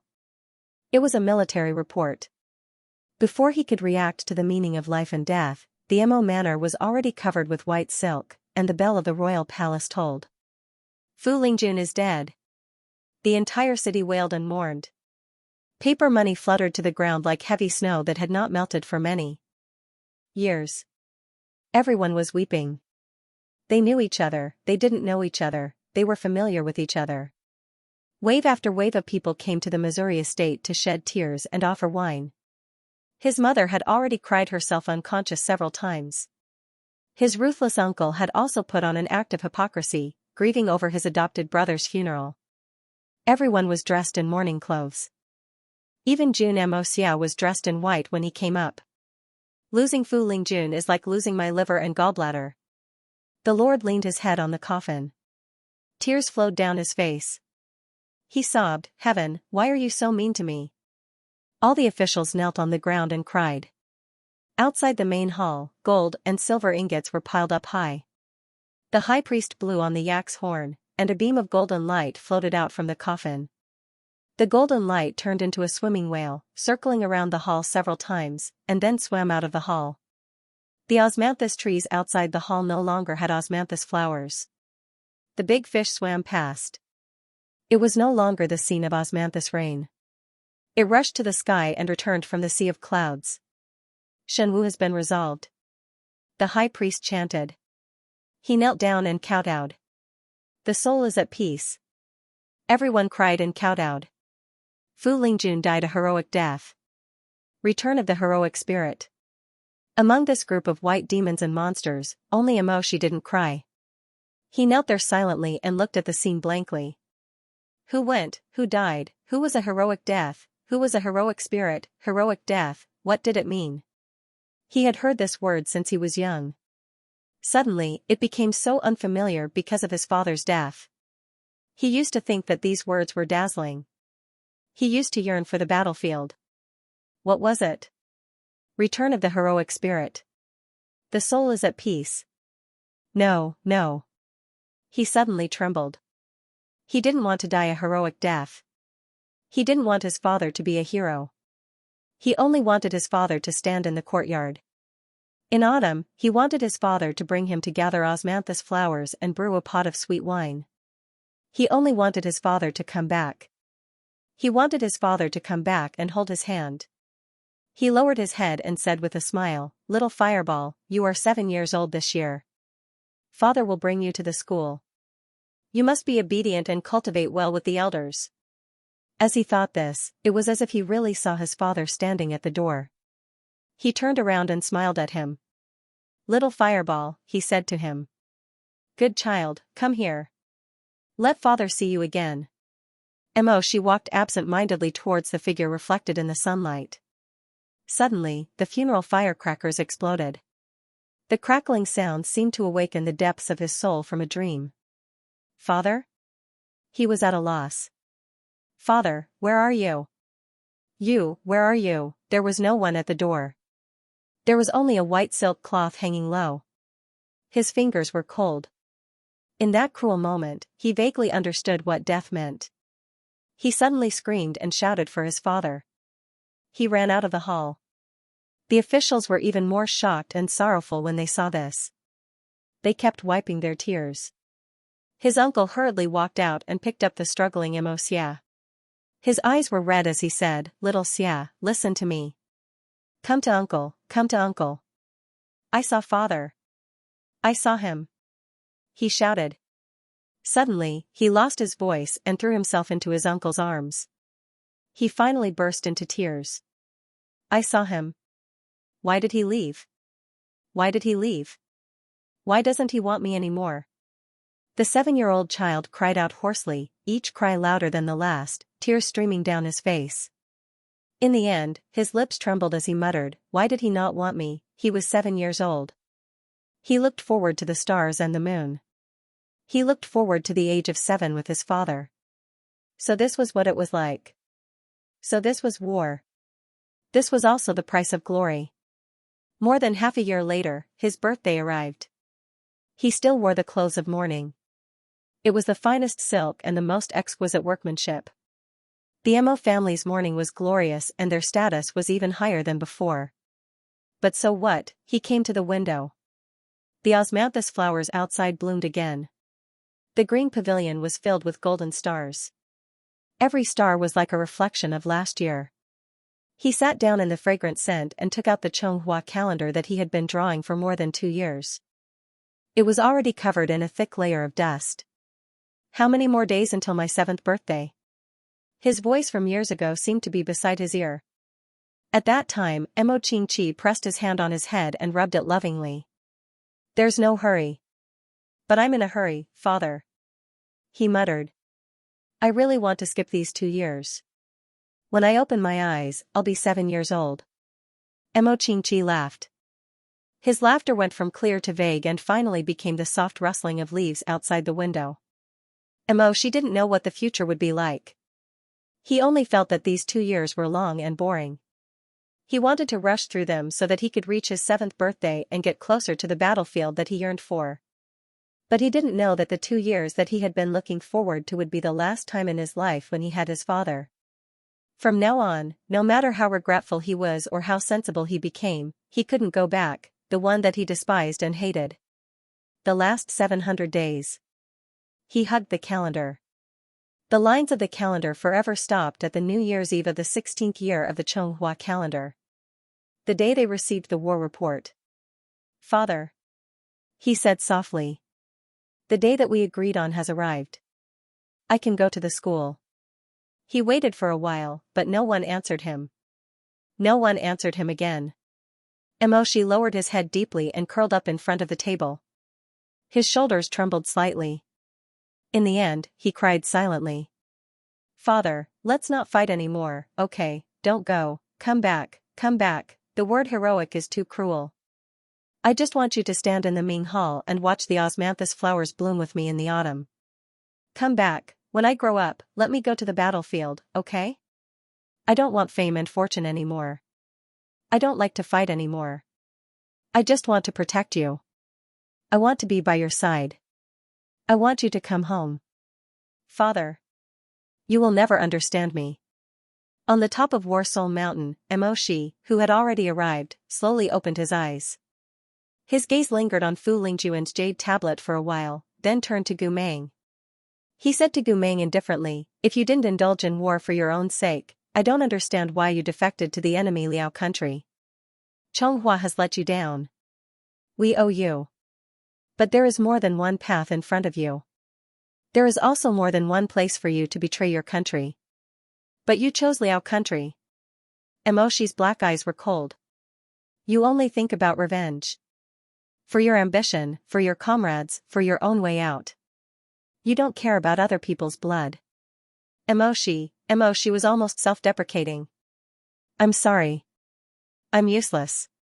Even if I used my life as a hostage, I still couldn't get you to turn back." Gu Meng looked into his eyes. Those eyes were too black, too cold, too deep. There were 7 years of disappointment in them. It was so clear in the bright sky on the top of Warsoul Mountain. Gu Meng's heart was suddenly stirred up. He didn't know what kind of emotion it was. He only knew that he didn't want to see Shi like that. He didn't want Shi to always see him like that. As his blood boiled, he blurted out, "Can you trust me one more time?" This sentence was like a cold arrow. The person who spoke and the person who listened to it were both caught off guard. Mo Shi's eyes widened slightly. There was surprise on his handsome face. There was also a rare look of bewilderment. He was even a little absent-minded. What? Gu Meng bit his lips. He stood up and looked at him against the sky. I don't know what I was before. I've forgotten all about the past. But now I think what you said is right. I don't like fighting and killing. I also don't like being betrayed. His white robe fluttered in the cold wind. A thick layer of clouds was slowly moving across the sky. Thousands of golden rays shot down behind Gu Meng like arrows piercing through the forest. It seemed like they were going to kill someone from yesterday. Or like they were going to pierce someone's heart. The beast of the past stood in front of Mo Shi. Under the backlight, Mo Shi couldn't see his face clearly. But the voice that reached his ears was as firm as before he lost his memory. I want to atone for my sins. I don't want to disappoint you. Gu Meng said. There was a natural power in his voice that struck the soul. Can you trust me one more time? His robe fluttered. Gu Meng half knelt. In front of Mo extinguish. For the first time, he truly lowered his head. Respectfully, guiltily, with hope and passion, bearing the burden of blood and cold, he said in a low voice, Master, please teach me. Mo Shi couldn't say anything for a while. At this moment, there was a sudden clap, and a voice as cold as smoke came from not far away. How touching. What's going on? A prodigal son turning over a new leaf is more precious than gold? TSK, TSK, TSK. I'm really touched to death. The author had something to say. The heavens, why are you so mean to me? It came from the old romance of the Three Kingdoms, the episode of Wuzhong Plains. When I watched it before, I felt that it was too sadistic and left a deep impression. After so many years, I still haven't forgotten this sentence. Here, I'm using it for Lord Lao Jun.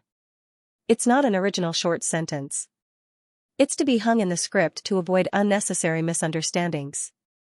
Smoker, choked by fate. System, due to your outstanding performance at the New Year's Eve banquet, your hatred has decreased by 30 points.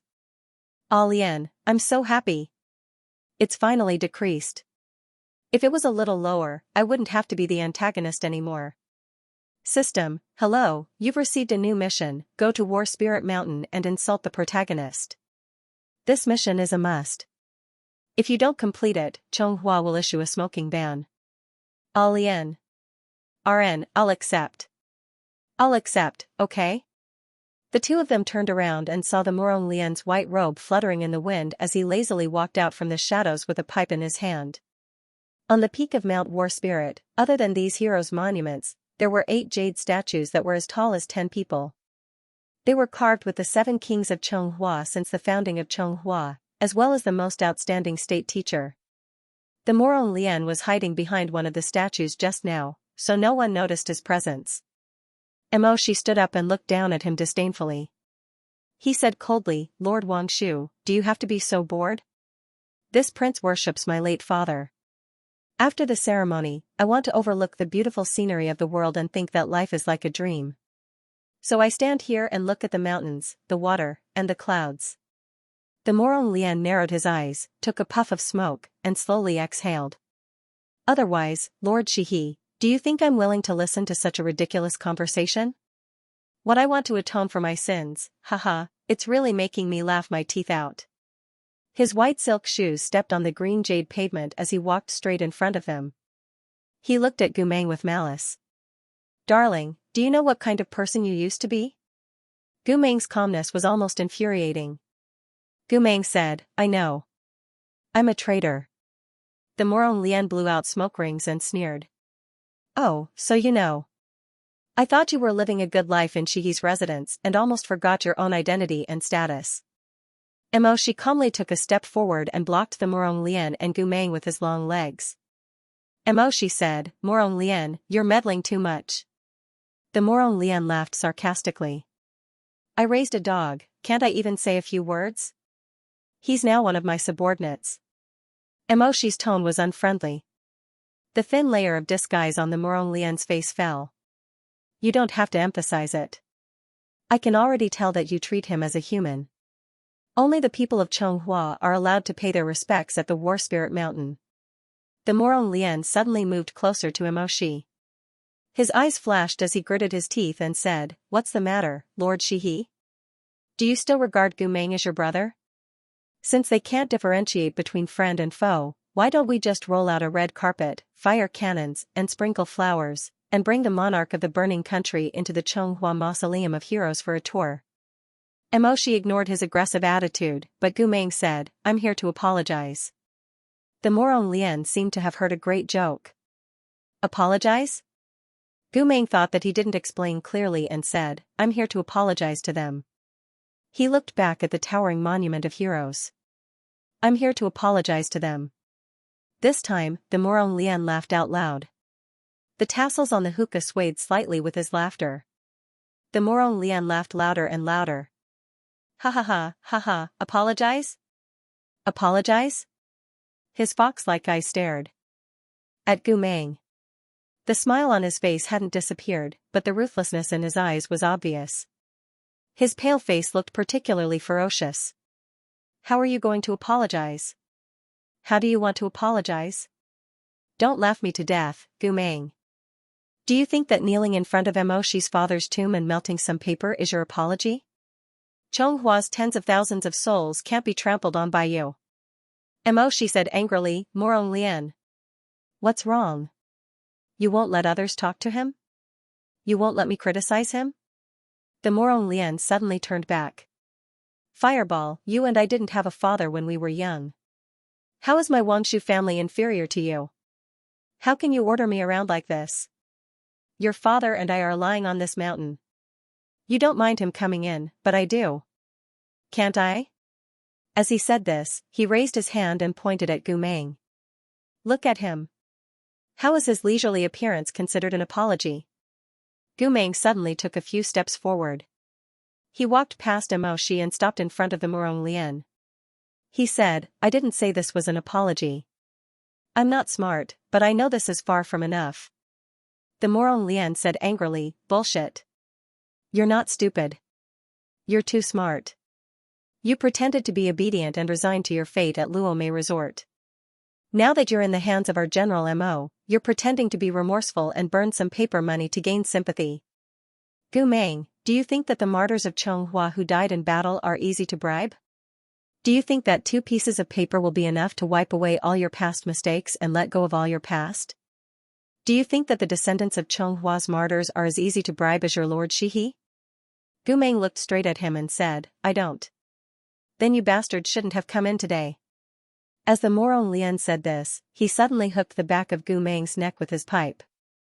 The pipe was very hot, so hot that Gu Meng suddenly trembled. However, Gu Meng did not break away, as if he was expressing some kind of determination. He silently stared at the Morong Lian's face with his clear blue eyes. The ashes in the pipe filter fell down along his wide lapel, and the sparks burned his flesh. He did not dodge, but Emoshi could not stand it anymore, whether it was for Gu Meng or for the solemnity of the martyr's tomb. He did not want to see the Morong Lian continue this farce. He grabbed the Morong Lian's arm and moved the pipe away from Gu Meng's neck. The skin where the pipe hit had been burned, revealing the bright red flesh. The Morong Lian was still not satisfied and said angrily, "Emoshi, damn it, let go of me." "Morong Lian, do you want to behave atrociously in War Spirit Mountain? You're the one who brought the traitor to disgust the martyrs of Chonghua. You still have the face to talk about me? He's here to apologize. Thank your father." Did he thank the others? Did he kneel with the others? What's there to apologize for? He's just trying to please you and want to live a comfortable life. I think he's already achieved his goal. What do you plan to do next? Are you going to ask for a reward from His Highness? Do you know what he's up to?" In the midst of the raging flames, there was no way to avoid shoving and fighting. However, it should be said that the Morong Lian had hit Emoshi, and Emoshi had restrained himself from using violence in War Spirit Mountain Cemetery. Gu Meng saw that Emoshi was being pushed and poked by the Morong Lian and wanted to stop the fight, but unexpectedly, the Morong Lian suddenly turned around and slapped him in the face. "Pa!" A crisp sound rang out. The red lotus seal on Gu Meng's neck suddenly lit up, but it restrained itself from exploding. Because he understood their conversation, he knew that violence should not be used here, and even more so, blood should not be spilled. The Morong Lian's slap was still not enough to vent his anger. In his eyes, this face was indescribably complicated and disgusting. Thus, he viciously kicked Gu Meng's chest. Gu Meng could not dodge in time and was kicked to the ground. He fell on the long jade steps and coughed out a mouthful of blood. Gu Meng. Gu Meng fiercely wiped the blood from the corner of his mouth and raised his head to look at the Morong Lian. The bestial nature in his eyes surged, but he fiercely suppressed it. He panted, lowered his eyelashes, and pushed away Mo Shi's hand that was trying to help him up. He actually used his sleeve to carefully wipe away the bloodstains on the ground. The Morong Lian narrowed his eyes, his fingertips trembling with anger. What are you doing? I shouldn't have dirted this place. After Gu Meng finished speaking, he raised his head again. When I said I wanted to atone for my sins, it was true. When I said I won't betray you again, it was also true. The Morong Lian, I didn't lie. Gu Meng's blood-stained lips moved slightly. What I said while kneeling here today, was all true. That pair of blue eyes was too clean and clear. The Morong Lian could not help but take a step back. Under his sleeve, his hand rubbed the sapphire blue ring on his thumb. The trembling of his muscles and bones became more and more uncontrollable. As if he wanted to forcefully suppress the emotions in his heart, the Morong Lian paused for a moment and suddenly gritted his teeth. Fine. You want to apologize, you want to kowtow, and you want to start over, right? Gu Meng firmly said, yes. The Morong Lian raised his head and panted. When he looked at Gu Meng again, his eyes flashed with extremely complicated emotions. His fingers under his sleeve almost clasped the sapphire blue ring in his palm. Thousands of graves in the cemetery, whether old or new, whether they died because of you, you have to kneel one by one. Every time you kneel, you have to repeat the words traitor Gu Meng, 10,000 deaths are not enough to atone for blood. Only if you kneel in front of every grave on this mountain, will you barely have the right to say this. The Morong Lian leaned over, his smoky cheek close to Gu Meng's ear. If you have sincerity, you have to atone for your sins to all souls. After saying this, the Morong Lian straightened up and glanced at Mo Shi, as if he had already expected that Mo Shi would not agree. So he said to Gu Meng, however, in the end, you are now one of Lord Shihi's people. Whether you do it or not, I can't order you to do anything. Everything depends on how much remorse you have. Gu Meng did not hesitate or even pause. He got up from the ground. The golden sunlight shone on his red and swollen cheeks and the bloodstains on the corners of his lips. He said, I will do it. I said I was sincere. As long as I do what I want to do, I will never turn back. When the Morong Lian heard him agree so quickly, it was hard to tell whether the expression on his face was more of a grin or more of a shock. Or perhaps there were some secrets hidden in his expression that no one but himself could figure out.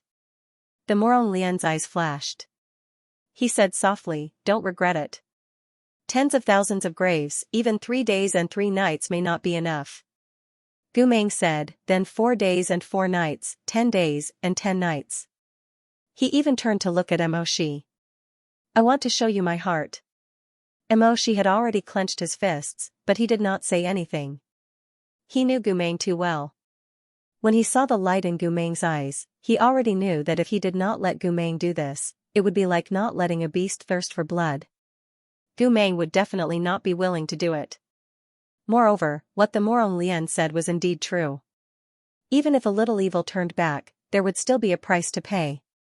Moreover, Gu Meng was carrying the burden of corpses and thousands of miles of blood. But Mo Shi still said in a low voice, Gu Meng, think carefully. Even if you kneel, no one can forgive you. No matter if it's 3 days and 3 nights or 10 days and 10 nights, even if you kowtow to your death on this mountain, you will still be a sinner in Chonghua. Nothing will change. Gu Meng only repeated, I want to show you my heart. Mo Shi's chest felt as if it was hit by a huge rock. After repeating it twice, he suddenly understood Gu Meng's meaning. Gu Meng did not have the extravagant hope that the so-called sin and betrayal would be written off. Gu Meng also knew that sin and betrayal could not be erased just like that. He just wanted to live a different life from his previous self. He just felt that his previous self was wrong. He just wanted to. After you see it, if you are willing to believe me, can you teach me what I should do? This time I don't want to take the wrong path again. Emoshi could not say anything. His heart ached so much that he almost knelt down. In the cold wind on the mountain top, his face was so pale, and his blood was so cold. He looked at Gu Meng's raised head, his face still completely ignorant. After a long time, he heard someone speak. The voice was very hoarse. Later, he realized that the person who spoke was himself. He sighed, Gu Meng, don't be stupid. You have no path. Gu Meng's eyes widened slightly. The Morong Lian's expression changed, Emoshi, don't, but Emoshi did not listen. His heart felt like it was being cut by a knife. Blood dripped from his throat, but he still said each word coldly and ruthlessly. You have no path. Jun Shang has sentenced you to death. The only reason you are alive is to be used for the HMO trial at any time. The Morong Lian said angrily, Emoshi. Are you crazy? You told him this? Then what do you want? Let him atone for his sins with anticipation, and say sorry to him on the day of his death. What you did before was useless. Emoshi turned his gaze back and said to Gu Meng, since you want to do this, I will tell you the truth. It may be tomorrow, it may be next year. In the end, you will still die. No matter what you do, you will not have the chance to start over. Gu Meng did not speak. His widened eyes slowly lowered. His long eyelashes drooped, casting a faint shadow on his deep blue eyes. Just when the Morong Lian and Emoshi thought that he would give up, he suddenly said in a low voice, I know.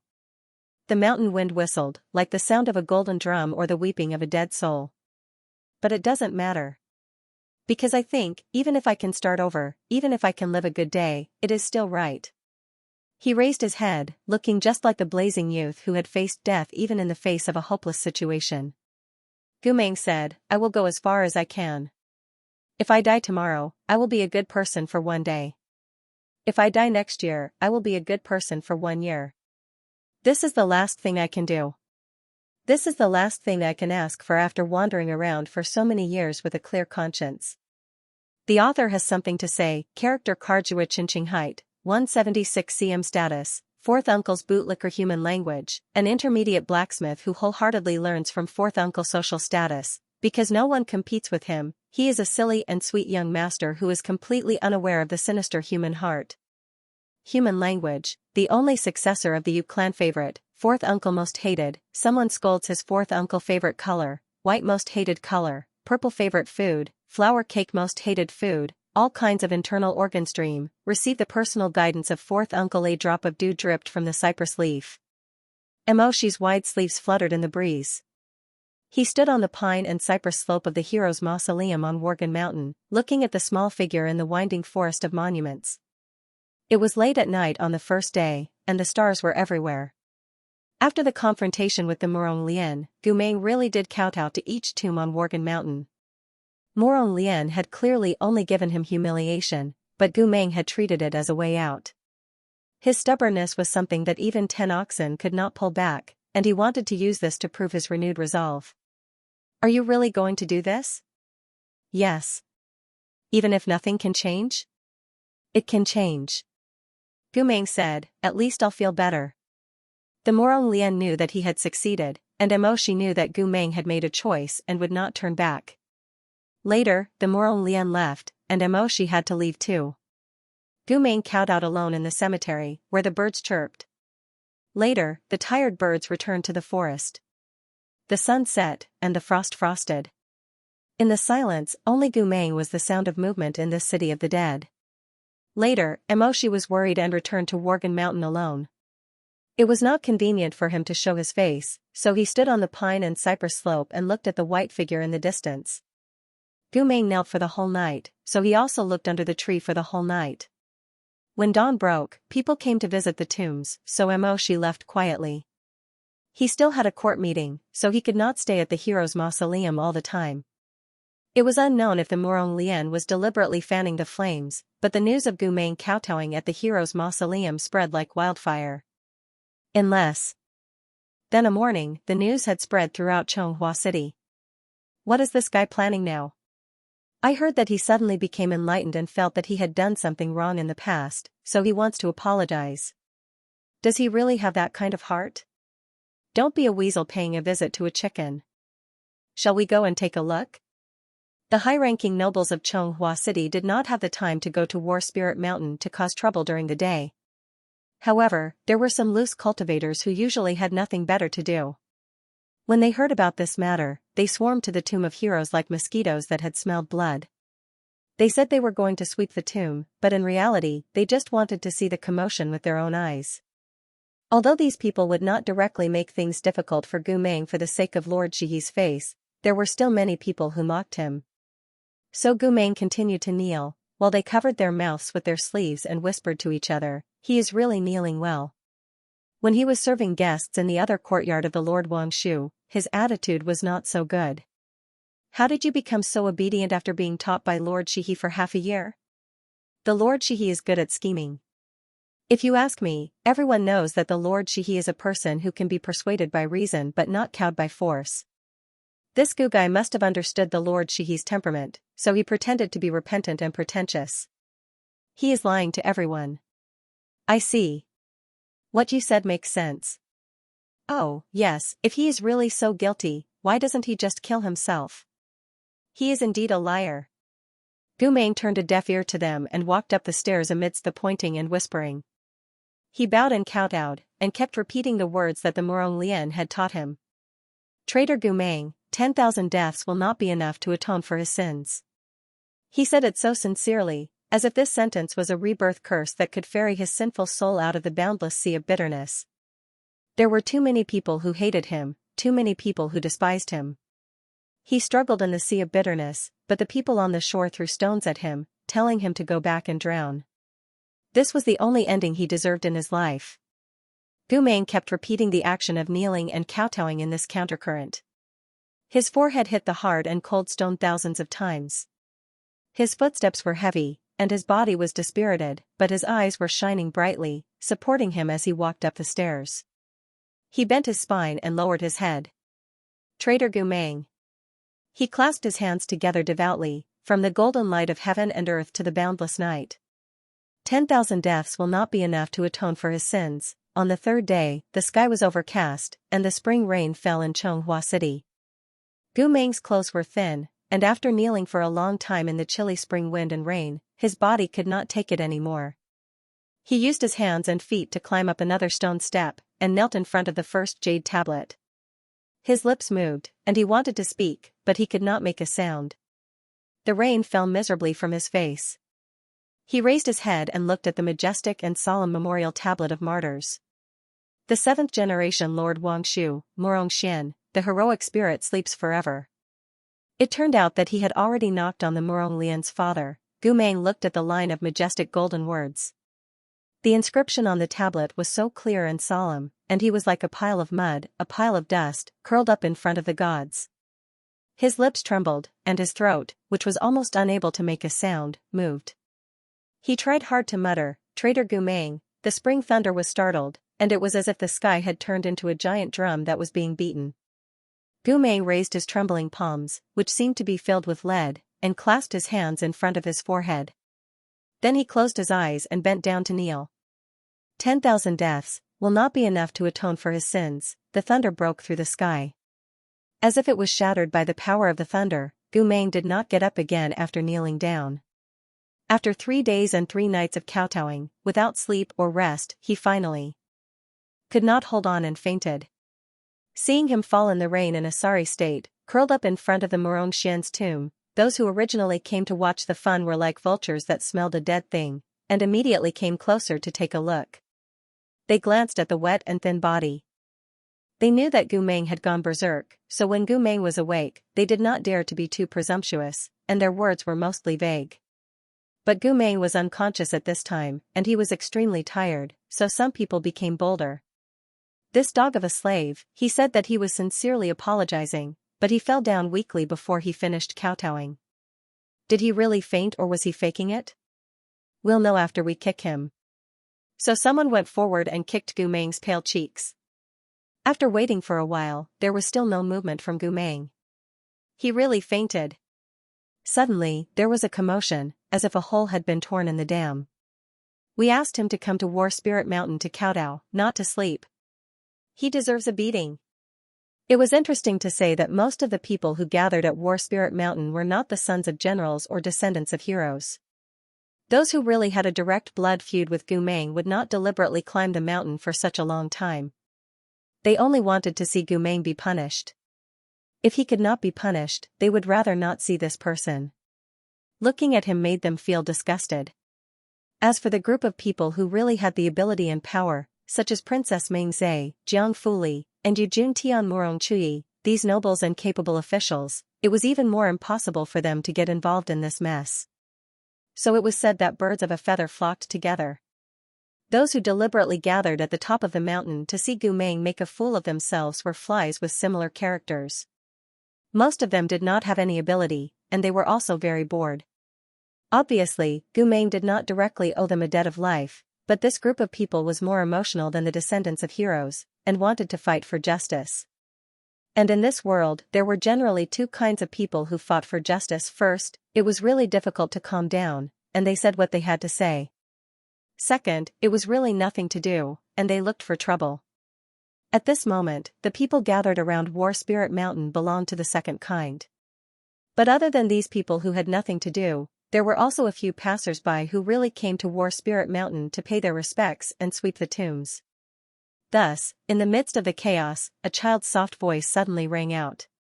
It was a crisp and childish voice, and it sounded like he was about to cry. Unable to hold it in any longer, he sobbed, "Uncle, Aunt, can you stop hitting him?" Before she could finish, she was covered by a large hand. Those people turned around. At first, they did not know which family's daughter dared to directly stop them. They were a little flustered, thinking that it could not be some noble family's daughter, right? But when they saw the person who spoke, their flustered hearts were swept away faster than ripples. In an instant, their faces were fierce. "Lord Chongfeng? What is your daughter up to?" It turned out that the child who spoke just now was Xiao Lan'er. Xiao Lan'er also came to pay respects to her father at the cemetery today, but she did not expect to encounter such a situation. Ever since she fell ill, she had been looked down upon everywhere. No one dared to play with her, and no one was willing to listen to her. Other than her father, no one had ever smiled with her. Although she had only spoken a few words with Gu Meng when they met at the apothecary's residence, those few words and the dragonfly that had stopped at her temple were the first time she had seen such innocence in so many years. Now that she saw her big brother being humiliated like this, her tears could not help but roll down. Lord Chongfeng hurriedly said, I'm sorry. But those people did not let it go. They mocked, "It's not wrong to say that your daughter is a mad dog. She's actually pleading for this disgusting thing. Watch your daughter's rotten mouth. She can still attend classes in the academy now because we pitied you and gave you a chance. If you don't know what's good for you, we'll dig out her spirit core sooner or later." There were even people who said sarcastically, "Lord Chongfeng, don't tell me your daughter is already lustful at such a young age. Has she taken a fancy to this dog?" No normal father in the world would be able to tolerate such filthy remarks. But Lord Chongfeng did not belong to the normal category. He was a deer that had been forced into a desperate situation. What could he do in the face of a tiger and a wolf that was gnashing its teeth and sucking its blood? No matter how angry he was, to the point of tearing his heart and trembling with anger, he could only forcefully suppress his anger.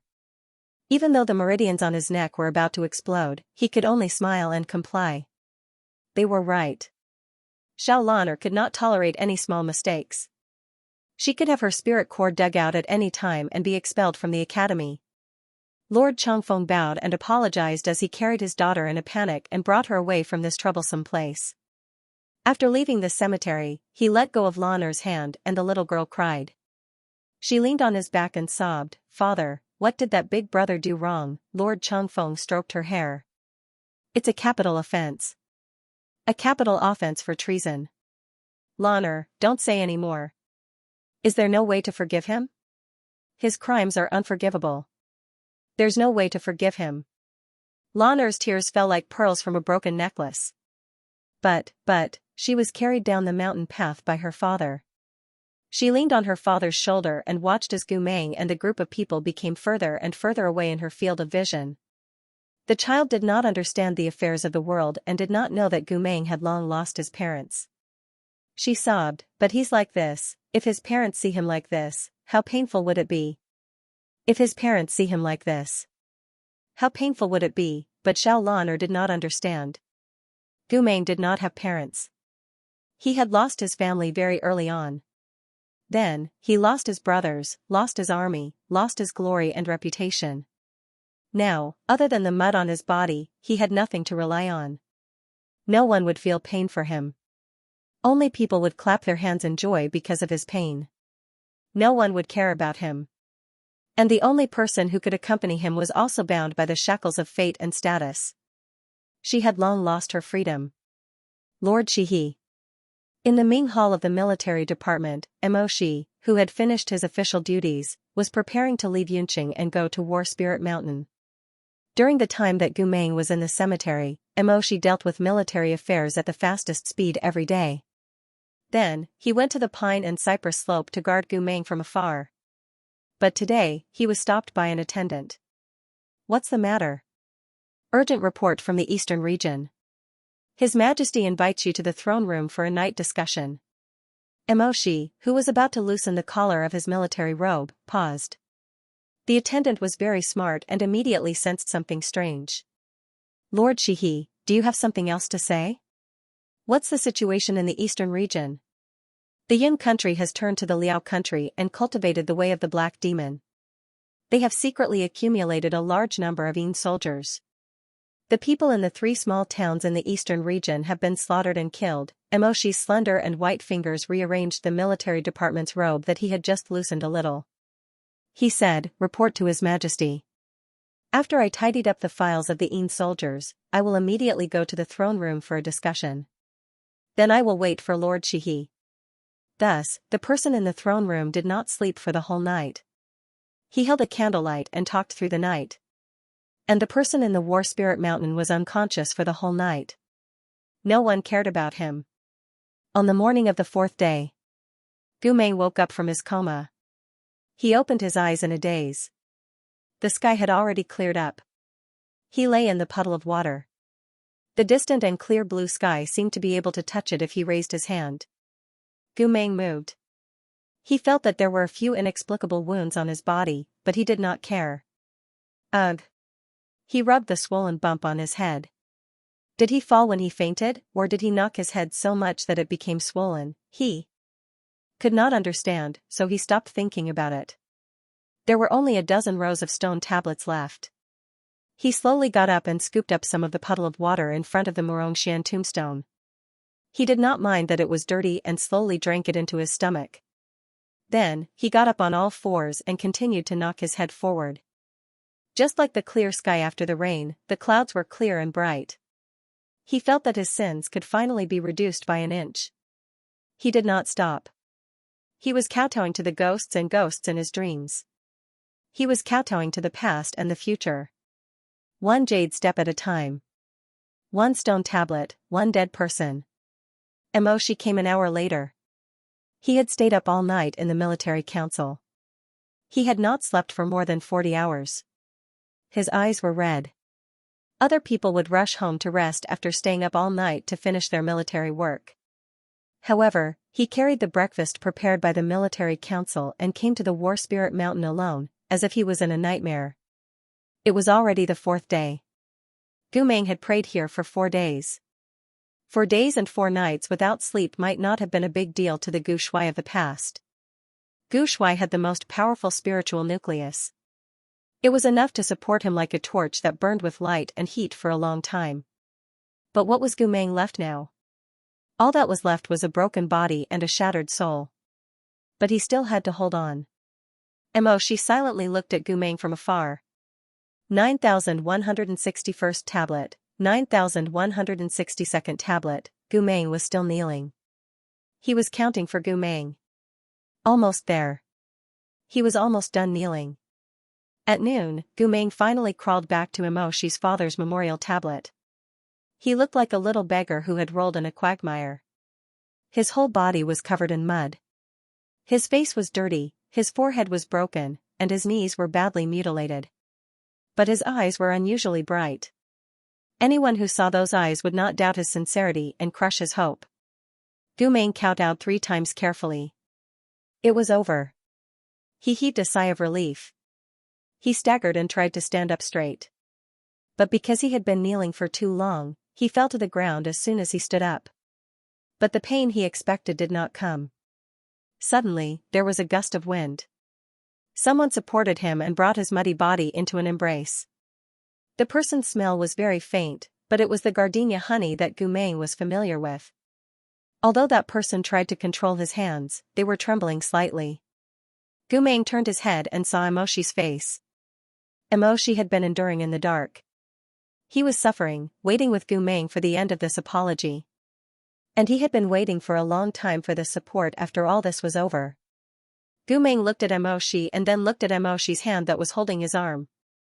Slowly, his dirty face showed an almost relaxed smile.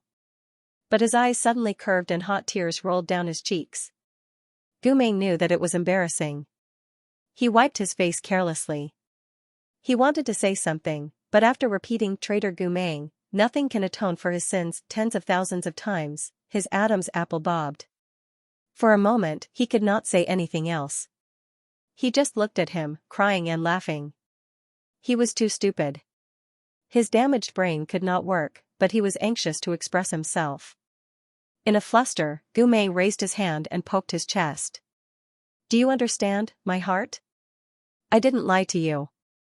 Gu Meng enunciated each word clumsily.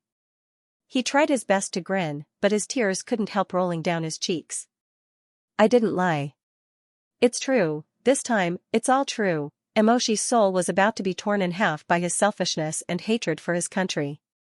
He could not say anything. In the end, he could only silently support Gu Meng to the resting stone bench at the peak of the mountain. Gu Meng looked at the jade tablets on the mountain steps. He muttered, "This is great. I've already finished kneeling." A cool breeze blew gently on the mountain peak. "You can start again." At this moment, every word Gu Meng said was like a knife cutting Emoshi's heart. He lowered his head. He put a bamboo rice pot on the stone bench.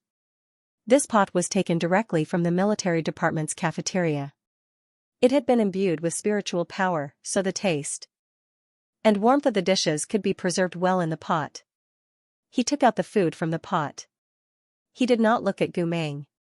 He said in a low voice, "Let's eat first."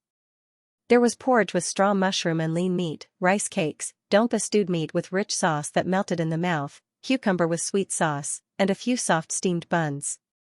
Emoshi handed him a pair of chopsticks. Gu Meng did not take them. He awkwardly stretched out his dirty hands and tried to wipe them on his clothes. He found that he could not wipe them clean, so he sat in the distance, lost in thought. Emoshi sighed. He took out his clean handkerchief and poured some water on it with a water-guiding talisman. Then he said to Gu Meng, "Give me your hand." "It's dirty," Emoshi did not say a second time. He only pulled Gu Meng's hand over. When their fingertips touched, he clearly felt Gu Meng's hand tremble in his palm. Emoshi lowered his eyes and used the wet handkerchief to slowly and carefully wipe Gu Meng's hand. In the end, the hand was clean, but his clean handkerchief was dirty. Emoshi said, "Let's eat." Gu Meng looked at the steamed buns and meat. He was really hungry. He swallowed and said, "Can I not use chopsticks to eat meat and steamed buns?" He raised his hand that he had just wiped and showed it to Emoshi. "Look, it's clean." Emoshi glanced at it. The fine scars on the clean hand were even more glaring. He looked away and said, "Just today." Gu Meng immediately nodded. He grabbed the steamed bun and took a big bite out of it. Emoshi had not eaten or drunk anything all night, but he still looked at him and tried to say in a casual tone, "No one is fighting with you."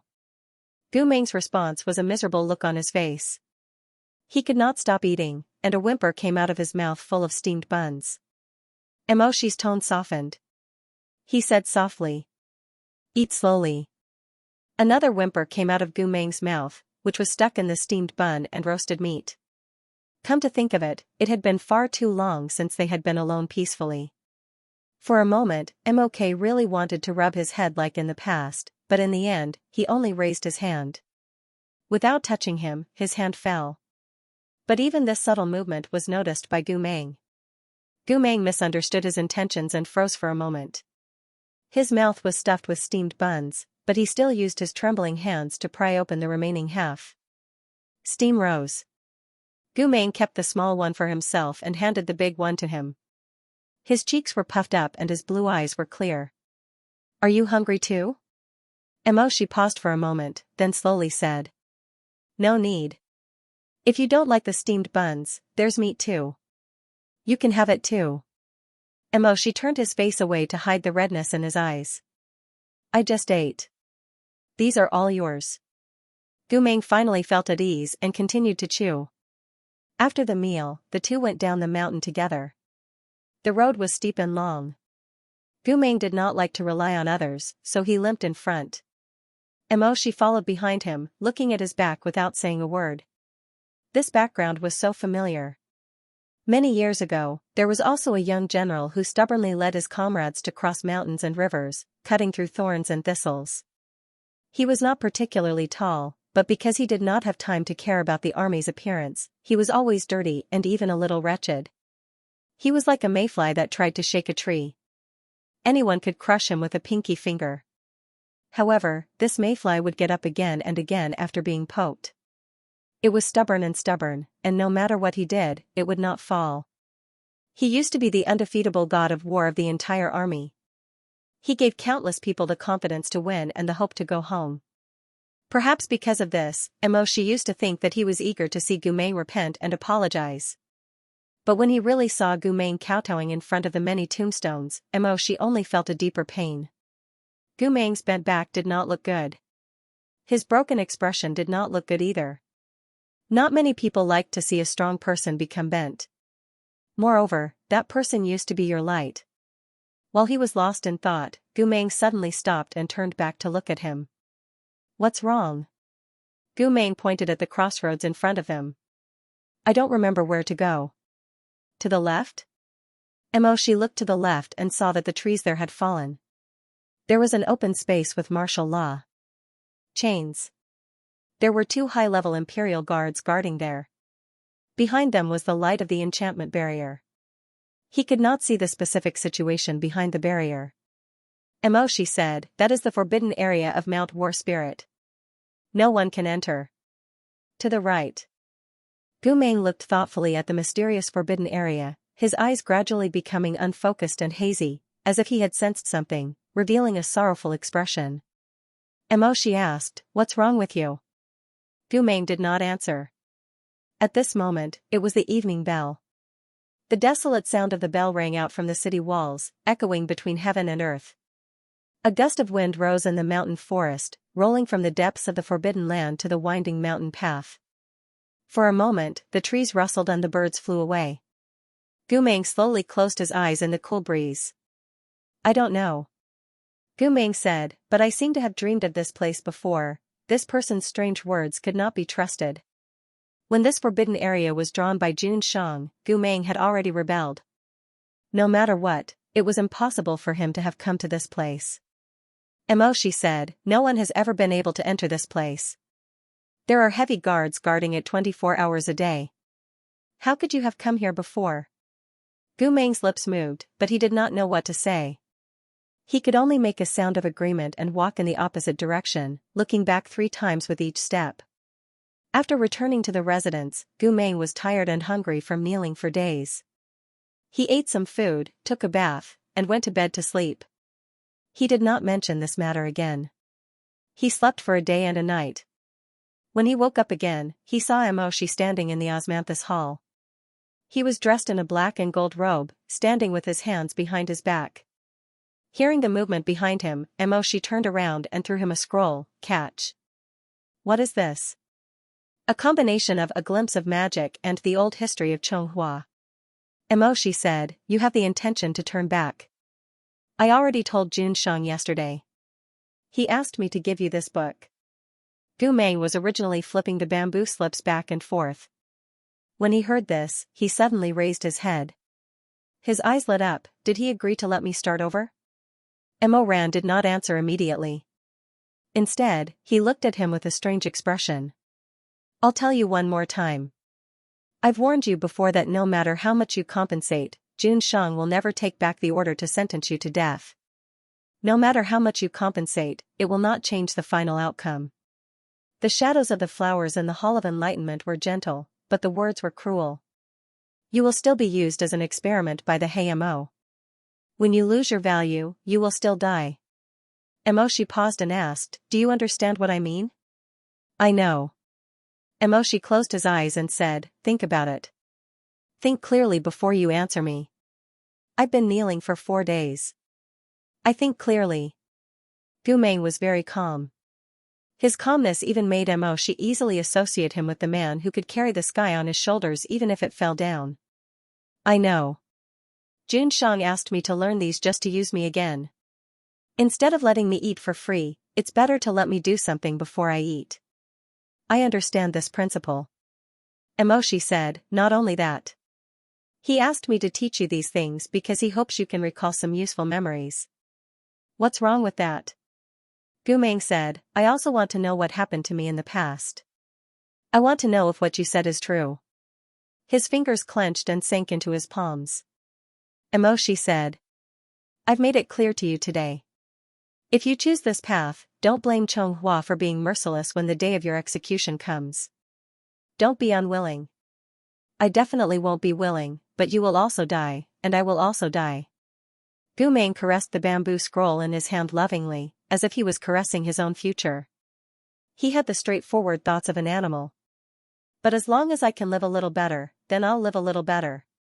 He raised his head and stared at Emoshi with his clear eyes. Otherwise, why don't I just die tomorrow? It's better than suffering every day. Emoshi was speechless. It seemed that whether it was in front of the rogue Gu Shuai or in front of the ignorant Gu Meng, he would end up in this situation in the end. Emoshi silently looked at Gu Meng for a while, then said, from now on, come to my study every day. I'll do my best to teach you. Gu Meng hugged the scroll and nodded. From that day onwards, Emoshi began to teach Gu Meng some beginner-level magic that didn't require too much spiritual power, and told him some of the old history of Chonghua. According to Jiang Fuli, these were things that Gu Meng had learned before. The second practice helped to awaken Gu Meng's lost memories, and was indeed a better way to recover. Days passed like this, and unknowingly, it was late spring. During this time, Gu Meng recalled some of his past, but perhaps because Jiang Fuli's medicine was too effective, Gu Meng could only recall irrelevant fragments, most of which were related to cultivation in the school. These memories weren't of much use, but the biggest use was that they allowed Gu Meng to more or less regain some of his former self, so he was no longer so foolish.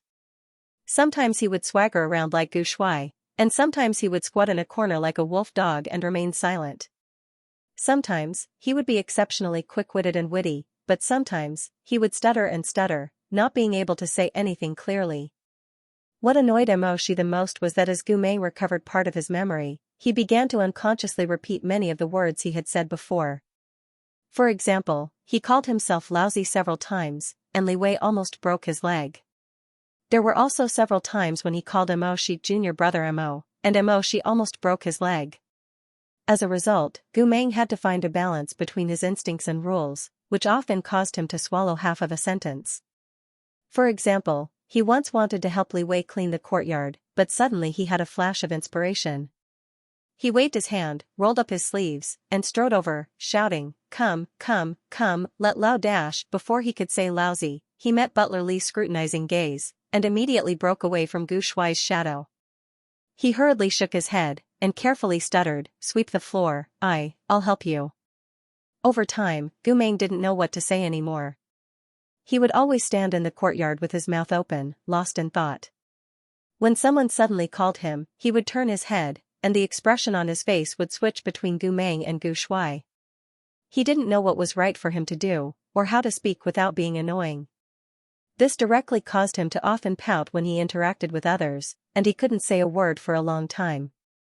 Butler Li gave a fair evaluation, putting aside his identity as a criminal. That little face of his is quite cute and pitiful. Emoshi only snorted coldly. But a cold snort was one thing.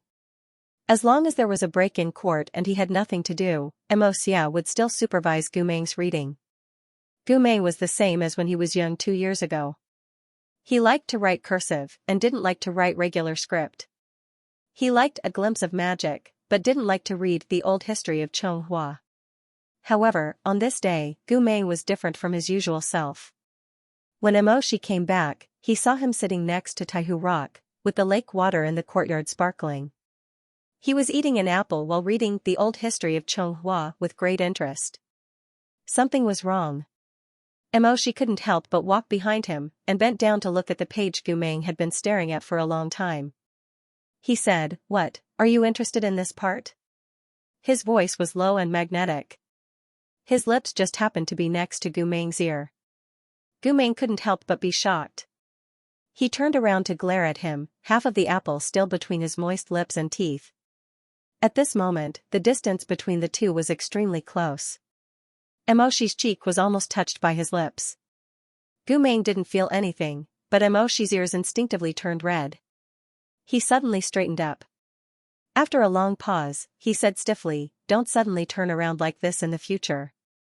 Gu Mei swallowed the apple with a gulp and licked his lips. "You were the one who suddenly spoke behind me, and you were so close. How can you blame me?" A few months ago, Gu Mei, who had completely turned into a wolf, would never say such words.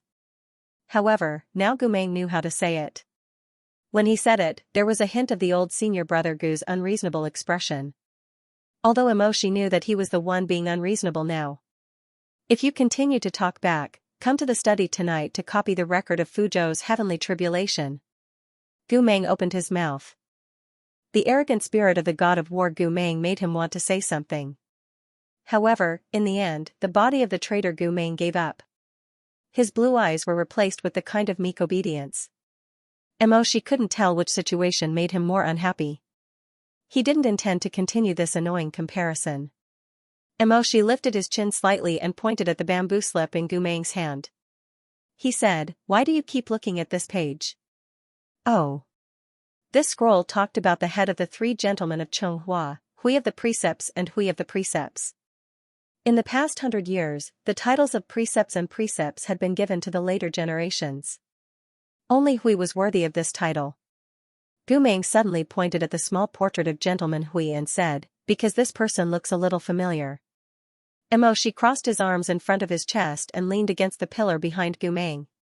"Do you think Ji Hui is familiar?" "Yes, I think I've seen him before, but I've forgotten about him." Emoshi raised his eyebrows slightly.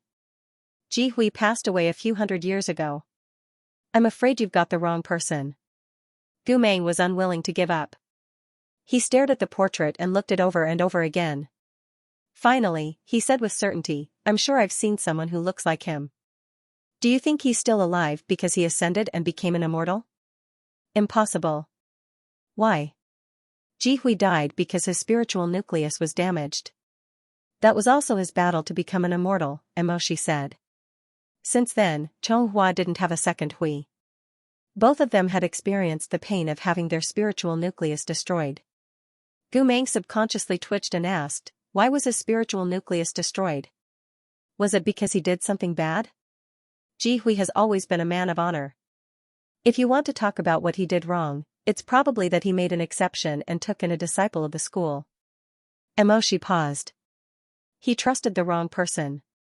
The man in the portrait was lying in the handkerchief attached to the scroll. His gaze was peaceful and calm, seeming to be compassionate but also gentle. Gu Mei murmured, "He trusted the wrong person, but it's not written in these books. The old history of Xianxia is only a brief history book. It doesn't record his life, only the spells he created and his achievements. Naturally, you won't be able to see anything special." "Then can you tell me about these things?" Gu Mei said as he turned around from the other side of the long bench in the corridor. He crossed his long legs on the bench and looked at Emoshi expectantly. Emoshi said, "Sit properly. Don't be like a hooligan." Gu Mei unwillingly put down his long legs. Since there was nothing else to do, Emoshi pondered for a moment and organized his thoughts. Then, he told Gu Mei about the past. Junzi Hui's name is Chen Tang. She was once the Grand Palace Master and State Preceptor of the Cultivation Academy. During the period when he was in charge of the academy, Xianxia had produced countless talented generals and grandmasters, and had also created many special techniques and mental cultivation methods. At that time, there was a legend that no matter how untalented a disciple was, as long as they received guidance from Palace Master Chen Tang, they would be reborn and achieve great things. That's why people call him the wise man who can turn stone into gold. Gu Meng said, "Doesn't that mean everyone is begging him to teach them?" "There's no need to beg. Chen Tang taught everyone without discrimination. He himself was the master of the academy. He paid close attention to every disciple who entered the academy." Emoshi paused. "Even the slaves of the academy?" Emoshi continued, "At that time, there was a little slave in the Cultivation Academy. He wasn't willing to bow his head to others for the rest of his life. He wanted to be like a cultivator and have the ability to summon the wind and rain. That's why every time Chen Tang gave a lecture, he would use the excuse of cleaning the seats to dawdle around the apricot altar and listen. He was so brazen. Didn't he chase him away?" "The other elders might have, but Chen Tang wouldn't." Emoshi said, "That slave knew that Palace Master Chen Tang was kind to others, so he stared at his lecture and listened. Furthermore, he is very intelligent. He can remember almost every word that Chen Tang and disciples say in his heart." Gu Mei raised his hand. "I know."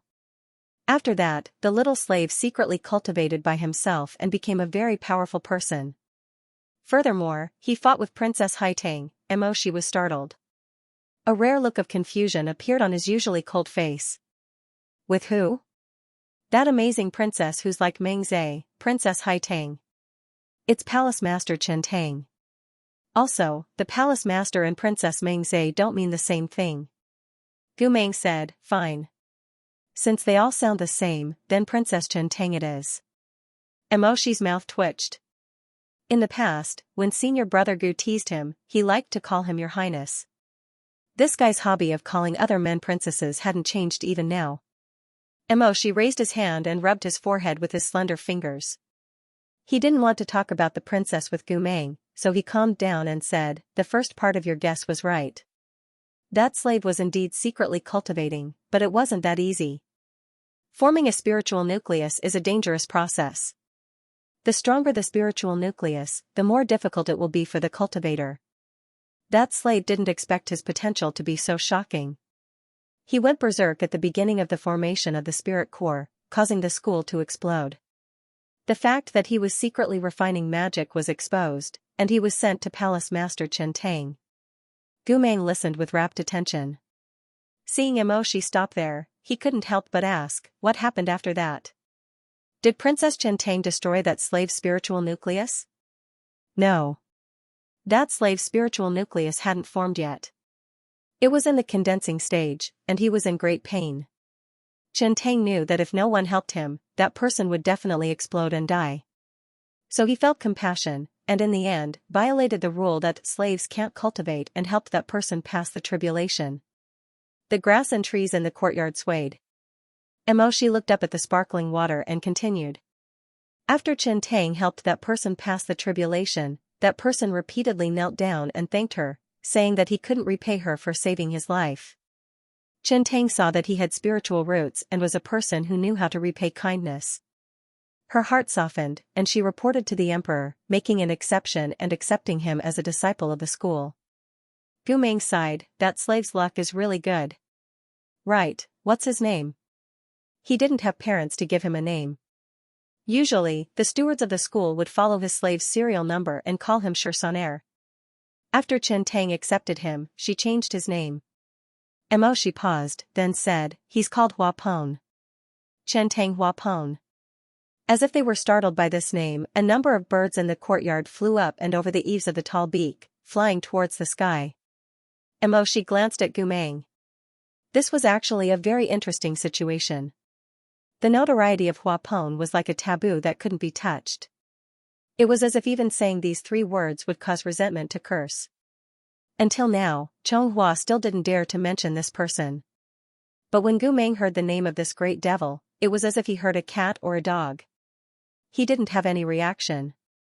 He only asked, "Is Hua Pon the person that Princess Chen Tang trusted wrongly?" "That's right.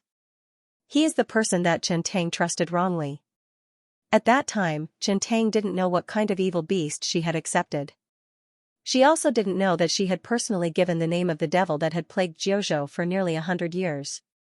She only thought that she was doing the same thing as before, doing a trivial thing that couldn't be more ordinary.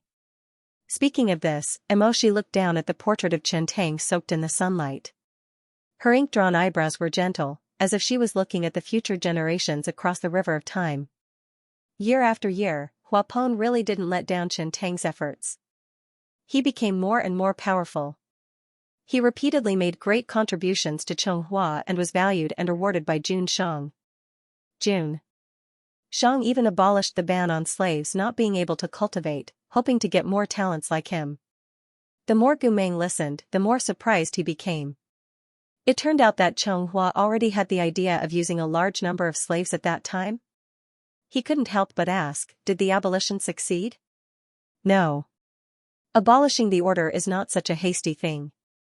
Jun Shang decided to first allow Hua Peng to go to the common people to select a group of slaves with wisdom roots and teach them to cultivate.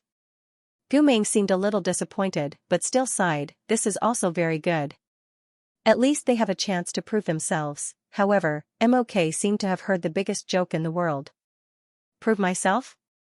Yes, they did prove themselves. But what they proved was not their considerable spiritual power, but their wild ambitions. As he spoke, his gaze met with the pair of sea-like blue eyes. Gu Meng, do you know why Chonghua's aristocrats are so afraid of slave cultivators? Gu Meng shook his head. Because Hua Peng did this before. Jun Shang gave him the power to build an army, but in the end, he used this sharp knife to stab Chonghua's royal city. Moshi's expression darkened. The cultivators that Hua Peng brought out didn't want to serve the state, but wanted to change the world and turn the whole Chonghua upside down. He rebelled. Gu Meng fell silent for a moment, slowly coming to a conclusion. So the army I used to have was very similar to Hua Peng's, right? Yes. Moshi was silent for a while, and then said slowly, many people saw Hua Peng's shadow in you. Back then, when Hua Peng plotted, even Palace Master Chen Tang stepped in to stop him. If you do it again, Chonghua is bound to face another great calamity, and this time, no one will be able to stop it.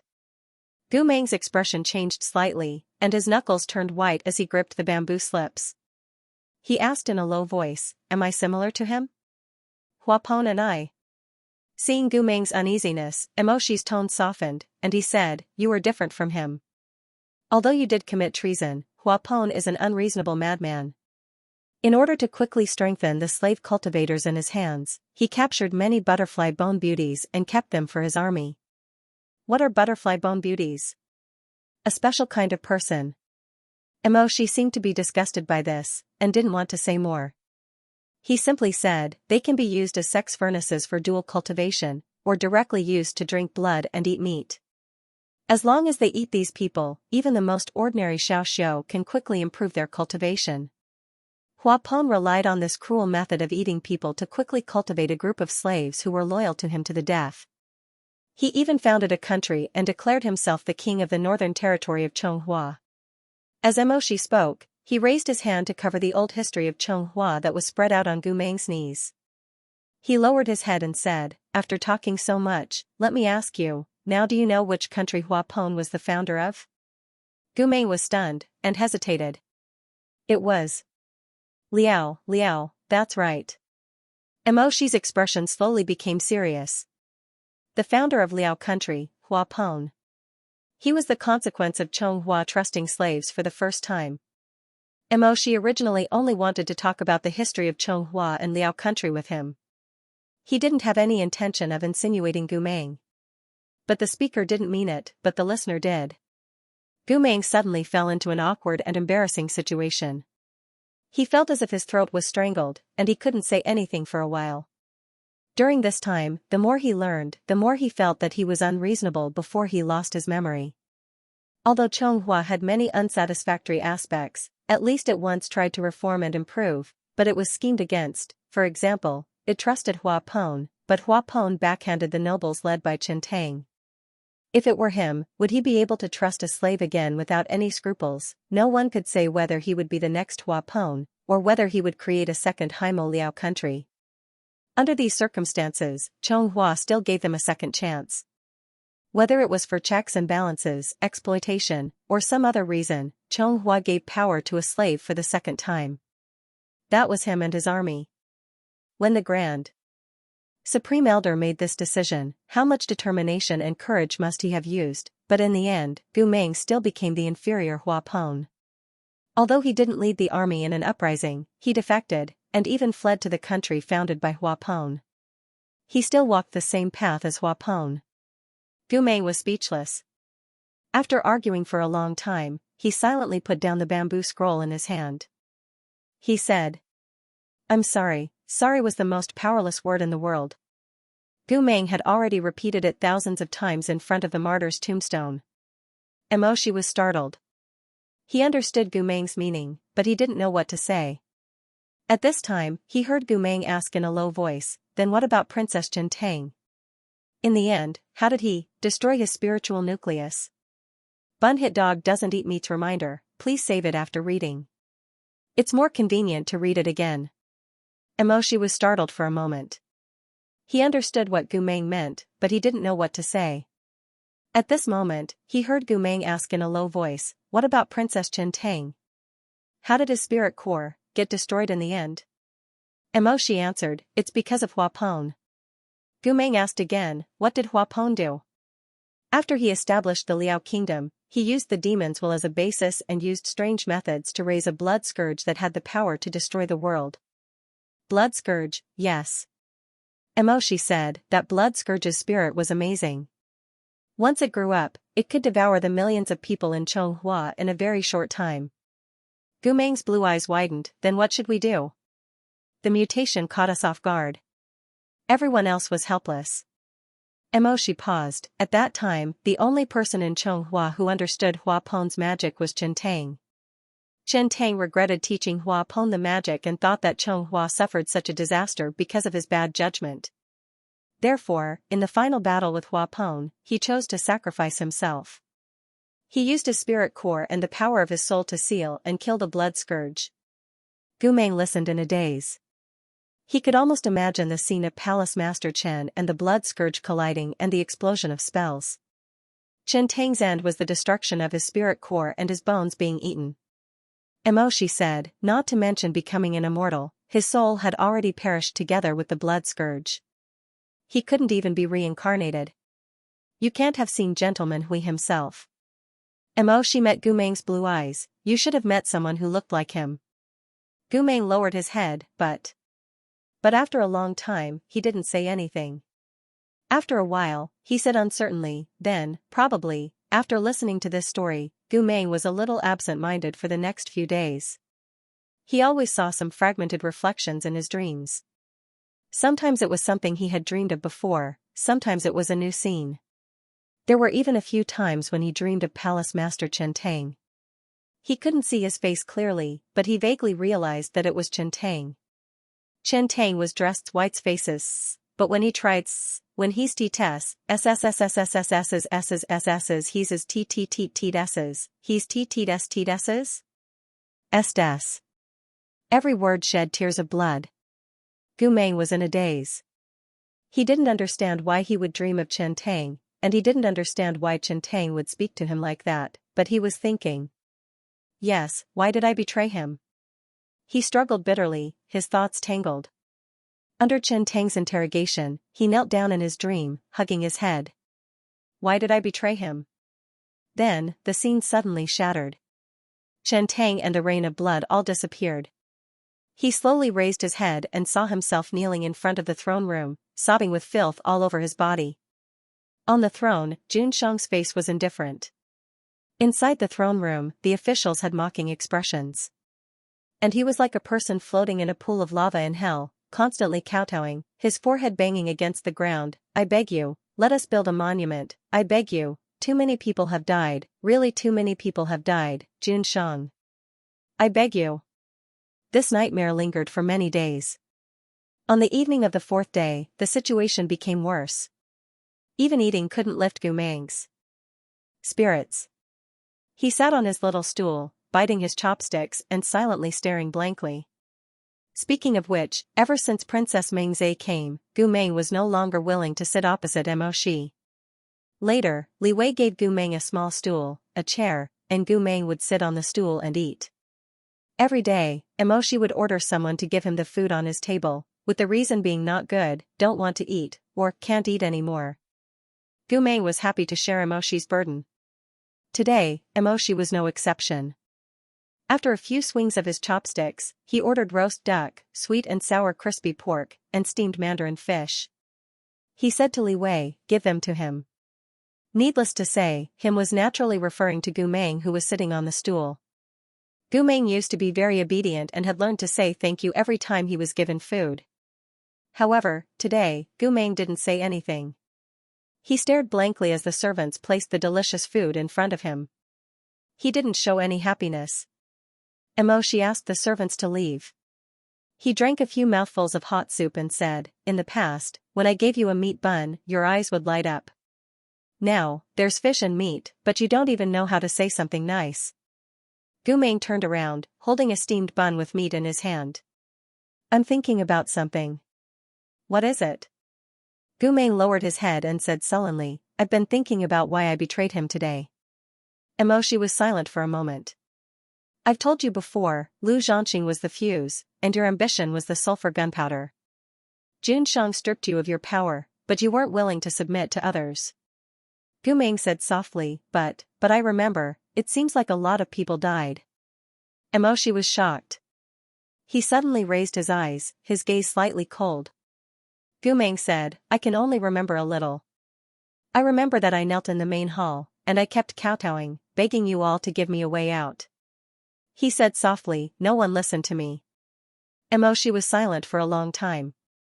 Then, he asked in a low voice, "When did you remember this scene?" Gu Meng said, "Just yesterday." "What's wrong?" Mo Shi's heart thumped, and his eyes flashed with an extremely complicated luster. He didn't expect Gu Meng to have fragments of this memory. Although it was not clear now, this news was enough to shock the entire Chonghua. It should be known that the debate in the imperial court was the biggest reason for Gu Meng's despair.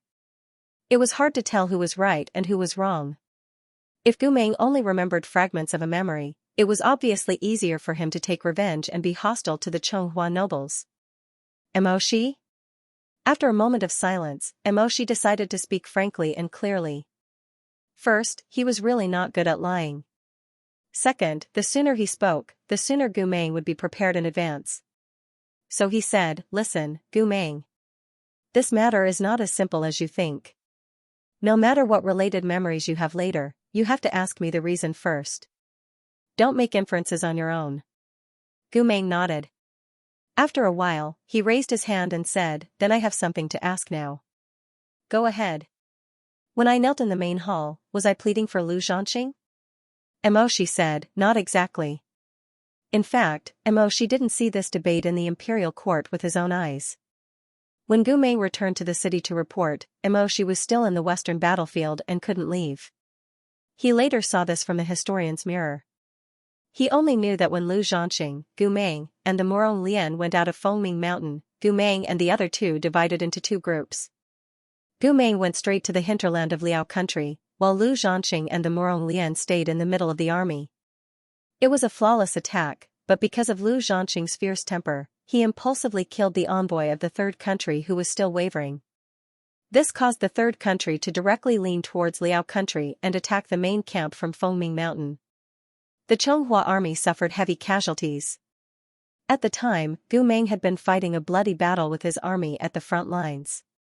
Their original plan had been to enter the enemy ranks alone and break up the power of Liao country's Iron Division. But this would not last for long. So Morong Lian's Imperial Division had to come within 3 days to coordinate with the reinforcements. But because of Lu Zhanxing's momentary stupor, the Morong Lian army was in a predicament of fighting with the third country and couldn't rush to help. Gu Meng was waiting for the reinforcements at the front line, and the original plan of attack became a dead end.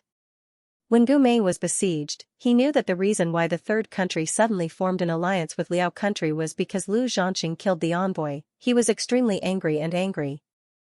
"Lu Zhanxing, are you F*** king trying to kill me? Why are you F*** king stupid?" You are not selfish. You are not selfish. But what was the use of complaining? 100,000 soldiers in Gumeng had gone through fire and water together, from nothing to glory, but now they were about to be destroyed. Who knew how many of them could return? Gumeng didn't think much at that time. After scolding and hating, he wiped his tears, gritted his teeth and lit up his broken heart. He followed his 100,000 brothers and went home. If he could bring one back, he would bring one back. If he could bring one back, he would bring one back. He, Gumeng, had fought so many battles to win. Only this battle was to go home. In fact, Gumeng later thought that the fault of this battle was not Lu Zhanqing's fault, but his own. He knew Lu Zhanqing's fiery temperament, but still believed that this brother of his could take up the responsibility. He was the one who was wrong, so wrong that it was ridiculous. Gumeng didn't want to shirk the responsibility at that time. He was already prepared to die to thank Lu Zhanqing. But he couldn't let his 100,000 comrades be punished with him. The fault was his alone. Those passionate lives, the spilled blood, were all innocent, worthy of respect, and should not be obliterated.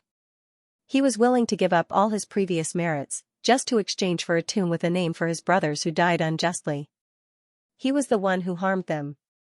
When he closed his eyes, he could think of those humble names, those dirty smiling faces, the light in their eyes, and the unreserved trust in him.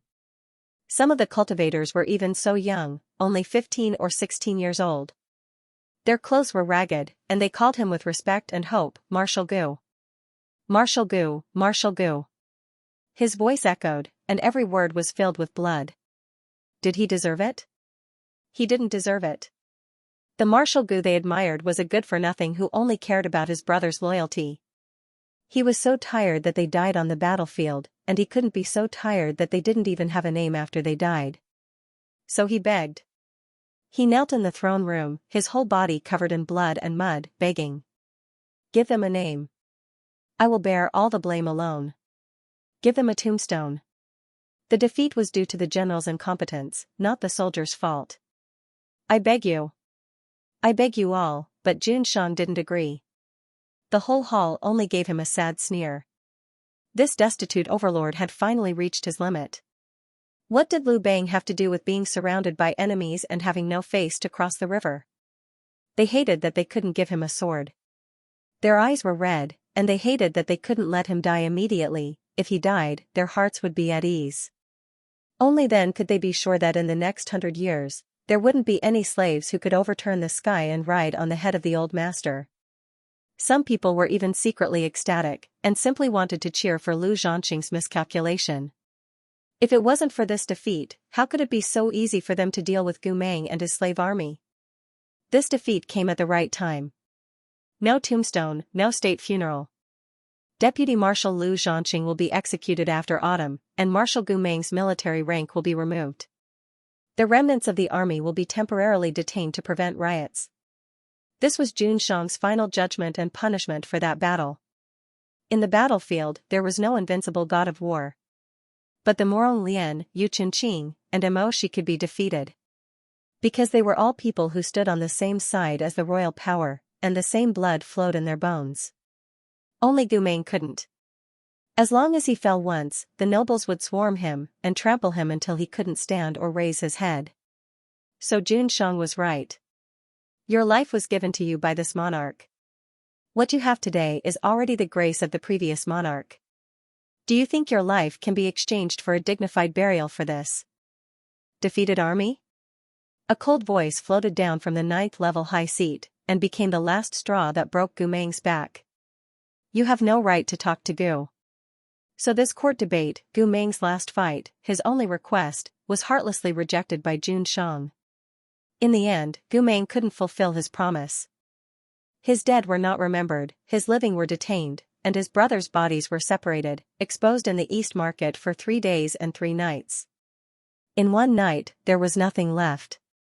Mo Shi wasn't in the capital at that time. When he held the historical mirror, he finally saw the past. He saw Gumeng kowtowing until his head was covered in blood. He saw Gumeng kneeling and crying. He saw Gumeng go from being full of hope to despair, from fiercely refuting to being absent-minded and speechless. When he saw the past, Gumeng was already gone. Everything was a foregone conclusion. Maybe it was because his obsession was too deep.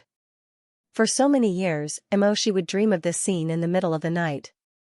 He dreamed of Gu Meng howling in grief, banging his head on the ground, the mocking faces of all the civil and military officials in the court, and Jun Shang's merciless judgment. And in Emoshi's dreams, he was often in the court. Maybe it was because he always wondered if everything would be different if he was there at that time. Or maybe, if he returned to the city and discovered Gu Meng's intention to rebel in time, would everything still be salvageable? He was too stupid at that time. When he returned from the front lines, he clearly saw Gu Meng's fall, saw Gu Meng's sadness. But Gu Meng was idle at that time, and looked like he was passing his days in despair. So he always worried that Gu Meng wouldn't be able to recover from the setback, but he never thought that Gu Meng would rebel. He never thought that Gu Meng would rebel. Gu Meng was his god all the way, and he was still very young at that time. He didn't know that gods would collapse one day, and also collapse. It was because he had thought too highly of Gu Meng, so he didn't dare to believe in that righteous, passionate, and cheerful senior brother of his. That Gu Meng who seemed to be invulnerable, able to overcome all difficulties, was truly dead this time. Broken into pieces, crushed into powder, and could never come back. Actually, I have nothing to say when you leave the state, Emoshi said, but out of the 28 countries in Jiuzhou, why did you choose to go to the darkest place? Gu Meng didn't say anything immediately. After a long time, he murmured in a low voice. I don't know. He listened to Emoshi's narration, but he couldn't empathize with his own feelings in the story. His mind was in a mess. He could more or less understand his own desperation and motivation, but just like what Emoshi said, he couldn't understand why he had to go to Liao country. What could he do in Liao country? Even if he had to guess himself, he could only think that it was for revenge. Only Liao country could help him take revenge. Only by standing out in Liao country could he take revenge on the emperor who had once humiliated and ignored him. But in this case, he would really be like what Emoshi said, a person who would rather see more blood than to fight for his ideals and revenge. Gu Meng almost buried his head in his palms in confusion. His fingers pulled at his hair, and he murmured, I don't know. I can't think of any other reason, I can't think of any other reason. Gu Meng, you have your brother's code of brotherhood, and I have mine. Emoshi said, since you chose revenge, then you and I, and you and Chonghua, are destined to end up like this. Gu Meng didn't say anything. He sat on the stool in a daze, and looked at the brick floor in front of him through the gaps between his fingers. Take 2 more doses of calming medicine today. Finally, Emoshi stood up and said, the emperor wouldn't want you to remember too many details about the rebellion. If you want to live longer, don't think about it anymore. The author has something to say, well. 1 more day and I can go home. The signal is too bad. Every time I turn on the Xinjiang editor, I have to wait for a long time. Gu Meng was confused. Crab freely, jiang, 1 meter of sunshine, Nanji Mo Sakura, Xiasu, Chi Ichen, Shimada Naruto scroll, Dill. The flowers of the night sky scatter behind me, Lin Chan, Yumu wants to eat candy, late night Yuhing declines to visit, Linko, Yen in the river, 1 meter of sunshine, Nanji Mo loves to drink pulsating amp water, pure virgin, Mo, Gongzi Mo. Fumi, back to time so sauce, I love Ka Pichu, final Yen Ji, gone, Lu Ji. Wen Zhu and Shinyan threw grenades. Send love. Rocket launcher X3, sweet breeze, eating mud with trepidation, Qionyang, strawberry Chan, cat prime minister's rabbit Feifei, Lu Xiaoqian, cotton brocade, infrared red light, I love Ka Pichu, Ming Tang, Chochi family's words, autumn mushroom, Song Songyun, Yakuu, Muchuanli, 9 nights of music, watching snow from the shore, Muing, Chiyu, girls don't take the initiative, everlasting, Elm wants to eat candy, the flowers of the night sky scatter behind me, Hua XX, Wazhou, Achi loves to drink pulsating amp water, Tang Gu, freely, cotton brocade daily thanks to small friends who follow up stories since Emoshi had said so. Gu Meng tried his best not to think about the details of the day before the rebellion. Some things were indeed like this. Other than the moment of joy when the mystery was revealed, there was only endless frustration left. He wanted to live a good life, so it was better to be obedient. After the spring hunt, Emoshi began to become busy. He was entangled with documents, day and night were reversed, and his appetite was getting worse. Housekeeper Li saw that he was so engrossed in his work that he could only order the kitchen to prepare the food and bring it to his desk in a box. But even so, Mok often forgot to eat, or by the time he looked up from his book, the golden crow had already set and the food was cold. Li Wei couldn't help but sigh, it's like this every year. I can't persuade him, but he won't move either. He drinks cold food and tea all day long. Even an iron stomach can't take it. It's a sin. It turned out that Butler Li was a jinx. The day after he complained, Emoshi fell ill because of his poor diet and too busy. Although Emoshi was ruthless and murderous, only the servants in Shihi's residence knew how difficult it was to take care of him once he fell ill. Although he was not delicate, did not bother people, and did not like to treat his illness as a serious matter, he had a more fatal problem than the above three. Pick. His daily life was as usual, he attended court as usual, and he read papers as usual. But because he was not feeling well, his temper was worse than usual, and he was more picky than usual. After Emoshi's gastric problems acted up, Li Wei went to pharmacist Jiang's residence to prescribe medicine. Pharmacist Jiang scolded, sick again? Gastric problems again? He's been here since he was 14 or 15 years old. I worked hard to cure him, but he was happy. Every year when he was busy with military affairs, he began to neglect his meals and eat cold food for every meal. If he continues like this, he might as well become an immortal. He doesn't feel uncomfortable, but I feel that he's ruining my reputation. Get out. Li Wei had no choice but to nod his head, sweating profusely. It wasn't easy for him to get the medicinal paste from Xianxia scolding, but he was once again ordered by Xianxia, keep a close eye on your master. Tell him to eat while it's hot and to have a bowl of soup before each meal. If he doesn't listen, then don't come to the Jiang mansion to see a doctor in the future. It's so damn embarrassing. Thus, Li Wei instructed the kitchen to make soup for Emoshi to nourish her stomach every day. At this moment, Emoshi's pickiness was revealed. On the first day, the kitchen made radish pork rib soup, but Emoshi refused to drink it. It's too oily. The next day, the kitchen stewed pigeon soup, but Emoshi refused to drink it. It tastes weird. On the third day, the kitchen stewed pork liver and spinach soup again, but Emoshi refused to drink it. I feel disgusted when I see the internal organs. On the seventh day, Li Wei walked out of Lord Shihi's study room dejectedly, holding a crock full of straw mushroom and matsutake chicken soup. The chef who accompanied him asked uneasily, how did it go? He didn't touch it at all. He's focused on the sandbox. Li Wei rolled his eyes. He said that he feels uncomfortable when he smells the stewed chicken. He has no appetite. The chef was sweating and his face was pale. He felt wronged. But it's not my fault. If His Majesty continues like this, his appetite will only get worse. Didn't pharmacist Jiang also say that his stomach is 30% dependent on medicine and 70% dependent on nourishment? Li Wei sighed. Sigh, that's right. Emoshi's appetite was indeed getting worse these days, but he didn't care. Anyway, to him, even if the steamed bread was as hard as a rock, as long as it was edible, it didn't matter if it was hot or cold.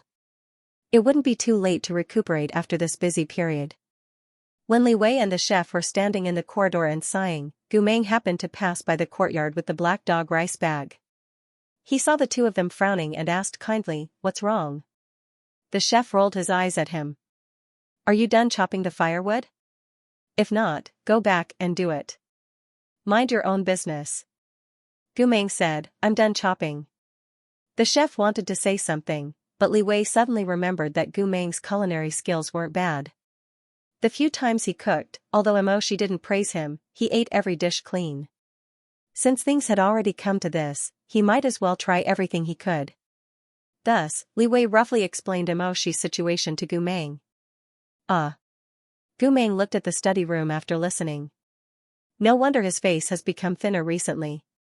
He lowered his head and said to the big black dog, Rice Bag, he's not as fat as you. Rice Bag barked twice, as if it was dissatisfied with this. Li Wei sighed, AI, we've already said everything we wanted to say, and we've even prepared all the delicacies. Unfortunately, Master just doesn't have an appetite and doesn't have the mood to eat. At the end, she glanced at Gu Meng's face. Why don't you try instead? This guy? The chef interrupted with a look of disdain. What can this guy do? However, Gu Meng nodded and said, he can't keep starving like this. Let me give it a try. Gu Meng planned to cook fish and needed the fattest fresh fish. Li Wei told him that there was a peach blossom lake in the eastern suburbs. Not only was it rich in spiritual energy suitable for cultivation, the fish it raised were also very tender and plump. Thus, that afternoon, Gu Meng carried Bayan, a net bag, and the black dog to the outskirts of the city to catch fish.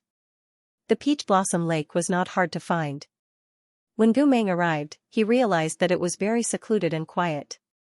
Due to the endless flow of spiritual energy, peach blossoms floated all year round, dyeing the sky and the earth red. Although the peach blossom lake was not big, the mountain rocks in the center of the lake were scattered and covered a lot. There were also some pavilions and water corridors around the lake. When the wind blew, the petals would fall. Gu Meng said, it's a good place. No wonder Li Wei said it's suitable for bathing. He then turned to ask Rice Bag, do you want to bathe one? Lunch Bag wagged its tail excitedly and dashed towards the lake like an arrow leaving the bow. It was still late spring and not yet summer, but the sun was high in the sky and the weather was still hot.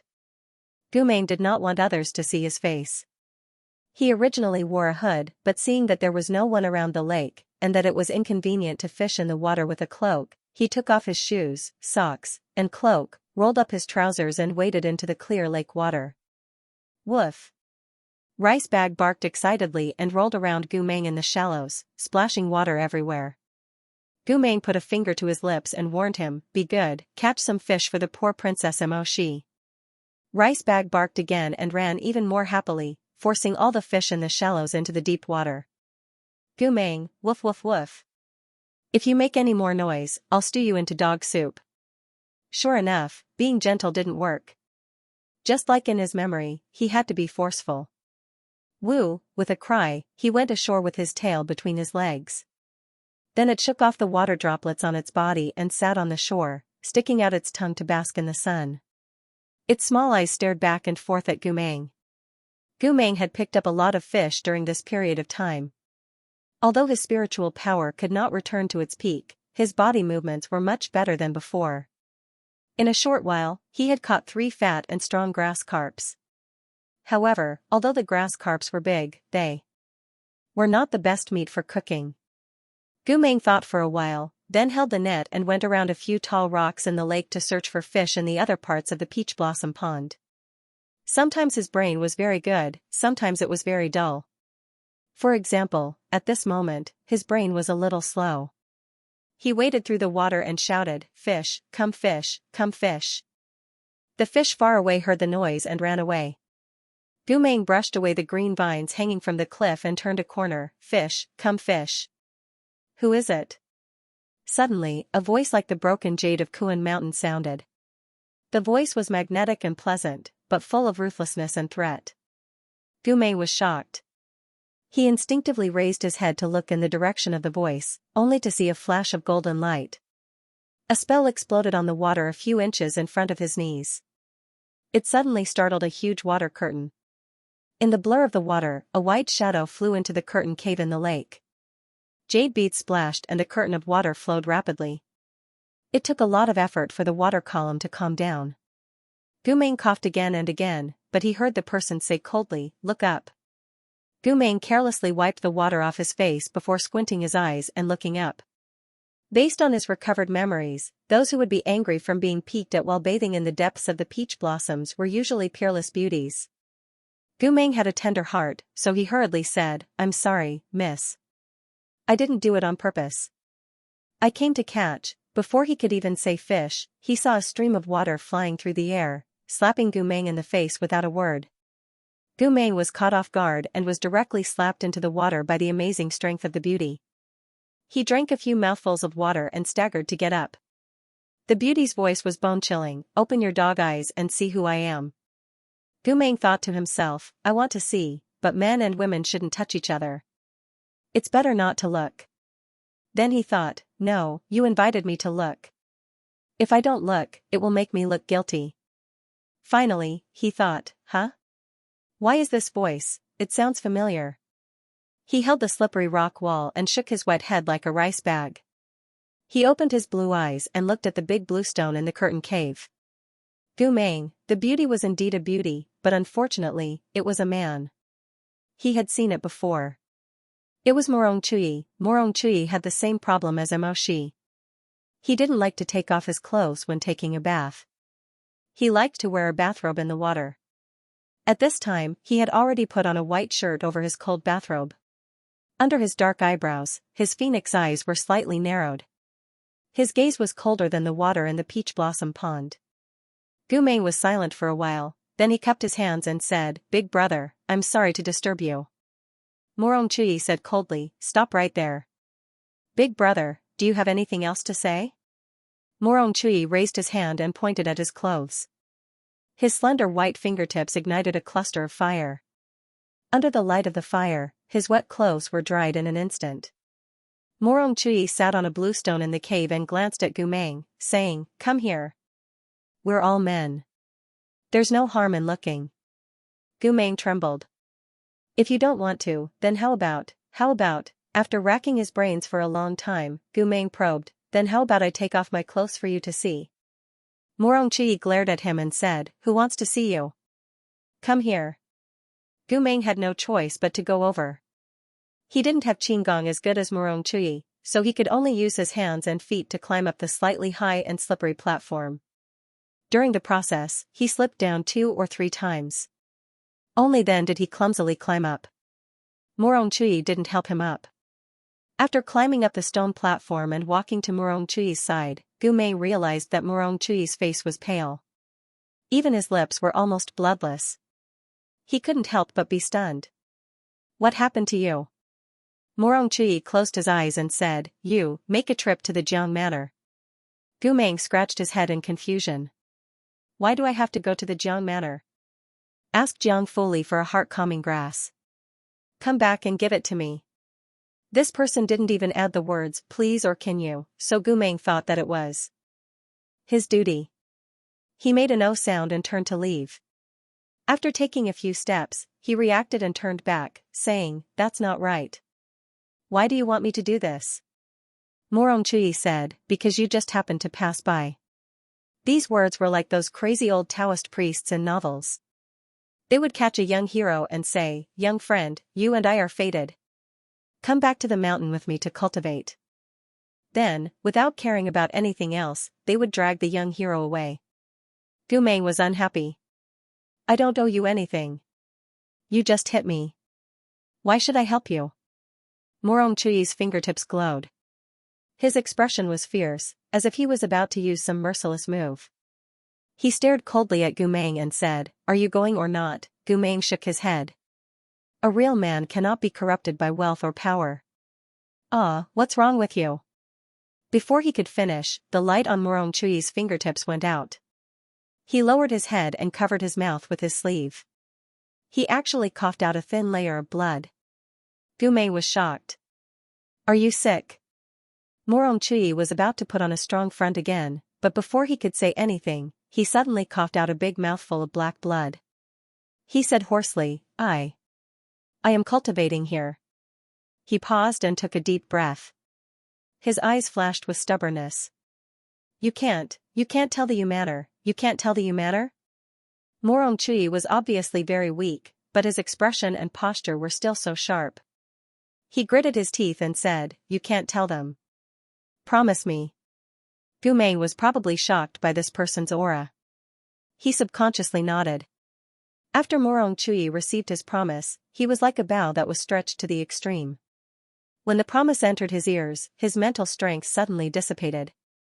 He closed his eyes and fell on the wet and cold bluestone shore. He actually fainted. Gumeng stared at him blankly. After a while, he bent down and poked Morong Chui's cheek. His pale and thin face was as cold as jade. It was indescribably terrifying and pitiful. Gumeng's throat swallowed. He was a little nervous. "I'll go find you some medicine." You can't just faint like that. Heart-calming grass?" In the medicine master's mansion, Jiang Fuli put down the book in her hand and raised her almond-shaped eyes. She looked back and forth at Gu Meng, who was still carrying the fish basket on his back and was dripping wet. "Who did you ask for it for? Mo Shi or Morong Lian?" "It's Morong." Before he could say Chuyi's name, Gu Meng recalled the request Chuyi had made to him before she lost consciousness. A gentleman's word cannot be taken back. Since he had agreed, he had to do as he promised. Thus, he changed his words. "I won't tell you." Jiang Fuli narrowed her eyes slightly. "Do you know what it is?" "I know. It's used to cure diseases." "It can cure diseases, but it can also harm people." Jiang Fuli said, "Heart-calming grass is a kind of flower that is half demon and half mortal. Although it can numb and relieve pain, its toxicity cannot be underestimated.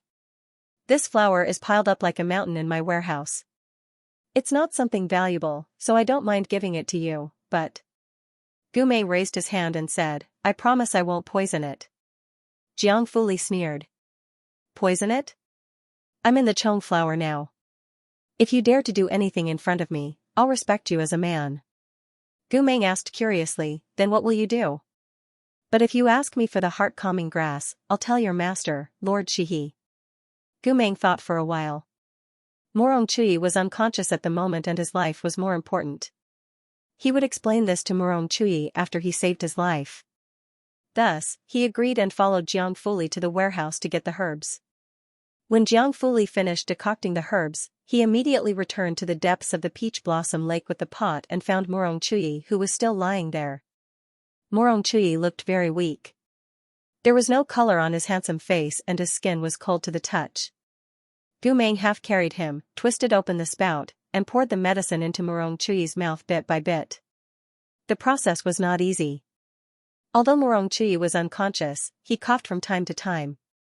He drank half of the medicine and choked on it. He frowned and murmured something. Gu Meng heard him calling his sister one moment, then reciting Yuchenqing's name the next. His expression was pained the whole time. Although Gu Meng did not have a deep friendship with him, he was still soft-hearted. Thus, he patted his head and coaxed him. "Sister," Gu Meng said, "Sister is here. Be good, be good." Morong Chui said, "Chen-ching," Gu Meng said, "Yes, yes, yes. I am that little white bird. Fourth uncle, be good. Come, finish the rest of the medicine." In the end, Morong Chui's pale lips trembled as if he was trapped in some kind of nightmare. He grabbed Gu Meng's sleeve. His eyes moved uneasily under his closed eyelids. His long eyelashes were like the wings of a black butterfly, trembling uncontrollably. "No. Don't, what? You." Morong Chui's entire hand was spasming. The tendons on the back of his slender hand were bulging. "You bastard. How could you?" "You," Gu Meng was stunned. He touched his nose and said, "I am obviously helping you. Why are you scolding me so fiercely?" Morong Chui was still trapped in the nightmare. His knuckles were getting paler and paler. Suddenly, he groaned hoarsely, as if he was suffering pain and humiliation in the dream. His closed eyes were a little red. "Bastard. Bastard," Gu Meng looked at him for a while and sighed. "Who are you scolding? Your sister or the little white bird?" But Morong Chui naturally wouldn't answer him. Gu Meng accompanied him for a while. Morong Chui's ravings gradually quieted down. After about the time it took to burn a stick of incense, Morong Chui stopped talking. The medicine of the heart-calming grass began to take effect. His expression slowly calmed down, and his tightly knitted eyebrows finally relaxed.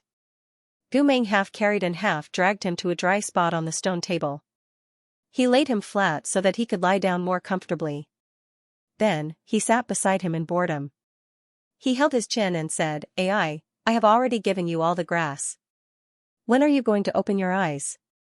After waiting for a while, Morong Chui's eyes were still closed. He didn't wake up. Gu Meng sighed. He held his chin and looked back and forth at Morong Chui's appearance. This Morong Chui was indeed a rare beauty. He was elegant and handsome. Gu Meng didn't read much, so he couldn't describe it in detail. He only felt that although this person had deep facial features and a heroic spirit, he had a celestial aura between his eyebrows. His temperament was really like that of a dragon lady in a picture book. His wide sleeves were like falling snow. In short, there was only one word to describe him: good-looking. Another word to describe him: good-looking. Therefore, Gumeng patiently held his chin and looked at him for an hour. After an hour, no matter how good-looking he was, he couldn't stand it anymore. Gumeng turned his head and asked the meal bag, "Are we really going to keep watching him like this?" "I don't mind, but the princess is still waiting for me to cook fish for her at home." The meal bag, woof, woof, woof. Gumeng nodded and said, "You're right. The dragon lady is an outsider, and the princess is an insider. So let's catch fish first. Anyway, we've already fed him the grass. If he doesn't wake up, it's not our fault." Woof, woof. Therefore, Gumeng continued to go into the pond to catch fish. Previously, when he was hit by Murong Chuyi's water, he fell down. The 3 fat head grass carps that he caught had all disappeared. After that, his luck wasn't particularly good. After searching for a long time, he only caught a few skinny fish with many bones. Seeing the sunset and smoke rising from the kitchen, Gumeng couldn't help but feel a little depressed. He didn't expect that after working for a long time, he still didn't catch anything. He stood in the middle of the lake, leaning on the net. The setting sun was like the rouge from the sky, floating on the sparkling surface of the water. "This shouldn't be." Gumeng sighed and said, "Don't the books say that good deeds will be rewarded? Why is it that I saved the dragon lady out of kindness, but there aren't any fat fish sent to my door to repay my kindness?" Just as he was puzzled, he suddenly heard a clear and cold voice behind him, which was as cold as jade. "What nonsense are you talking about?" Gumeng was startled and jumped. He turned his head and took 2 steps back. "You're finally awake? How did you come and go without a trace?" The one who stepped on the water was Murong Chuyi. His expression had already returned to normal, and he didn't look weak or unconscious at all. Gumeng couldn't help but sigh. This calming grass is quite effective. It's only been half a day, and you've already recovered. Murong Chuyi lightly snorted and gracefully jumped onto the shore. His phoenix eyes swept over Gumeng's body. Seeing that Gumeng was still wearing wet clothes, he raised his fingertips and a golden light floated. When the light dimmed, Gumeng touched his dry clothes in surprise and joy. He then smiled and said, "Thank you. You're really a kind person." Murong Chuyi didn't talk nonsense with him. He only asked, "You came here today to catch fish?" "Yes, my family's princess is sick. He can't eat, so I wanted to catch some fresh fat fish to make a dish for him." Gumeng rubbed his nose. "We're a family, so we should help each other." Murong Chuyi frowned. "Princess? Princess Mengze?" Gumeng waved his hand. "It's Princess Emoshi." It seemed that this divine beast who had lost his mind and memory didn't mean to be rude and call himself Dragon Lady. After all, even Emoshi, the iron-blooded war god, was given the nickname Princess by him. Murong Chuyi expressionlessly moved his gaze away from Gumeng. He stood by the lakeside with his hands behind his back, facing the wind, and said, "Come ashore." Gumeng didn't know what was going on. He leaned on the net and went ashore. Murong Chuyi asked, "What kind of fish do you want?" Gumeng still didn't know what was going on, but he answered very honestly, "Mandarin fish." "How many?" "The more the better. It's a waste to have more." Murong Chuyi said, "I think 5 is enough, question mark." Gumeng asked curiously, "What are you going to do? Are you going to help me catch fish?" The word catch was a bit of an exaggeration to Murong Chuyi, the Chonghua addicted immortal. After all, this was a master refiner who even Yujun Tian couldn't measure. Murong Chuyi waved his wide sleeves, and a silver arrow flew out. The arrow moved very quickly, and disappeared in the peach blossom pond. When it returned to the shore, the silver arrow had already stretched to 10 feet long, and there were 5 fresh and plump mandarin fish strung on it. Gumeng slightly widened his blue glass-like eyes. He looked at the fish, and then turned his head to look at Murong Chuyi. After a long while, he simply and crudely expressed his inner admiration. Fuck, no wonder Gumeng was forced to swear. It was really. He had worked so hard for half a day, and it couldn't even compare to Murong Chuyi's flick of his sleeves. Murong Chuyi's fingertips moved slightly, and all the fish went into the bamboo basket behind Gu Meng, and the silver arrow disappeared.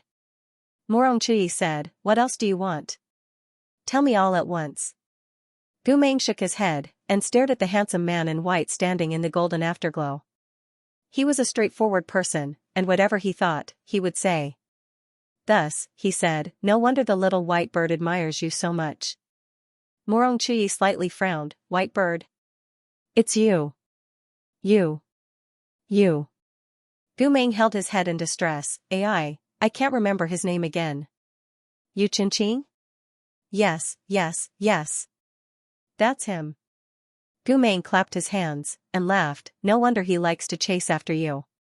Big brother, you're really amazing. Can you teach me your swish swish swish fish catching technique?" Murong Chuyi sighed softly, and said, "Open your hands." Gu Meng did as he was told. Murong Chuyi took out a handful of silver needles out of nowhere, and placed them in Gu Meng's palm. Gu Meng asked curiously, "What are these?" "Listening arrows." Murong Chuyi said, "I gave you 50 of them. These arrows can change their size at will, and they will move according to orders. Is it enough for you to catch fish?" Gu Meng was overjoyed, and thanked him repeatedly. It's enough, it's enough. You're so generous. And you're a good person." After he finished speaking, he carefully put the silver needles into his Qianquan bag, and then carefully put the bag into his lapel, just like a puppy who was painstakingly hiding bones. After he hid them, he said again, "Thank you, good person." Murong Chuyi was not used to people thinking that he was a good person. All along, the people of Chonghua thought that he was unreasonable, and that he was just a Chonghua fanatic who was fanatically pursuing the path of refining tools. Because of this, his expression was somewhat stiff and unnatural. After a moment of silence, he changed the topic. "Don't tell anyone about what you saw today, especially Xianxia. Don't tell him." Gu Meng nodded, but then said, Sure. But I'm afraid there's one person I can't hide from." "Who?" "Emoshi." Gu Meng said, "Medicine Master Jiang said that the heart-calming grass can also be used as poison, so I asked him about this herb. He'll definitely tell Emoshi." Murong Chuyi thought for a moment, and then said, "It's okay. I'll tell Lord Shihi myself. You don't have to worry about this anymore. Just remember that you can't tell a third person." "Then what if Emoshi asks me first?" "You just have to answer truthfully." "Okay." Gu Meng agreed. After he agreed, he couldn't help but ask, "Is your body okay now?" "It's okay. In the past, the peach blossom lake was enough to suppress it. Today was just an accident." "Oh. But your illness? Little White Bird and the others don't know about it?" Murong Chuyi said indifferently, "They know a little, but not a lot. In fact, it's not a big deal. It's just that Xianxia keeps asking me about it. I don't want to talk to him, so please keep it a secret." There were too many loopholes in his words, and the reason for keeping it a secret was too far-fetched. Only an idiot would believe him. But Gu Meng was no different from an idiot. Therefore, Gu Meng believed him, and very sincerely raised his hand to Murong Chuyi and swore that he would never tell anyone about this matter. After saying goodbye to Murong Chuyi and returning to the Fu, the sky was already dark. Li Wei stood at the door, craning his neck and looking left and right. When he saw that Gu Meng had returned with the twilight draped over his shoulders, he couldn't help but feel happy and angry at the same time. He hurriedly went forward and asked, "What happened to you? Did you go fishing or raising fish? Why are you back so late?" Gu Meng took off the basket on his back and showed it to him. He smiled and said, "I caught 5 fat fish. There's still time. Can you lend me the kitchen?" After living in Shihi's Fu for so long, Gu Meng had never cooked fish before. But he remembered what to do. In the fragmentary memories he had cooked many dishes made with fish. Therefore, Gu Meng pondered over his memory of cooking ingredients. He quickly prepared a few dishes and put them in a lunchbox. When he walked out of the kitchen, he saw Li Wei waiting outside. Gu Meng asked, "Is he still in the study?" "Yes, he went into the study right after the morning meeting. He hasn't eaten anything yet." Gu Meng carried the lunchbox and said, then watch me. I'm the best at coaxing shitty. Li Wei said happily, oh. After a while, he felt that the way Gu Meng addressed him was wrong and rebelled. Therefore, he said sternly, But Gu Meng had already carried the lunchbox to the end of the veranda. The candlelight flowed silently. The copper table lamp had a pool of oil. The candlelight shone on Emoshi's cold, hard, and angular profile. Although the war in the north had ended, it wasn't a long-term thing. Liao country and Chonghua had no choice but to have a 2-year truce. The two powers had been fighting and weakening each other. Now, both sides could see that the other countries around them were ready to make trouble. If they continued to fight like this, they would only be letting the fishermen reap the benefits. Therefore, although the truce was a truce, the two countries were still competing with each other. They were competing to see who could recover first and who could recover more. The monarch had been paying attention to Liao country's actions for the past year. The report in Emoshi's hands was collected by Chonghua's shadow guards. The content involved many monsters and demon seeds in Liao country. The content was detailed and bloody. Emoshi frowned when he read it. Just as he was reading the details of a demon seed, 8 bitter everlasting regret flower, the light suddenly flickered. Gu Meng pushed the door open and walked straight to his table. Shitty Mo, it's time to eat. Emoshi looked up and said, just put it down. Also, don't call me that. How many times have I lectured you? Why don't you learn your lesson? Gu Meng didn't listen to him. He couldn't reason with this person. It was best to confront him head-on. Gu Meng pretended to be deaf and mute. He opened the lunchbox and took out the dishes one by one. Emoshi frowned and said, what are you doing? Gu Meng said, I'm not messing around. You read your book and I'll eat my food. I'll leave half for you. You want to eat with me? Gu Meng blinked. Haven't we eaten together before? Previously in the hall, although the two of them had eaten at the same table, eating at the same table was different from eating from the same lunchbox. Gu Meng imitated the tone in his memory and said, I have no choice. There's nothing good to eat in the kitchen. I can only eat from you. Lord Shihi, you're doing good. You're magnanimous. Can you share half with me? Seeing that Emoshi was speechless, he tried to add fuel to the fire. And today's dishes were all made by me. Aren't you afraid that I'll poison you? So I'll eat first and test the poison for you. I'll let you eat happily and feel at ease. Emoshi stared at him and said, what are you talking about? But he still let him do as he pleased. Thus, Gu Meng gleefully placed the 4 dishes, 1 soup, and a simple meal on Emojia's spotless red sandalwood desk with a clatter. The dishes were still warm and fragrant. Although they were just simple stir-fried dishes and were not as exquisite as the ones made by the chef, they smelled very good and the color was refreshing and attractive. There was a plate of crystal pork slices. The meat was thinly sliced and the skin on the edges was soft and tender. It was served with zhenjiang vinegar with ground ginger. There was a plate of stir-fried lotus root. The tender water chestnuts and green lettuce were smooth and delicious. The vegetables were fresh and tender. Then there was a plate of braised spring bamboo shoots. The tender bamboo shoots were covered in oil and were covered in a thick and fragrant sauce. The soup was simple. There was only a bowl of bamboo fungus and mushroom soup with a few fresh green leaves and a few slices of ham. It was a good soup for the stomach. And from the last basket of food, there was a plate of sweet and sour mandarin fish. The fish was mixed with finely chopped ginger to dispel the fishy smell.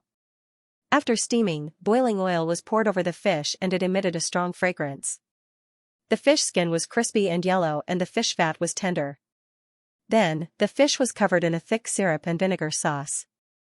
When the chopsticks touched the fish, the white and translucent fish meat and the congealed fat trembled slightly, wrapped in the sweet and sour sauce. Delicious. Gu Meng swung his chopsticks happily, not giving any face to Emoshi who was reading with his eyes down. The meat in the fish belly is all mine.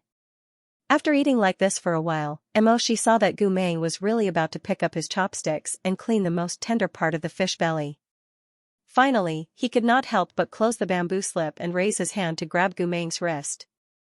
Gu Meng puffed up his cheeks. What are you doing? She stared at him and rudely snatched his chopsticks from his hand.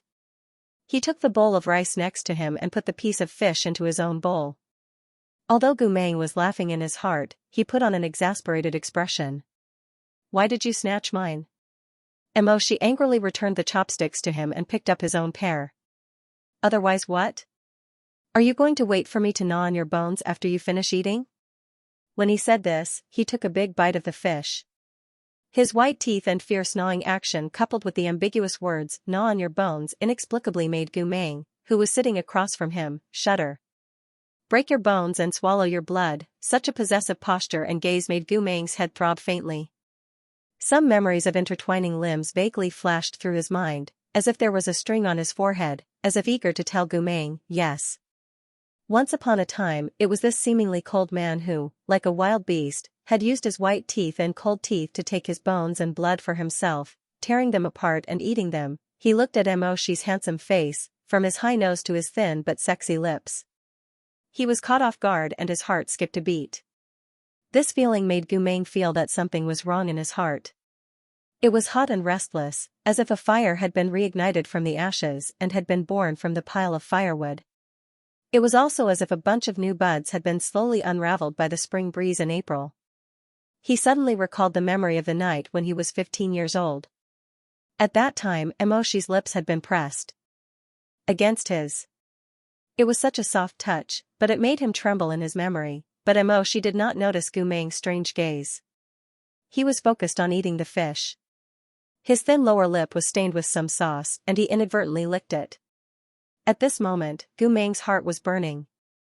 He had an inexplicable impulse and primitive desire. He actually wanted to go up and gently touch Moshi's cheeks and lips. He did not even understand what this desire meant. He just instinctively felt this cluster of fire in his chest, and this was the only way to calm his impetuousness. His Adam's apple moved slightly. Like a cub testing for danger, he carefully explored and quietly moved closer to Moshi, who was completely unaware of it. The author has something to say. Gu Meng was confused. Lord, what are you looking for? Moshi, the gift you gave me when I was 15 years old.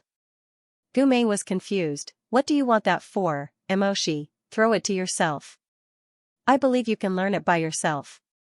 His Adam's apple bobbed slightly. Like a cub probing for danger, he cautiously moved closer to the oblivious extinguishing. Oh, right. Suddenly, Moshi raised his head and interrupted Gu Meng's movements. The third day of next month is Xianxia's birthday. Ah? Gu Meng was so scared that he broke out in a cold sweat. He did not hear what Moshi said clearly. He hurriedly avoided his gaze as if he had just woken up from a dream. His ears were a little red. He raised his hand and touched his ears. Oh, his heartbeat was still thumping. He was thinking, what was he doing just now? Why did he suddenly have such an impulse and desire? One had to know that biting and gnawing at each other represented subjugation and submission. What about between him and extinguish? Was it the same? He tried to imagine if he wanted to conquer Moshi, but he realized that he did not know what conquering meant. Did he want Moshi to lower his head and kneel to him? No. No. He was not interested in that. Or did he want, are you listening to me? Gu Meng suddenly came back to his senses. Ah? Yes. I'm listening. Moshi frowned and looked at him. Why are your ears red? Gu Meng scratched his ears. I feel hot. Mok didn't know what was wrong with him. She had more or less finished her meal, so she put down her chopsticks and instructed Gu Meng, we're going to send a congratulatory gift to you, Xianxia. I'm not free these days, so you and Li Wei should keep an eye out. Well. Gu Meng paused. Why do you want to send a gift to little white bird? Moshi's face darkened. Didn't you say you overheard? I didn't. Moshi ground his teeth and repeated, the third day of next month is Xianxia's birthday. Gu Meng finally reacted and opened his eyes wide. It's little white bird's birthday? Yes. After Moshi responded, he noticed that Gu Meng's eyes were shining. He could not help but feel speechless. He knew that Gu Meng liked to watch other people's happy events. Whether it was a birthday or a wedding, he loved to join in the fun. When Luo Lijun's son got married, Gu Meng was not allowed to go out. Gu Meng's When he heard the sound of gongs and drums, he climbed up to the roof and watched people. He ate melon seeds, gumang mangs, sssas cakes, sssss. He's sssss, he's s's sssssssssssssss. Yuchenqing's birthday is celebrated in Yuchenqing. The Yu residence never holds a big banquet, and there won't be any sweets scattered on the road for you to pick up. As expected, Gu Meng was dejected. Oh, after a pause, she couldn't help but ask curiously, but the little white bird is obviously very doted on by the family, so why don't they do it? She took a sip of the hot soup and said, it's related to the birth of Yuchenqing. Yuchenqing's mother was a relative of the royal family, and she passed away during childbirth when she gave birth to Yuchenqing. Gu Meng was slightly surprised, but he immediately understood, so the Yu residents did not hold a banquet for Little Whitebird because Little Whitebird's father has not forgotten Little Whitebird's mother? She said indifferently, how could a Yu Jun Tian be such a sentimental and righteous person? If you say that he did it to pay respects to his deceased wife, that's impossible. No matter what, Morong Huang is still a daughter of the royal family. Even if she passed away many years ago, the Yu Jun Tian still has to give face to the royal family. Therefore, his son's birthday celebration should be as simple as possible. So it's like that. Gu Meng muttered and counted with his fingers a few times. Suddenly, he said in surprise, if that's the case, then Morong Chui is also a member of the royal family? She said indifferently, he doesn't count. Why? His surname is also Morong.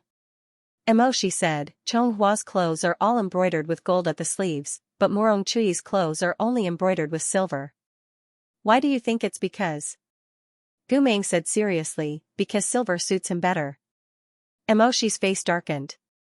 Do you think this is a beauty pageant? Then why? She said, Morong Chui is not a member of the royal family. He is an abandoned child adopted by his sister, Morong Huang, that is, Yuchenqing's biological mother. When Morong Huang was young, she went to the cold mountain temple outside the city to pay respects to Buddha. On the way out, she met this child who was abandoned outside the temple. She felt that it was fate, so she took him in as her younger brother and raised him. She reported it to the late emperor and gave him the royal surname of Morong Chui. Gu Meng repeated it twice before finally coming to his senses. His blue eyes widened. Little Dragon Maiden was picked up? Don't give people random nicknames. She said with a headache. Yuchenqing is fine, but with Morong Chui's temper, if he hears you call him Little Dragon Girl, he will skin you alive and throw you into the crafting furnace as a raw material. Gu Meng waved his hand. It's not that bad. Little Dragon Girl is very good. Today, Gu Meng stopped abruptly. He knew that he had spilled the beans. He looked at She anxiously, hoping that She did not notice what he had just said. Unfortunately, things did not go as he wished. Shui was observant and alert. How could he miss this bit of information? He narrowed his eyes and stared at Gu Meng. You saw him today? Seeing that he could not hide it, Gu Meng could only fold his arms and bow. I can't hide anything from you. Lord Shihi is so wise. You don't have to flatter me. Why did you see him? Gu Meng had no choice but to tell Shi about his encounter with Morong Chui by the Peach Blossom Lake. He remembered Morong Chui's instructions, so he spoke very briefly and did not add any details. He originally thought that Shi would be somewhat surprised to hear this. Unexpectedly, Shi only frowned and sighed. Why bother? Why bother?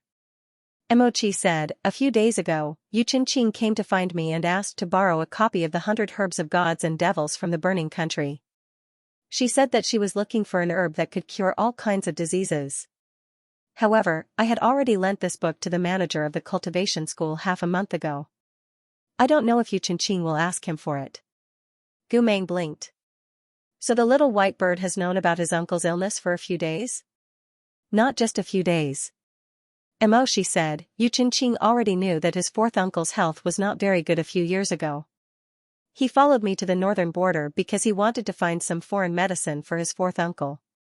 However, Yuchenqing also knew that Morong Chui did not want others to meddle in other people's business. Therefore, he only secretly looked for the medicine. Gu Meng said in surprise, so it has been that long. Then why did Morong Chui say that the little white bird only knew about it? Morong Chui is not wrong. Because Yu Qingqing only knew that his uncle was sick, but did not know what kind of illness it was. Therefore, he was unable to find the right medicine. Therefore, he wanted to look for a kind of herb that could cure all kinds of diseases. Gu Meng said blankly, why did Morong Chui keep it from him? Emoshi sighed. Because their relationship has never been good. The Yu family's affairs are always a mess. Gu Meng did not speak. He sat down and silently thought about the relationship between Xianxia, Yu Qingqing and Morong Chui. In the end, he could only hold his head and sigh. I can't figure it out. Let's not think about it anymore. Emoshi glanced at him. What can't you figure out? Gu Meng counted with his fingers and said to Emoshi, I'm thinking about why their relationship is not good. Take a look at Morong Chui. Morong Chui was obviously saved and raised by the little white bird's mother, but why does he hate his sister's child? Gu Meng used to be able to understand the ways of the world. However, he was ignorant now. Instead, he needed Emoshi to explain it to him. Emoshi said, it's very simple. To Morong Chui, Morong Huang is both his teacher and sister. Although Morong Huang was nominally her younger brother, she treated him as her own son, treating him as her own son. When she married into the Yu family, she specially requested the emperor to let Morong Chui accompany her. This is also the reason why Morong Chui lives in the Yu family. Gu Meng nodded quickly. I understand. In other words, the little white bird and Xiao Longnu, uncle and nephew, are actually more like elder brother and younger brother.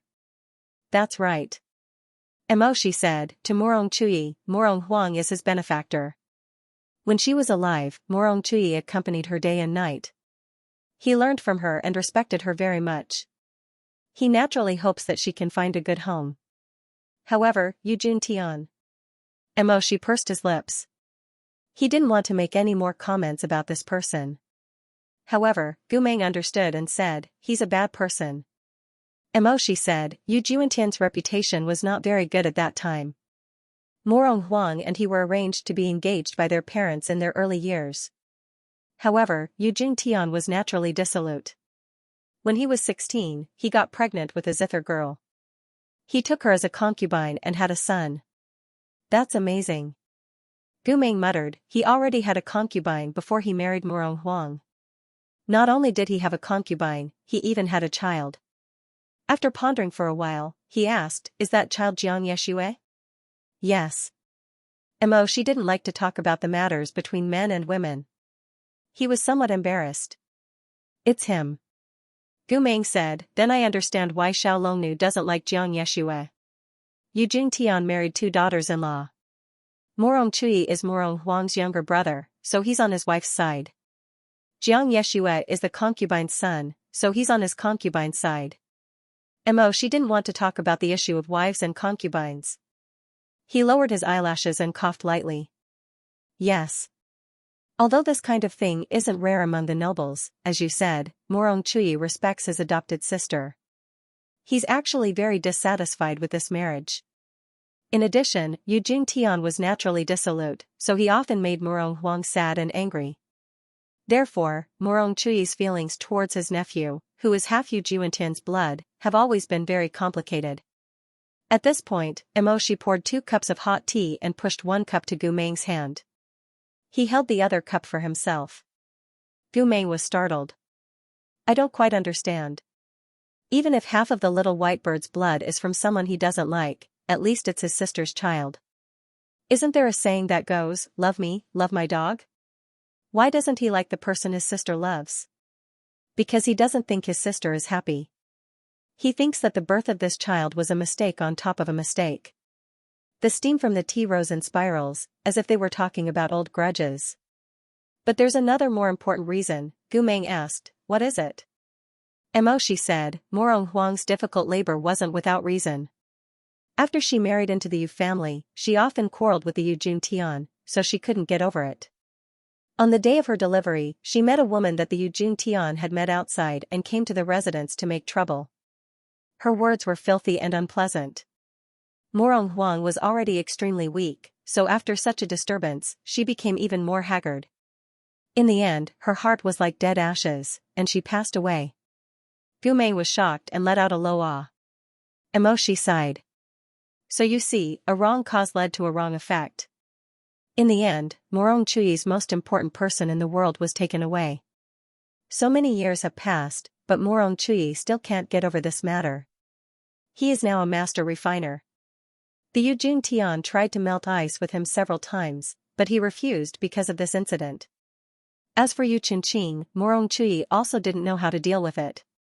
After a pause, he continued, that's more or less what happened to their family. Gu Meng still couldn't digest such complicated emotions. His blue eyes were covered with a layer of confusion. After a while, he said doubtfully, but Morong Huang's death can't be blamed on Yu Qingqing. He was only a child at that time, Emoshi said. Morong Chuyi should have been very clear that this matter had nothing to do with Yu Qingqing. But understanding and getting over it have always been two different things. Gu Meng touched his chin and repeated, understanding and getting over it have always been two different things. His eyes flashed with a trace of fear. Why do these words sound so familiar?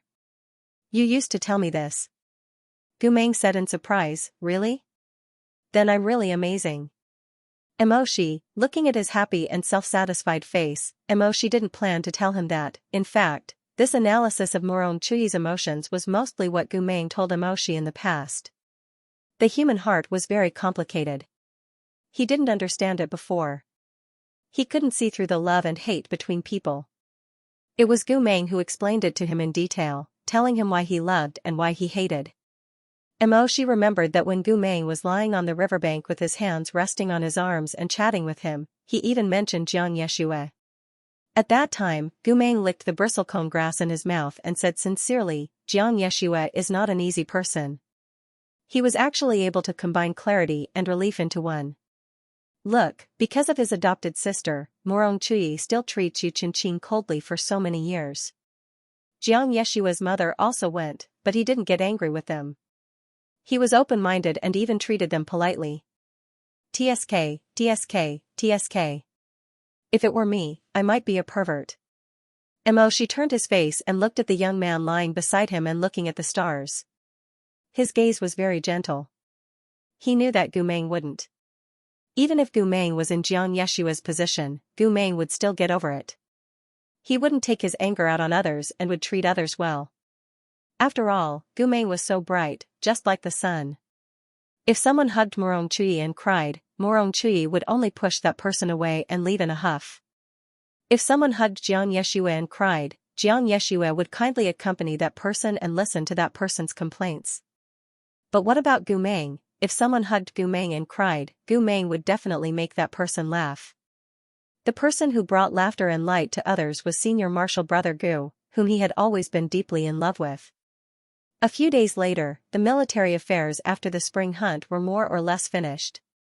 Fortunately, there was Gu Meng to take care of them. Although she had to grind for a while every time he ate, at least he ate moderately and didn't let down Medicine Master Zhang's bitter medicine. On this day, she had nothing to do, so he wondered if he should go to the cultivation school to sit for a while and take back the collection of celestial and demonic herbs to show to Yu Qingqing. After all, although Yu Qingqing was a lazy child, he had always regarded his fourth uncle as a bright light guiding him. When it came to matters related to Morong Chuyi, he was always so serious that he couldn't be more serious and conflicted. This child seemed unreliable, but in fact, as long as he set his mind on something, he would work so hard that it bordered on obsession. Young people were fearless, but hot-blooded people could easily become muddle-headed. It would be best if he didn't get into trouble when the time came. Thinking of this, he tidied up and was about to leave when he suddenly saw Li Wei rush into the hall with an anxious expression. Master. What's wrong? Why do you look like that?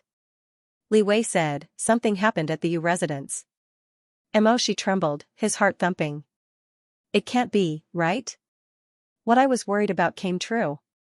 He asked, is it Yu Qingqing? Li Wei's eyes widened. Yes. Master, how did you guess it right away? Young Master Yu is missing. The author had something to say, the real reason for Sister Shui's disability. Morong Chuyi, 179 See Yu Qingqing, try calling me a few times. Yu Chenqing, 176. See Uncle. Fourth Uncle. Uncle, friendly guest reviewer group leader 0, 5 Erguzi, the scene is harmonious, I think it's okay. Morong Chuyi, 179. See Jiang Yeshua, try calling me a few times. Jiang Yeshua, 184. See Uncle. Fourth Uncle. Uncle. Friendly guest reviewer group leader 0, 5 Erguzi. I keep feeling that something is wrong. Morong, why don't you wear a pair of shoes and act with Jiang Yeshua? Morong Chuyi, no. Friendly guest reviewer group leader 0. 5 Erguzi, waving his hand impatiently, then just break Jiang Yeshua's legs so that he won't look tall when he's sitting in a wheelchair. Jiang Yeshua. Inside the throne room, Jun Shang sat with his chin propped up, fiddling with the string of jade beads in his hands while listening to the Yu Juantian's tearful complaints. Jun Shang. Jun Shang. This old official only has this one son, and half of his blood is from the royal family. Jun Shang, you can't just ignore him. If my son is lost, then this old official will also. When he spoke of his sorrow, he pounded the ground and cried bitterly, his snot dripping onto the gold bricks. Jun Shang was rather disgusted by this. He wrinkled his nose and squinted his eyes as he persuaded, all right, what can crying solve? I didn't say I won't care. The Yu Juntian banged his head on the ground and said with tears in his eyes, thank you, Jun Shang. Thank you, Jun Shang. Jun Shang, please let the Northern Border Iron Army flatten Dream Butterfly Island as soon as possible and rescue my son. Let who? Do you think the Northern Border Army can be sent just because you say so? Jun Shang was rather speechless. People say that a ride in the red dust makes the concubine smile. I won't go so far as to send an army of 100,000 just for one man. When the Yu Juntian heard this, he pounded his chest and stamped his feet, howling, Jun Shang. This old official has been alone all my life. My wife died early, and my son, stop howling. Since you entered this hall, I have already heard this 180 times. Jun Shang held his forehead and said, listen, I will definitely save your son. But don't even think about the Northern Border Army. It's simply the biggest joke in the world. Seeing that the Yu Juntian was about to howl again, saliva on the verge of dripping from his nose, Jun Shang was simply about to go crazy from his disgust. He hurriedly sat up straight and stretched out his hand, all right. I'm scared of you. I'll send Lord Shihi over to you. That should be fine, right? The Yu Juntian froze for a moment, his snot silently dripping down. He sniffed hard and sucked back the watery liquid, muttering, but Lord Shihi is only one person after all. It's not completely safe. Jun Shang had been pestered by him for a long time, his patience had already reached its limit. Seeing that he was still being picky, Jun Shang couldn't help but be a little angry. Then you can? If you can, why don't you go by yourself? Although Yu Juntian was also an artifact refining grandmaster, he had contracted a strange illness many years ago. Although he managed to survive, his mind and body were not as good as before. Now that he was old, he had to rest for half a day just to walk a few kilometers. Asking him to go to Dream Butterfly Island was simply a fantasy, it was more likely that he would die. Furthermore, he was a selfish person. Back then, Jiang Yeshua had brushed away his face and threatened his interests, so he kicked his son out of the house and made things difficult for him. Although Yu Chenqing was much more favored than Jiang Yeshua, how could it be more important than his own life? Immediately, he shook his head and wept, it's not that I'm unwilling. If I were still the same as before, I would have personally rescued my son from the Demon Island. But what? If you continue to dilly-dally, who knows if your son will still be alive? Yu Juntian could only say, okay. That was the Lord Shihi. Then I'll have to trouble the Lord Shihi. Thus, Jun Shang summoned Emoshi into the palace. Emoshi had heard Li Wei's report before, so he had already heard about this matter. After Jun Shang explained a little, he understood. Although Emoshi didn't have a good impression of this old playboy Yu Juntian, Jiang Yeshua was his earliest comrade in arms and they shared a deep relationship. Moreover, Yu Chenqing had been his deputy commander for 2 years, so he naturally wouldn't refuse. But Dream Butterfly Island is an archipelago. Do you have the specific whereabouts of Yu Chenqing? Xianxia said, yes, sigh. Fortunately, there is. Otherwise, this matter would have become even more troublesome. As he spoke, he summoned the last messenger bird that Xianxia had sent over. This bird was formed by spiritual energy. In order to repeatedly listen to Xianxia's cries for help, Xianxia had already used his own incantation to protect it. Thus, it hadn't disappeared yet. As Xianxia chanted the incantation, the bird's beak opened and closed, emitting Xianxia's extremely weak voice, fourth uncle. Father. When Xianxia heard his son's voice, he couldn't help but beat his chest and stamp his feet, crying. I'm trapped on Dream Butterfly Island. It's all dark, everywhere is dark. I'm dreaming. Xianxia's voice was also filled with fear and sobbing. I don't know how long I can stay awake. I don't know what they want to do with me. Hurry and save me. Fourth uncle. Father. Save me. Woo. I'm in so much pain. My blood. They want to. But she didn't hear what they wanted. When Xianxia reached this point, he couldn't record his voice anymore because his spiritual energy was exhausted. Xianxia wrapped the agate and turquoise bracelet around his wrist and asked, Lord Shihi, did you hear anything? Shi muttered to himself for a moment, then said, Dream Butterfly Island is a demon island where few people go. Because the demons are temperamental and their magic power is unpredictable, cultivators generally don't go there unless they have no other choice. However, he paused, according to the folklore, Dream Butterfly Island is made up of more than 20 islands. Each island is inhabited by different kinds of demons, and their temperaments and habits are as different as heaven and earth. Xianxia provided 3 pieces of information. First, it's black everywhere. Second, Xianxia can dream. Moreover, Xianxia might not be able to stay awake. Third, those demons seem to be interested in his blood.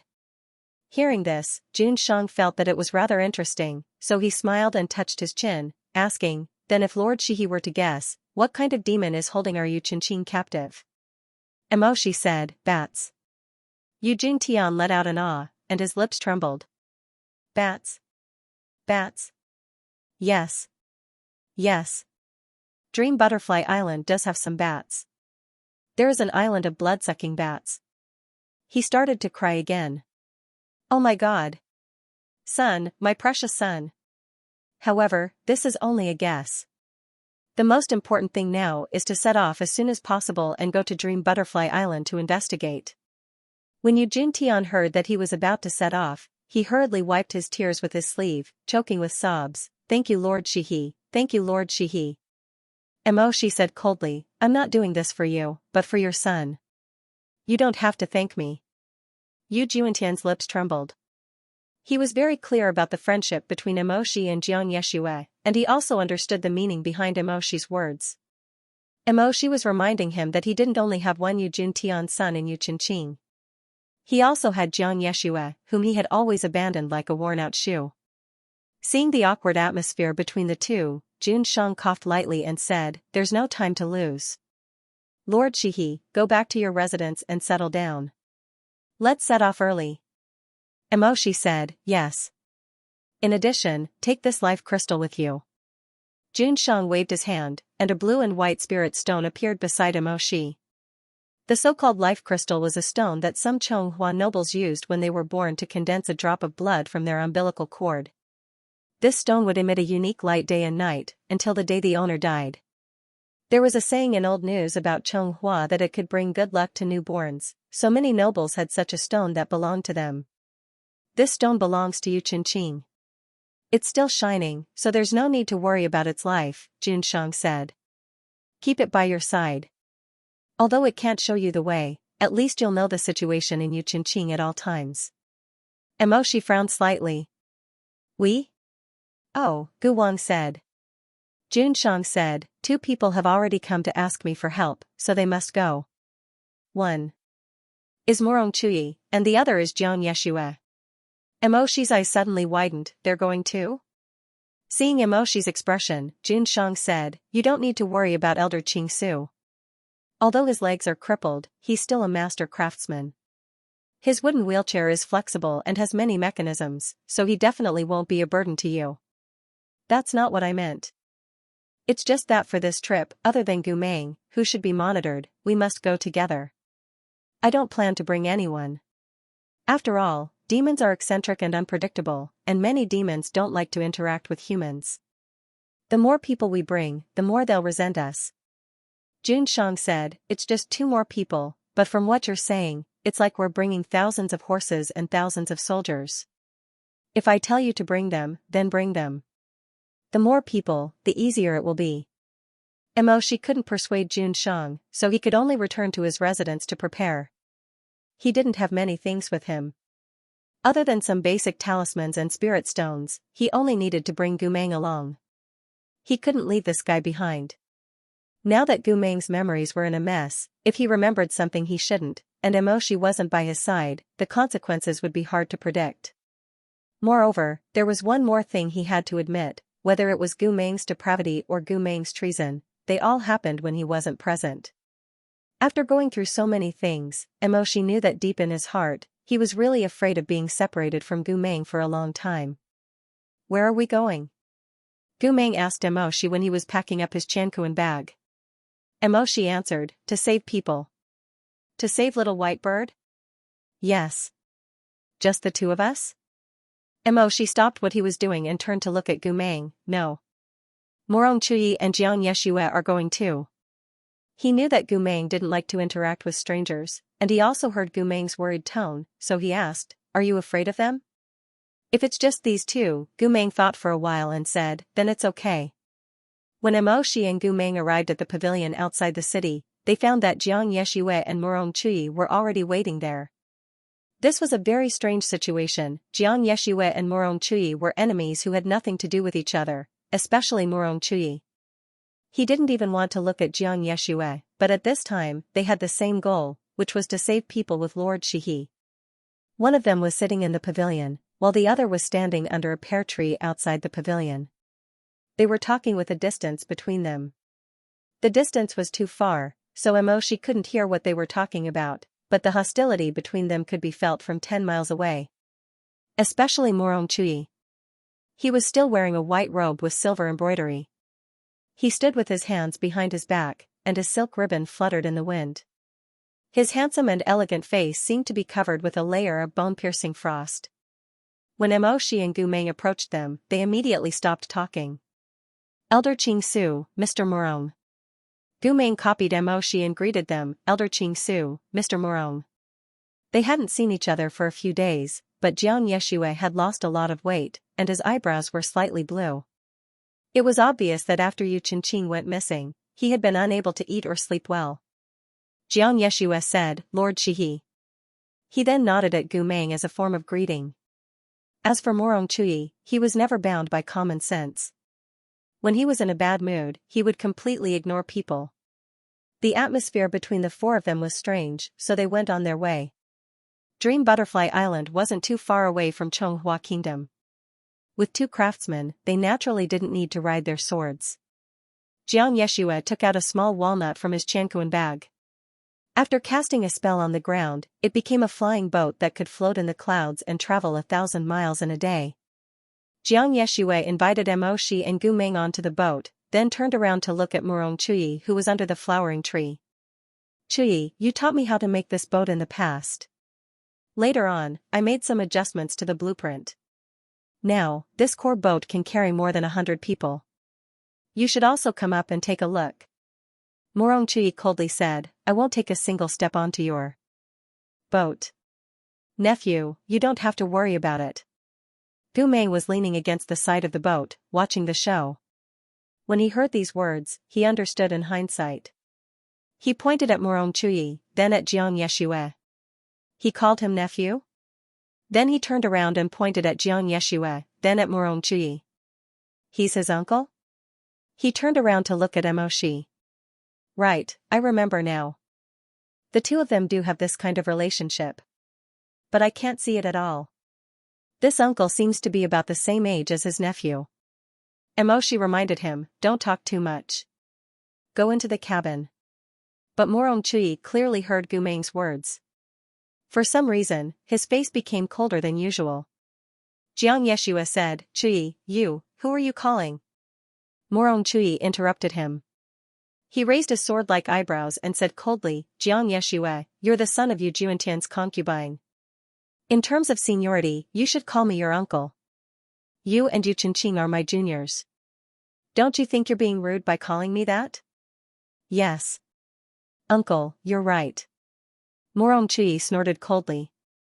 He raised his hand and pinched a pear blossom on his shoulder. The pear blossom turned into a Jiangnan pleasure boat. Like Jiang Yeshua's core boat, it was also a spirit boat that could fly. He entered the pleasure boat, his tall and straight figure hiding behind the light flaxen-colored curtain, disappearing without a trace. Jiang Yeshua was silent for a while. He turned around and said to Emoshi, I'm sorry, Lord Shihi. I've made a fool of myself. Emoshi shook his head and comforted him. But when the two boats sailed through the vast sky and the sea of clouds, he sat in the cabin and listened to the sound of the wind outside the window. He couldn't help but feel that something was strange. He felt that the way Jiang Yeshue and Morong Chui talked was too strange. It was as if they were hiding a secret that no one else knew about.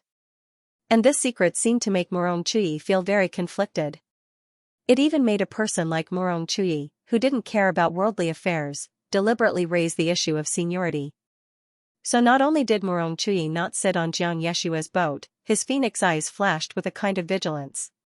He was silently intimidating the other party. I'm the superior, you're the inferior. I'm the superior, you're the junior. How can I let you cross the line? Mok furrowed his brows. He was wondering why Morong Chui was so insistent on stressing this boundary. The author had something to say. Pink Head Poison only see Xing Fan. There are many friends from Ergu's production team acting in the theater today.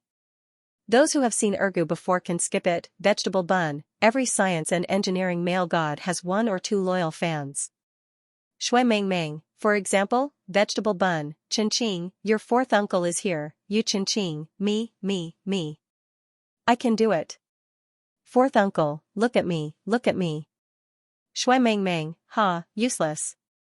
Vegetable Bun, Meng, your master is here, Shui Meng Meng, me. I can do it. Master, look at me. Yu Chenqing, Vegetable Bun, every science and engineering male god has one or two loyal fans. Mo Ran, for example, Vegetable Bun, Jiang Yeshue, your fourth uncle is here. Jiang Yeshue, gentlemanly face, does my fourth uncle want to get on my boat? Fourth uncle, get lost. Mo Ran, ha, so embarrassing. Vegetable Bun, Ergu, your master is here. Mo Ran, bright face, does master want to get on my bed? Chu Wanning, get lost. Jiang Yeshue, smile, you're also embarrassing. Vegetable Bun, every male god of science and engineering would have one or two loyal fans who would never regret it. Shermei, for example, Vegetable Bun, Shermei, your master is here. Shermei, gentle face, does master want to admire the flowers? I have a different kind of flower for master to admire. Mo Ran, kicking leg, reward you with your golden dragon coiling jade pillar P. Morong Chui, I don't think I have any loyal fans. Chu Wanning, you're so lucky. Meat Bun, that's because you don't have a third nephew. Go and thank you Jun Tian for not giving birth. The core boat soared in the sky with the painting boat at the same speed, but the distance between them was very far apart. It was obvious that Morong Chui hated Jiang Yeshue so much that he didn't even want to ride side by side with him.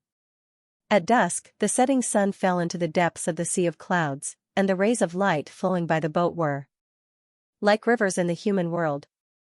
Gu Meng had never seen the world, so he kept looking at the side of the boat. His blue eyes were washed by the rain, sometimes reflecting the golden crow setting in the west, and sometimes reflecting the distant mountains and rivers. Just as he was enjoying the view, something suddenly poked his calf twice. Gu Meng turned around, but he didn't see anyone at first glance. He looked down and saw that it was a porcelain servant who had been cast with magic and could walk. The servant's drawing was very rough. One of its eyes was high and the other was low, and its nose and mouth were squeezed together. Gu Meng found it funny and laughed out loud. Who made this? Ha, it's too ugly. The bamboo curtain of the cabin was lifted and closed, and Jiang Yeshue came out in his white robe. He sat on a wooden wheelchair with spiritual power flowing around it and said to Gu Meng, you made it. Looking at Gu Meng's surprised and confused expression, Xianxia smiled. It was a long time ago when you were still in the army. You saw me making clay figurines, so you wanted to make one. But you weren't very patient at that time, so you always did things on a whim. After I made half of it, you were annoyed, so you just perfunctorily drew the facial features. So that's how it is. Gu Meng looked at the ugly terracotta. He felt a little strange when he thought about how it was made by him. The terracotta did look a little old, and some of the paint had faded. It circled around Gu Meng, opened and closed its crooked mouth, and said clumsily, "Eat, eat." Gu Meng felt in the depths of his sleeves and said helplessly, "I didn't bring any delicious food. Besides, you're a person made of clay, why do you want to eat?" The ugly terracotta figure still insisted, "Eat, eat." Gu Meng thought to himself. Her stubbornness and frowning face was actually a little similar to Emoshi's. However, he could only keep these thoughts to himself. Whether it was Emoshi himself or Chonghua's women who were infatuated with Lord Shihi, it was enough to make him suffer. Gu Meng dismissed it. "There's nothing for you to eat. Go away." The ugly terracotta figure stretched out its small hand and tugged at him. "Eat, eat." Xianxia laughed. "It's not asking you for food. It's asking you to go into the cabin to eat." Gu Meng originally thought that this kind of long journey would only allow him to eat some dry food. He did not expect that he could actually sit down and eat. He could not help but ask curiously, "Did you cook?" "No." "Then forget it." Gu Meng shook his head like a rattledrum. "The food made by Lord Shihi can't be eaten." Xianxia said, "I put a few small clay figurines like this in the core boat and cast some spells on them. The food is all cooked by them. Although it's just plain tea and plain food, but..." He paused and laughed. "It's still better than the food made by Lord Shihi." Gu Meng was finally relieved. However, he immediately turned his head and looked at the pleasure boat in the distance. He asked, "Are we going to ask Xiaolong?" "Ahem, Mr. Morong to come and eat?" "Uncle won't come." Xianxia's expression dimmed slightly. It seemed dark and gloomy in the setting sun. He moved his fingertips slightly and the wooden wheelchair turned around and went into the cabin. "Let's go." In the cabin, there were also two clay figurines busily serving the dishes and pouring tea. However, compared to the one made by Gu Meng, they were much better looking. They had noses and eyes, a man and a woman, charmingly naive. The dishes on the table were indeed not the best, but they were refreshing and delicious. The tea was also refreshing and sweet. Gu Meng did not like to drink tea. Xianxia also prepared a pot of warm wine. Emoshi said, "Don't drink too much." Xianxia said gently, "It's not easy to get drunk on fragrant snow wine. If he likes it, just let him be." Gu Meng licked his lips and smiled innocently. Emoshi glanced at the wet tip of his tongue that stuck out to lick his lips. He said somewhat unhappily, "Elder Qing Su, he is a sinner. Why do you have to treat him with the same courtesy as in the past?" Although he said that, he still let Gu Meng do as he pleased. Fragrant snow wine was indeed not easy to get drunk on, but wine was wine after all. Gu Meng drank too much and felt that the sweetness was very delicious. However, he still felt a little tipsy after drinking too much. In addition, the food made by the clay figurines tasted very novel. They were also the ones who filled the cabin with dishes and soup. Gu Meng stuffed 3 more bowls of rice than usual in order to see the clay figurines' clumsy and interesting appearance when they scooped rice for him. After eating, they went back to their cabins to rest. Because Gu Meng's spiritual power was unstable and his spiritual power had gone berserk when he was under the Murong Lian, their nuclear ship was flying high in the sky and could not take risks. Emoshi had to try his best to keep an eye on him at all times. Therefore, that night, Gu Meng and he slept in the same cabin. "I'm so full." Gu Meng held his stomach and groaned, falling head first onto the bed. "Get up." Emoshi was a clean freak. He grabbed him and forced him to get up. "Go take a bath before you sleep." Gu Meng refused. "I'm not going to take a bath."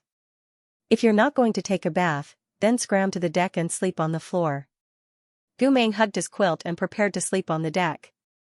Emoshi's sword-like eyebrows were raised in anger. He pulled him back and said sternly, who allowed you to go out? Lie down.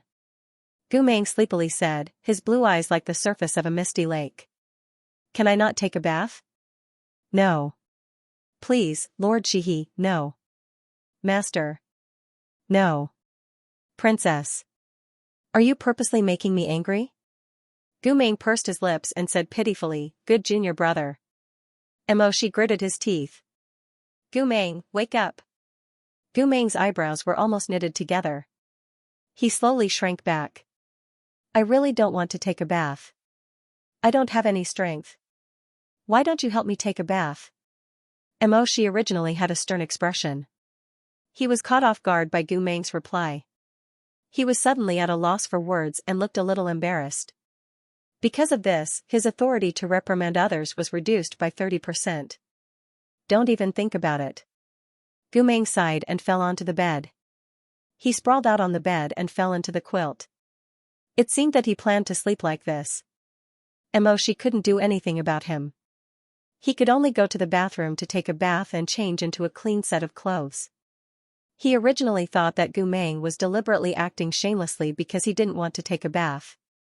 But when he came back, he saw that Gu Meng was curled up in the depths of the quilt. He was holding his stomach and frowning. He was groaning softly. His soft black hair fell on the side of his pale face. At this time, there was no need to pretend anymore. Emoshi was stunned for a moment and realized that he was really not feeling well. So he wiped his wet hair and walked to Gu Meng's bed. He lowered his head and asked him, what's wrong? Are you still feeling unwell? Gu Meng's long eyelashes trembled and opened slightly. His blue eyes were a little watery. He glanced weakly at Emoshi and muttered, yes. I ate too much. I'm too full. My stomach hurts. Emoshi was silent for a while and spat out a word. You deserve it. But he still sat down beside Gu Meng and waved at Gu Meng with a sullen face. Get over here. Gu Meng hesitated for a moment. He thought that he couldn't afford to offend this person. Now that he was weak, he couldn't afford to offend him. A wise man knows when to retreat. If he asked him to, then he would. So he rolled twice on the bed and rolled to Emoshi's side. He sighed. Do you want to continue rolling? Emoshi said, lie down and don't move. Gu Meng lay flat like a salted fish. But at this time, his clothes were already very messy. His collar was wide open, revealing a large area of tight skin with old scars. Emoshi glanced at it and his eyes were a little dark. He raised his hand and adjusted Gu Meng's collar. Then he put his hand on Gu Meng's stomach and slowly rubbed it. Gu Meng smacked his lips. Princess, are you punishing me for eating too much? Emoshi said in a bad mood, what do you think? Gu Meng couldn't be blamed for being narrow-minded. It was mainly because Emoshi was too stubborn. Previously, he had made Gu Meng feel that Gu Meng's slightly forceful kneading was also a form of punishment. It was just that this method didn't make him feel too bad. Although it felt weird when he was kneaded, the discomfort in his stomach actually eased with the kneading. Gu Meng lay on the bed and his eyes gradually became hazy. Finally, his head tilted and his face leaned against Emoshi's arm. He fell asleep drowsily. That night, he dreamt again. Those lost memories once again glowed dimly in his rusty mind.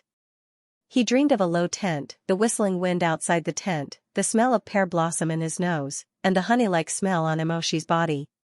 It was the night of his youth. Previously, he had only dreamed of Emoshi kissing him. Then, the memory was cut off. For a long time, Gu Meng was confused about what happened next. Why did the state of the two of them make him feel hot and uneasy? At this moment, perhaps because of the alcohol and the fact that Emoshi was massaging his aching stomach by his bedside, the strong rhythm seemed to coincide with another rhythm in his memory. Just like the clouds parting, he suddenly remembered. It was that night that he had picked up a book of erotic pictures from an old bookstore. With a belly full of evil thoughts, he had planned to give Junior Mo's coming-of-age gift. But he didn't expect to be implicated. In the end, he was pulled down onto the military bed by Emoshi. The weak wooden planks creaked under their bodies. He was trapped under Emoshi's body. His nostrils were filled with the other's breath. He had nowhere to go. He didn't remember what Emoshi said to him at that time. He only knew that by the time he reacted, Emoshi's hands were already untying the belt around his waist. Those hands were nervous, like a boy untying the gift he had been longing for a long time. Gu Meng himself wasn't any better at that time. He even felt that he was more nervous than Emoshi. This was because he had always been at ease in front of Emoshi. He was a protector and a protector. He was Emoshi's older brother. But when he was tightly held down by this young man's heavy body, he suddenly felt that his long-held position had been reversed. For the first time, he noticed that the young master he doted on, protected, and was afraid of being hurt by others was actually not as obedient and polite as he had imagined. Instead, he was replaced by a man with broad shoulders and astonishing strength. Before this, he actually felt that this man only needed his guidance and protection. His Adam's apple bobbed. He licked his wet lips and his eyes moved uneasily. He wanted to find the familiar feeling of an older brother, but he couldn't find it. Reflected in his eyes was Emoshi's emotional face at that time. That handsome, young, and abstinent face was shrouded in a fog of love. It made Emoshi's pair of black eyes, which were usually cold and restrained, look a little confused, like a young beast that had mistakenly fallen into the trap of desire. A young beast meant that it was inexperienced, rash, and had endless power to break through. A beast meant that it had a nature, ambition, and endless desire to vent. Gu Meng was stared at by that pair of eyes. The silk fell, like a shell being pried open, revealing the trembling fresh clam and the hidden scent of the deep sea. The soft clam meat was grasped by hot fingers. That feeling made him close his eyes and let out a low gasp. He swallowed and then slowly opened his moist eyes. He saw Emoshi's appearance at that moment. That was really exciting and extremely terrifying. The young man's chest was broad, his waist was thin, but his muscles were uniform. At that time, Emoshi's body didn't have many scars. Especially his chest. At that time, Emoshi's chest was still intact, without the wound that Gu Meng had personally stabbed him. Gu Meng looked at this strong body. The surrounding air seemed to have frozen, oppressing him to the point that he couldn't breathe. He didn't know how things had turned out like this. It was clearly the person he wanted to protect, but he had forcefully taken him as a possessor. At that time, he had drunk too much and couldn't take in too many details. But he could easily recall the feeling of being cut open by his junior brother. It was very painful. Very painful. At that time, Emomia had been too young and too rash. He had endured for so long not to possess the man he had been thirsting for so long. When he finally could not hold it in any longer, that long-suppressed desire for love had actually erupted in an almost vengeful manner. Gu Meng remembered that he seemed to have said a lot of nonsense at that time. For the sake of face, for the sake of being able to get along with him calmly the next day, or for some other reason, he seemed to have endured the pain and kept saying that he had played with countless men and women. Emoshi wasn't good at and didn't know how to do this. When he heard Gu Meng's words, he became more anxious and uneasy, and his strength became more and more out of control. He remembered that Emoshi later picked him up and let him lean against the bed. Under the candlelight, the young man's eyes were slightly red. That red was because of anger, unwillingness, lust, and grievance. The young man held his face and kissed his cheeks. Finally, he stood up and looked down at him from above. That handsome and abstinent face was almost unfamiliar to him because of paranoia and love. Before he completely invaded him, he said, "Senior brother, look at me carefully, then lower your head and look at yourself. I don't care how many people you've played with before, I want you to see clearly."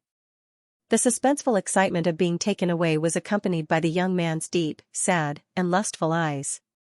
"Who is your?" Emoshi pressed down on him. That creepy wetness was so clear that he could feel it.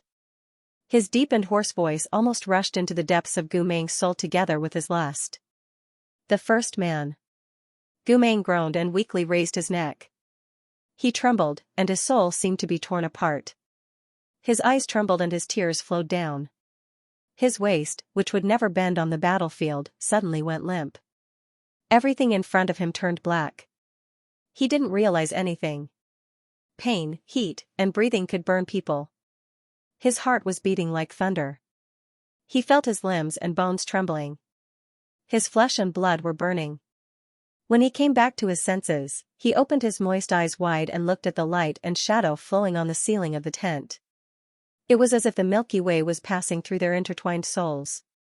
Everything was chaotic. Gu Meng remembered that he was controlled by Emoshi. At first, this man's emotions were very restrained, but later on, this young man's lust rushed to his head. The heat burned like wildfire. Beads of sweat were like tangible love that connected the two of them closely. He felt like the soft mud in the other's hands. His limbs and bones were softened by the strong wine. In the scorching air, they turned into a stream of fire and flowed away with his consciousness. His memory was a little fragmented, but he could still remember Emoshi's slightly panting sexy lips. He could remember Emoshi's low voice by his ear. He could also remember the brazen and perfect body in the dim light. What were they doing? What did these actions bring to them? What did it mean? Gu Meng didn't know now. He only felt the same stimulation in this dream. But that stimulation was wrapped in such a heavy uneasiness that Gu Meng felt even more at a loss. This kind of intertwining of limbs and intimacy, what did it mean? Was it some kind of contract or some kind of possessive oath? Emoshi said, "Look carefully, who is your first man?" Her tone was stubborn and sad, yet warm and passionate. It directly tormented his heart. He didn't know how long this dream lasted. In the end, everything was blurry and sticky, and the light and shadow were chaotic. Suddenly, at a certain moment, an overly strong wave surged up. Gu Meng couldn't help but let out the same hoarse whisper as in his memory. Junior brother, you." As if he stepped on air, Gu Meng suddenly opened his eyes. He was panting heavily. After the intense tremor, he fell like the tide. He was sweating all over. His wet lips were slightly open, and his whole body was trembling. A pair of blue eyes looked up hazily. His eyes were still filled with confusion and helplessness. It was wet. He didn't know what time it was. This was a feeling he had never felt before. In the past, dreams were dreams, and waking up was waking up. He had never felt such a strong sense of unreality after waking up with a start. He stood there for a long time.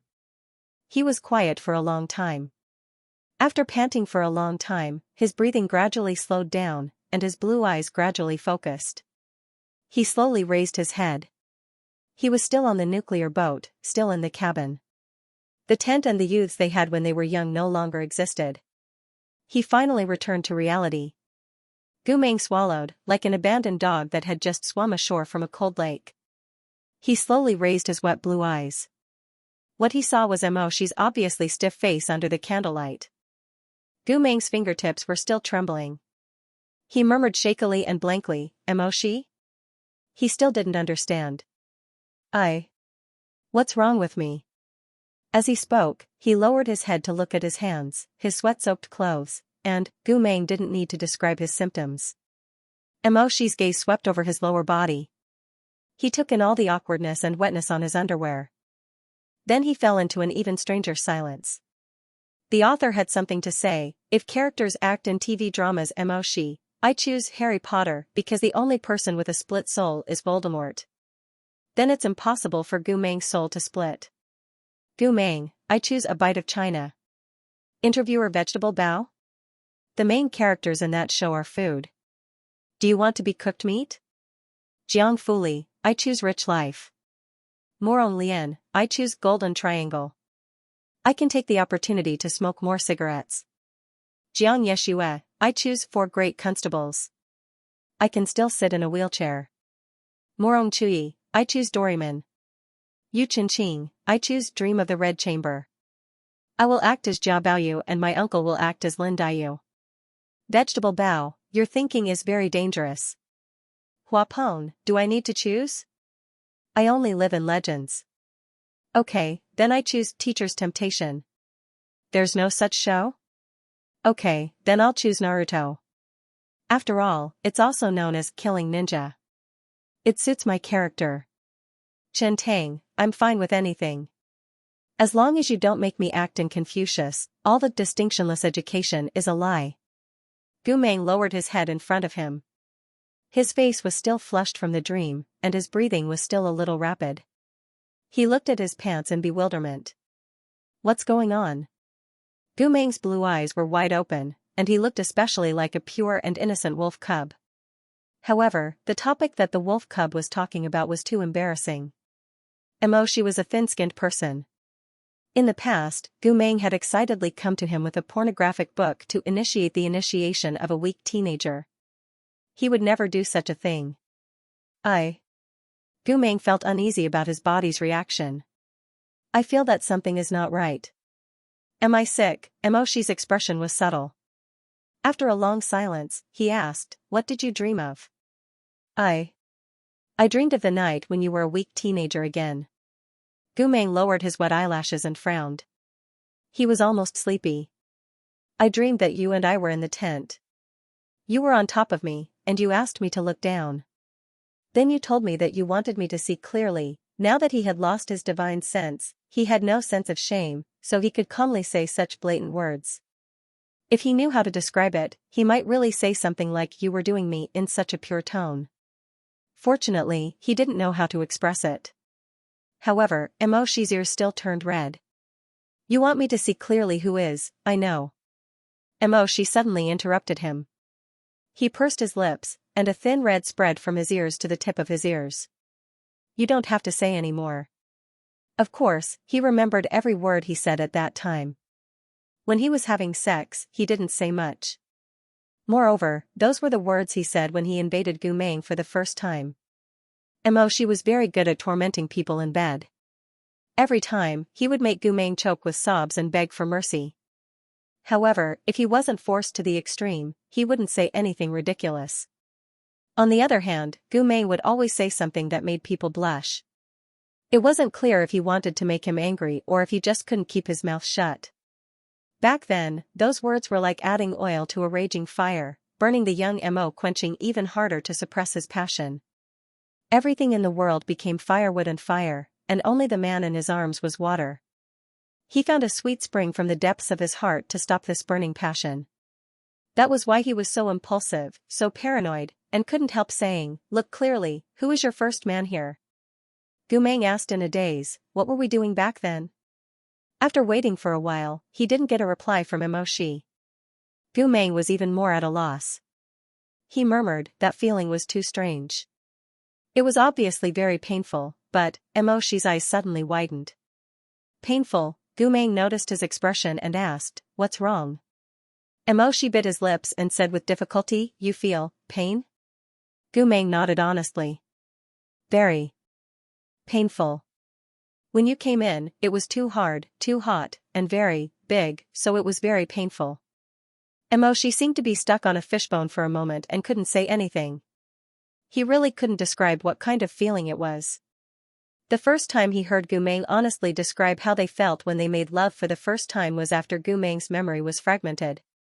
Although he wasn't slow, he could see from Gu Meng's reaction that he wasn't so gentle.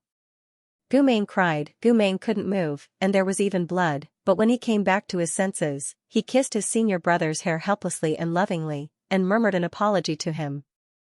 Gu Meng opened his watery black eyes and turned them over, taking in his youthful innocence.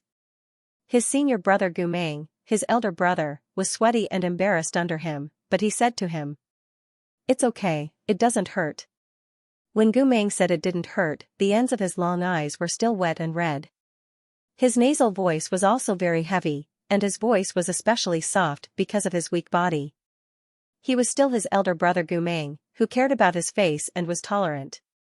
He was always worried about whether he would really make his beloved junior brother suffer, even though he himself wasn't that comfortable. There was excitement. But how could it be comfortable? He was an unyielding man, and he wasn't born to be taken. He wasn't like what he said, who didn't leave a single trace of red behind. Even going to the brothel was just a pretense. Every time he listened to a song, he would laugh and sneak away. He also had to do chores and wash the dishes to earn a pitiful amount of shell money to exchange for some snacks and other things to play with, so that he could coax his young master to stop being sad about his family's dark clouds. He had been coaxing Shi all this time. Even in this matter, he flatly denied most of his pain and admitted a small part of his joy with a smile. Only pain. Gu Meng looked at him, and a vague feeling of uncertainty suddenly arose in his heart. Even though Mo didn't have any obvious expression, and his voice had been suppressed to be normal, Gumeng still felt that something was wrong. He was like a cassia tree that grew many years earlier than Emoshi, and had been sheltering Emoshi from the wind and rain. And Emoshi was a cypress, a pine tree, or any other kind of tree that was born with great talent. Whether Emoshi was down and out, or helpless, it was all because he hadn't fully grown yet. Gumeng had always been protecting him, and he had glared at those who tried to destroy the sapling.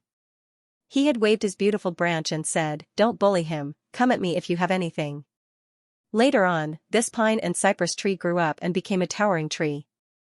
However, the osmanthus tree that accompanied him when he was young was still so small that it couldn't be compared to him because it was only an osmanthus tree by nature. This was something that was destined, and the ending was written when it was born. The cassia tree gradually began to look up at the cypress tree, and began to live in the cypress tree's shadow. Later on, it couldn't compete with those tall trees, and it couldn't get nourishment, and couldn't absorb sunlight. It couldn't bloom any more brilliant flowers. Later on, its roots rotted, its branches and leaves curled up, and it withered. No one would believe that such a rickety and weak little tree had once sheltered the wind and rain, and blocked the frost and snow for the giant cypress tree beside it. Only in its own rotten wooden heart, it still remembered the cypress tree when it was still a sapling, so weak and young. So one day, when it fell down and turned into mud, dust, and soil, it still chose to become the spring mud under his feet. It still wanted to take care of him out of habit and overestimate its own abilities. Gumeng taking care of Emoshi was a deep-rooted instinct that was carved into his bones. So even if he had lost his memory, he could still keenly sense that something was wrong with Emoshi at this time. In the end, after hesitating, he said to Emoshi, "No, it's not just pain." Gumeng paused, and then said thoughtfully, "I think I like it. It feels very good." Gumeng raised his face, looking at him with a face that was flushed with memories. Gumeng said, "I think you need me." Emoshi paused. "You need me, very good."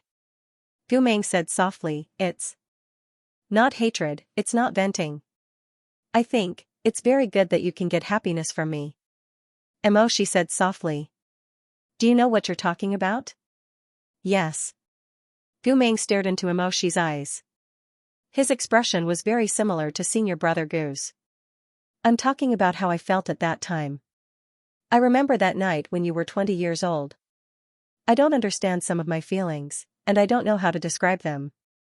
But I know that I like some of them." His heart felt like it had been hit hard. Ever since Gumeng's betrayal, Emoshi had always been confused about how Gumeng used to treat him. He often felt that Gumeng used to be perfunctory with him, to deal with him, to play with him casually, or to be pestered to the point that he had no choice. But when the word like reached his ears after 8 years, he suddenly didn't know what to do. "I've been living with you all this time, but I haven't helped you much, and I've always made you angry. Why didn't you tell me that I could make you like me like this?" Emoshi was stunned for a moment. Finally, he stood up abruptly. His Adam's apple bobbed, and he stared at him with reddened eyes. Who said that I like you?" Gumeng said, "But I remember that you were happy in the dream. Even though you seemed fierce and angry. But I could feel that you actually like me too." Gumeng said, "You like doing that with me, right?" This was the first time that Emoshi was so flustered in front of Gumeng after he lost his memory. His ears were so red that they looked like they were going to bleed, but he still kept a straight face. That was just your random dream. I think you've taken too much medicine. You can't differentiate between dream and reality." His words suddenly stopped. Because Gumeng obviously didn't think that Emoshi was telling the truth, and he couldn't outtalk Emoshi. He couldn't think of any other way, so he followed his instinct and suddenly stood up.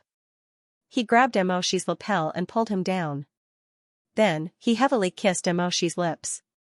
There was a buzzing sound. All the blood in his body rushed to his brain in an instant. Mok's vision was like a surging river and sea, and everything was blank.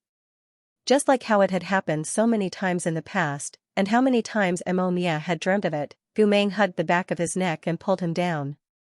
Her wet lips pressed against his, sucking and rubbing. Her soft tongue probed into his mouth and intertwined with his, entangling with his, twisting and turning. Even though their relationship was falling apart, the reaction of their bodies was real. This kiss was as mesmerizing as the dream. Gradually, both of them couldn't help but breathe faster, and the air around them became scorching hot. Just as Gumeng couldn't control himself and his blood was burning, he suddenly felt a pain on the tip of his tongue. Then, he was violently pushed away by Emoshi. "You," Emoshi panted.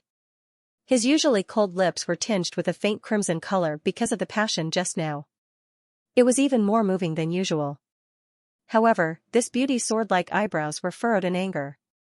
The light in his eyes was about to turn into a real sword and pierce through Gumeng. He couldn't speak. After a while, he grabbed the lapel of his clothes that Gumeng had messed up and said fiercely, "You're simply shameless." Gumeng wiped his lips. Emoshi's bite just now was too fierce. It was like a panicked beast that directly bit him and made him bleed. However, Gumeng finally confirmed one thing. "You're lying to me. Emoshi, that's not a dream. It's real." Gumeng glanced at Emoshi's lower body and said, "Just now, you poked me."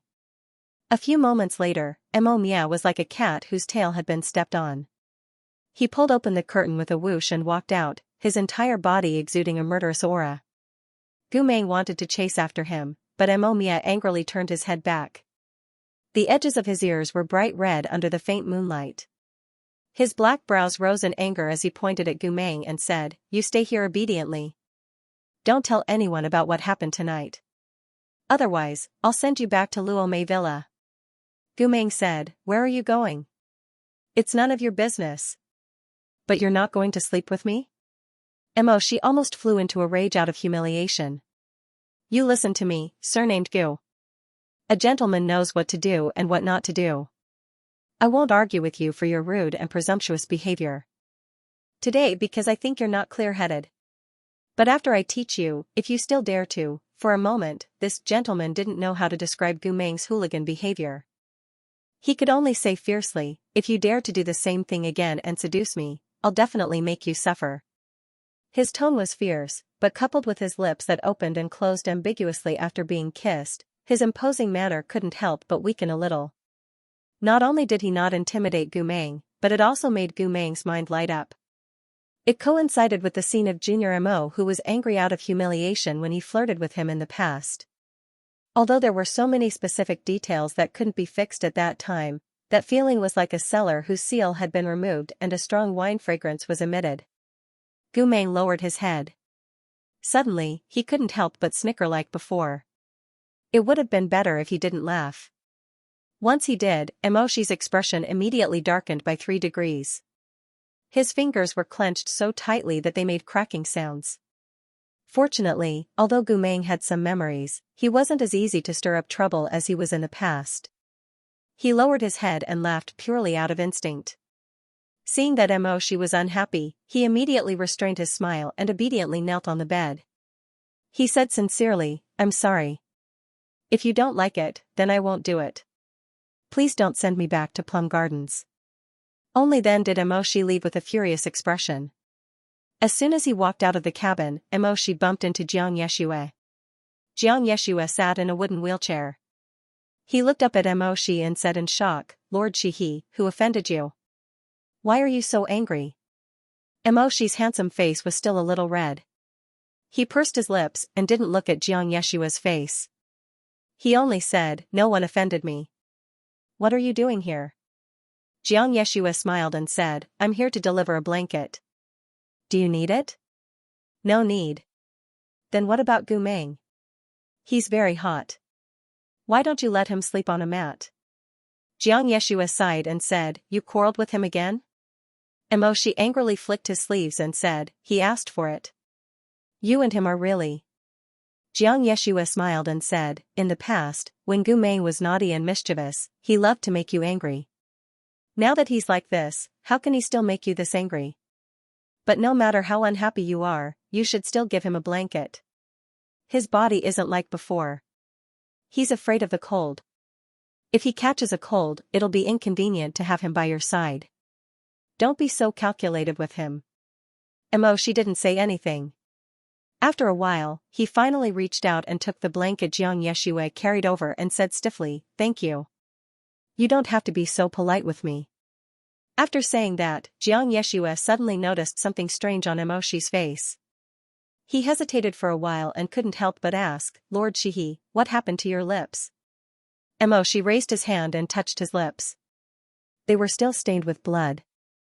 It's nothing. I bumped into the door. Xianxia, after finally coaxing Xianxia away, Emoshi returned to the cabin with the blanket. There was no one in the cabin. Gu Meng had already gone to take a shower. Of course, Gu Meng had such a dream just now. Even his underwear was. Emoshi shook his head, trying to get rid of this scene. However, he still couldn't help but think of Gu Meng's moist eyes and affectionate expression just now. His heartbeat couldn't be forgiven. Emoshi cursed silently and threw the blanket on Gu Meng's bed. He left the cabin without looking back and then stood on the deck for the whole night. The next day, at daybreak, Gu Meng and Xianxia came out of their cabins one after the other. Xianxia saw Emoshi sitting on the side of the ship. He tied his long black hair and said with a smile, Lord Shihi woke up so early. Gu Meng said. Did you not sleep all night? Xianxia was stunned. He looked at Gu Meng and then at Emoshi. Just as he was about to ask something, he heard Emoshi say fiercely to Gu Meng, shut up. You're not allowed to say a word about yesterday's dream. I won't say a word about it. Before Emoshi could finish, Gu Meng said himself, I just forgot my memory, not my feelings. He paused and said, I can feel that it's a secret. I won't say it. Xianxia was next to them. Although he didn't know what they were talking about, since the two of them were talking like this, it wasn't something he should ask. He tactfully kept quiet. After about an hour, they finally arrived above the Dream Butterfly Islands. Xianxia took out a compass and silently recited a spell. The compass shone brightly and pointed to a small island in the southeast. Looking down from the clouds, one could see that the entire island was covered in lush vegetation and dancing qi. The faint black-purple demon aura in the sky was like smoke, swirling and lingering. Xianxia said, below us is Bat Island. We're here. The author has something to say. Gu Meng dazed, the princess is a young girl's top dog. I won't accept any rebuttal. Emoshi, rebuttal. Gu Meng dazed, bah. You're clearly a young girl. Do you want to consider letting me be your top dog? Emoshi, do you think you're very thick-skinned? You're pretending. Gu Meng dazed, at least there's one thing I'm not pretending. Emoshi, what? Gu Meng dazed, I'm sure my skills are better than yours. Although I lack clinical experience, my theoretical experience is definitely richer than yours. If I were you, I definitely wouldn't let you feel pain. Emoshi. Get lost. End of chapter 79. Don't forget to subscribe, like, and share the video to support the channel.